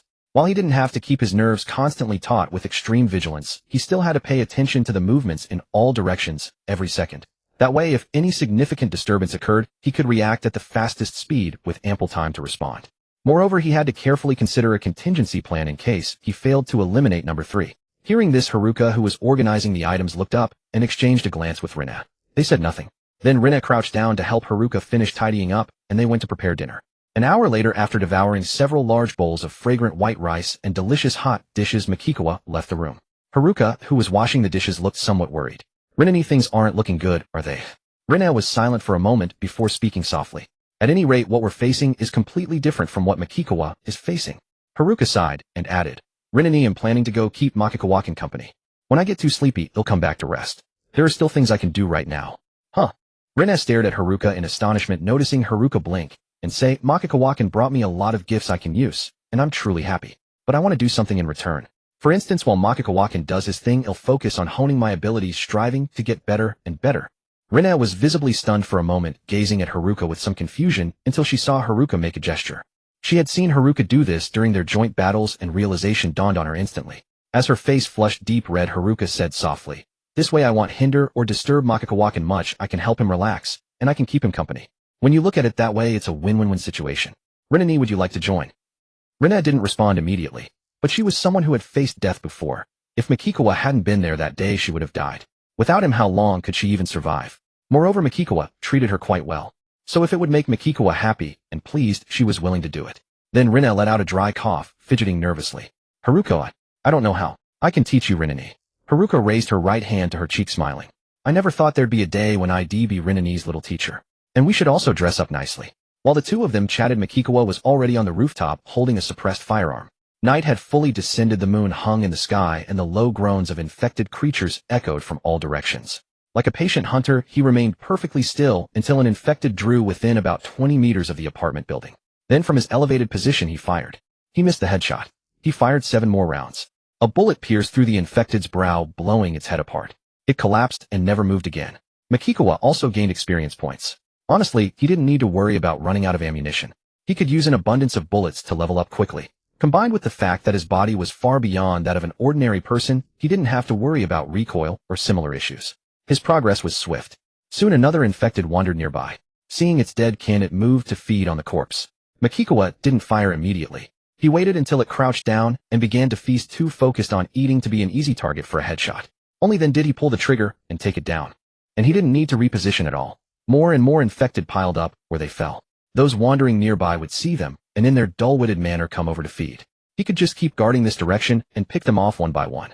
After an unknown amount of time, Makikawa heard approaching footsteps. He first retrieved several magazines from his storage space and set them on the ground, then turned to look. Rina and Haruka had applied delicate light makeup on their beautiful, radiant faces. They wore new, slightly form-fitting dresses that accentuated their figures to the fullest. Both had their long, slender legs sheathed in black stockings with strappy high heels on their feet. They exuded an enchanting, captivating charm, alluring and mesmerizing. The only thing slightly disrupting this breathtaking, captivating beauty was the fact that each of them was carrying a sliced watermelon. Makikawa decided to take a break and sat down. Haruka thoughtfully handed him a spoon, then passed another to Rina. Makikawa scooped up a piece of the chilled watermelon flesh and brought it to his mouth. Sweet, crisp, icy. Truly satisfying. This was the life. He took bite after bite, enjoying himself to the fullest. But soon he noticed Rina's expression seemed a bit odd. So he asked Rina what's wrong. Rina turned her head slightly, looking away, appearing timid and flustered as she said urgently, Haruka, you tell him. Well, Makikawa-kun, it's like this. Haruka said amiably while eating her watermelon. We were planning to keep you company here for a while, but just sitting by your side is really boring. So how about you do your thing, and we focus on honing our skills. Then Chuan busied himself with his own tasks, while Hasegawa, Haruka, and Takasaki Suzun buried themselves in their training, occasionally even taking a moment to hand him a fresh magazine. Thus it went until nearly 11 at night, when Chuan closed his eyes and let the night breeze wash over him. Then he began to think that he must prepare in advance, just in case a contingency plan was needed. Perhaps he could learn no. 3 to the rooftop of a skyscraper 20 or 30 stories high. If no, 3 fell from such a height. But upon further reflection, the feasibility was far too low. First, no. 3 could climb walls. Second, if it truly possessed the ability to regenerate and restore, like Tamamura Yuka. Even if it shattered into pieces, it might still return to its original form. Of course, he could still clearly sense something, and could hear Hasegawa Haruka teasing Takasaki Suzun, saying, Suzuki-kun, you're too slow, do it like this, and so on. Chuan paid no attention. He racked his brains and found that there were actually very few feasible methods. Because the only thing that could absolutely work against no. 3 and deliver a fatal blow was fire. He had better prepare a steel cage as well. He did have a suitable place, the underground parking lot of the shopping mall he had looted. Then Chuan gently ran his hand through the glossy black hair of Takasaki Suzun and Hasegawa Haruka, deciding to set out early the next morning for that mall. Afterwards, until after 1 in the morning, they finally left and returned to their rooms to rest. Chuan also intended to sleep here, but he couldn't expect his sleep quality to be good, having to stay alert and watch for sounds from all directions. The long night slowly passed. Dawn. In a residential house. Yawning heavily with a face full of exhaustion, Tsukishiro Shirori turned to look at the 2 sleeping female bodyguards. The 3 of them had left the mall, because they had listened to what Kuzugaki Daisuke said, and felt that the later they left, the harder it would be to escape from Chiyoda Ward. The situation outside had indeed become far worse than they could have imagined. They had come down the mall stairs and hadn't noticed the entire mall being cleared out, nor the bodies of the infected that Chuan had killed. And they hadn't gone to the supermarket. The supplies from the rooftop food court were impossible for 3 people to carry much. But after coming out, Tsukishiro Shirori had to keep watch every night. Her 2 female bodyguards would give her 3 or 4 hours to catch up on sleep after they woke up. She had no right to object now. Then she woke up her 2 female bodyguards, and they got up. Tsukishiro Shiori, not bothering to be picky, lay down on the floor about to sleep when she heard one of the bodyguards who had shouldered a backpack say, "Miss Tishiro, we're going out to gather supplies." Tsukishiro Shiori was silent for a moment, then replied, "Okay." Even though it was daylight, without someone keeping watch, how could she dare to sleep even slightly at ease? What if a survivor came in? But what could she say? She knew clearly that they weren't consulting her, they were just informing her. Soon after, her two female bodyguards went downstairs and left. Tsukishiro Shiori tossed and turned for a long time, but finally couldn't resist the overwhelming tide of sleep and drifted off. She didn't know how long had passed when she was jolted awake by screams not far away. She quickly opened her eyes, stood up, and hurried to the window to look.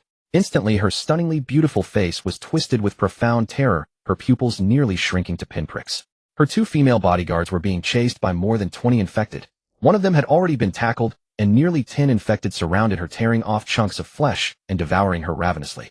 Heart-wrenching screams continued. The female bodyguard, still alive, was being eaten alive by the infected. Tsukishiro Shiori had always thought herself to be mentally strong, but now witnessing this brutally bloody and horrifying scene, fear and dread surged from the depths of her soul and spread throughout her body.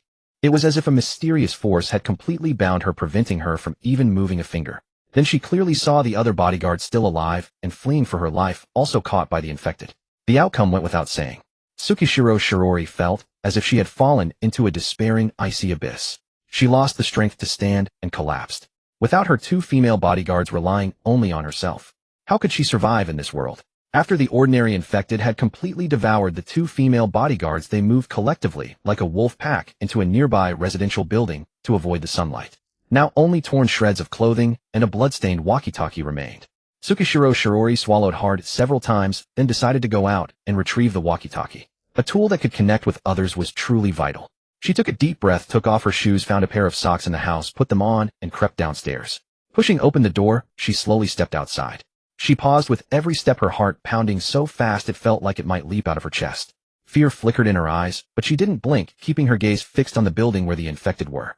Then at this snail's pace, she slowly approached the walkie-talkie, crouched, quickly picked it up, and just as she was about to turn back, she saw a figure ahead. Tsukishiro Shiori was startled, thinking it was an infected. But when she looked closely, she recognized Chuan, carrying a backpack and holding a crowbar. He was alone again. She had to admit she truly admired his courage. He wandered around alone, every day seemingly oblivious to the concept of death. Yet Tsukishiro Shiori also feared that Chuan might make a sound like calling out to her and attract the infected from the building to her left. She quickly raised her hand to her lips, gesturing with body language. Then she quickly returned to the building she had been in. Chuan came to the spot where she had been, saw two pools of blood and some suit fabric. He looked around at the surrounding buildings. Were there perhaps infected nearby that had eaten Tsukishiro Shiori's two bodyguards and were now resting? How many were there? Chuan intended to ask. He approached the entrance of the building Tsukishiro Shiori had entered as casually as if out for a stroll. Before he could knock, Tsukishiro Shiori opened the door, her face panicked, and whispered rapidly, "Come in quickly." Chuan stepped into the entryway. Tsukishiro Shiori swiftly closed the door side in relief and said, "Chuan, I'm glad to see you again. Your two bodyguards are dead." Chuan asked casually. Hearing this, Tsukishiro Shiori's expression darkened, and she nodded silently. "Did you see roughly how many infected attacked them?" Chuan asked. "Many." Tsukishiro Shiori's scalp seemed to crawl, and as if overwhelmed by intense fear, she couldn't control her volume, her voice trembling alternately low and high. "Over 20. There were over 20 of them." Yet she found that after she uttered what she considered a shocking number, Chuan's expression didn't change in the slightest. He remained extremely calm and composed. Seeing this, Tsukishiro Shiori was utterly stunned. To be honest, Tsukishiro Shiori was a young lady from a major conglomerate, and given her status, she had naturally met no small number of people in her life. Though she wouldn't claim to be an exceptional judge of character, she believed she was certainly not one to lack discernment. As she fixed her gaze on Maki, Tsukishiro Shiori felt that the 20-odd infected before him were utterly insignificant, posing no threat whatsoever. Recalling Katsura Daisuke's sudden eerie silence earlier, her heart thumped violently several times, and a startling thought surged into her mind. Could Maki possibly take on all these infected by himself? How could that be? Even setting aside the possibility that he had conquered his fear of the infected, even if he could slay one with a single blow, he surely wouldn't be able to handle so many at once. Who doesn't understand that two fists can't beat four hands? Snapping back to her senses, Tsukishiro Shiori ceased her pondering and took a deep breath. Then she promptly declared, "Maki-kun, I wish to join your team now. If I do, I will dedicate myself wholeheartedly to the group's efforts. I would never be so foolish as to leave a team where I know everyone to join a strange one where I know no one." Having said this, her beautiful, delicate face showed no trace of embarrassment. But inwardly she was nervous. She had refused before. Yet now she was alone, and she knew she had no means to protect herself. Moreover, to be honest, she was fortunate to have encountered a man as restrained and upright as Maki. If she had met some unscrupulous man with her beauty, her tall, slender figure, and her alluring physique, she knew full well what her fate might have been. Besides, Maki was the leader. The character of a leader determines the overall atmosphere of the team. The other men in Maki's team would surely be restrained by his presence and wouldn't dare to step out of line. She was unaware that Maki's team consisted of only him as the sole man, so in her view, being able to join a team where she needn't worry excessively about being forced into anything was already a stroke of good fortune. Maki looked at her, remaining silent. The knowledge and skills Tsukishiro Shirori possessed regarding management and such were indeed valuable to him.